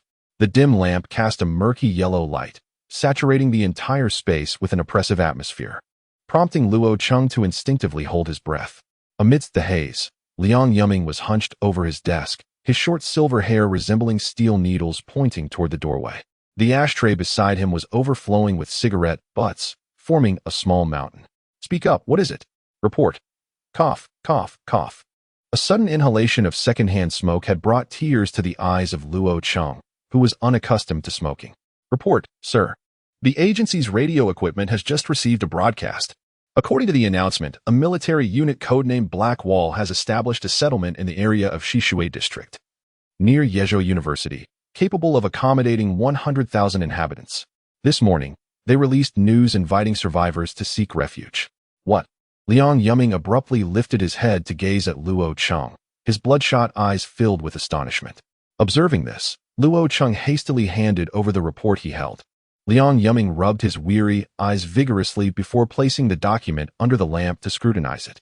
The report was succinct, primarily documenting the broadcast from the Black Great Wall. Liang Yuming read swiftly, finishing the contents in no time. Excellent, he exclaimed, rising abruptly from his seat. The sound of a lighter igniting pierced the silence. In an attempt to steady his tumultuous emotions, Liang Yuming inhaled deeply, releasing a heavy exhale through his nostrils. As far as I know, there should be no troops capable of sustaining such a large gathering in the night market, he pondered, gradually pacing to the window of his office. It matters not. As long as they can hold their ground, who cares? So long as they are not zombies. Xiao Luo, here, regarding the contact with the Black Great Wall forces. You must inform the chief of staff. A sudden stillness enveloped the room. I forgot. Old Lu has just fallen. Young Yuming's voice was subdued, as if confiding in Luo Cheng or perhaps reassuring himself. During the evacuation of civilians from the city, Chief of Staff Lu had led the rear guard and was overwhelmed by the horde. Notified Deputy Chief of Staff Zhao Lei to follow up, gather intelligence on their background, and ascertain whether the broadcasts are exaggerated. It would be prudent to uncover the origins of these troops, ensuring no conflicts arise. Understood. I shall go. Yes. After Luo Qing turned and exited, Liang Yuming swiftly drew back the curtains, allowing the bright sunlight to flood into the room. Bathed in this golden glow, his gaze fell upon a panorama of lush, undulating mountains, encircled by a small stream that wound like a jade ribbon. Delicate willows swayed gently in the breeze, presenting a scene of exquisite natural beauty. In a moment of fleeting tranquility, Liang Yuming felt the urge to express his thoughts. Yet words failed him as he merely stammered in silence before finally exclaiming, "Damn it, how wonderful it is to be wealthy." The internal security forces had recently relocated from Jingyang District to the current Wanfuxiang Villa District, bringing along over 20,000 ordinary citizens. Although the Villa District was spacious and equipped with ample living facilities, accommodating such a multitude was a tight squeeze. However, the challenges of managing this gathering place weighed heavily on his mind, encompassing a myriad of demands, intricate ideologies, conflicts among groups, resource distribution, and security issues. These numerous concerns had drained him of energy, leading to sleepless nights. Within merely 2 weeks since the onset of the apocalypse, his hair had turned completely white, and he appeared to have aged a decade. Knock, knock, knock. The door was rapped upon once more, causing Liang Yiming to furrow his brow. He had become so sensitized that the sound of knocking made his heart constrict. This was due to the fact that each time the door was knocked, it invariably heralded bad news. "Come in," he called out. As the words left his lips, a middle-aged, rotund man in a suit deftly squeezed through the door. A sycophantic smile plastered across his face. A man like Liang Yiming, accustomed to the machinations of the world, instantly discerned the arrogance concealed beneath that disingenuous smile. However, this individual indeed possesses the audacity to be arrogant. Not only does he conduct substantial business, amassing assets worth billions, but his brother-in-law is also one of the prominent figures in the night market, wielding astonishing influence. Prior to the apocalypse, although I held the rank of a senior colonel, my authority paled in comparison to his. He is nothing more than a cunning opportunist. Just yesterday, we had a fierce argument over the matter of rescuing his brother-in-law from the city center, and I am left perplexed as to why he has now come back with such shamelessness. Liang Yiming pondered his intentions, quietly heightening his vigilance. "What is your purpose here?" With the pretense already discarded, Liang Yiming showed no courtesy. Jia Dio's face paled slightly, feeling somewhat embarrassed. Throughout the years, everyone had treated him with utmost politeness, and he had never faced such a brusque reception.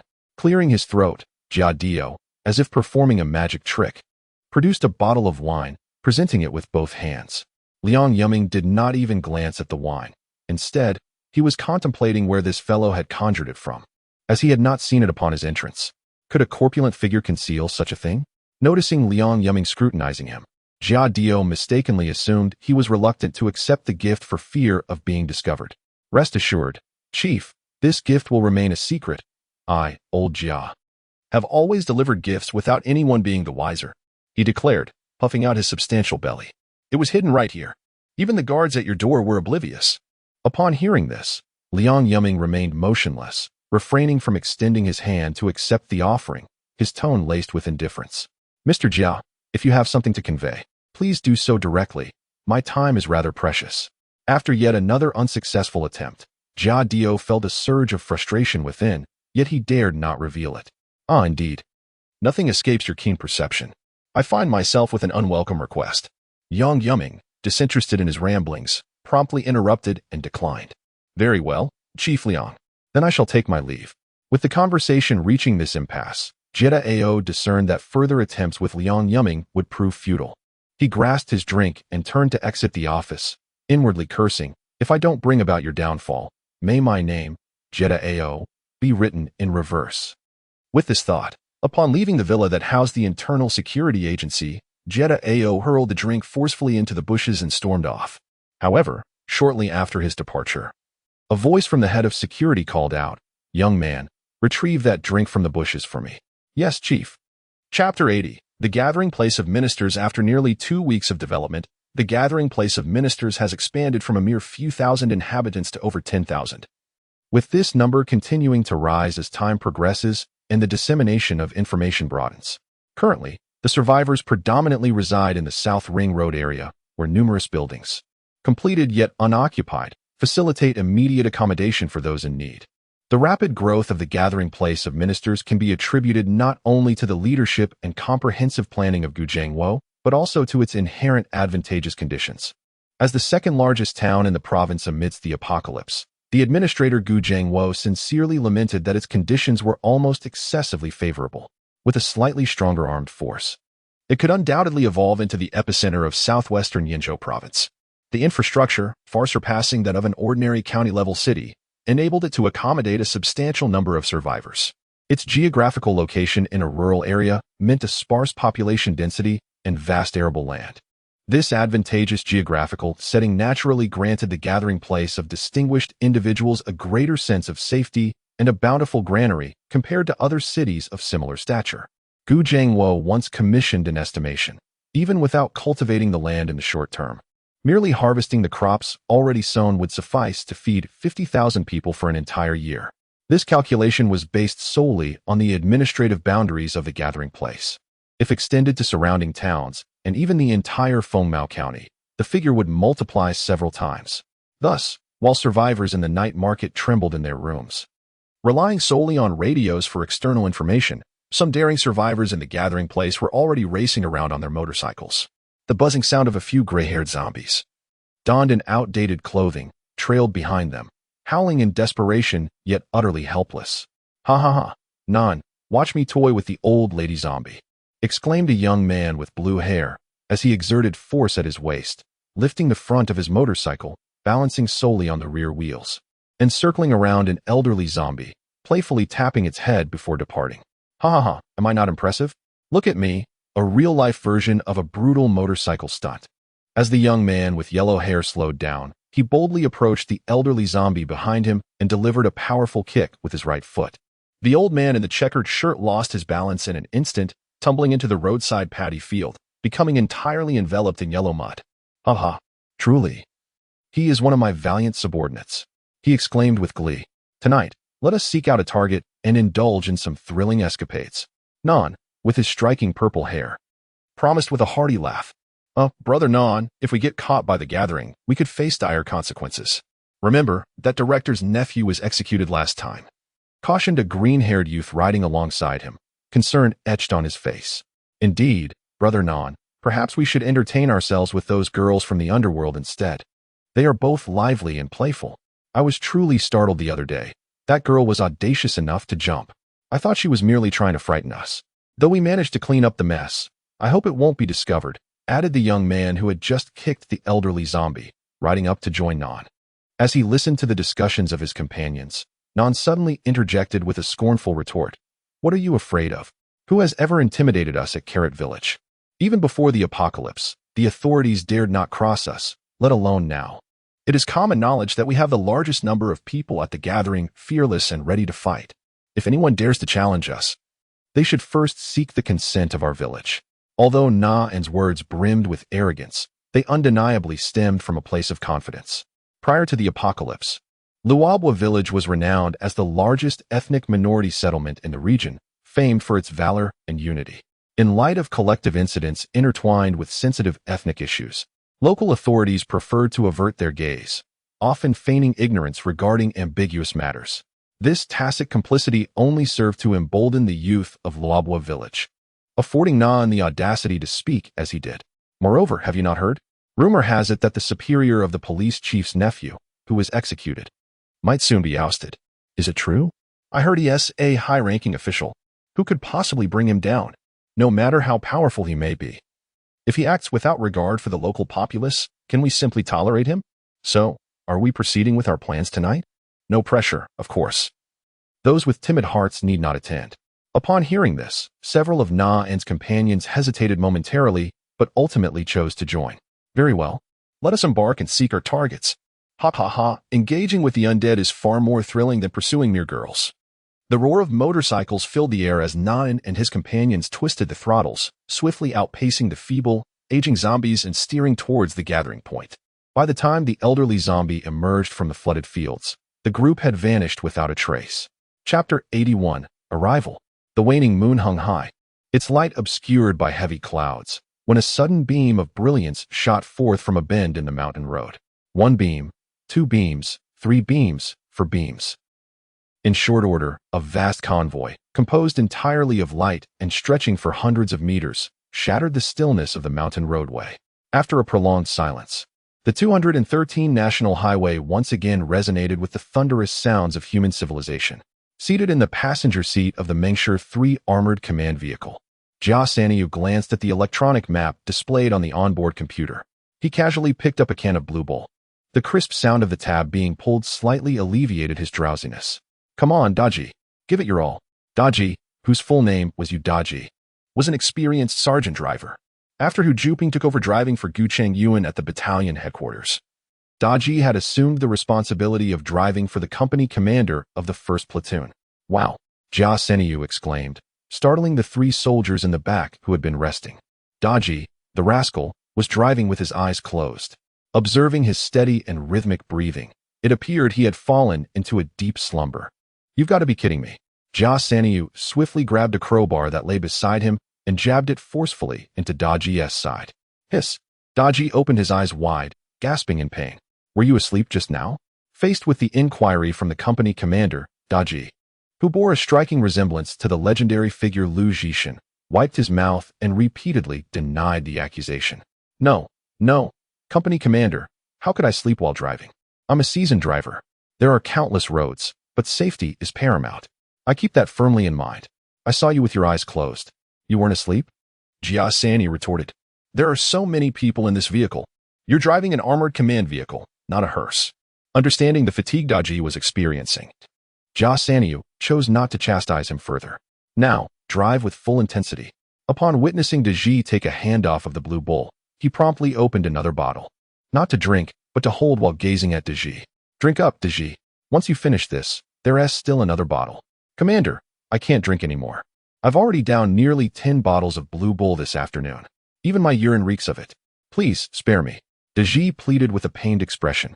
Drink. Constrained by the command of Gu Chengyuan, Daji reluctantly gulped down another bottle as if it were medicine, raising his hand to glance at his tactical watch. He noted it was already 1:02 a.m. Since their departure the previous morning, they had been on the road for nearly 20 hours, with intermittent stops.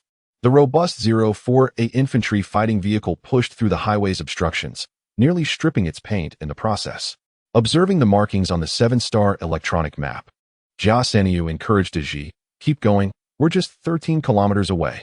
As he spoke, Gu Chengyuan retrieved a photograph from his pocket. The image, taken in a scenic area, showcased a sprawling expanse of pink peach blossoms, where a couple nestled closely together.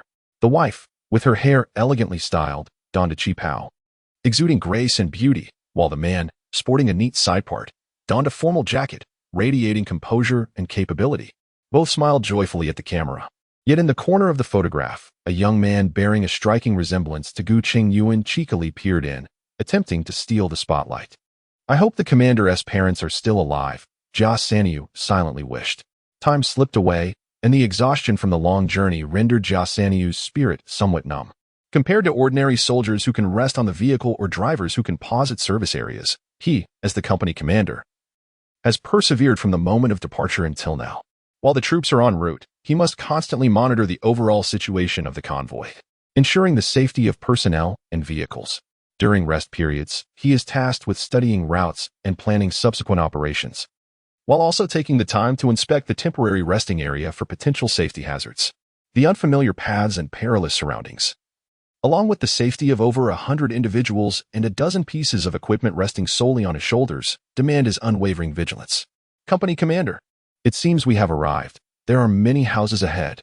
Upon glimpsing what appeared to be their destination, the previously listless Daji suddenly became animated, his tone rising significantly. Chapter 82. Coercion. After concluding the day's work, Gu Chengyuan casually switched off the desk lamp, removed his coat draped over the chair's backrest, and grasped a black umbrella, making his way outside amidst the staff's greetings. The wind howled fiercely this night, causing the few osmanthus trees planted outside the administrative building to rustle, their lush green leaves torn away in the gusts of this early September tempest. Drip, drip. As Gu Chengyuan stood entranced by the swaying osmanthus trees, the sky unexpectedly unleashed a gentle rain, with thousands of raindrops cascading from above, leaping over rooftops, traversing treetops, and drifting past his gaze. A beam of white light swept across the heavens, illuminating the dark, continuous mountains in the distance, as if a silver dragon had glided through. This night heralded a torrential downpour. With such thoughts in mind, Gu Chengyuan unfurled his black umbrella and stepped resolutely into the rain. As the situation in the gathering place gradually stabilized, his position as the leader afforded him an elevation in status, along with a 2-story small building near the administrative office to serve as his residence. Material possessions held little allure for him, yet he did not decline the goodwill of the gathering place. The reason was simple. His disinterest did not imply that those beneath him shared the same sentiment. While he refrained from discussing his own treatment, the conditions of those under his command were equally unmentionable, despite the blackout rendering the streets shrouded in darkness. Gu Chengyuan skillfully navigated through the labyrinthine paths, guided by his keen sense of direction, until he arrived at his new home. Standing before his door, a flash of lightning momentarily captivated him, his deep-set eyes fixated on the center of the door, where a vivid red mark, emanating a slightly pungent scent of fresh paint, served as a stark reminder that it had been recently applied.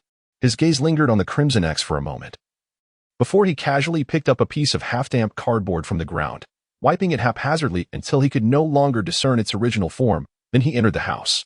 With a soft click, as the door swung open, a gentle female voice wafted through the living room. "Quick, wash your hands. After a long day, I'll heat up the food." Upon hearing those words, warmth blossomed in Gu Chengyuan's heart, as if all his weariness had dissipated in that instant. After washing his hands, he slipped into his slippers and languidly settled onto the sofa in the living room, sipping tea leisurely while watching his wife bustle about, attending to his needs. He cherished this scene. The warmth of home greatly soothed his weary spirit. In the realm of parental roles, the couple exhibits a striking contrast. The father, Gu, embodies a gentle, nurturing presence akin to that of a mother, having never laid a hand on his sons, Gu Chengyuan and his brother, nor even scolding them frequently. Conversely, the mother resembles a stern father figure. As a high school Chinese teacher who presents herself with grace and warmth in public, she imparts a paternal love to the brothers that their father, Gu Chengyuan, cannot provide, resorting instead to discipline that manifests as regular beatings. The brothers, upon seeing her, scurry away like mice confronted by a cat. Interestingly, Gu often comes to their defense during these episodes of punishment. Hence, Gu Chengyuan has developed a unique understanding of the phrase "a mother is fierce."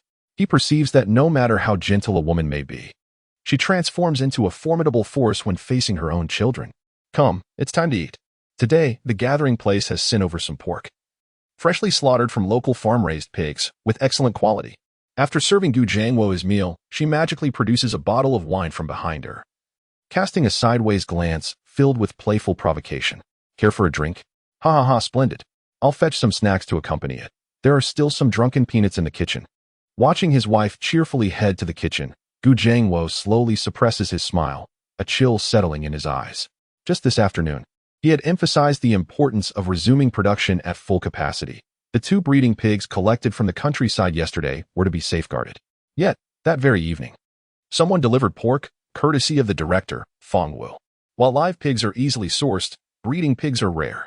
Before the apocalypse, farmers would castrate young pigs to ensure they grew swiftly, thrived well, and remained healthy.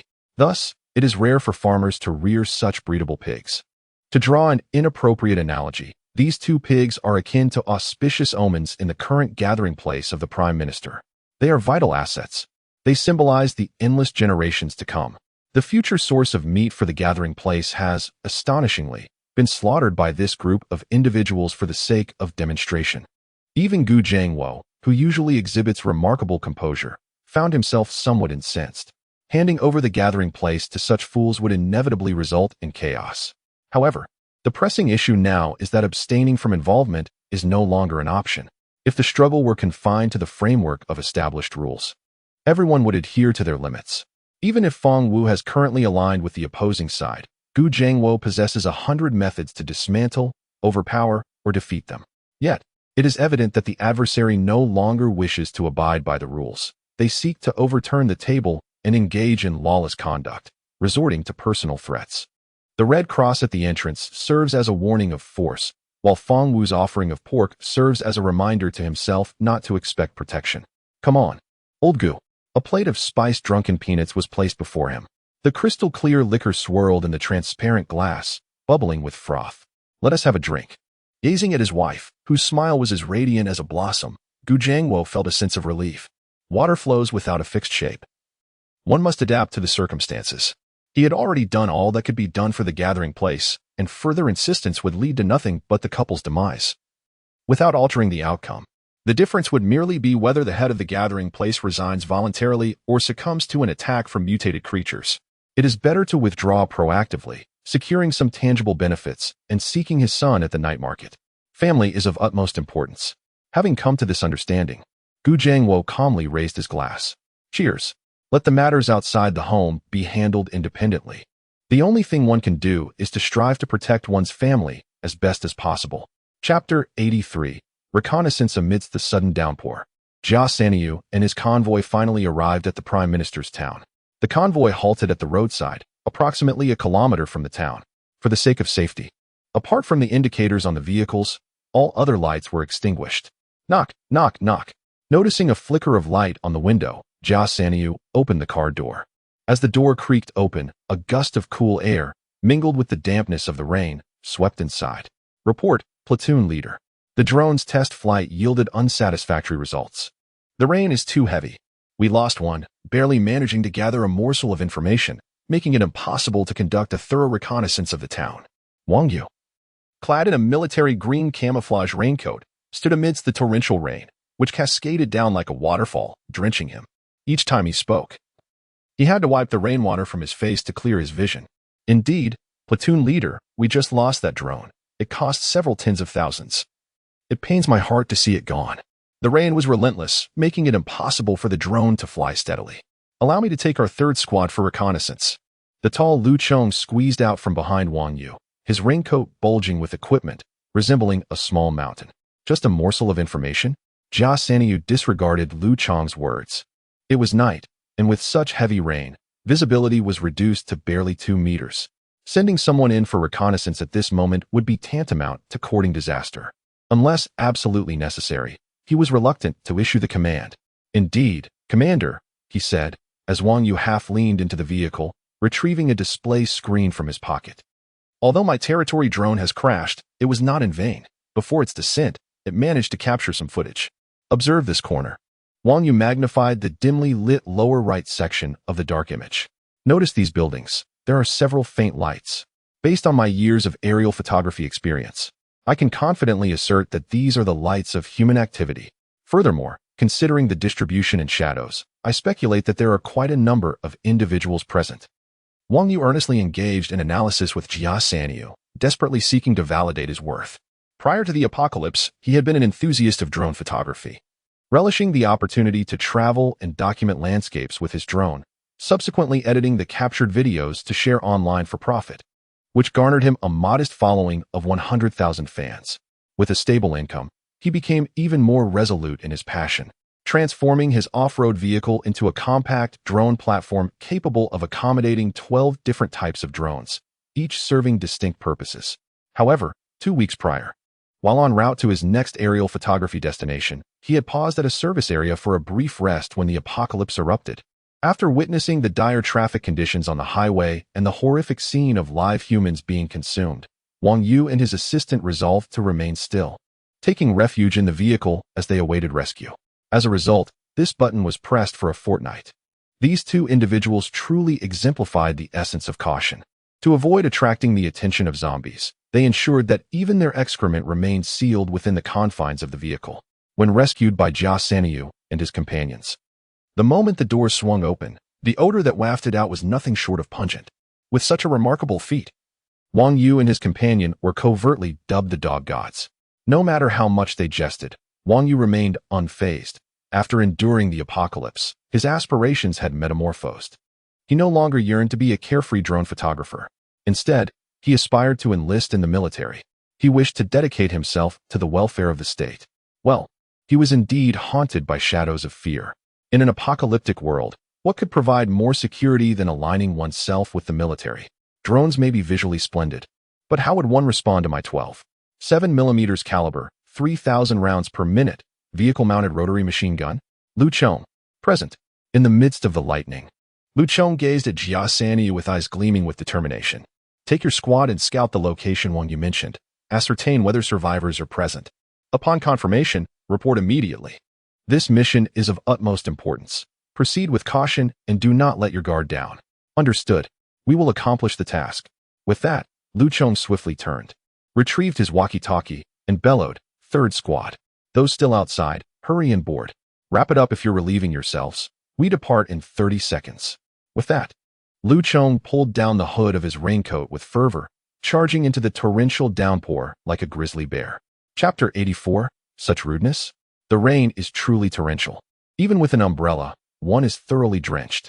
Observing the disheveled Zhao Lin trembling as he entered the guardroom, Ji Kong exclaimed in astonishment. Who on earth is responsible for this? After the construction, why on earth are there no manhole covers? I nearly fell in. Why didn't you avoid it? Ji Kong inquired, prompting Zhao Lin's ire to intensify. Damn it, the road outside is flooded like a small river. I could see that puddle, wondering just how deep the water could be. And then, with one step, I was submerged to my scalp. He raised his hand to indicate the depth, illustrating his predicament. Before I even had a chance to call for help, I was gulping down water. As Zhao Lin removed his drenched clothing, he continued to vent his frustration. And that fool Gu Chengyuan, what is he thinking? The walls are built up so high, yet he still insists we patrol. While we are out here drinking cold water at night, he is snuggled up in bed with those incompetent leaders. Hey, keep it down. Be careful not to be overheard. Ji Kong cautioned, noticing Zhao Lin's increasingly outrageous remarks. And what if they hear? Gu Chengyuan is a leader. My father is not. Zhao Lin's anger grew, transforming his frustration into fiery indignation. This is Prime Minister Town, not Tianzi City. The world may be in chaos, but I fear no one.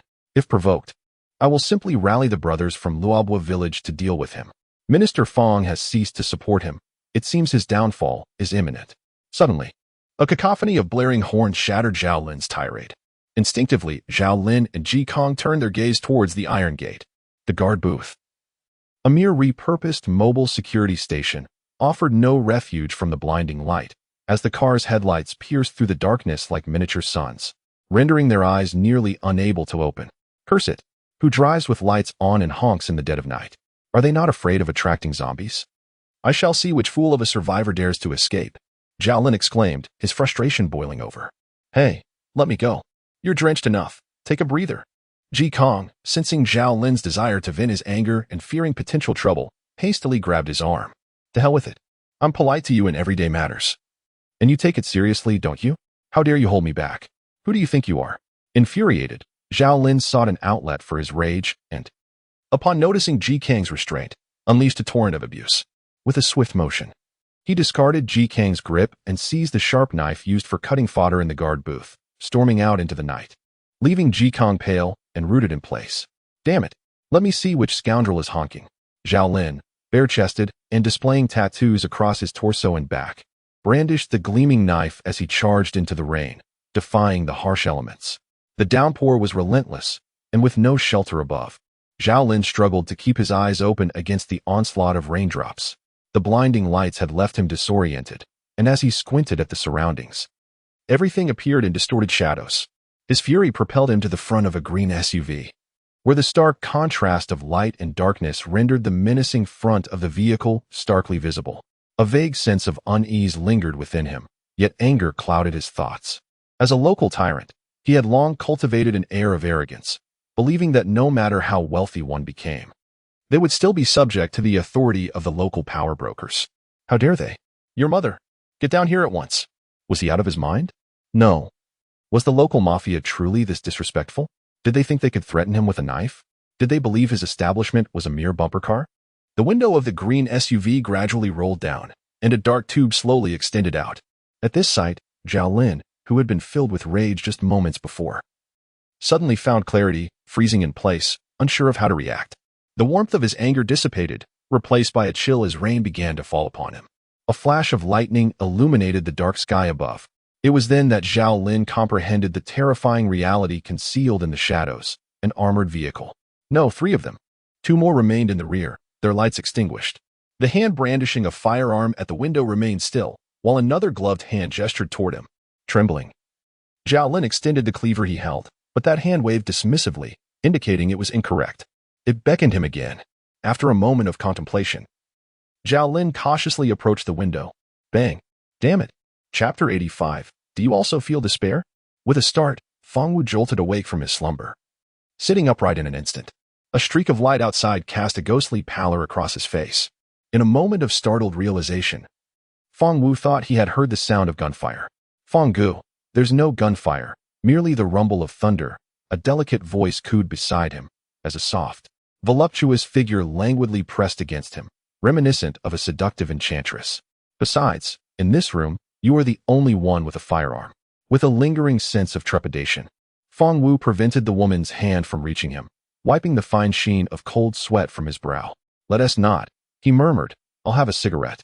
With a crackling sound, a flickering orange flame illuminated the darkened room. He inhaled sharply, the rich sensation of smoke filling his lungs, providing a profound relief to his taut nerves. "Why do I feel so restless tonight?" Leaning against the headboard, Fong Wu pondered silently. Was it a mistake to stand with the local gang? Should he instead aid Gu Chengyuan? He shook his head. In this gathering place, the local faction dominated, with its members permeating every level, even himself. His gaze inadvertently drifted to the woman on the bed, who now could be considered half a member of the local gang, a son-in-law of the Radish village. Rumors circulated that Fong Wu harbored animosity towards Gu Chengyuan due to the death of a distant nephew. Yet, only Fong Wu understood that such sentiments were trivial. It was not worth opposing the leader of the gathering place over someone he felt little connection to. Is it really worth it? He mused. It would be better to indulge in some dried plums. The crux of the matter lay in his skepticism towards Gu Chengyuan. He did not believe that an alliance with him would effectively suppress the local faction. The gathering place was rife with connections to the local faction, including the armed forces under his command. If conflict were to erupt, would it mean sending his son to confront his own father? Should the nephew apprehend the uncle? Or should the brother-in-law capture the younger uncle? This is a rural area. Once the surface is unearthed, one will discover the vast roots of kinship embedded in every individual. Aligning with Gu Chengyuan ultimately leads to universal enmity, culminating in reckoning.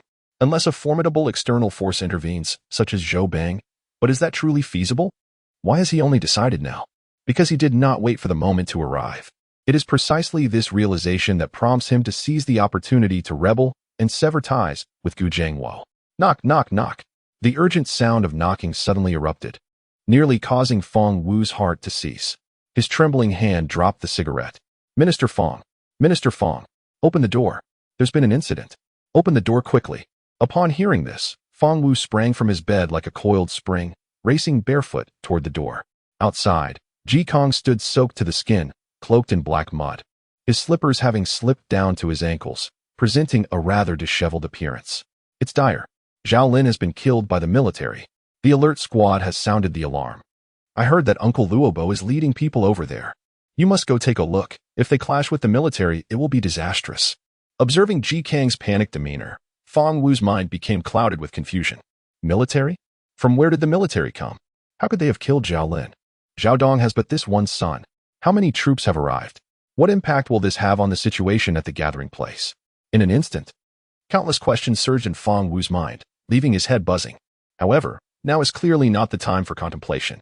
A chill gripped his heart as he fervently prayed for Zhao Dong to remain calm. Otherwise, a catastrophe was imminent. Hurry, lead the way.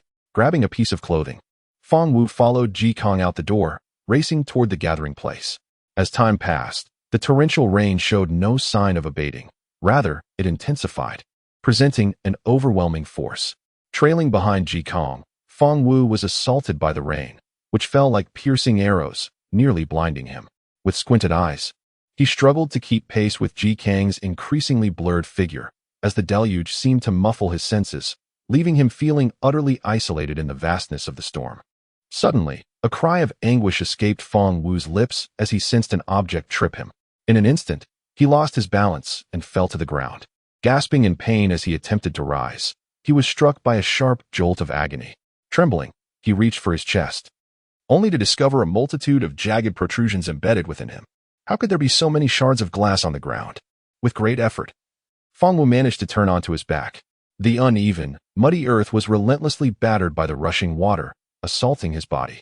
Ji Kong! Ji Kong! His feeble cries were drowned out by the rain.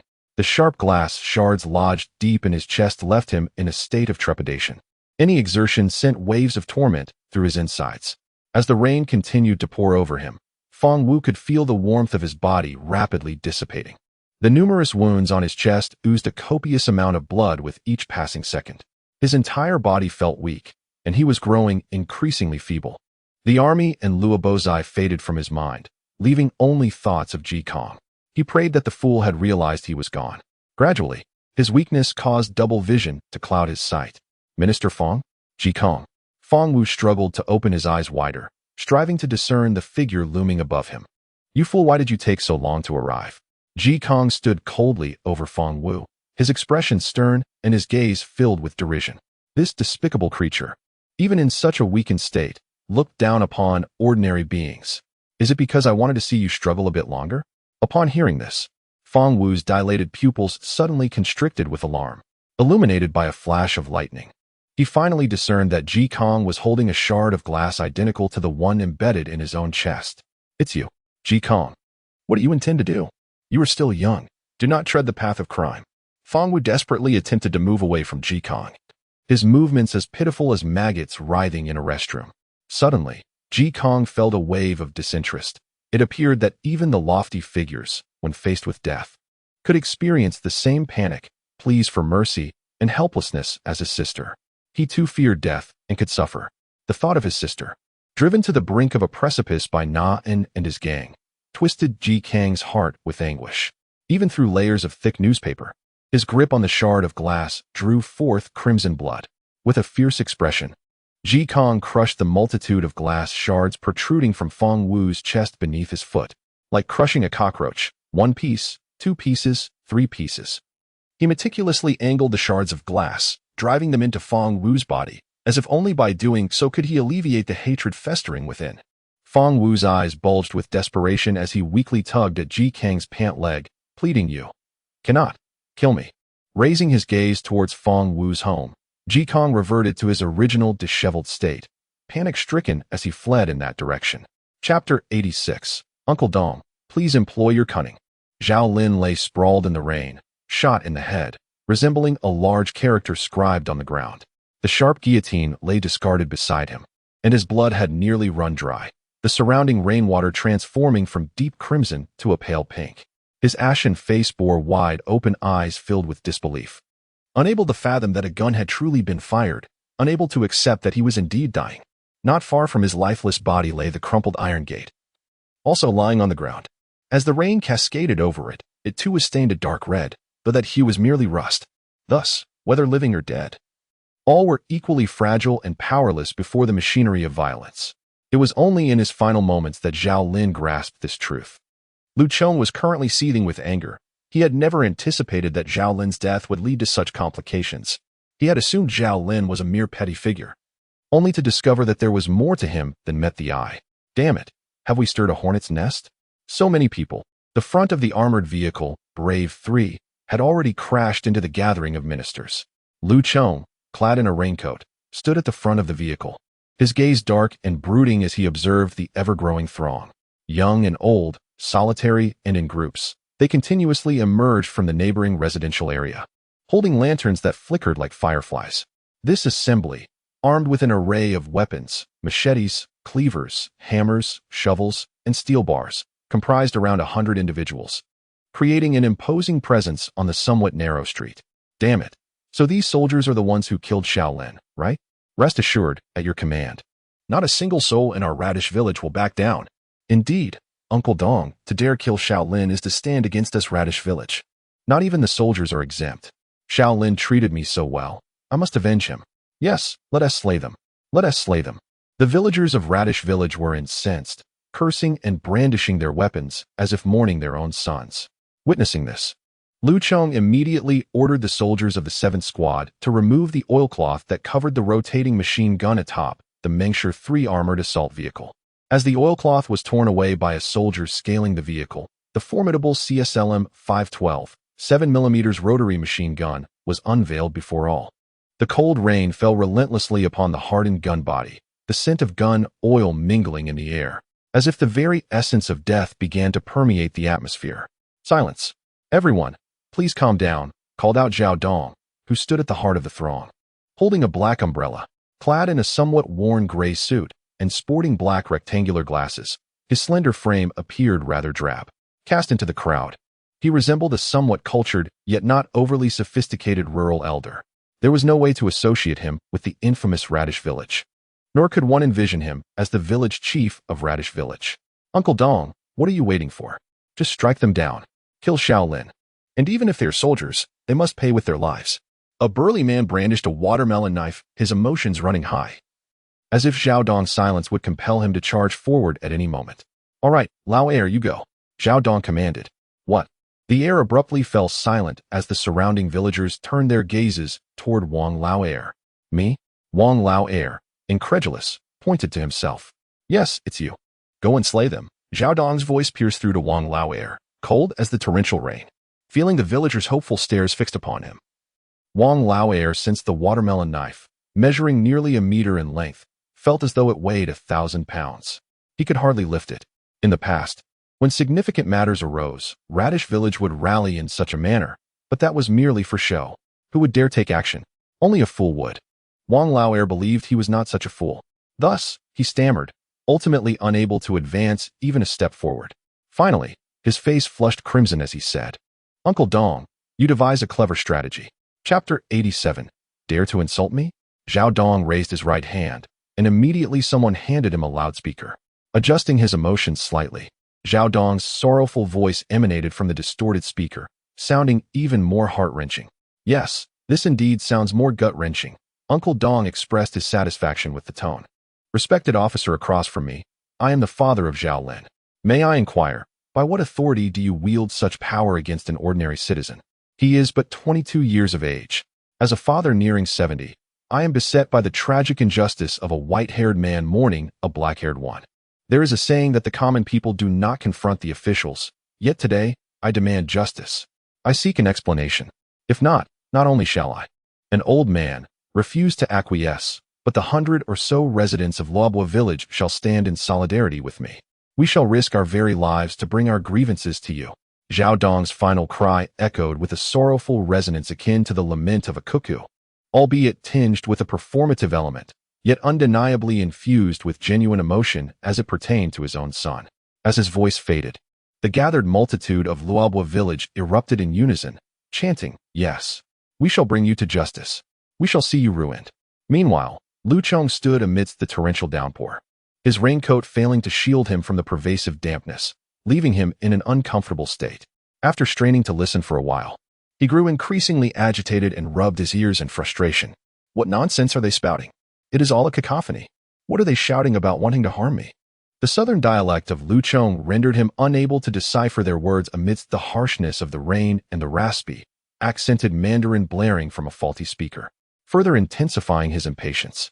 How outrageous! Is it reasonable to attack military vehicles with knives? These unruly villagers. Xiao Aben, you come forth. You are from Guangzhou. Did you comprehend any of this? What are they yelling about? Are they really challenging me? The signalman standing nearby, uncertain, barely caught the words, which seemed to echo. He is your father. He demands an explanation. 100 or so individuals refused to relent, vowing to confront him with their lives on the line. Their shouts were unmistakable. A cacophony of threats. We will take you down. We will end you. Damn it all. This is utterly outrageous. In a fit of rage, Lu Chong slammed his fist onto the engine hood of the Mengshi 3 armored vehicle. He could not fathom it. Had the world truly changed? The thugs at the military factory trembled at the sight of firearms, yet these people repeatedly disregarded his authority. Did his third platoon possess no semblance of intimidation? A band of armed criminals. Brutes. Today, he would see for himself how they dared to confront him. With that declaration, Lu Chong unsheathed his 92 Type pistol from his waist. His gaze fixed on the elderly man in the crowd who had previously berated him through a loudspeaker, and he charged forward. Xiao Ben, witnessing Lu Chong's advance, quickly called upon 2 squads from the platoon to follow suit. The sound of gun bolts being drawn echoed, signaling that the soldiers were primed for a confrontation. Damn it! Are you calling for trouble? Lu Chong, towering like an enraged brown bear, charged into the flock, gripping the 92 Type pistol in a reverse hold. Wielding it like a miniature club, the figure with a lip ring and bright yellow hair was struck with a hammer. The impact caused him to feel as though his skull might fracture, his face contorted in terror as he clutched the bloody lump on his head, shrieking as he staggered backward. After dispatching the yellow-haired thug on his right, Lu Chong, with lightning speed, swung to his left. The angular grip of his pistol was as sharp as a knife, and the crew-cut man wielding a watermelon knife failed to react in time, receiving a gash across his forehead, blood streaming forth. Yet, he harbored no thoughts of retaliation, retreating clumsily into the throng behind him, shouting profanities at Lu Chong. With relentless ferocity, Lu Chong alternated his attacks, swinging the pistol with wild abandon, battering through the crowd. The thugs blocking his path were sent fleeing. Clutching their heads in despair, their cries echoing in the air. Lu Cheng, embodying an almost feral rage, wielded his 92 pistol to carve a path through the masses until he stood before Zhao Dong. Zhao Dong gazed up in fear at this warrior who seemed to traverse the fray unchallenged. He could not comprehend why, despite having lost his son, this man appeared even more enraged. Was there no justice left in the world? Lu Cheng, in turn, could not fathom how this old man dared to insult him. Towering at nearly 2 meters, Lu Cheng seized Zhao Dong, who stood at around 1.6 meters, like Xiang Yu striking down a goblin, and rained blows upon him with the pistol. It was utterly ferocious, unbelievably fierce. The surrounding villagers, witnessing the scene, scrambled away in a panic, fearing that any delay would result in them suffering the same fate. At this moment, the subsequent troops happened to arrive, and as soon as Captain Jia Sanyu alighted from the vehicle, he beheld Lu Cheng encircled by a multitude of over 100 individuals, each brandishing a weapon. By heavens, this is insurrection, he exclaimed. Surround them. Those who dare to act will be dealt with mercilessly. Chapter 88. Counterterrorism requires only a list. After the rain, the sun pierced through the clouds, casting its golden rays upon the earth. The osmanthus trees outside the administrative building had not only withstood the rain's ravages but had grown even more lush and vibrant. Seated in the conference room of the administrative building, Gu Chengyuan felt an almost surreal sense of disbelief. Had he truly emerged victorious simply by awakening from slumber? Was this what the trending term lying when referred to? Reflecting on the events of the previous night, he still found it hard to grasp the dreamlike quality of it all. He had been awakened by the flustered deputy mayor, who informed him of a grave situation at the gathering point. Assuming it was a zombie invasion, he hurriedly followed, only to arrive at the entrance of the gathering area and discover a vast expanse of individuals kneeling on the ground. Upon closer inspection, he recognized that they were all familiar faces, those who had opposed him, while he felt a sense of glee at the misfortune of his adversaries. What thrilled him even more was the sight of armored vehicles and fully equipped soldiers. It almost led him to believe that the Zhou dynasty had organized this, for there could be no other explanation for such precious military resources being dispatched to this remote township. Even though Zhaixiang town was the second largest town in the province, it would never warrant such priority. However, upon conversing with the leaders of this troop, he discovered that the reality was even more astonishing than his assumptions. This contingent had been sent by his son. His son? No. How is it that you have managed to rise to the rank of a commanding officer, even though considerable time has passed since I learned this news? Gu Chengyuan still feels a surge of emotions as he sits in the conference room, fearing he might embarrass his son in front of his subordinates. He refrained from directly inquiring about his son's current rank. However, drawing on his understanding of the military and considering the tense apocalyptic situation, he finds it somewhat hard to believe that his son could mobilize a company of troops from the precious military resources to rescue him. Yet, he cannot shake the feeling that his son has truly ascended to remarkable heights. At the very least, he has become a significant figure in Yezhou province. Beyond this, he cannot fathom any means by which a company could traverse 300 kilometers from the provincial capital to come to his aid. Gu Chengyuan slowly digests this absurd, yet singularly plausible possibility. Could his son truly possess such extraordinary capabilities? Indeed, he seems to have inherited some of his father's talents, reflecting a hint of his own youthful vigor. Yet, this is simply too incredible. Gu Chengyuan cannot comprehend how, just 2 weeks ago, his son was a college student pleading for living expenses, and now, 2 weeks later, he has the power to mobilize a company for his rescue. Moreover, this is no ordinary company. Gu Chengyuan observes that the personnel exude a certain charisma. Their bodies are armed to the teeth. Not to mention the array of armored vehicles, undoubtedly elite forces. Lighting a cigarette, Gu Chengyuan calms his racing heart. How has his son become so impressive? They can discuss this further upon their reunion. But the immediate priority is to eliminate the remnants of the local factions led by the Radish stronghold and restore order to this realm of clarity. As for Feng Wu, who was found dead in the alley this morning, Gu Chengyuan's eyes betrayed a sense of lamentation. He was once a commendable official who genuinely cared for the people, which is why he was nominated to oversee the operations of the settlement. Unfortunately, the collapse of the system and the resultant power vacuum corroded his integrity, causing him to forget his original intentions and focus solely on preserving his authority. Having served in government for many years, Gu Chengyuan had encountered numerous individuals like him. It was neither aversion nor understanding, merely the inherent weaknesses of human nature at play. Thus, he had no intention of pursuing the crimes Feng Wu had committed. nor was he inclined to investigate who had taken his life. Balancing his merits and demerits, he deemed it appropriate to afford him a semblance of dignity. As for the others in the settlement, it was rumored that combating terrorism merely required a list. Gu Chengyuan planned to consult the company commander thoroughly, inquiring whether such a matter truly existed. Chapter 89. The list. Beep beep beep.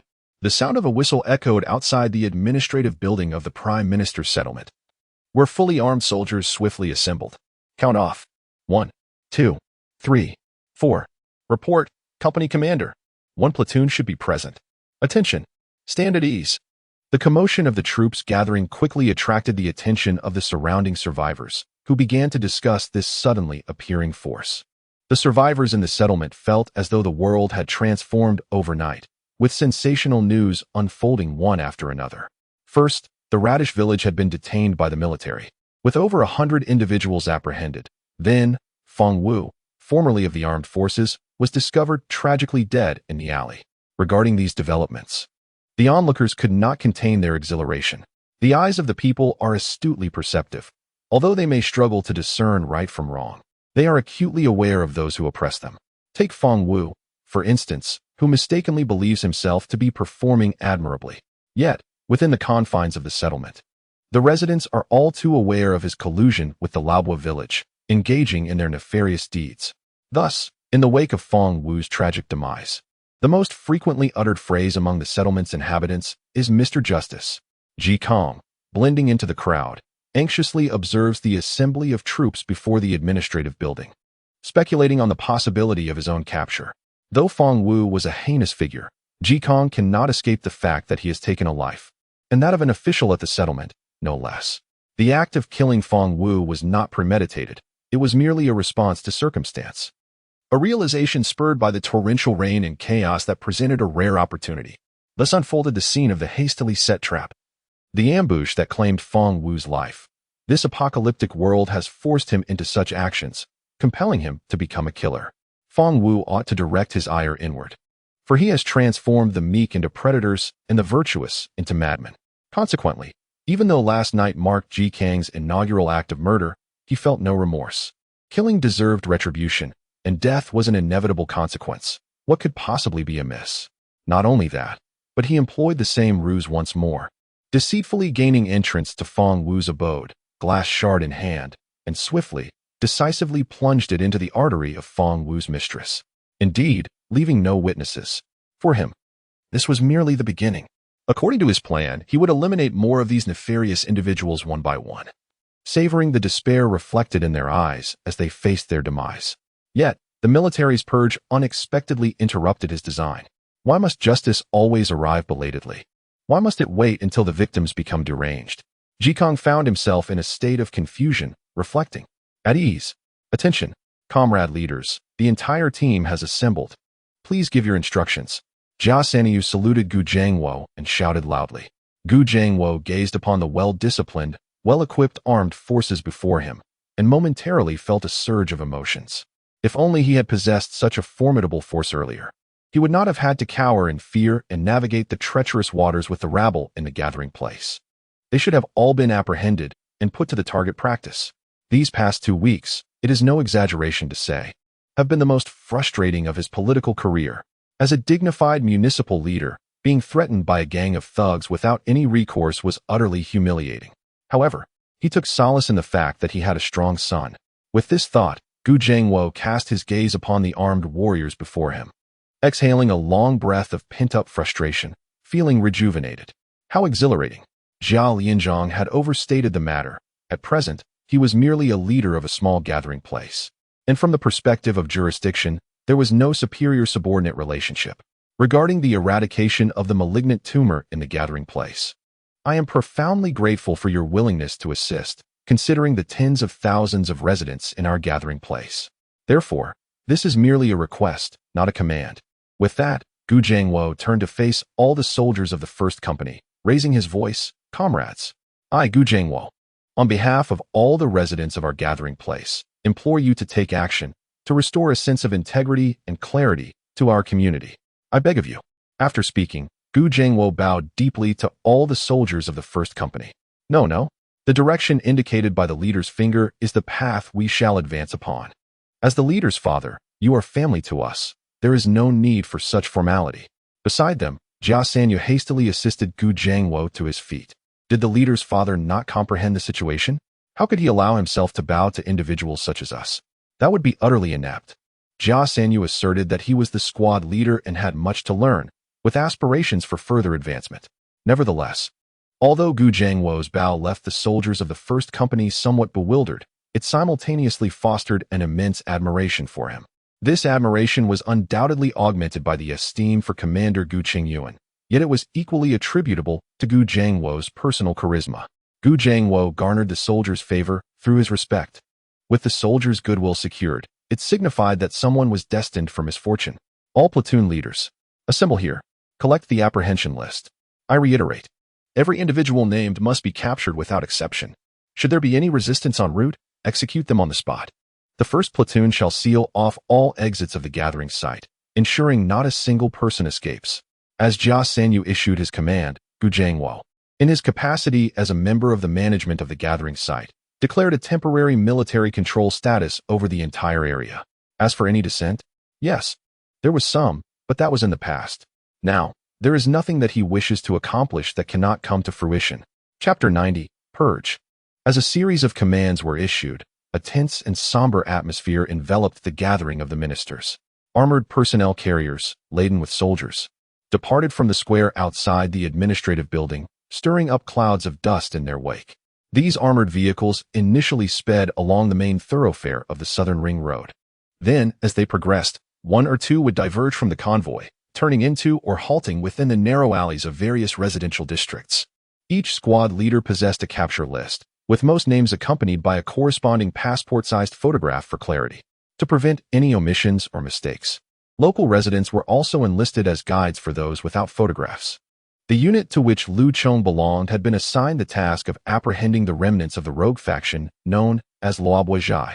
Gu Chengyuan held a deep-seated disdain for this criminal organization, which could be regarded as the most significant source of instability in the ministerial enclave since the apocalypse. The villagers involved in this maleficent group were steeped in transgressions. Given the inadequate conditions for judicial proceedings in the post-apocalyptic landscape, Gu Chengyuan resolved to forego investigations and opted instead to detain all suspects immediately. A public trial would follow, allowing for grievances to be aired and vengeance to be exacted.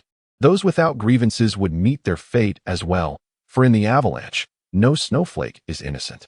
This extensive criminal syndicate had oppressed the residents, wielding power and causing untold deaths, either directly or indirectly. Even if their relatives or friends were not implicated, they nonetheless benefited from the fruits of their crimes. When indulging in feasts, they wielded chopsticks. When faced with consequences, they cried innocence. Even if falsely accused, death would be their deserved end. In matters of iron and blood, the Gu family was unwavering, exhibiting little sympathy for individuals at a micro level. As long as the overarching direction is correct and advantageous to the collective, individual suffering is entirely outside their consideration. The process of apprehending individuals by the military proceeds with remarkable ease, faced with armed soldiers in full gear. The once bold and fierce villagers from the countryside find no inclination to resist. The protective regulations of peacetime have utterly lost their efficacy in this apocalyptic era. The soldiers exhibit no concern for repercussions or public opinion. Heavens! Oh, divine providence! Neighbors gather around to witness this. This is what it means to be a soldier. They storm in to capture and kill. They want to seize me, the soldier. Oh, heavens! I am over 40 years old. How can I endure this? The distant onlookers point and murmur, oblivious to the specifics of the situation. The soldiers of the third squad find themselves at a loss, encircling the woman. The moment they attempt to approach, she seizes their hands and clutches at herself, her bra flailing about like a pair of nunchucks. She strikes indiscriminately, causing minimal physical harm but delivering a profound insult. Several soldiers attempt to make an arrest, only to discover that this woman is more difficult to subdue than a pig during the New Year festivities. Their thoughts, influenced by discipline, momentarily become stagnant. Upon receiving the news, Liu Chong hurried over from the adjacent alley. Upon arrival, he immediately spots a woman on the ground, throwing a fit. Goodness, bring me the list. Upon receiving the list, Liu Chong swiftly matches the woman's information. Lao Rongji, the principal perpetrator of the Luobwa village gang and wife of Wang Lauer, has forcibly compelled dozens of women into prostitution and has harmed young girls. Excellent. Having confirmed that this woman was no good, Lu Chong snapped the list shut and casually tossed it to the squad leader of Class 7, a sinister grin spreading across his face. Make sure you all pay attention. I will only teach this once. With that, he nonchalantly unfastened the QCU submachine gun from his chest, weighing it in his hands but feeling it lacked heft. He then took the QBZ-191 assault rifle from the squad leader and strode forward. Lao Rongji, her hair disheveled and rolling on the ground, observed the soldiers. As she noticed a tall soldier approaching her, she immediately raised her voice, her rolling becoming more frantic. Help! Help! Someone is trying to kill me. Damn it! Help! As Lu Chong drew near, he abruptly raised his weapon and delivered a brutal blow to Lao Rongji's head with the butt of his gun. The impact sent her reeling, blood gushing forth as she felt the world spin around her. Dazed, she struggled to lift her head, desperate to discern the face of the one who dared to strike her. Yet, even as she strained to open her eyes wide, all she could make out was a blur of red. Lu Chong had no time for a sentimental exchange, seeing the woman still daring to glare at him. He immediately swung the gun again. Dare to glare at me? With a resounding thud, he struck her repeatedly. 3 more powerful blows followed, each landing with a forceful impact. After all, he still needed to take her in for the mission. Killing her would be undesirable, as it was imperative to ensure the integrity of the task at hand. After administering a thorough beating, he observed Lao Rongji lying on the ground, silent and only exhibiting slight involuntary tremors. Lu Chong tossed the blood-stained QBZ-191 rifle, its butt now crimson, into the hands of the 7th squad leader, raising an eyebrow as he remarked, "See, they are quite docile. We shall follow this template for future captures. For those who resist with futile writhing, use the butt of the rifle. For those who engage in active aggression, empty the magazine. We have ample ammunition at our disposal." The entire 7th squad gazed at Lu Chong with a newfound respect, as if a door to a new world had been opened. It was no wonder he could serve as a platoon leader. The 7th squad leader's eyes sparkled with admiration, as if he had discovered the path to progress. Satisfied, Lu Chong nodded, embodying the expression of a mentor pleased with his pupil's potential. Just as he prepared to turn away, his gaze fell upon a group of survivors in the distance, still pointing and whispering. His brow furrowed, and he erupted with expletives. Damn it. Look. What are they looking at? Stop staring. At his words, the survivors scattered in fear. Lu Chong harbored a deep disdain for these onlookers, who, devoid of understanding, dared to voice their opinions. Teaching educators, instructing police, and guiding the military, what do they know? Bah. He spat contemptuously in the direction of the crowd. Chapter 91. Gu Chengyuan's Ambitions. At noon, the square before the administrative building, a gathering place for ministers, buzzed with activity. Teeming with survivors who had come to attend the trial assembly, encircled in layers. In the very center of the square, nearly 200 individuals, men, women, and children, were bound and kneeling on the ground, their mouths stuffed with rags and socks to stifle any noise, preventing them from uttering a sound. Gu Chengyuan stood upon a makeshift platform, his gaze sweeping over the throng below, those filled with resentment, fervent pleas, or a chilling apathy. No, they ought to be termed terrorists. This was the ultimate designation Gu Chengyuan bestowed upon them. As the apocalypse loomed, their failure to unite against the undead, engaging instead in infighting and harming their fellow beings, constituted not merely inhumanity, but indeed terrorism. The fate of the 200 souls gathered today, whether innocent or otherwise, no longer concerned him. It was akin to the surgical removal of a tumor.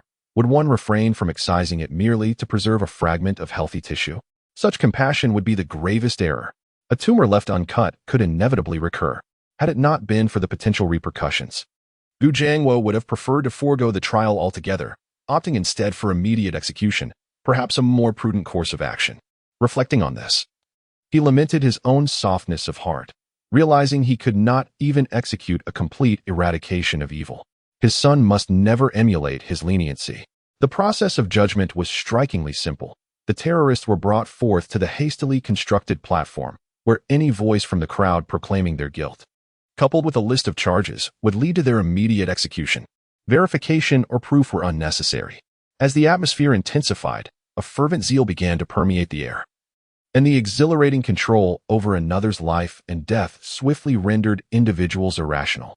Thousands would fall into a collective trap, each losing their capacity for independent thought and judgment, instinctively swaying with the crowd rather than resisting it. The moment a person was thrust upon the platform, they bore a guilt that transcended the individual, a guilt both personal and imposed by the collective. No one would emerge alive. The outcomes of all trials are entirely in accordance with public opinion, and there exists not a single flaw to be found. Gu Chengyuan once remarked that a tumor, if not completely excised, is bound to recur. Thus, he allowed democracy to assume the role of the surgeon. Is this truly your perspective? Or have you been led to think this way? The gunfire in the square reverberated deep into the night, each shot accompanied by fervent cries, reminiscent of a requiem before death. These ruffians, unworthy of the stage in these apocalyptic times, would likely never fathom that their own funeral would outshine even the grandest of gangsters portrayed in Hong Kong films. Over 10,000 souls toll the bells for their demise. Gu Chengyuan only witnessed the commencement of the trial assembly, primarily to observe the execution of the terrorist leader, having once convened alongside him. Thus, it was akin to bidding farewell to a colleague. This modicum of decency still resided within Gu Chengyuan. He would not turn against a fallen comrade, for that would be unbecoming and utterly disgraceful. He pondered his next course of action. Should he accompany the troops in search of his son? To rely on his son's fortunes? To hope for his son to achieve greatness? It seemed a possibility, yet Gu Chengyuan contemplated a deeper issue, the future trajectory of the entire Zhou dynasty. The apocalypse presents a tumultuous chaos, yet also a significant transformation. With this thought, Gu Chengyuan's gaze deepened, as an enigmatic sensation began to burgeon within him. He enjoyed reading history, seeking answers within its pages. Although there has been no precedent of a zombie outbreak in the Zhou dynasty over 3 millennia on a macrocosmic level, is this not the very essence of a chaotic era? Historically, the final dynasty fell into disarray due to peasant uprisings. At this moment, it is in turmoil due to a viral infestation. Regardless of the remaining vitality of the Zhou court, its grip on the provinces has undoubtedly been weakened to the utmost extent. This may indeed be an opportunity, especially considering that my son wields such significant authority over the military. This realization stirs within Gu Chengyuan a sense of urgency. If he does not take action, he may feel he has squandered this fortuitous beginning. It is crucial to understand that neglecting a bestowed opportunity can lead to dire consequences. A power vacuum has emerged. If one does not seize it, others will. So why should it not be he who takes the initiative? His son's moment has arrived. Yet, he wonders if the young man has recognized this. Nevertheless, those are matters for another time. The immediate priority is to firmly establish control over the chancellery. This location has the potential to evolve into the southwestern hub of Night Province. By securing this ground and unleashing its latent potential, they can ensure a steady flow of resources and population, effectively laying a solid foundation for his son. In the face of future uncertainties, this could serve as a strategic fallback. However, before proceeding, Gu Chengyuan resolves to first visit the night market to safeguard his son. After all, the power of the military is of utmost importance. He harbors concerns that his inherently kind-hearted son may struggle to navigate this world and could be taken advantage of. His son is admirable in many ways, yet his excessive kindness is a point of concern. With this thought, Gu Chengyuan extinguishes his cigarette, having made his decision. Chapter 92. Production line commences operation after dinner. Gu Chengyuan boarded the armored command vehicle, the Mengsher 3, en route to the School of Mechanical Engineering. Unlike the meager facilities of the School of Management, the School of Mechanical Engineering, one of the flagship faculties of Yuzhou University, boasts a sprawling complex equivalent to 4 standard football fields. The interior houses 8 large operational rooms and numerous smaller ones. 2 bullet production lines were designated for the first floor operation room number 1 of the Mechanical Engineering College for assembly and production. Upon hearing the news that the military commander would be visiting, Acting Factory Director Wang Daihai eagerly awaited outside the college with several key personnel from Factory 1411. After careful consideration regarding the placement of Factory 1411, Gu Chengyuan ultimately decided to retain its original name and appointed the former workshop director Wang Daihai to lead, refraining from inserting his own appointees. Technical matters, he believed, should be entrusted to professionals, as it is particularly unwise to allow outsiders to direct experts. Clearly, there was no one under Gu Chengyuan who possessed knowledge of military production. Holding the reins of power, he felt no anxiety. With production lines secured, there was no reason for concern over potential upheavals. He did not believe a small military factory could stir significant trouble. Moreover, A platoon of security forces had been stationed within the factory, and this external force would not hesitate to act decisively in critical moments. At the entrance of the Mechanical Engineering College, a Warrior 3 armored command vehicle slowly came to a stop, accompanied by a Warrior 3 armored assault vehicle. Wang Dahai, accompanied by 2 key personnel, approached with beaming smiles, eager to open the door for Gu Chengyuan. After 2 unsuccessful attempts to pull it open, an awkward moment ensued when the rear door swung open, and a line of armed soldiers emerged. As Gu Chengyuan's chief bodyguard, Pu Guangxiang naturally nudged him aside, swinging his shotgun back as he raised his hands. Wang Dahai was momentarily taken aback, yet upon encountering the sinister gaze of the dark-skinned soldier before him, he obediently raised his hands. Pu Guangxiang approached Wang Dahai, thoroughly patting him down from head to toe, even squeezing his crotch to ascertain whether he had concealed a grenade. The other 2 corps members conducted similar inspections on the other soldiers, displaying an even greater meticulousness than that directed towards Wang Dahai. As the situation escalated, Gu Chengyuan grew increasingly composed, placing greater emphasis on his own security. He had recently heard about the conduct of his subordinates, such as Lu Chong, who occasionally acted with undue haste and a lack of civility. Such behavior could potentially serve as a motive for the narrow-minded to attempt to assassinate him. However, upon reflection, one might consider whether this predicament stemmed from the survivors themselves. If his inherently good-natured soldiers were not pushed to their limits, how could they possibly exhibit such roughness? Surely, the turmoil and anguish within them during those moments of action were no less than his own. Once the inspection confirmed that there were no anomalies, Wang Dahai was permitted to approach Gu Chengyuan within 3 steps. "Hello, Commander. I am Wang Dahai, the acting director of the 1411 factory. It is a tremendous honor to have you visit our newly established 1411 factory to oversee our work." The portly Wang Dahai wore an obsequious smile, his already small eyes nearly disappearing. "Please, do come in and take a look." Noticing Gu Chengyuan's lack of expressive emotion, Wang Dahai felt a surge of anxiety, secretly pondering that this young commander might be somewhat difficult to deal with. "Very well, esteemed leader, please proceed inside." Soon, under the leadership of Wang Dahai, the group arrived at Operation Room 1, which was approximately the size of 3 basketball courts. As soon as he stepped inside, Gu Chengyuan sensed a refreshing chill in the air. "It feels quite cool in here," he remarked casually. Wang Dahai immediately offered an explanation. "Our ammunition processing plant maintains a constant temperature and humidity due to the presence of gunpowder. Over there are several temperature and humidity control systems transferred from the former factory 1411. As he spoke, Wang Dahai gestured towards the white metal cabinets placed in various corners of the facility. After casting a brief glance, Gu Chengyuan turned his attention to the 2 main devices within the operation room, as the primary aim of their visit was to inspect these significant pieces of equipment. However, after a short while of observation, he found himself at a loss. Being a humanities scholar, he admitted that he could not comprehend anything. Wang Dahai's explanations regarding extension processing, tapering, and reverse extrusion left him baffled. His interest waned after only a few moments of listening. In contrast, Wang Dahai, eager to showcase his expertise in front of his superior, became increasingly animated as he spoke. After listening for a while, Gu Chengyuan could not resist interrupting Wang Dahai. "Could you please provide an overview of the production capacity? I am not concerned with the equipment or processes used. What I truly care about is how many bullets we can produce." When it came to the production data of the factory, Wang Dahai spoke with pride. "With the current reserves of raw materials, we can produce approximately 2 million bullets. In terms of daily production capacity, influenced by the limitations of production line technology and the shortage of skilled workers, the current output stands at approximately 30,000 rounds of 5.8 mm general-purpose ammunition." While observing Gu Chengyuan's expression, Wang Dahai continued to elaborate, stating that as the workers' proficiency increases, production capacity is rapidly recovering. In about 2 weeks, it is expected to gradually return to peak capacity, reaching 100,000 rounds per day.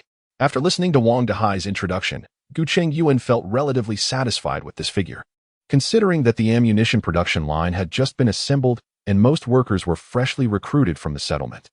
Achieving this level of output on the very first day of operation was indeed commendable for Wang Dahai. With his performance meeting his inner expectations, Gu Chengyuan's demeanor softened, and he encouraged, "Well, this production capacity exceeds my expectations. It is evident that Factory Director Wang has put in considerable effort. What we need in our settlement are individuals like you, Director Wang, who are capable and willing to get things done. Keep up the excellent work. I have high hopes for you. Upon hearing this, Wang Dehai felt a surge of joy within. The leader addressing him as factory director Wang signified that his work had been recognized, and for now, his position seemed secure. I am unworthy of such praise. There are many talented individuals in the settlement. I am merely doing what I can to serve the leader, he humbly replied, downplaying his contributions. Observing Wang Dehai's modest demeanor, Gu Chengyuan remarked, "You've lost weight." As he spoke, Gu Chengyuan reached out and patted Wang Dehai's robust shoulder. Instinctively, Wang Dehai bent slightly to facilitate Gu Chengyuan's gesture. While expressing continuous gratitude, he secretly swallowed hard. Since the onset of the apocalypse, Gu Chengyuan, due to his possession of a powerful system, experienced a quality of life that was not significantly different from that before the cataclysm. In fact, he even enjoyed better nourishment. This was largely attributed to his formidable armed strength. If he could not eat well, then the zombies would stand no chance at all. However, for ordinary individuals like Wang Dehai, the apocalypse was akin to a hellish ordeal, with material resources at a dire minimum. Although shops lining the streets were filled with supplies, attempting to engage in a zero-cost shopping spree amidst a horde of zombies necessitated careful consideration of one's own survival. Merely staying alive was a considerable feat. The notion of being well-fed was a distant dream. One only needed to observe Yi Qing, who spent 3 days licking the remnants of instant noodle packets, to understand that this was the grim reality for the majority of survivors. During Su Jing's control of the military factory, Wang Dehai and his companions were treated like livestock, nearly driven to the point of consuming refuse. Thus, the lamb chops that Gu Chengyuan regarded as casual rewards were, for ordinary survivors, a rare and exquisite delicacy.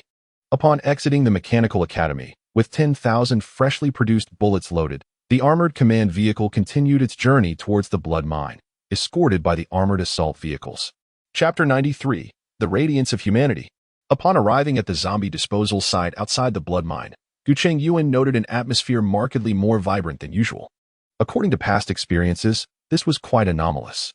If one were to rank the gathering places based on their eerie intensity, the zombie disposal site would undoubtedly be at the forefront, even more gruesome and oppressive than the blood-stained grinding mill of the blood mine, notorious for its frenzied slaughter of zombies.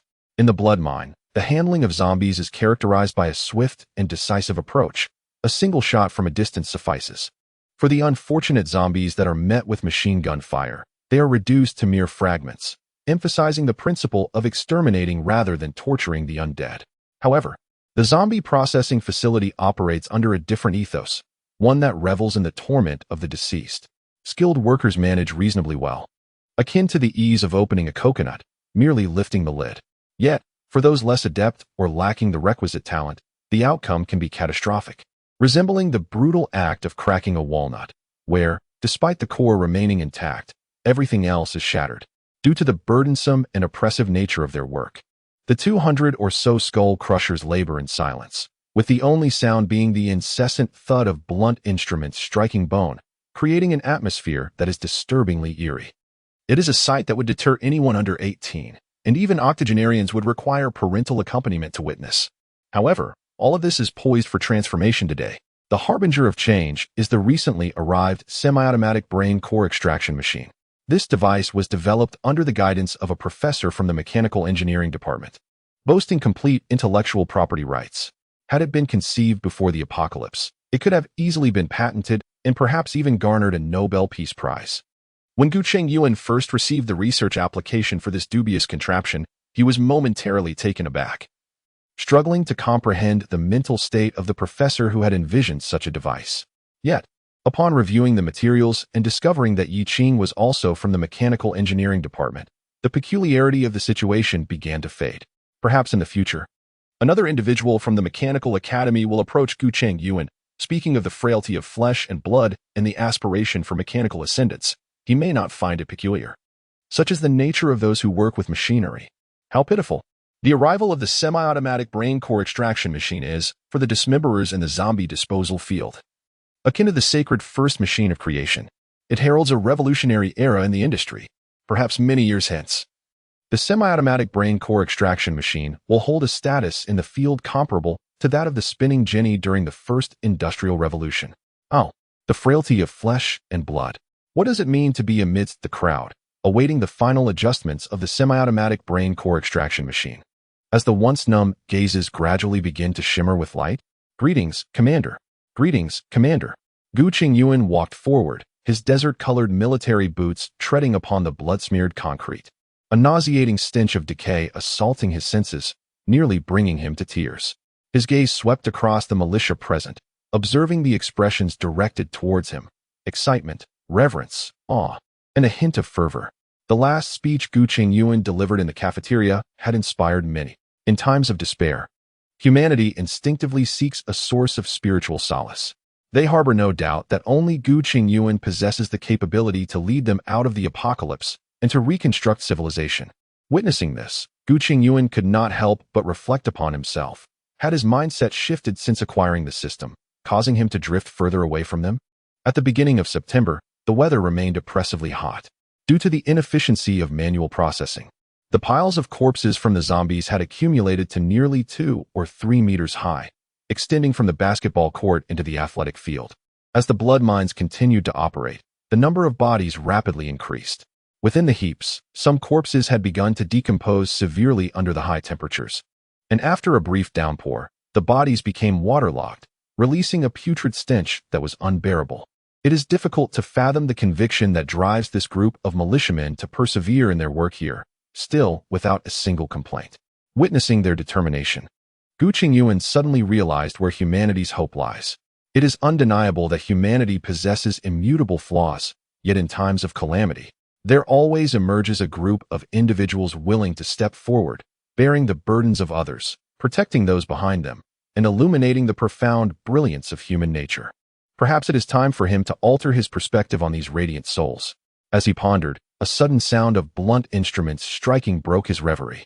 Turning his gaze, he noticed a figure clad in dark protective gear, quietly sitting in a corner, starkly contrasting with the lively atmosphere surrounding him, much like a stubborn and resilient cactus.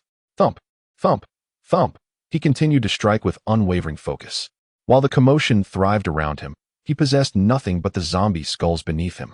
He resembled a modern-day Sisyphus, diligently removing the ever-growing mountain of corpses behind him. Without question, within this processing site, the only soul capable of shining so brightly was none other than that man, Yi Qing. Chapter 94. The Genius Upon the Arrival of Gu Chengyuan. The semi-automated brain extraction machine commenced its inaugural operation. As the generator roared to life, its designer, Zhang Hengzhong, personally pressed the activation button of this otherworldly apparatus. Originally intended for Gu Chengyuan to initiate, he felt an overwhelming sense of moral burden, believing it prudent to accrue some virtue, thus delegating the task to its creator. With a thunderous roar, the semi-automated brain extraction machine embarked on its first endeavor. Quickly, feed it.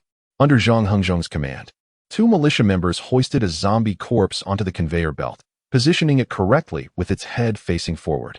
As the conveyor belt whirred into motion, the corpse approached the initial processing station. The width of this station barely allowed for the head to pass through, with the shoulders inevitably becoming ensnared. As the infrared sensor illuminated, a sharp guillotine blade descended from above. The sight made Gu Chengyuan's eyelids flutter. Goodness, is this the joyous platform of Louis XVI? As his brow furrowed, he discreetly glanced at the others. Almost everyone present appeared captivated, many sporting eager smiles, pointing and whispering as if they were witnessing some captivating spectacle. Am I the one who is abnormal? Following the decapitation, the remnants of the zombie's body were pushed aside by a simple iron pusher onto a secondary conveyor belt, approximately 2 meters wide, leading to the incineration pit located ahead of the zombie processing area. The zombie's head continued its advance, arriving at the second checkpoint. An iron claw descended directly, ensnaring the zombie's head and securing it in place, while sharp blades emerged from both sides, instantly completing a circumferential cut. Under the iron claw's control, the brain was extracted, fresh and quivering like gelatin, sliding down a slope into a sieve the size of a basin. A faint sound of impact echoed as a steel plate, roughly the same size as the sieve, descended, shattering the zombie's brain in an instant. The sieve then moved to a nearby tank, which contained several sieves of varying densities, where the fragmented cerebral tissue was continuously filtered. Finally, a gleaming gray crystal rolled out from the conveyor's exit, striking the steel collection pit with a crisp sound. Immediately, The entire zombie processing facility erupted in cheers from the dismemberment workers, as if witnessing the birth of some grand entity. Woohoo! Incredible! Amazing! The automatic dismembering machine is fantastic. Fool, it's called the automatic shell cracking machine. No, it's the automatic skull chopping machine. To hell with its name, it's simply extraordinary. Gu Chengyuan suppressed his inner discomfort and joined in the applause. Wasn't it? Sometimes he felt he could be quite ruthless himself. Now it became clear, the demons of the gathering place were hidden here, especially upon seeing Zhang Hangzhong, who showed no signs of discomfort, but rather excitement. High-fiving everyone present in celebration. Gu Chengyuan truly wished to gather all the faculty and students from the Mechanical Institute and conduct a thorough investigation into what sort of cult they belonged to. Report, Commander. The preliminary tests of the semi-automatic cranial extraction machine have achieved resounding success. Calculations indicate that, should the machine enter mass production smoothly, it is expected to process approximately 500 zombie corpses daily. With a 3-shift operation running continuously for 24 hours, the maximum capacity could reach around 2,000 corpses per day. Upon hearing Zhang Hengzhong's report, Gu Chengyuan was inwardly astonished. The output of this single machine at its peak capacity could rival half of the entire militia's production, significantly alleviating the workload of personnel. They would only need to rotate shifts and continuously place corpses onto the machine. Indeed, science and technology are the foremost productive forces. Excellent work, Professor Zhang Hengzhong. You have made a monumental contribution. Can this machine be rapidly scaled up for production? Are there any issues that need addressing? Hearing his research achievement acknowledged by Gu Chengyuan, Zhang Hengzhong felt a rush of excitement, his face flushing with pride. He never anticipated that some of his unconventional ideas from the pre-apocalypse era would shine brilliantly in this bleak world. Report, Commander. The technology involved in this assembly line is actually not very complex. The necessary devices are readily available at the Academy and can be dismantled. We can assemble over 10 machines. Very well. I will issue an order shortly to ensure Kai Anshin provides unconditional support for your work. Personnel if needed, resources if required. Assemble 10 machines as quickly as possible. Ensure the task is completed. However, noticing Zhang Hengzhong's hesitant expression, Gu Chengyuan assumed there might be further difficulties and immediately inquired, "Are there any other challenges?" No, what I meant was, has the semi-automatic brain core extractor demonstrated that my research direction is indeed correct? Hence, I hope that the leadership will continue to support my development work. What direction, you ask? Products of a similar nature to the semi-automatic brain core extractor. Are we preparing to develop a series? The Zombie Delight Family Bucket? Certainly. Gu Chengyuan has agreed. After all, it requires minimal resources, and perhaps, like this time, it may yield unexpected gains. Yet, the Mechanical Institute increasingly strikes Gu Chengyuan as peculiar. How is it that it exclusively produces, geniuses? Indeed, they are geniuses, albeit of an eerie nature. Chapter 95. The Path to Promotion in the Synthesis Camp, Converting Currency Ding. Conversion Successful Current Funds. 54, 332. Upon observing the amount displayed by the system, Gu Chengyuan could not help but break into a genuine smile, reminiscent of a diligent farmer who, after 2 days of toil, finally reaps a bountiful harvest, an innocence that tugs at the heartstrings. Haha. With this wealth, I can summon a new army to vanquish those zombies with great vigor. As working hours increased, the proficiency of the militia members in extracting zombie brain cores surged rapidly.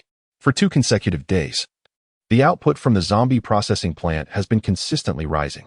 Just today, the monetary gain reached an impressive 27,322. Not to mention the semi-automatic brain core extractor that had just successfully passed its tests and is on the brink of production. Once the semi-automatic brain nucleus extraction machine is fully operational, the daily financial gains will soar to approximately 40,000. What does 40,000 represent?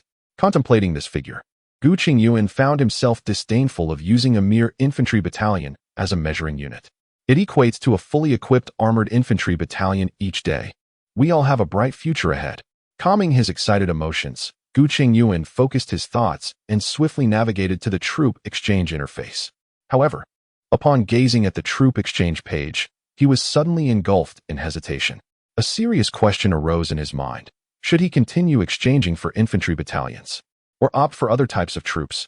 The advantages of acquiring infantry battalions were self-evident, as they would allow for rapid military expansion. Given the current intensity of the zombies, The cost-effectiveness of exchanging for infantry battalions was undoubtedly the highest. With the lowest expenditure, one could achieve the greatest output in terms of troop strength. And their combat capabilities were by no means weak. In fact, they could be deemed quite formidable. The infantry, indeed, stood as the paragon of cost-effectiveness within the entire war system. After all, it was a 1v17 configuration with verifiable achievements, representing the most powerful light infantry template on the surface. However, the phrase combined battalion displayed on the exchange page seemed to serve as a reminder to Gu Chengyuan that matters were not as straightforward as they appeared. Logically speaking, with his current 4 infantry battalions, alongside a guard platoon, an armored platoon, a communications platoon, and others, the personnel count had certainly reached a battalion level. Yet, unlike before, he had not triggered any promotions in rank or position upon reaching full capacity. Did he need to achieve a fully staffed combined battalion to activate the promotion? Gu Chengyuan pondered aloud, stroking his chin in contemplation. It seems that only in this way can one rationally explain why one's rank and position have yet to be elevated. The promotion mechanism of the system should ideally entail the completion of the designated template. To illustrate simply, the framework provided by the system resembles the quest points in an online game. Each completed segment illuminates a quest point, and only upon the full completion of all segments can one fulfill the conditions for advancement. Should my conjecture prove accurate, it follows that the forthcoming summoning focus must undergo a strategic adjustment. It is imperative to summon in accordance with the templates provided by the system, steering towards a multidimensional and multifaceted approach. While the thrill of summoning solely infantry in overwhelming numbers is exhilarating, without system advancement, the experience cannot reach its full potential. Furthermore, logically deducing, the advanced version of the Combined Arms Battalion template is likely the Combined Arms Brigade. Perhaps it is not merely any Combined Arms Brigade, but the fabled Heavy Combined Arms Brigade, the pinnacle of military might, the SSR of the military realm. There are even whispers that a single Heavy Combined Arms Brigade could vanquish a small nation. If the template can indeed be upgraded to a Heavy Combined Arms Brigade, Gu Chengyuan dares not imagine the extent of his exhilaration. Contemplating this, Gu Chengyuan suddenly finds the allure of overwhelming infantry somewhat diminished. As a soldier, who does not harbor the dream of becoming a Dongfeng courier? Upon clarifying the direction, Gu Chengyuan resolves to first summon 2 armored infantry platoons, aiming to complete the armored infantry company. Apart from the slight compulsive discomfort in witnessing the incomplete armored infantry company, the decision is primarily driven by military considerations. Currently, the individual combat capabilities are sufficiently robust, yet what is lacking is heavy firepower. The armored infantry company serves not only as an armored unit but also as a source of heavy fire support. After all, the formidable 100mm high-explosive shells and artillery-launched missiles, with a maximum range of 4,000 meters, are indeed impressive. During his observation at the blood mine, Gu Chengyuan often witnessed high-explosive shells obliterating vast areas with a single shot, proving to be exceptionally effective against a horde of corpses. The 2 armored infantry platoons would require an expenditure of 24,000 gold, leaving approximately 30,000 gold remaining. 30,000. Gu Chengyuan pondered over the exchange page, contemplating where to allocate the funds. It seemed that this amount could summon a platoon of 99A tanks. The thought stirred him. After all, tanks are the kings of ground warfare, and it is hard to believe any man could resist their allure. However, despite their impressive appearance, the 99A tanks did not offer great value for the cost, especially considering his current arsenal was adequately equipped with both light and heavy firepower. With these thoughts in mind, Gu Chengyuan ultimately shifted his focus to the logistics support company. Chapter 96, A Ray of Light. The essence of warfare lies in logistics. This adage has been revered by countless generals throughout history and has manifested in numerous battles. If weaponry represents the offensive capability of an army, then logistics undoubtedly constitutes its lifeblood. As the troops evolved, Gu Chengyuan could distinctly perceive the increasing significance of logistics. In combat against zombies, the potential for soldier casualties, equipment malfunctions, and the necessity for rapid deployment all underscore the critical role of logistics. Without adequate logistical preparations, or given the current logistical conditions, if the 04A infantry fighting vehicle were to malfunction, Gu Chengyuan feared he would be left helpless, merely watching in dismay. As the scale of the troops expands, the issue of sustenance becomes increasingly pressing, for the provision of meals stands as the soldier's second line of combat effectiveness, a statement not made in jest. As a combat unit, the risks associated with outsourcing food services are notably high. The persistent reliance on military-civilian integration has been a regrettable necessity born from inadequate logistical support. Nevertheless, the establishment of a logistics support battalion undoubtedly offers a comprehensive solution to this array of challenges. Comprising medical, repair, culinary, and transportation platoons, this battalion is specifically formed to provide logistical support for combined arms units. It encompasses 4 critical facets: soldier rescue, equipment maintenance, meal provision, and logistical transport, thereby ensuring a holistic approach to the support of the troops. The possession of a logistics support battalion equates to the establishment of a complete logistical support system for a combined arms unit. With this in mind, Gu Chengyuan no longer hesitated, opting to exchange for 2 armored infantry platoons and 1 logistics support battalion, choosing to conduct the exchange discreetly. Meanwhile, in dormitory 1505 of Building 22, Aiko and her companions remained awake, a group of girls having brought chairs to the balcony, enjoying the evening breeze while engaging in light-hearted conversation and admiring the nightscape. In the wake of the apocalypse, survivors have tended to retire to their beds at the fall of night, with the cessation of internet and electricity having cured many night owls of their habits. It has become evident that contemporary youth do not genuinely suffer from insomnia. If they do, it is merely due to their engagement with their smartphones. My goodness, Aiko, you are truly remarkable. So many people auditioned for the broadcasting host position, and you were the one who succeeded. Feng Jiai's lively exclamation instantly enlivened the atmosphere of the dormitory, as expected of the campus belle, whose talents are undeniable. Oh dear, unlike them who only concern themselves with how high you soar, I am also curious about your culinary delights. Speaking of which, the treatment of broadcasting hosts, akin to frontline warriors, seems rather indulgent. It is no wonder that some have claimed the disparities between individuals can sometimes be greater than that between humans and dogs. Every time I glimpse the dining area for frontline warriors in the same cafeteria, I am beset by an uncontrollable salivation, one that cannot be cured. An abundance of various meats, enough to satisfy until satiation, and the post-meal fruits are remarkably diverse. It feels even more lavish than certain 5-star hotel buffets before the apocalypse. Oh, Kiki, you have come to enjoy life in the apocalypse, while we are merely here to endure hardships. The 3 of us subsist on meager rations. We are already small in stature, and now we've shrunk further. On, with a tone of indignation, puffed out her chest before everyone, showcasing a proud curve to emphasize her honesty. On, behave yourself. You are wearing a white shirt. Where's the evidence? Your only piece of lingerie is still hanging out to dry. Do not look. On exclaimed in shock, inadvertently lifting her chest even higher, observing her roommate's playful antics. Ai couldn't help but smiled genuinely. One of the few comforts in this post-apocalyptic world is the pleasant atmosphere within the dormitory. Unlike some absurd girls' dormitories, where 4 individuals create dozens of groups, had Mission Impossible been filmed a bit later, it would surely serve as a primary reference. However, out of caution, Aiko instinctively downplayed her achievements, attributing her selection to a modest foundation and a stroke of luck. Initially harboring little hope, she was genuinely surprised to have been chosen. The frontline operatives indeed enjoyed excellent provisions, as the chefs responsible for their meals were remarkably skilled. As On remarked, Aiko was quite satisfied with the culinary offerings. In a post-apocalyptic world, the pursuit of sustenance is paramount.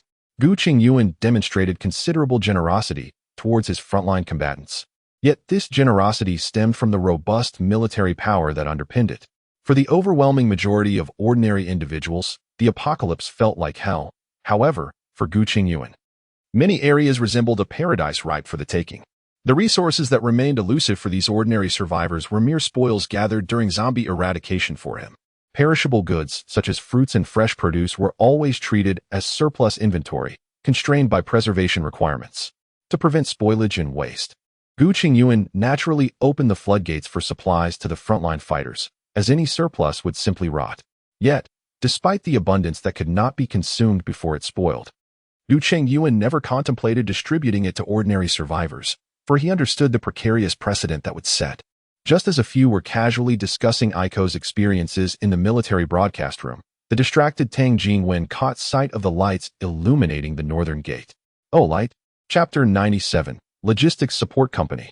Not only the dormitory of Aiko and her companions, but also the survivors from buildings 21 and 22 were drawn out of their rooms by the dazzling lights of approaching vehicles. One by one, they gazed excitedly towards the northern gate. "Goodness! Look, dear! There's light!" exclaimed a middle-aged man holding a child, shouting in astonishment towards his room. "Wow! So many vehicles! Where on earth did they all come from?" At the Western District's northern gate, a leading Hummer 3 armored command vehicle entered the night campus, followed by an enormous convoy that resembled a dragon of lights. One vehicle after another turned onto the campus from Bachelor Road, illuminating the area near the northern gate as if it were daylight. As the leading Hummer 3 came to a halt in front of the military building, the flow of vehicles entering the northern gate showed no signs of abating. "Brother Jie, come quickly. A multitude of military trucks has arrived from outside. Many of them are unfamiliar. The lead vehicle has already reached the military building, yet the end of the convoy remains unseen. Goodness gracious! Am I truly to witness every military vehicle in my lifetime tonight?" Zhao Hu, who had served in the military, leaned over the balcony railing. Observing the stream of vehicles stretching from the northern gate to the military building, his expression tinged with embarrassment. "Brother Jie, I can't identify the specific models, but I can see 6 vehicles marked with a red cross. They must be battlefield ambulances. The most numerous and largest ones are transport trucks, while the boxy military trucks at the rear remain covered, making it difficult for me to discern further details." The stunned survivors may not comprehend the extent of Gu Chengyuan's astonishment, yet standing before the military headquarters, he was indeed taken aback. Accustomed to the infantry battalion, he instinctively assumed that all units would deploy in a similar scale.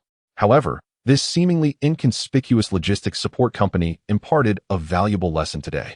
Alongside 2 armored infantry platoons, a total of 49 military vehicles had arrived.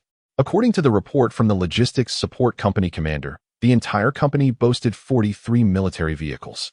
Notably highlighted was the 8x8 SX-2306 military transport vehicle from the transportation platoon, with a total of 30 units capable of modular ammunition transport. This vehicle can carry a load of 20 tons on the highway and 10 tons off-road, embodying a performance powerhouse with over 300 horsepower. Beyond its formidable power, this military vehicle's armor can withstand 7.62mm bullets and offers substantial protection against landmines. The force generated by a landmine explosion, which can reach 400 G, is mitigated to a mere 20 G upon impact with the driver. As for the water fording capability, it varies based on the driver's ability to hold their breath underwater. This singular vehicle could serve as an apocalyptic fortress for the majority, emphasizing its capacity to transport, defend, and power through challenges. Remarkably, Gu Chengyuan found himself in possession of 30 of these extraordinary vehicles. In addition to the substantial transportation platoon, the medical platoon included 6 Menzies 2 battlefield ambulances, staffed with 30 skilled medics, well-versed in trauma care, and even capable of performing basic surgical procedures. The maintenance squad comprises 3 multifunctional 8x8 box repair vehicles. Each vehicle is not only equipped with an extensive array of replacement parts, but also houses a compact lathe. Lastly, the unit that Gu Chengyuan anticipated the most was the cooking squad. As the support unit of the combined battalion, the cooking squad boasts 3 modular cooking vehicles, each containing a spacious kitchen. The kitchen is fully outfitted with a main cooking stove, a secondary cooking stove, a stewing stove, a dough mixer, a vegetable cutter, a refrigerator, a range hood, and more. Each vehicle can prepare meals for 300 individuals within an hour, even while in motion. After listening to the logistics support company commander's introduction, Gu Chengyuan felt that his investment of 30,000 gold was exceedingly worthwhile. The logistics capability had surged from virtually nothing to its peak. "Xiao Gang, your logistics company will be stationed at the Economic Institute. Moreover, starting tomorrow morning, our battalion will rely on your company for support. Quickly make the arrangements. I eagerly await your breakfast tomorrow." Haha. As he concluded his instructions with a jest, Gu Chengyuan realized that with such a large company and an abundance of equipment, Commander Xiao Gang would likely be occupied until the early hours of the morning to settle the unit. Therefore, Gu Chengyuan merely acquired a brief understanding of the situation before allowing him to depart. Chapter 98. The fisherman sets the bait. While the entire gathering was engrossed in the spectacle, 2 shadows stealthily approached the lakeside in front of the library. "Son, are you reliable? Don't end up getting caught and sent to target practice. This world is far different from the days before the apocalypse. Getting caught could mean facing dire consequences. The army is indeed formidable now. I heard from Brother Wang that his son's militia team processes bodies by the truckload each day. Good heavens. You are the sole heir of the Zhao family, and you must. Zhao Wenhua, listening to his father's ramblings, impatiently interrupted. You've asked several times along the way. Could you please refrain from repeating yourself? It's always about danger. If you hadn't dissuaded me from enlisting, would we really be foraging for food in the dead of night?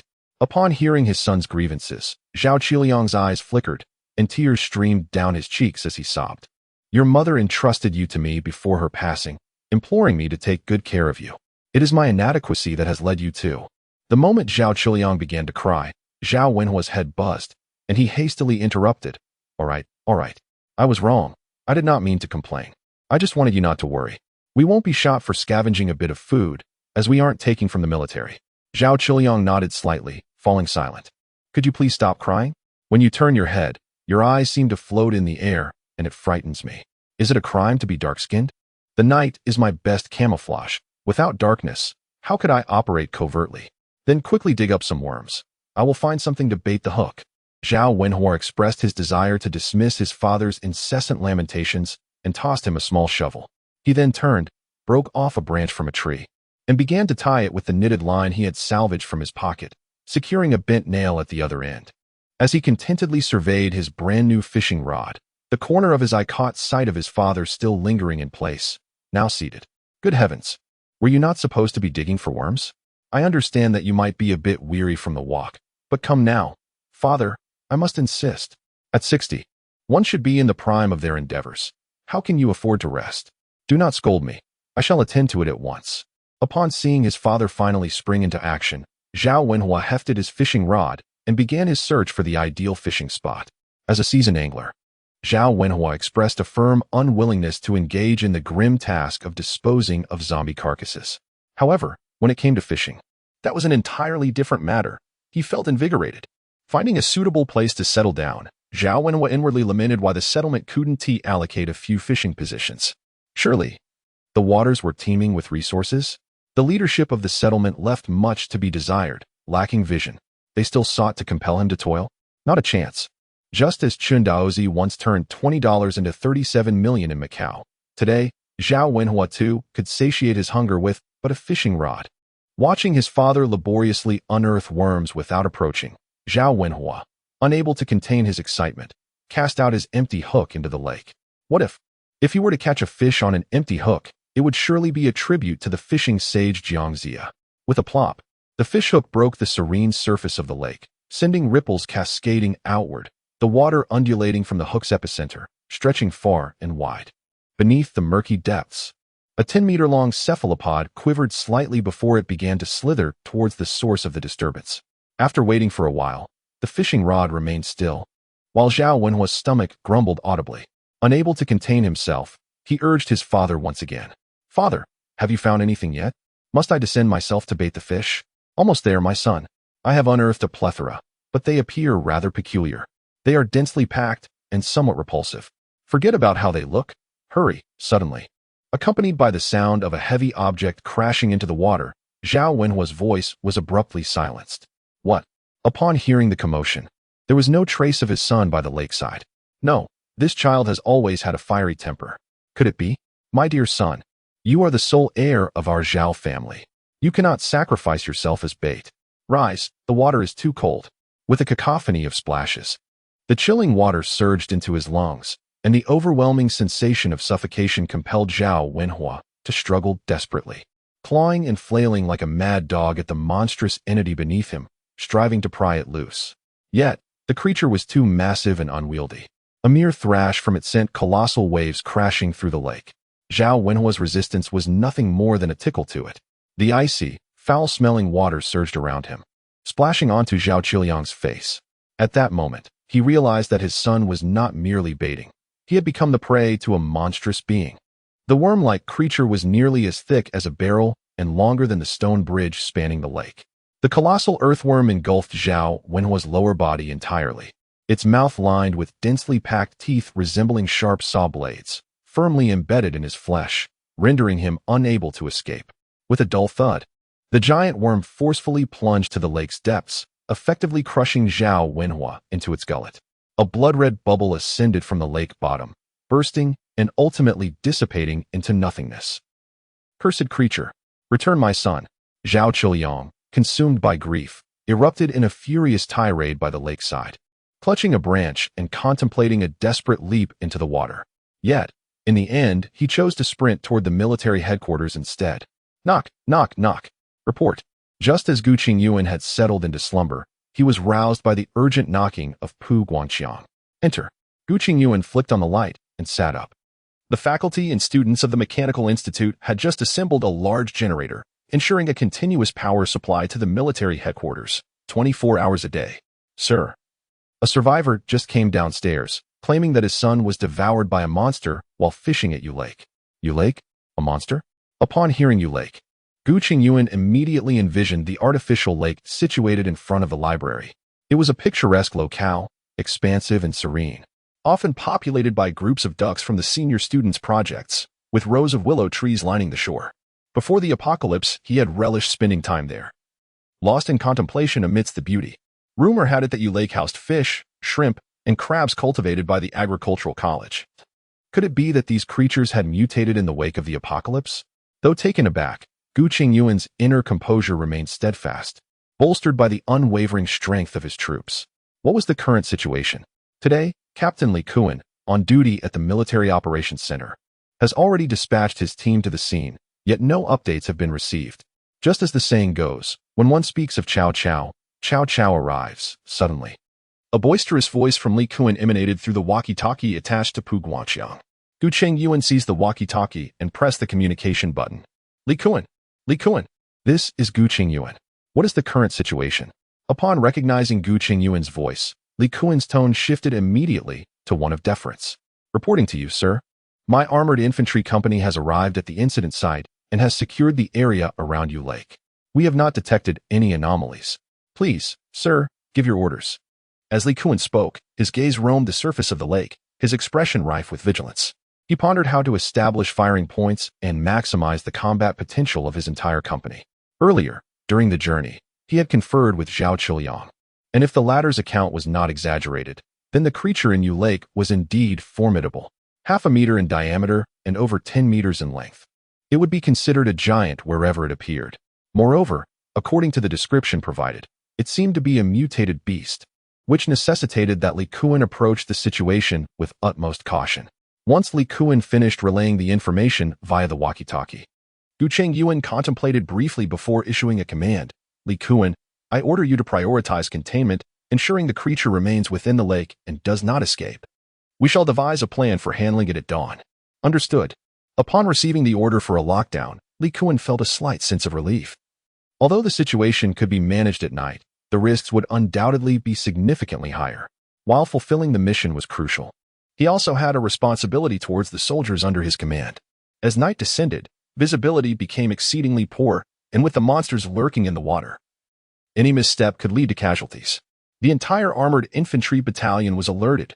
The combat mission for the night was cancelled, and they were to retreat to a secure location. Each squad was instructed to maintain vigilance in their designated areas, while the remainder were to rest in place. Standing nearby, Zhao Chengyuan felt a surge of urgency upon hearing Commander Li Kuan's orders. Commander, I implore you, save my son. He is still so young. He is the only heir of the Zhao family, cherished like a treasure throughout his life. Now he is in peril, with his fate uncertain. How can you all merely rest? Observing Zhao Chengyuan's tearful desperation, Li Kuan felt not a shred of empathy, but rather a flare of anger. Hey, you ungrateful fool. An heir? What nonsense. His fate is uncertain? Are you not aware of whether he lives or dies? Just look at it, old dang. Dragged underwater by a monster for half an hour. If they had acted swiftly, he would have been rescued by now. I must say, you two truly are a pair of fools. Instead of securing a safe area, you come here to court death at this late hour. And now you expect my soldiers to risk their lives? Let me be clear, such fortune does not exist. Were it not for my compassion, seeing your son just recently deceased, had it been that brat Lu Chong from the first company, he would have slapped you several times today. Now get out of here. If you truly wish to avenge your son, do not hinder me in executing my mission. If the troops do not rest well, how can we seek revenge for your son tomorrow? With no retort to Li Kuan's scathing tirade, Zhao Qiliang felt utterly defeated, standing silently as tears streamed down his face. Gazing at Zhao Qiliang's graying hair and his woeful visage, Li Kuan was suddenly reminded of his own father, and his heart softened momentarily. Su Song, come. Bring this old man something to eat and take him to your class for a rest. As he observed Zhao Qiliang's desolate figure departing, Li Kuan could not suppress a sigh. Those who are pitiable often possess traits that are contemptible. If only this father and son duo had adhered faithfully to the regulations of the settlement, instead of resorting to deceitful schemes, would such a tragedy have occurred? The greatest folly of humanity lies in believing oneself to be more astute than others. Chapter 100. The Colossal Burrower. In the morning, 5 brand new SX-2306 transport vehicles carried the entire militia team from the 5th Mess Hall in the Western District to the Blood Mine in the Eastern District. The exuberant militia members, seated in the back of the trucks, eagerly explored their surroundings, satisfying their curiosity about military equipment, while simultaneously marveling at their own progression. What status did the militia possess? Engaged in the dirtiest and most laborious tasks, and yet, they were afforded dedicated transportation to and from work. Such privileges would have been considered top-tier employee benefits even before the apocalypse.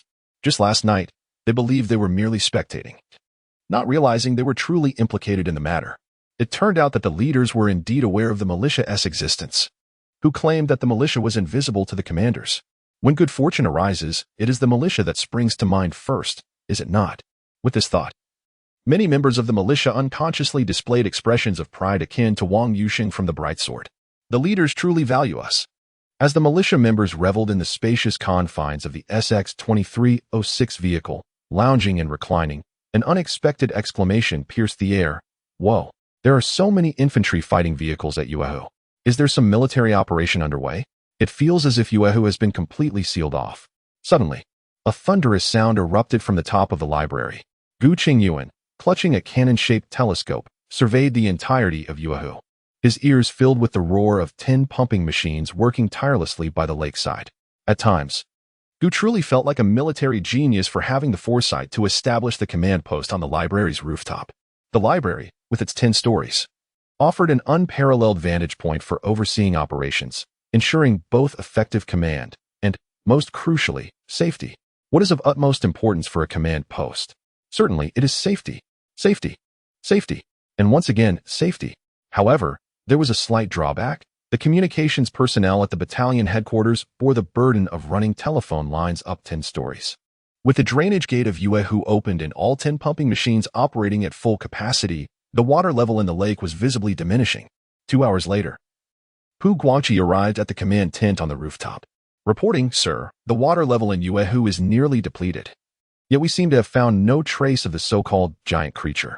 Company Commander Li Kuan mentioned that he hasn't even spotted any fish or shrimp.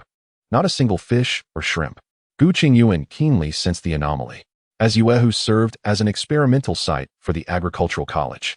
With countless projects from senior students submerged within, how could they claim not to have seen any?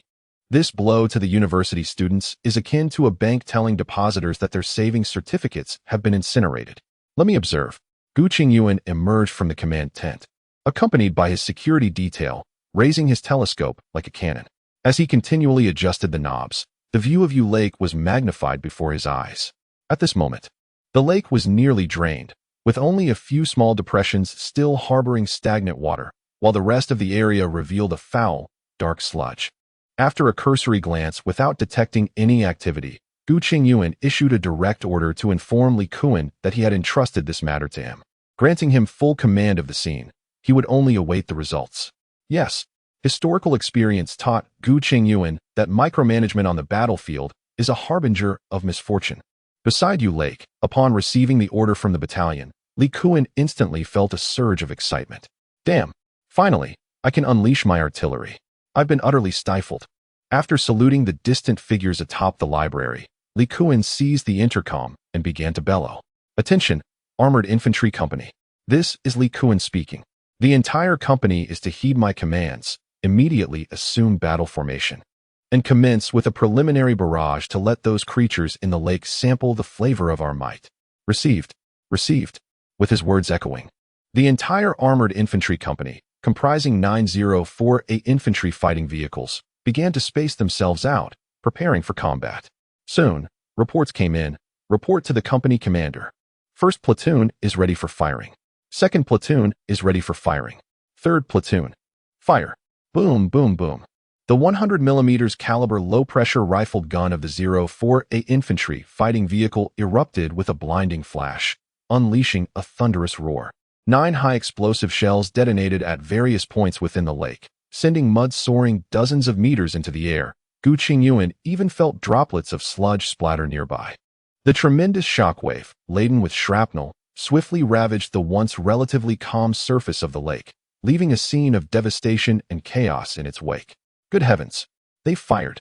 In unison, the survivors gathered at the site halted their tasks, instinctively turning their gazes toward the source of the cannonade, their faces etched with unease. In this apocalyptic world, the unknown was universally despised. The relentless barrage sparked an instinctive dread among the onlookers. Had an emergency arisen? Could the troops manage the situation? Fortunately, Kai Anshin from the Survivor Management Committee stepped forward promptly, rallying the staff to soothe the survivors and avert panic. As the smoke from the shells lingered, a disturbance stirred within the muddy depths of the lake. The viscous sludge began to shift, as if a loach was weaving through it, hastening toward Li Kuan's forces. Fire! Li Kuan commanded urgently over the intercom, his gaze fixed intently on the undulating path of the mud. Rat-a-tat-tat. The pre-established firing points along the shore unleashed a furious barrage, the rapid trajectories slicing through the air in pursuit of the elusive movement. Pop, pop, pop, release. With that command, a series of rockets, trailing long white plumes of smoke, erupted from several concealed positions, resonating with explosive detonations. Boom, boom, boom. With a flash of light, the shore of Yuehu was shattered by the explosion. Careful, careful. Watch your step. As Li Kuan's words echoed, the cement ground of a row of armored vehicles was abruptly upheaved by a tremendous force. A creature, resembling a colossal worm, emerged from the depths, its head colliding violently with the chassis of the 048 infantry fighting vehicle, causing the vehicle to tilt precariously to one side, nearly overturning. At that moment, Gu Chengyuan finally discerned the true form of this enigmatic creature through the scope in his hands. The insect measured approximately 10 meters in length and half a meter in diameter, truly deserving its title of a giant worm.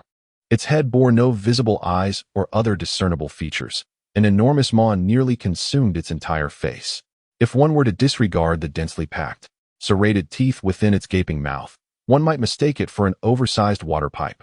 The giant worm writhed, flinging 2 fully armed armored soldiers aside, revealing several pockmarked wounds along its side, one of which was so severe it nearly severed its tail. What sent shivers down one's spine was the absence of blood oozing from its wounds. Instead, they were filled with numerous cysts and parasitic creatures, comparable in size to worms. As the creature rolled, these eggs and parasites splattered everywhere. What the hell? Li Kuan's mind raced at the sight, and he immediately raised his voice to shout, "Parasitic infection? Biohazard protection. Quick, quick, quick. The entire squad, we need biohazard protection now." Chapter 101. Elimination. As Li Kuan's voice faded, the colossal insect, moving with an astonishing swiftness that belied its massive size, viciously clamped its jaws around the leg of a retreating soldier. A cry of agony escaped the soldier's lips, his face contorting in a grimace of pain as he fiercely squeezed the trigger, unleashing a torrent of bullets towards the creature's head. The sound of gunfire echoed, thud, thud, thud, as the bullets seemingly vanished into the creature's damp, slick hide, erupting in a spray of dark green ichor. In agony, the monstrous insect released its grip on the soldier's thigh, writhing in anguish on the ground. Observing this, 2 other soldiers hurriedly advanced, each grasping an arm, dragging the wounded comrade back to safety behind the 048 infantry fighting vehicle. Damn it! Li Kuan's heart tightened, his voice muffled yet laced with fury as it emanated from his gas mask. The creature's hide was evidently thick and resilient, while the bullets had penetrated. It was akin to striking a pit of filth, failing to inflict any significant damage.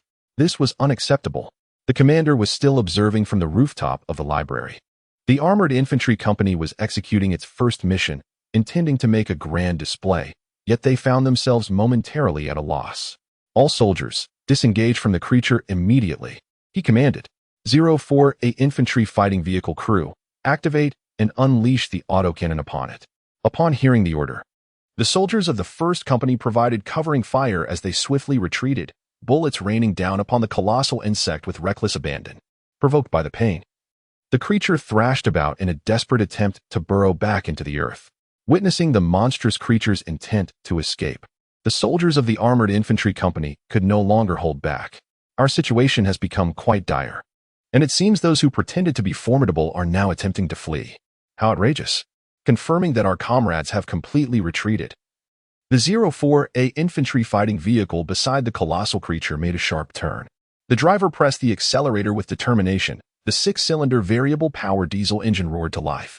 Weighing 25 tons and boasting over 400 horsepower, the vehicle charged forward. With a resounding crash, the monstrous insect was nearly severed in two by this massive steel beast. Dark green ichor mixed with countless black cysts and parasites was sent flying in all directions. Another 04A infantry fighting vehicle also revved its engines and crushed the beast from the opposite side, akin to bursting open a carton of yogurt. As the dust settled, a platter of fruit mysteriously appeared on the field kitchen table. Gu Chengyuan, with his broad smile revealing pearly white teeth, welcomed Gu Chengyuan's arrival.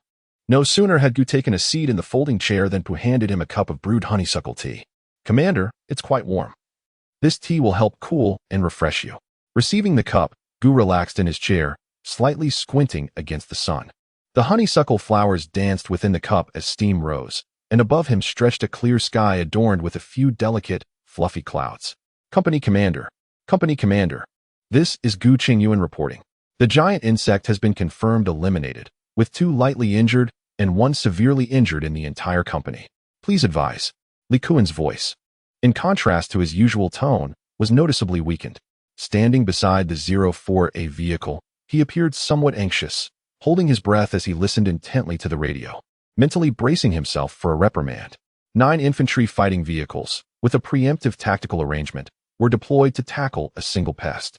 Failing to neutralize it on the spot was one thing, but the ensuing casualties were utterly unexpected. The battalion command received the report and swiftly initiated a cleanup of the battlefield, efficiently tending to the wounded. Listening to Gu Chengyuan's calm voice over the intercom, Li Kuan found it hard to believe. Had it been himself in that situation, he would undoubtedly berate himself mercilessly. After all, what distinguishes a leader from the rest? In terms of vision, Li Kuan could only admire the commander. Not having been reprimanded, he put down the intercom with a beaming smile. Li Kuan's thoughts were unbeknownst to Gu Chengyuan, and even if he were aware, he would merely chuckle. The chaos of the apocalypse brought about myriad uncertainties, and minor setbacks were entirely expected. Li Kuan's on-the-spot reactions and handling of the situation were commendable. The blame for the casualties did not rest on his shoulders. If there was anyone to fault, it was the wretched state of the world. Even the earthworms had seemingly evolved, having devoured a fisherman in the process, a fitting act of poetic justice. Before being summoned by the system, Li Kuan had considerable experience as a seasoned soldier, having participated in numerous missions and gained extensive exposure to diverse scenarios. The sight of giant insects scattering their offspring immediately prompted thoughts of parasitic infection. Thus, during the subsequent battlefield cleanup, he mandated that all personnel involved not only don gas masks but also fully equip themselves with protective suits. Parasitic infection was no trivial matter. While it might have been manageable before the apocalypse, after its onset, it could very well spell a death sentence. This was a grim consequence of the collapse of human society, leading to a drastic decline in medical conditions. The transport unit brought several barrels of gasoline from the fueling station at Julin village, which the soldiers of the armored infantry battalion proceeded to pour onto the carcasses of the giant insects, 1 barrel at a time. The demise of the maternal organism had no impact on the parasitic entities, which surged forth like a tumultuous wave within the carcass of the colossal insect, evoking a sense of dread among the soldiers present, some succumbing to their fear of densely packed forms. A resounding roar accompanied by the crackling of gasoline igniting the air engulfed the entire giant insect's body in a sea of flames. Countless parasites twisted and writhed, their shapes varying significantly, resembling a vast coral reef. The logistics support team arrived with a water truck, its tank infused with a substantial amount of disinfectant. In truth, Li Kuan was uncertain whether this truly constituted a parasitic infection, but as a precaution, all personnel and equipment exposed to the giant insect must undergo disinfection. A soldier clad in a protective suit activated the water cannon, while the remaining soldiers adeptly formed a queue, systematically preparing for disinfection. This procedure is a requisite in the military, typically following an incursion into contaminated zones. Commander, the condition of the injured comrades is quite dire. The medical unit has sent me to summon you. Chapter 102. Parasitic infection. Upon completing the disinfection process, Li Kuan hurriedly made his way to the medical team, where he encountered the solemn expression of Lieutenant Xiao Gang outside the ward. Lieutenant Xiao Gang, how are my soldiers faring? Upon hearing Li Kuan's mispronunciation, the veins on Xiao Gang's forehead twitched involuntarily, prompting him to correct Li Kuan. My name is Xiao Gang, not Sa Gang. Xiao, not Sa. Understood, Lieutenant Xiao Gang. How are my soldiers faring? It's Xiao, not Sa. No, for heaven's sake, at this point, why are you still fixating on that trivial name of yours? I merely wish to inquire about the condition of my soldiers. You. All right, fine. I suppose the fault lies with me. Xiao Gang was taken aback by Li Kuan's sudden outburst, momentarily stunned by the intensity of his shout. The medic was inside attending to him. Xiao Gang's tone was tinged with frustration. This was certainly not the appropriate moment to discuss names, yet the more he pondered, the more irate he became. He had mispronounced the name and was now being shouted at? Enough. I'm going in to take a look. With that, Li Kuan forcefully pushed past Xiao Gang, intent on entering. Hey, stop right there. Do you not realize the gravity of the situation? Are you still intent on causing chaos? Do you not care about the well-being of your soldiers? Li Kuan stood there, momentarily dazed as he absently dug at his ears, his mind buzzing. He could hardly believe that this seemingly genteel fellow could erupt with such ferocity. How astonishing that the mild-mannered Xiao Gang possessed such a vengeful spirit. At that moment, Li Kuan felt he had encountered a worthy adversary. Quiet. The ward was suddenly pierced by an even more irate voice from within, effectively interrupting the standoff between the two men. Upon hearing this, both Li Kuan and Xiao Gang instantly transformed into obedient children. After all, it was a doctor speaking. Who would dare to provoke a physician? For anyone in the military, who could guarantee that they wouldn't be the next to lie upon that very bed? Even a mere skin scrape could lead to a conservative treatment. I ask you, are you not afraid? With the outside commotion finally subsiding, Ling Ran felt a slight relief in his mood. Damn it, work was already troublesome enough, with the rank of lieutenant colonel upon his shoulders. He was drenched in sweat as he tended to the wounds of the injured. Initially, upon hearing that casualties were on their way, he had anticipated a straightforward task of suturing minor lacerations or perhaps removing foreign objects. However, upon witnessing the nature of the injuries, he was rendered numb, his skin prickling with an overwhelming sense of horror. The attack by the subterranean giant worms not only inflicted severe trauma, but also introduced a multitude of minuscule parasitic larvae into the wounds. These larvae proliferated rapidly, forming numerous cysts upon the injured flesh. By the time Wang Chao was brought in, he was already engulfed in a high fever, teetering on the brink of unconsciousness, completely oblivious to his surroundings. His wounds were laden with a dense cluster of black cysts, and visibly, a swarm of maggot-like larvae writhed beneath the skin around the injury. Even for Ling Ran, a medical professional, the sight was enough to induce a significant drop in his sanity. Yet, he was the only surgeon in the entire medical team capable of performing such operations. Moreover, Zhang Chao's symptoms were evidently indicative of severe complications arising from an infection. If not addressed promptly, he risked succumbing to systemic organ failure. The surgical challenge was formidable. He needed to act swiftly to eradicate the parasites before they spread further from Wang Chao's wounds, and then proceed with standard wound care. This task was akin to dealing with cancer cells. Complete eradication was imperative. Any oversight could result in the rapid reproduction of countless more. The medical team's current facility was the former West District Infirmary, which typically handled only minor ailments such as colds and headaches, primarily dispensing medication. Let us refrain from discussing the medical apparatus, but if we consider the hospital bed placed within the room, not even a basic shadowless lamp was available. The surgery had barely lasted half an hour when Ling Ran felt as if his eyes were on the verge of blindness, perceiving everything as a dense mass of overlapping shadows. Not to mention the subsequent postoperative care, which would undoubtedly test the limitations of our medical facilities. A saying has long circulated within the medical community: excellent postoperative care can be as effective as half of the treatment itself.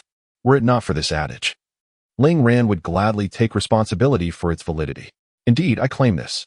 The operation stretched nearly 5 hours, concluding around 3 in the afternoon. "How is it, doctor?" Ling ran. "How is Wang Chao's condition? His life should be secure, correct?"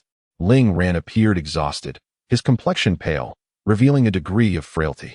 The surgery was relatively successful, but his complications were far too severe. "Our conditions here are exceedingly rudimentary, and the subsequent care may prove challenging." Ling Ran trailed off at this point.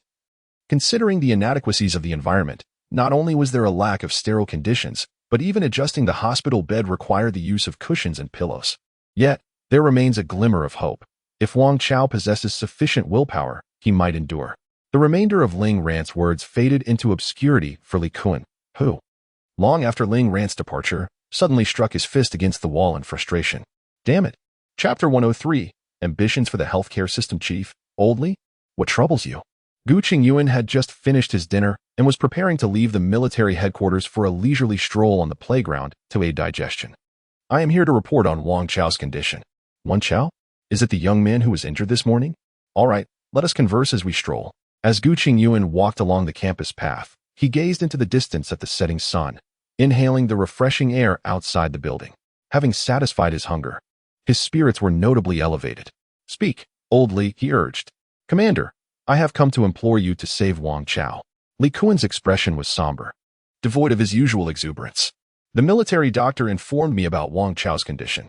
The surgery was relatively successful, yet he is now suffering from severe complications.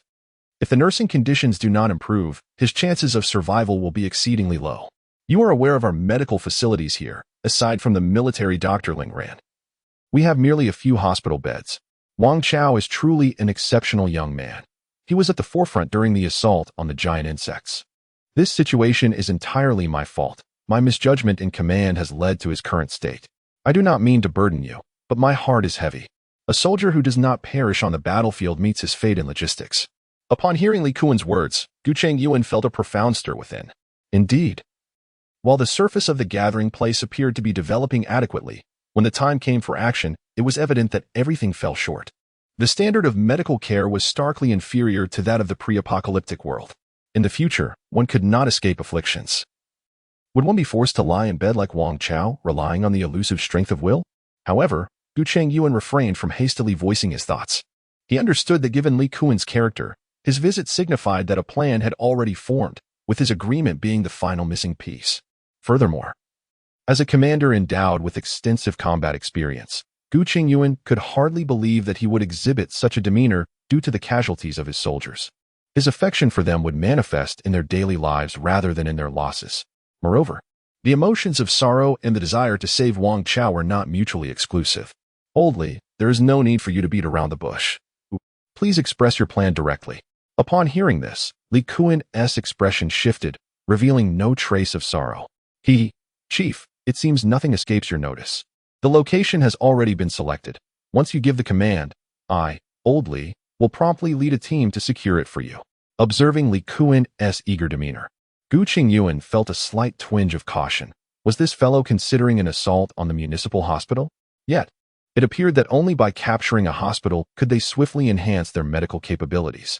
Suddenly, a fitting target emerged in Gu Chengyuan's mind. Could it be that Li Kuan was contemplating the same? "Chief, it's the Night Province Workers' Hospital right next to our gathering point. During my previous support at the blood mine, I frequently noticed the prominent sign of the Night Province Workers' Hospital, which instantly came to mind."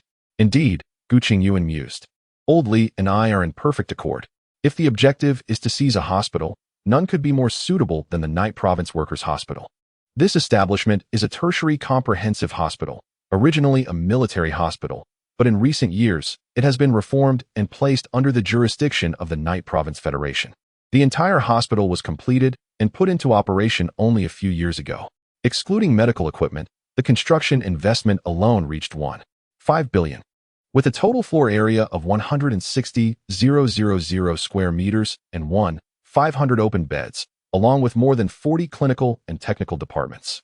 Most crucially, the Yesheng Employee Hospital is almost adjacent to the Yedo West District 1.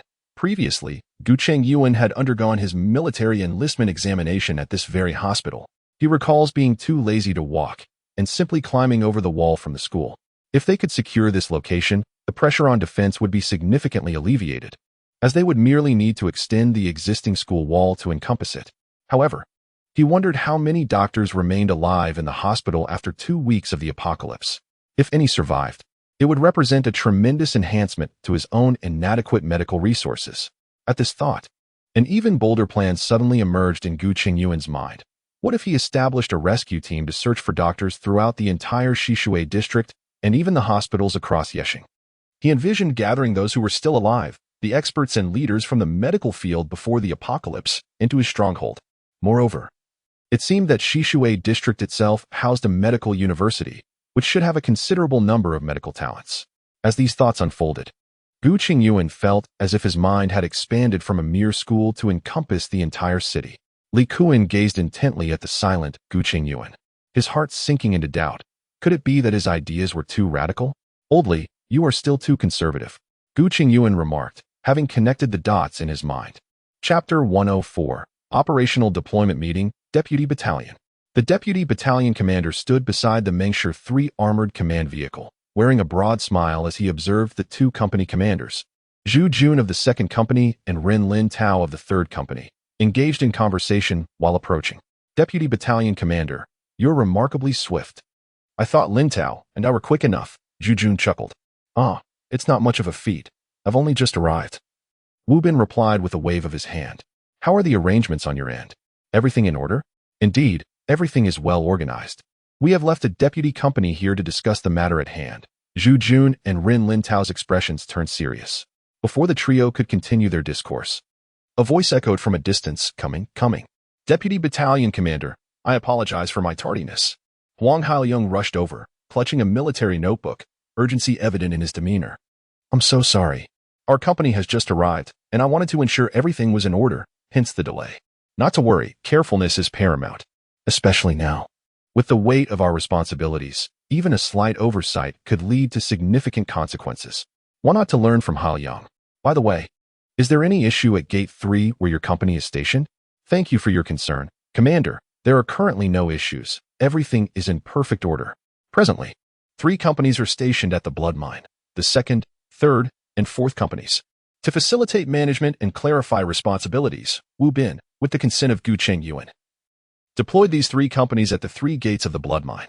This arrangement not only clarifies the responsibilities of the mixed garrison, but also enhances the firepower at each gate, effectively serving multiple purposes. Well then, time is of the essence. Let us board the vehicle now. Wu Bin raised his hand to glance at his tactical wristwatch and took the lead onto the parked Warrior 3 armored command vehicle. Zhu Jun and the other 2 promptly followed him inside. The Warrior 3 glided smoothly along the campus road, experiencing only slight jolts when traversing the occasional speed bump. At other times, the officers seated within felt no discomfort whatsoever. Deputy Battalion, I have heard that tonight's meeting pertains to operational deployment. Are we preparing for another engagement? Zhu Jun, his mind abuzz with curiosity, could not help but inquire. The 3 companies were stationed at this blood mine, almost immobilized.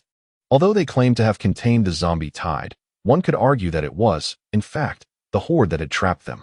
Each day, the 3 companies could do little more than guard the gate, incessantly pulling triggers, firing bullets, and vanquishing one undead after another, then taking brief respites while awaiting the next wave of attackers.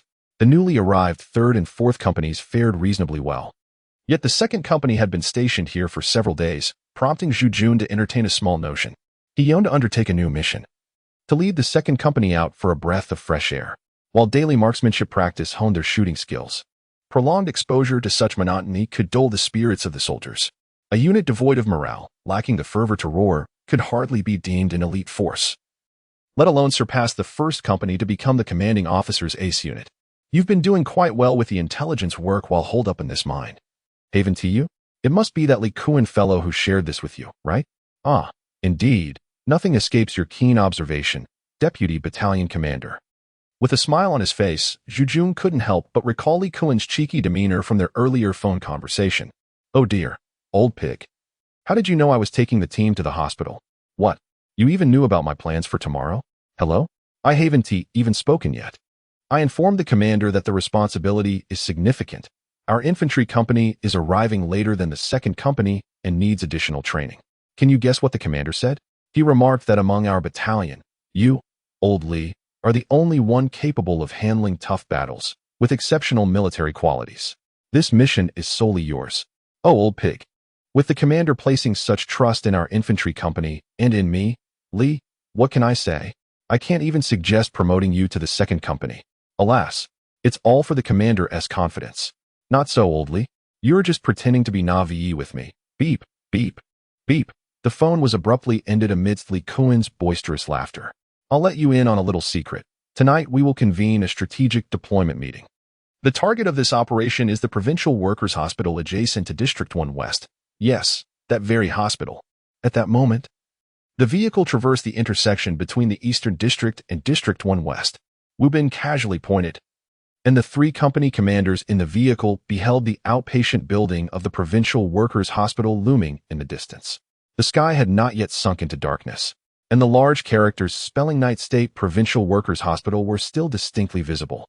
So, we are targeting the Provincial Workers' Hospital? A profound silence enveloped the vehicle as the three company commanders immersed themselves in contemplation, pondering the unique strengths of their respective units and the possibility of their involvement in the forthcoming mission. The desire for military accolades is a sentiment shared by all soldiers during combat, in the everyday camaraderie among brothers in arms. The gravity of an actual mission transforms the three commanders into individuals brimming with strategic foresight. Their silence was but a fade, each secretly calculating how to secure the mission for themselves. Given the scale of the hospital, it was evident that neither the operational model of the troops nor the requisite manpower could be adequately managed by Li Kuan's armored infantry company.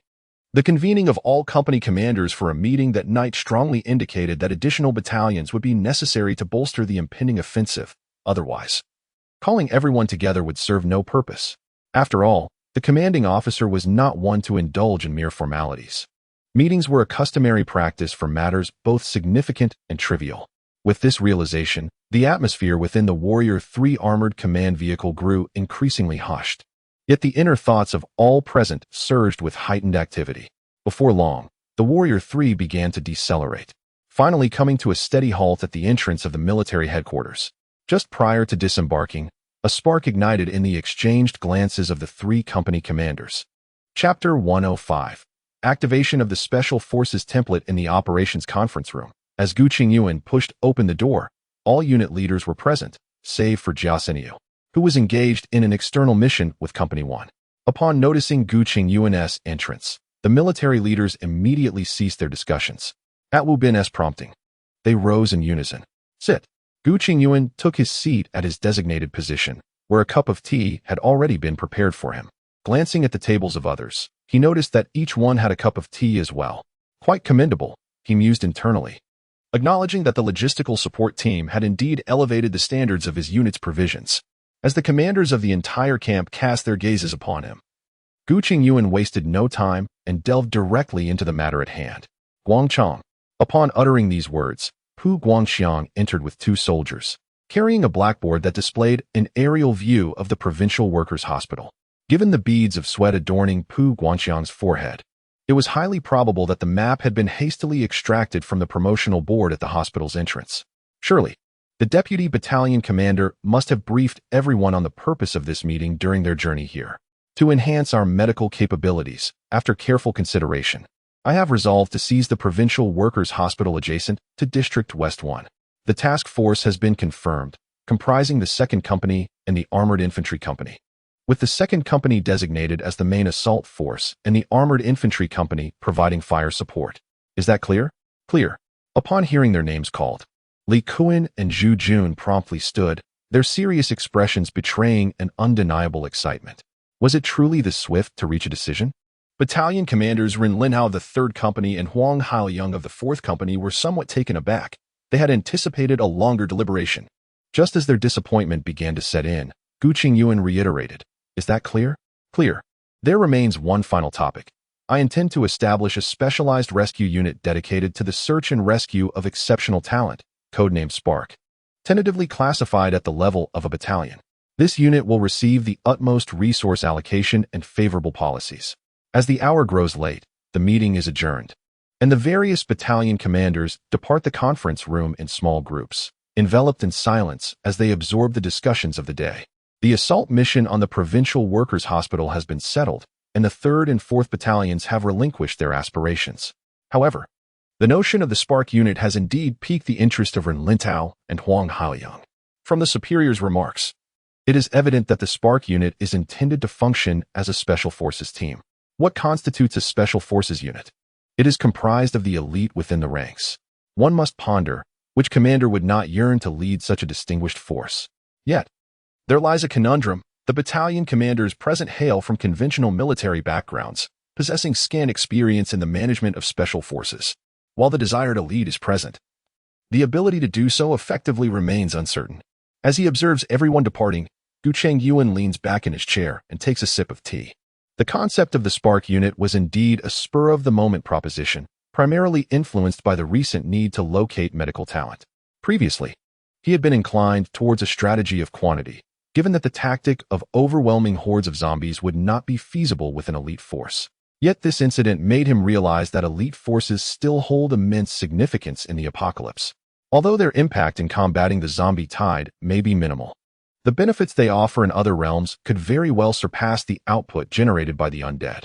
With this notion in mind, he, now flush with resources, was naturally inclined to establish not merely a squad or platoon, but a full company. A bold gamble, it is a form of wisdom. He had already contemplated the composition of his troops, envisioning them entirely comprised of elite infantry squads.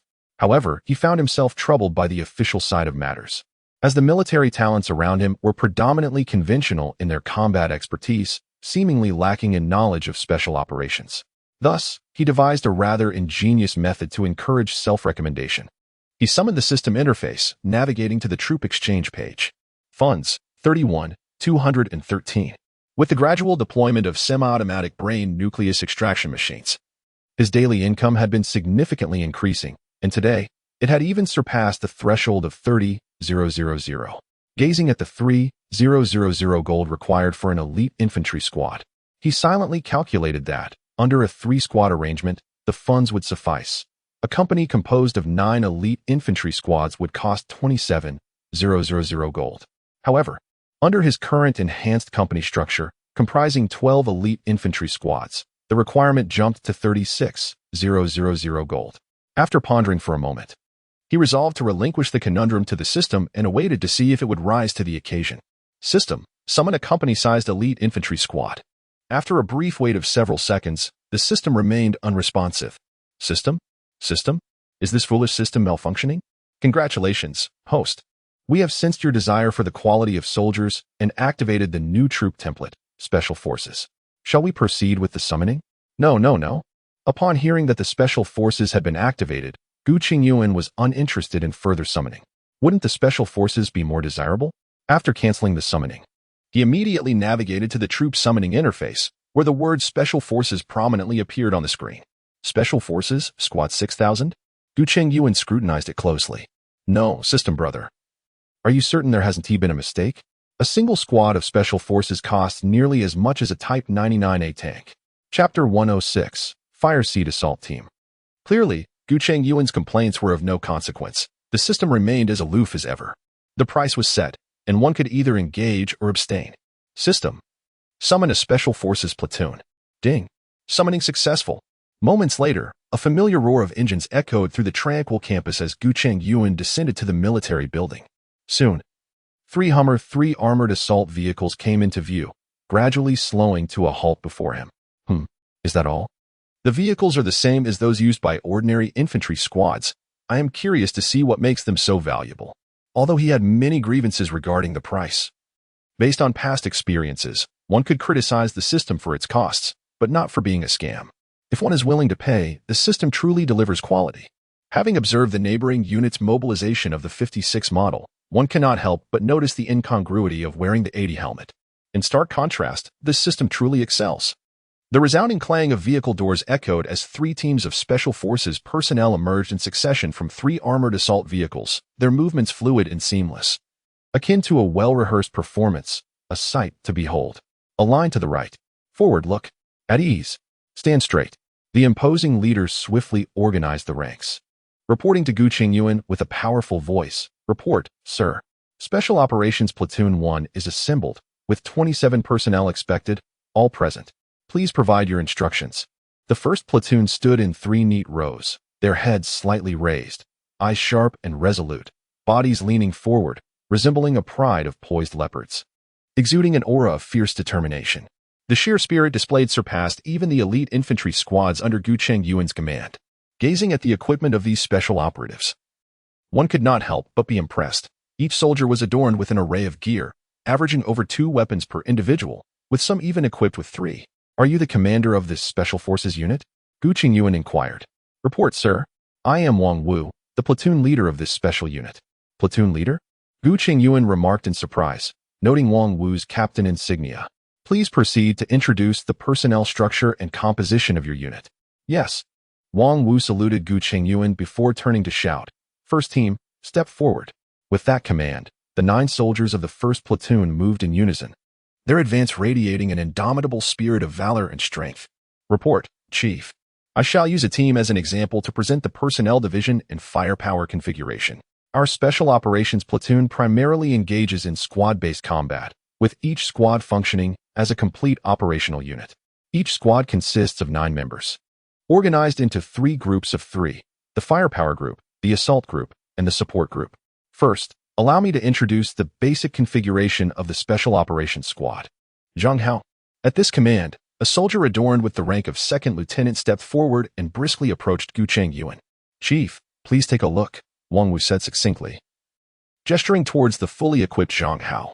Zhang Hao wore the Dragon Cavalry 3 tactical helmet, which could be fitted with night vision devices, infrared imaging equipment, and other tactical gear as per mission requirements. His ballistic vest was the Dragon Scale Armor 3, capable of withstanding 7.62mm rounds at close range, while weighing half that of comparable protective vests, thus offering agility and ease of movement during combat. Zhang Hao's primary weapon was the QBZ-191 assault rifle, equipped with a rail system for attaching a laser sight, tactical flashlight, and a 3-fold QMK-171 white light scope. The magazine was transparent, and for close-quarters engagements, he could customize it with either a red dot sight or a holographic sight, opting for the latter. In addition, Zhang Hao carried a 92 Type pistol in his right holster, with a total of 7 rifle magazines, 3 positioned at the front and 2 on each side. His left tactical pouch contained a multifunctional folding tool and 2 breaching charges, while the right side housed a spare pistol magazine. A red flashlight is affixed to the front of the bulletproof vest, serving as an invaluable tool during nocturnal operations, effectively preventing detection by distant adversaries. A walkie-talkie is secured to the waist, accompanied by climbing clips and ropes intended for descent. On the right rear side, a monocular night vision device is available, which can be mounted on the rifle's rail or affixed to a helmet bracket as required. Within the backpack behind him lies a set of drawing tools and an individual first aid kit containing hemostatic bandages, splints, chest seals, analgesics, and a vial of epinephrine. With each item Wang Wu introduced, his hand would gesture towards the respective object, leaving Gu Chengyuan utterly dazzled by the plethora of equipment. Merely assessing the basic configuration of one soldier, he felt it was worth every penny. This was not the case for Zhang Hao alone. Rather, every soldier in the Special Forces boasted such a foundational setup, excluding only their primary weaponry. No wonder that every time the camel visited the rabbit's home to procure supplies, he never inquired about the prices. Who could possibly resist such a lure? Gu Chengyuan had indeed served in the military, yet his understanding of the Special Forces remained at a civilian's level, as the Special Forces of the Great Zhou were shrouded in enigma, far beyond the reach of ordinary soldiers. Even in the face of criminality, they hardly merit capture by such individuals. Perhaps this is the essence of mediocrity. Now, I shall present to the commanding officer the configuration of our firepower. Firstly, the firepower unit, serving as the tactical support for our special operations team, is generally led by the deputy squad leader. Their equipment comprises the QBZ-191 assault rifle, accompanied by an anti-tank rocket launcher. The machine gunner is armed with the QJB-201 squad light machine gun, while the grenade launcher operator carries the QLU-130-135mm grenade launcher. Next, we have the assault unit, led by a frontline soldier. All members employ the QCQ-171 submachine gun, with both the primary and secondary assault roles additionally wielding an 18mm caliber Type 09 shotgun. Furthermore, one reconnaissance officer is equipped with a reconnaissance drone. Lastly, we have the support unit, overseen by the squad leader. This team comprises a sniper utilizing the Type 10-12 7mm anti-material sniper rifle, which is outfitted with an auxiliary aiming system that accurately computes the position of both the shooter and the target during aiming. The sensor automatically measures wind speed and humidity, indicating the optimal aiming point within the scope. The communicator carries squad-level communication equipment, while the medic is equipped with a battlefield first aid kit containing hemostatic clamps, medical scissors, tourniquets, emergency gauze, chest seals, hemostatic agents, adrenaline, and potent analgesics, enabling them to perform rudimentary surgical procedures in critical situations. The introduction of personnel and equipment is complete. Regarding the quality of our team members, each individual has undergone rigorous specialized training in various elite subjects, mastering the operation of diverse vehicles, combat techniques, parachuting, rappelling, diving, decapitation, protection, and personnel rescue, among others. Report to the commanding officer. The basic overview of the special unit has been presented, and we await your directives. Upon hearing this, Gu Chengyuan no longer perceived the cost of 6,000 as exorbitant. What could possibly justify such disdain for its price? They have never regarded my poverty with contempt. The introduction of the special forces invigorated Gu Chengyuan, causing his speech to resonate with heightened enthusiasm. The soldiers are exceptionally skilled. Welcome to this great family. I hereby officially designate you as the Spark Assault Team. I hope you shall live up to the name of Spark and my expectations, utilizing your formidable military prowess to forge new achievements in this apocalyptic world. Yes. Chapter 107. The essence of a healthy corpse on the third floor of the Provincial Workers' Hospital's inpatient department, which was once the surgical suite before the apocalypse, remains the surgical floor post-catastrophe. As a facility designated for major surgeries, this level is secured by a formidable iron gate at the entrance leading to the outside world. This gate stands as a loyal guardian, having shielded against the clamor of patients and medical staff prior to the apocalypse, and now it serves to repel the onslaught of zombies. With a clatter, the iron gate swings open, and two individuals resembling doctors, one pushing and the other pulling a gurney, enter the surgical suite. Upon entering, they pause momentarily to ensure the gate is securely closed before continuing deeper into the corridor with the gurney. In the dimly lit corridor, the fire emergency lights emitted an eerie red glow. The only sound that pierced the stillness of the floor was the echo of footsteps. Beneath their masks, the expressions of the two individuals fluctuated, their white lab coats splattered with dark crimson stains, resembling chaotic graffiti. Deep within the corridor, they paused outside an operating room. The person in front rapped lightly on the door, their voice reminiscent of a character from a children's cartoon. Director Wang, I've brought the cadaver with Erqiang. Before them, a group encircled the operating table, illuminated by a soft light that contrasted sharply with the pitch-black corners of the hallway, as if all the light of the operating room had converged here. Daqiang, you've arrived so swiftly? Is the cadaver in good condition? A balding middle-aged man beside the operating table lifted his head. Upon hearing this, a satisfied expression spread across his face. Indeed. Excellent. You too, come over and learn. Before the apocalypse, one would hardly have such an opportunity. I have practiced medicine for 30 years and have yet to operate on a cadaver alone. Haha. All right. We're coming right away. So saying, Su Daqiang and Su Erqiang casually pushed the gurney into a corner and hurried eagerly toward the operating table. Hey, you rascals. Be gentle with the cadaver. Remember the hardships of the past. Even though times are better now, we must not forget the struggles we endured. Oh, Director, don't worry. Cadavers are now as common as dirt. With our physiques, my brother and I can catch them at will. As he spoke, Su Daqiang straightened his back, showcasing his robust physique. I retained you two in our orthopedic department as my personal disciples precisely because of your impressive builds. In our orthopedic department, we do not entertain trivial matters. Hush, Lao Gu, refrain from your chatter. Do you not see that I am currently engrossed in dissection? Without lifting his head, Wang Aigua, a seasoned surgeon in his 50s, uttered these words, and an immediate silence enveloped the room. As a senior chief physician and the head of the emergency department at the Provincial Workers' Hospital, he is also a leading figure in a key provincial discipline, having authored a plethora of personal works. Indeed, he is a formidable presence among surgical practitioners. Xiongde and Xiong'er, the two young lads, have also toiled hard. The next cadaver shall be laid bare for your hands to dissect. You must cherish this opportunity, for before the apocalypse, orthopedic surgeons were seldom afforded the privilege of conducting a complete dissection of a cadaver. Upon hearing this, Su Daqiang and Su Erqiang The two brothers displayed expressions of exhilaration akin to grooms on the cusp of their wedding night, their eagerness palpable. It is well known that, at any given time, the availability of cadavers for dissection is exceedingly rare. The pioneers of early surgical practices often resorted to theft to obtain bodies, lurking in mass graves or graveyards. Taking the medical students of the Great Zhou as an example, almost none could claim the experience of independently dissecting an entire body. On average, 1 in 10 clinical physicians throughout their careers is fortunate enough to possess a cadaver. A significant number of medical students utilize cadavers that have been cherished as treasures of their institutions, akin to the old hens found in some eateries' complimentary chicken soup. You are indeed fortunate to be living in such a time. I, myself, only had the chance to dissect 2 cadavers due to my repeated years of study. An older yet youthful attending physician chimed in, astonished. To say you are astute is an understatement. Your intellect is truly unparalleled. How could I have overlooked this?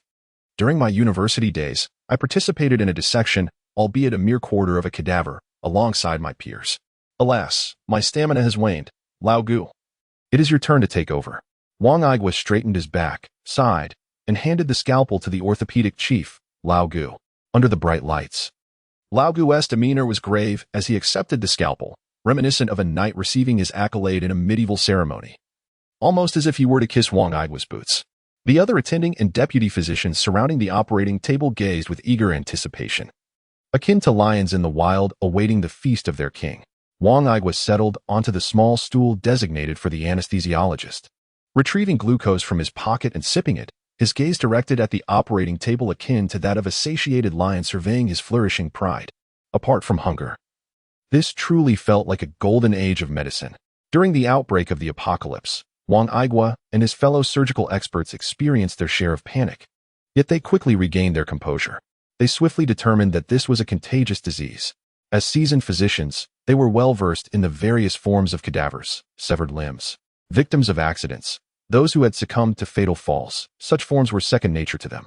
Thus, they harbored no fear of the undead. Armed with their extensive medical knowledge, none understood better than they how to subdue a body. Doctors possess the remarkable ability to save lives, yet they can also take them. This paradox resonates profoundly in their approach to handling zombies, aligning seamlessly with their expertise. Of course, there are unfortunate doctors who succumb to infection while subduing the undead. But this certainly does not apply to the formidable orthopedic surgeons, those natural muscle-bound giants. Prior to the apocalypse, they were adept at wielding hammers and saws to dissect the human body with precision. The surgical suite is replete with ample sources of sustenance. The break room is stocked with high-calorie foods designed to replenish the doctor's energy during procedural interludes, not to mention the boxes of glucose and other medical nutritional supplements. They meticulously regulate their energy intake with scientific precision, ensuring a dual sustainability of both human and food resources. Under the guidance of Wang Jianjun, they direct their surplus energy towards the exploration of corpses, a pursuit that embodies both a quest for medical understanding and an escape from harsh realities. This is evidently a global catastrophe, and as medical professionals, they find themselves powerless. Their sole recourse is to leverage their specialized knowledge to maintain their psychological well-being, surviving without succumbing to madness. As for the fate of their loved ones, they consciously choose to disregard it. Director Wang, Xiao Zhang refuses to take her medication. A nurse's head peeked through the slightly open door of the operating room, quietly beseeching Wang Jianjun for assistance. As for the scene at the operating table, she dared not look. It was as if these doctors had lost their minds. In this apocalyptic world, they appeared indifferent to the plight of their friends and family, obsessively dissecting zombies day and night, an act that seemed utterly deranged. Had it not been for Zhang Jiejia's dire condition, she would have never approached this group of lunatics. This sentiment was shared among her fellow nurses. Upon hearing this, Wang Jianjun immediately rose to his feet and followed Sun Qianqian out of the operating room. The 6 young nurses, having perceived the surgeons as deranged, had huddled together and relocated to the farthest corner. As Wang Jianjun entered, the nurses gathered around Zhang Jiejia's operating table displayed expressions of wariness. He keenly observed their reactions, and for a moment, the thick-skinned man felt a twinge of discomfort. He understood that to Sun Qianqian and her peers, he and his colleagues appeared as perverse, medical madmen. Approaching Sun Qianqian's bedside and conducting a cursory examination, Wang Jianjun discerned that she was merely suffering from a common cold accompanied by a high fever. a condition easily remedied with medication. However, the crux of the issue lay in Sun Qianqian's refusal to accept treatment. Why would she not take the medicine? She lamented about the apocalypse, asserting that her family and friends had surely perished, and that living in constant fear rendered life interminable. She would rather embrace death. Was the reality too bleak, leading her to lose the courage to continue? Wang Jianjun fully comprehended Zhang Jiejia's psychological plight. Their madness was merely a means to escape despair. Life necessitates some form of refuge. Take the medication. If one must die, let it be as a healthy corpse. Just as the nurses in the operating room exchanged glances at Wang Jianjun's proclamation, a thunderous explosion erupted from outside, followed by a series of crackling sounds akin to firecrackers. Chapter 108. Assault on the Provincial Employee Hospital. Boom. A high-explosive shell detonated amidst the corpses at the hospital entrance, igniting a burst of flames while instantly clearing the surrounding area of zombies. Li Kuan was momentarily stunned by the explosion of a shell, his ears ringing incessantly. He pressed his hands against his ears, hoping to alleviate the tinnitus that plagued him. Hello? Kuan, what are you doing? We're here to reclaim the hospital, not to demolish it. You may find joy in firing artillery, but if the hospital ends up in ruins, how will we explain this to our superiors? Hearing the irritated voice of Zhu Jun over the intercom, Li Kuan chuckled nervously. Oh, it's just a little noise from a shell. It will serve to attract the zombies lurking in the hospital. I'm merely providing cover for your assault on the second company. You'd better appreciate my efforts. As they conversed, the second company was assembling at the hospital's rear entrance, a gateway that Zhu Jun had gained access to by scaling down from the sports arena in Zone 1 and subsequently breaching the hospital's perimeter wall. As General Douglas MacArthur famously remarked, in the world, there were once no doors. After enough demolitions, doors came to be. Thus, in urban warfare, troops do not adhere to conventional entry points. Wherever they wish to go becomes a door. The operational plan for this mission had been meticulously devised by Li Kuan and Zhu Jun the previous night. Li Kuan intended to leverage the mobility and defensive capabilities of his armored infantry battalion to create a distraction, luring the ambulatory zombies from the hospital by employing a strategy of engaging and retreating. He aimed to draw them out onto the expansive roadway where concentrated fire could obliterate them. Meanwhile, the second company's objective was to enter the hospital's interior and engage in close-quarters combat once the zombies had been successfully diverted. To facilitate a smooth withdrawal, Li Kuan had commanded the 04A infantry fighting vehicle to crash into the security booth and barricade at the entrance of the Provincial Workers' Hospital, clearing the path for their operations. Considering the need for thorough attraction of the zombies and maneuverability during retreat, Li Kuan opted to dispatch a platoon of 3 armored vehicles into the hospital premises, with each vehicle assigned to either the outpatient department or the inpatient ward. The objective was straightforward: to create as much noise as possible, enticing all the zombies that could be lured out, thereby alleviating the pressure on the infantry of the second company once they entered the building, and enhancing their safety during combat. The 3 infantry fighting vehicles entered as per the mission directive, navigating through the internal roads of the hospital while simultaneously firing their 7.62mm mounted machine guns to sweep away the zombies. The crew had initially sought to request a 30mm caliber coaxial cannon from Li Kuan, but their plea was promptly denied. The rationale behind this decision was the excessive lethality of such weaponry. This, of course, was not due to any concern for the zombies. In fact, Li Kuan would have welcomed the idea of using a nuclear bomb as casually as a hand grenade, ideally developing artillery-launched nuclear ordnance. However, it was certainly not the type with a range of 27 kilometers and an explosive radius of 30 kilometers. His primary consideration lay in the structural integrity of the hospital. Once the 30mm cannon discharged, wouldn't the entire hospital be left marred with damage? A chunk of brick here, another there? Having resolved to occupy the premises, Li Kuan instinctively regarded the hospital as his own troops' medical facility, feeling a sense of protectiveness that rivaled that of the hospital director of the Provincial Workers' Hospital. The armored vehicle of the 1st Squadron led the way, advancing towards the depths of the hospital, specifically the inpatient department. Along the route, any zombies drawn by the sounds that came into the operator's line of sight were promptly dispatched with precise bursts from the machine guns. Given that the apocalypse had erupted during the day and that the Provincial Workers' Hospital was a large regional facility, the hospital grounds were teeming with zombies. Upon hearing the commotion, the zombies came rushing from every corner, a multitude akin to piranhas drawn by the scent of blood, converging en masse. Their ghastly howls echoed through the air, a cacophony of dissonance. As the density of the undead increased, the 7.62mm coaxial machine gun mounted atop the vehicle transitioned from single shots to a sweeping barrage. Yet it could only cover a limited area. Soon, 3 armored vehicles found themselves encircled by the throng of the undead. The frenzied horde surged towards the 048 infantry fighting vehicle, reminiscent of ants attempting to shift a crumb. Within the vehicle, the crew felt the subtle vibrations of the chassis, accompanied by the incessant sounds of impact and the scraping of nails against the metal surface. The zombies, crammed against the armored exterior, desperately clawed their way upward. Soon, 1, 2, 3 of them successfully ascended, gradually enveloping the turret of the vehicle. It resembled a lavish layer of crushed Oreos atop a molten lava cake. Before the formidable steel beast weighing 25 tons, the zombies appeared diminutive and pathetically weak, akin to a mantis attempting to halt a moving vehicle.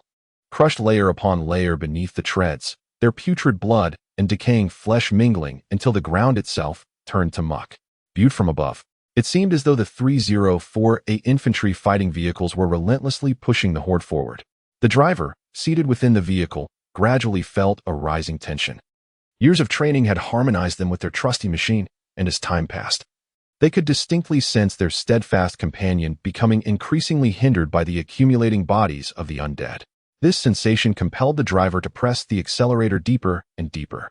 A reconnaissance drone hummed as it circled above. At the rear entrance of the hospital, 3 squads, distinctly different from the second company, awaited. Captain, the drone's aerial footage revealed that there were almost no zombies escaping from the hospital's confines. A soldier clad in a dragon cavalry suit skillfully manipulated the remote control, displaying the drone's imagery to Wang Wu, while Zhu Jun, intrigued by the commotion, leaned in closer. Good. Commander Li Kuan, this is Wang Wu from the Spark Assault team. According to our drone reconnaissance, all the wandering zombies within the hospital have been drawn out by your forces. We can now proceed with the next phase of the plan. Received. Commander Li Kuan acknowledged the message and promptly switched to the company channel. First platoon. It is now safe to withdraw. First platoon, acknowledged. Upon hearing this, the squad leader of the armored infantry company felt a wave of relief. Although he understood that the zombies could not breach the armor of the 048 infantry fighting vehicle. The incessant scratching from all angles and the overwhelming horde outside undoubtedly placed tremendous psychological pressure on the soldiers inside. With a roar, the 6-cylinder diesel engine thundered as it turned sharply, flinging off several zombies that had perched atop the vehicle, while the body of the vehicle collided with another group. As the 048 infantry fighting vehicle accelerated, it resembled a furious elephant rampaging through a pack of hyenas, relentlessly trampling over the horde. The crushed zombies were left as mere remnants, their thin skin and flesh adhering to the ground, marked by a multitude of tread impressions. Soon, 3 infantry fighting vehicles thundered to the hospital entrance. Observing the densely packed horde of zombies surrounding the vehicles, Li Kuan immediately issued orders for support. Outside the hospital, 6048 infantry fighting vehicles lined the roadway, and at Li Kuan's command, the 7.62mm coaxial machine guns atop them erupted in a blaze of gunfire. In an instant, 9 streams of orange-hued ammunition lashed out violently at the undead. The dense barrage of 7.62mm bullets, akin to a pen wielded by the Grim Reaper, traced a lethal line through the throng. The relentless fire effectively barred the horde from breaching the hospital's entrance, obliterating any that dared to cross the threshold. With limbs and body parts scattering in all directions, the congealed blood on the ground quickly formed into rivulets, trickling down the slope and flowing into the nearby drainage system, producing a cacophony of sound.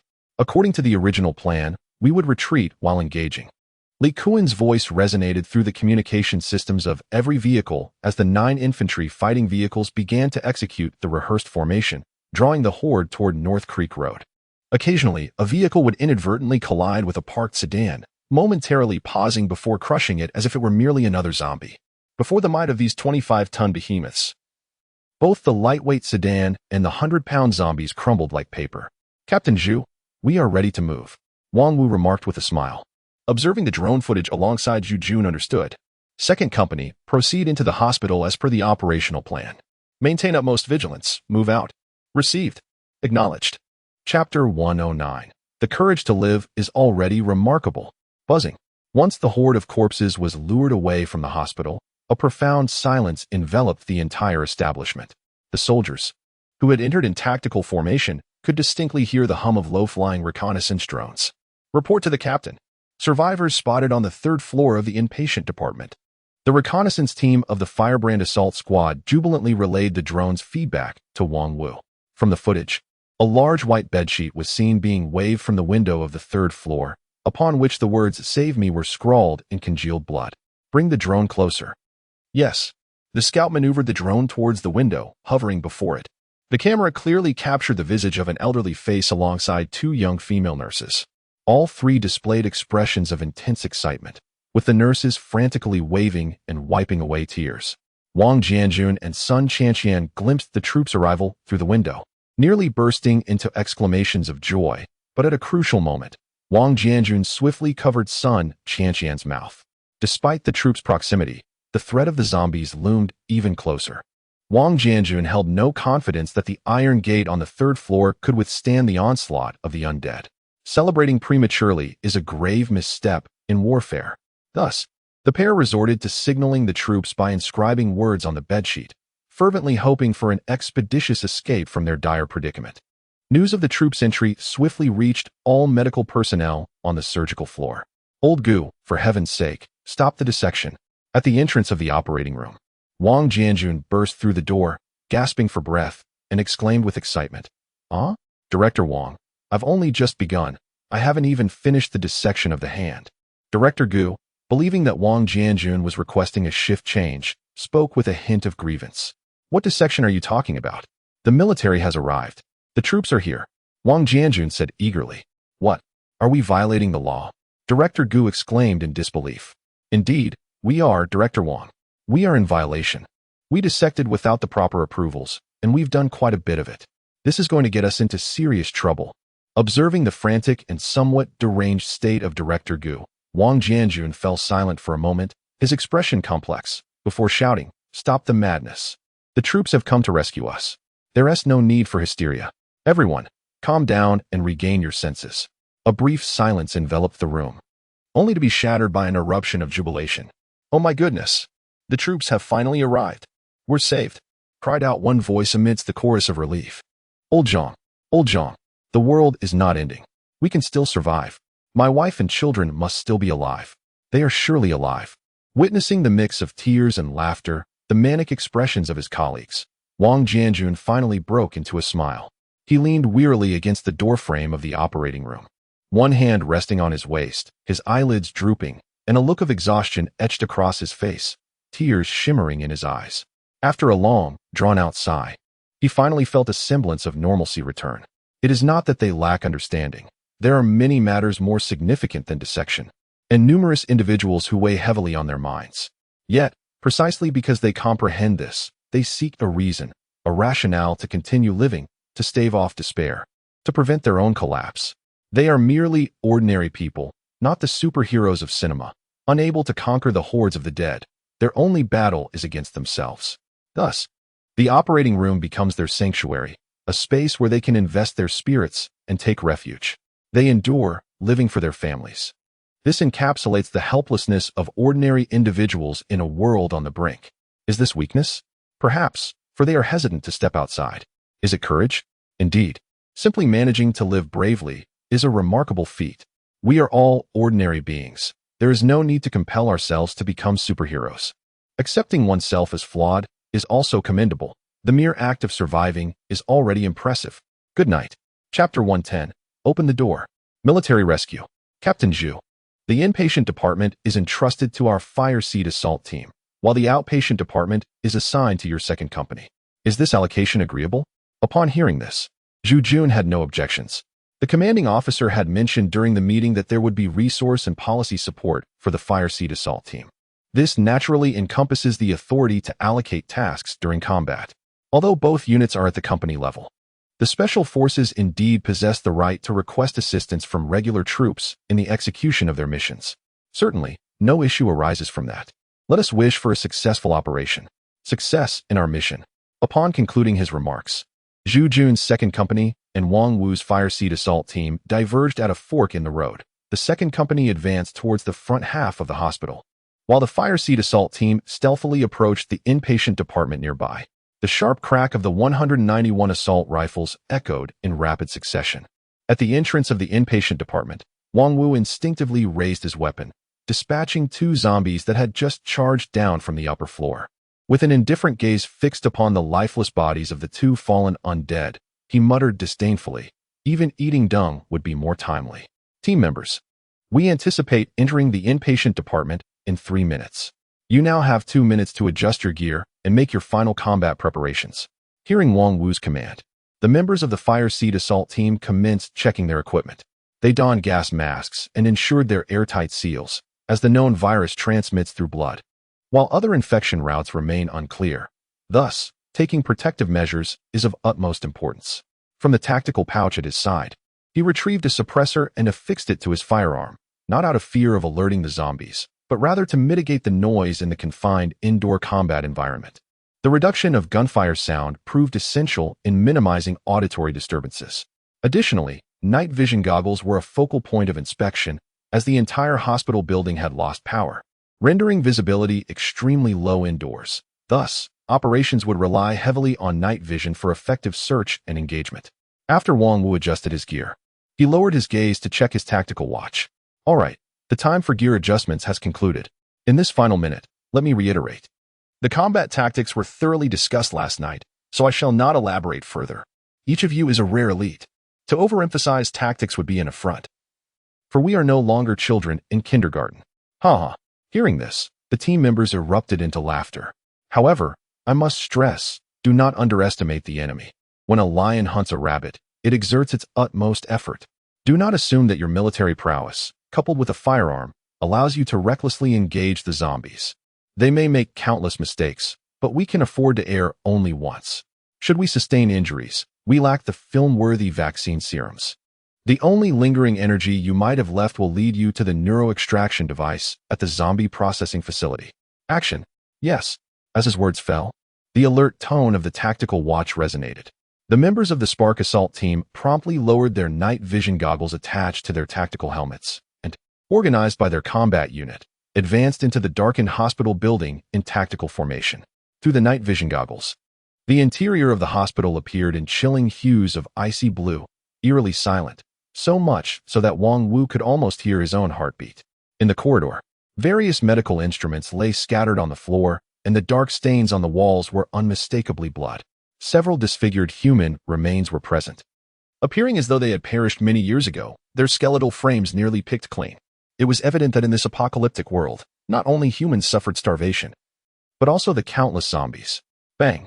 A warrior inadvertently kicked a tray laden with explosives, producing an exceptionally jarring sound that startled the highly focused soldiers, causing their hearts to momentarily constrict. The echoes of roar, bang, bang, roused the zombies confined within the hospital room, inciting them into a frenzy as they violently battered and clawed at the door.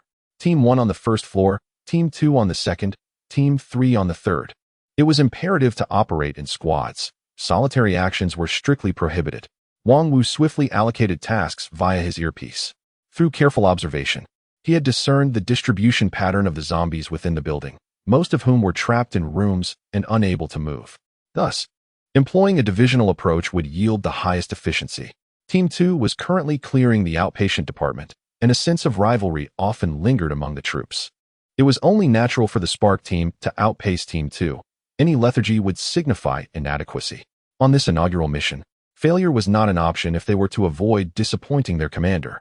With this thought, Wang Wu hastened his pace alongside Team 1 as they advanced upstairs. Unbeknownst to him, Zhu Jun of Team 2 was also holding his breath.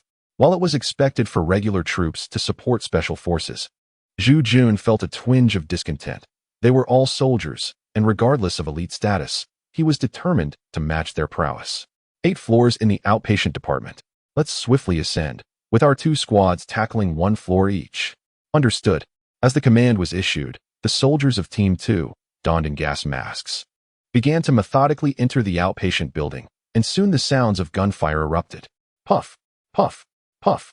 The muffled, staccato gunfire resounded as Wang Wu once again dispatched a zombie that had rushed in response to the commotion from the second floor. After signaling a safety gesture, The team members swiftly brandished their weapons, positioning themselves advantageously for firing. The 9-member Wang Wu squad advanced with remarkable speed, only needing to deal with the stragglers wandering the corridor. This was largely thanks to the armored infantry company, which had drawn away the majority of the active zombies. Otherwise, given the density of the undead within the hospital, the outcome would have indeed been uncertain. Upon reaching the 3rd floor of the inpatient department, Wang Wu attempted to push against the iron gate, but it would not budge. The medical personnel stationed at the surgical level gathered at the gate, anxiously awaiting their imminent rescue. The director seemed to sense a disturbance. Upon hearing the gate creak, Director Gu grew tense, fearing it might attract a horde of zombies. His lips moving silently. Listening closely, the expressions of the other medical staff gradually brightened. The deputy leader, Wang Hao, noticing this, promptly retrieved a breaching charge from his tactical side bag. After a brief examination of the gate structure, he planned to execute a direct breach. As a professional demolitions expert, he was confident that, with sufficient explosives, he could make anything topple in the desired direction, be it a mere gate or an entire building. After a moment's hesitation, Wang Wu waved his hand, signaling for him to hold off. Bang, bang, bang. Open the door. Rescue team. Chapter 111. The conclusion. As the blood-red sun set, crows circled above. Along North Creek Road, the ground was littered with the bodies of zombies, their remains intertwined with severed limbs shattered by 7.62mm machine guns and flesh crushed by 04A infantry fighting vehicles.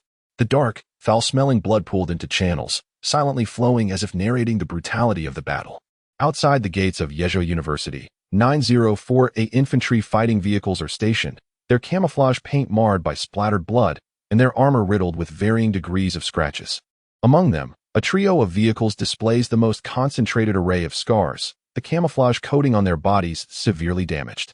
Beyond the gates, the overpass spanning Creek North Road is littered with yellow-orange machine gun casings, while several sandbags, hastily arranged to secure machine gun positions, have been deformed under pressure. The gunners have shifted their weapons aside, using the sandbags as makeshift pillows, lying quietly as they gaze at the sky, savoring the tranquility that follows the chaos of battle. The soldiers of the mechanized infantry company sit in an orderly fashion on the grass beside the road, their helmets set aside, yearning for the refreshing breeze to relieve their weary heads after a day of confinement. Li Kuan appears fatigued, a cigarette dangling from his lips as he leans against a flower bed, his gaze fixed on the horizon, exhaling clouds of smoke. The intensity of combat indeed takes a toll on one's spirit. The battlefield is devoid of pretensions, with a sense of ease and confirming the safety of the surroundings. A few sentinels were left behind as orders were issued for the troops to relax and rest in place. The sound of a reversing SX-2306 transport vehicle reverberates as Militia Captain Zhao Jia organizes his subordinates to disembark in an